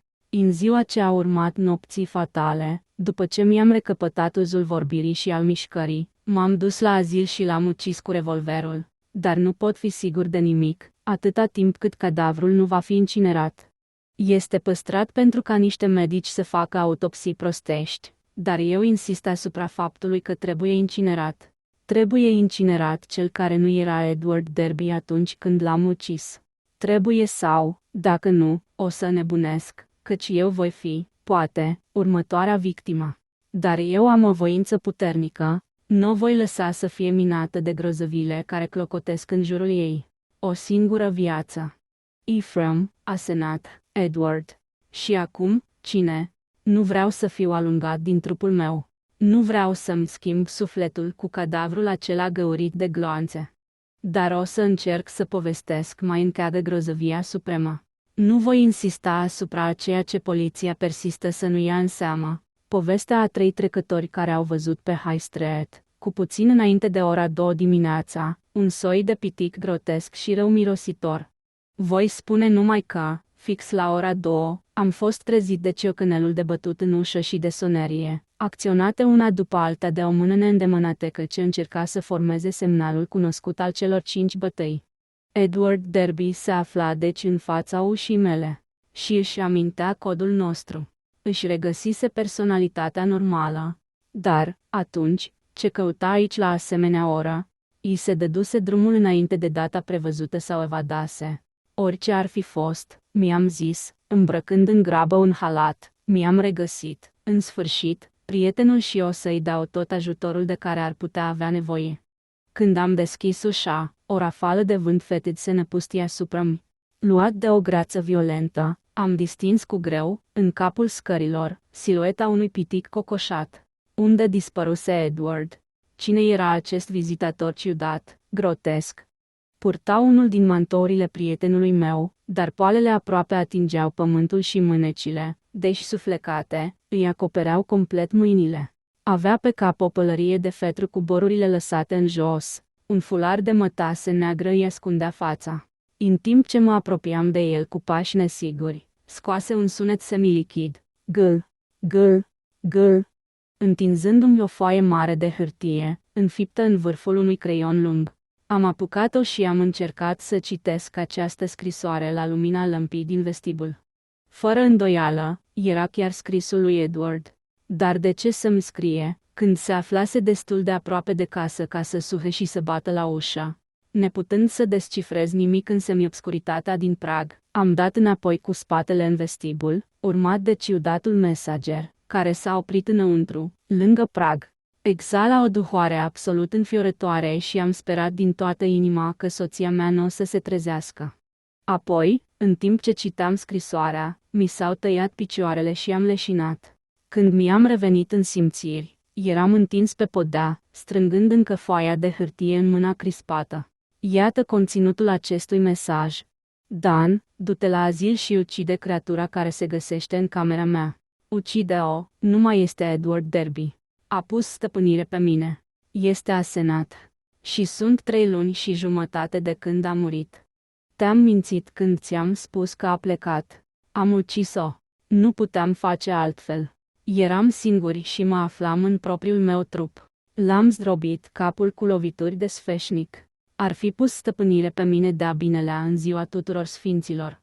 Am înmormântat-o într-una din boxele din pivniță, sub o grămadă de lăzi vechi. A doua zi dimineață servitorii au bănuit ceva. Cu toate acestea, știu asemenea secrete, că n-au îndrăznit să spună nimic la poliție. I-am concediat, dar numai Dumnezeu știe ce vor face cu ajutorul celorlalți membri ai cultului lor. Câtva timp, am crezut că toate vor merge bine, apoi, am simțit zvâcnirea aceea în creier. Și am înțeles. Ar fi trebuit să-mi amintesc că un suflet ca al ei, sau al lui Ephraim, nu se desprinde niciodată decât pe jumătate și continuă să trăiască după moarte. Atâta timp cât trupul se păstrează punea stăpânire pe mine, îmi lua trupul și pe mine mă vâra în cadavrul ei, înmormântat în pivniță. Știind asta, am înnebunit și tu ai fost nevoit să mă internezi la azil. Apoi, momentul a venit. M-am trezit sufocându-mă în întuneric. În hoitul putrezit al lui asenat. În fundul pivniței și știam că ea trebuie să fie în trupul meu, la azil. Pentru totdeauna, căci eram după ziua tuturor sfinților și sacrificiul va da rezultat chiar și în lipsa ei. Împins de forța disperării, am reușit să ies din mormânt. Sunt prea aproape de sfârșit ca să mai pot vorbi, n-am reușit nici să-ți telefonez, dar încă mai pot să scriu. O să fac în așa fel încât să-ți aduc acest mesaj. Omoară acest demon dacă pui vreun preț pe pacea lumii. Ai grijă să fie incinerat. Dacă nu, va continua să trăiască veșnic, trecând dintr-un trup într-altul, și nu pot să-ți spun ce va face. Adio, Dan, ai fost pentru mine un adevărat prieten. Îmi pare rău că ți impun această sarcină grea. Eu voi cunoaște curând odihna, căci învelișul meu de carne nu va mai rezista mult. Și omoară creatura aceea. Omoară-o! Prietenul tău credincios, Ed. Sfârșitul acestei scrisori l-am citit mai târziu, căci am leșinat la sfârșitul celui de-al 3-lea paragraf. Am leșinat a doua oară când am văzut și am mirosit masa în formă întinsă în prag. Cât despre Valei, El n-a leșinat văzând ceea ce se găsea în vestibul. S-a mărginit să telefoneze la poliție. Când au sosit polițiștii, fusesem dus în pat, dar restul mai zăcea încă, nu departe de prag. Oamenii și-au astupat nasul cu batistele. În hainele lui Edward au găsit o magmă oribilă, aproape lichidă. Mai erau acolo o seminte și un craniu zdrobit, care a fost identificat, pe baza lucrărilor de proteză dentară, ca fiind al lui Asenat.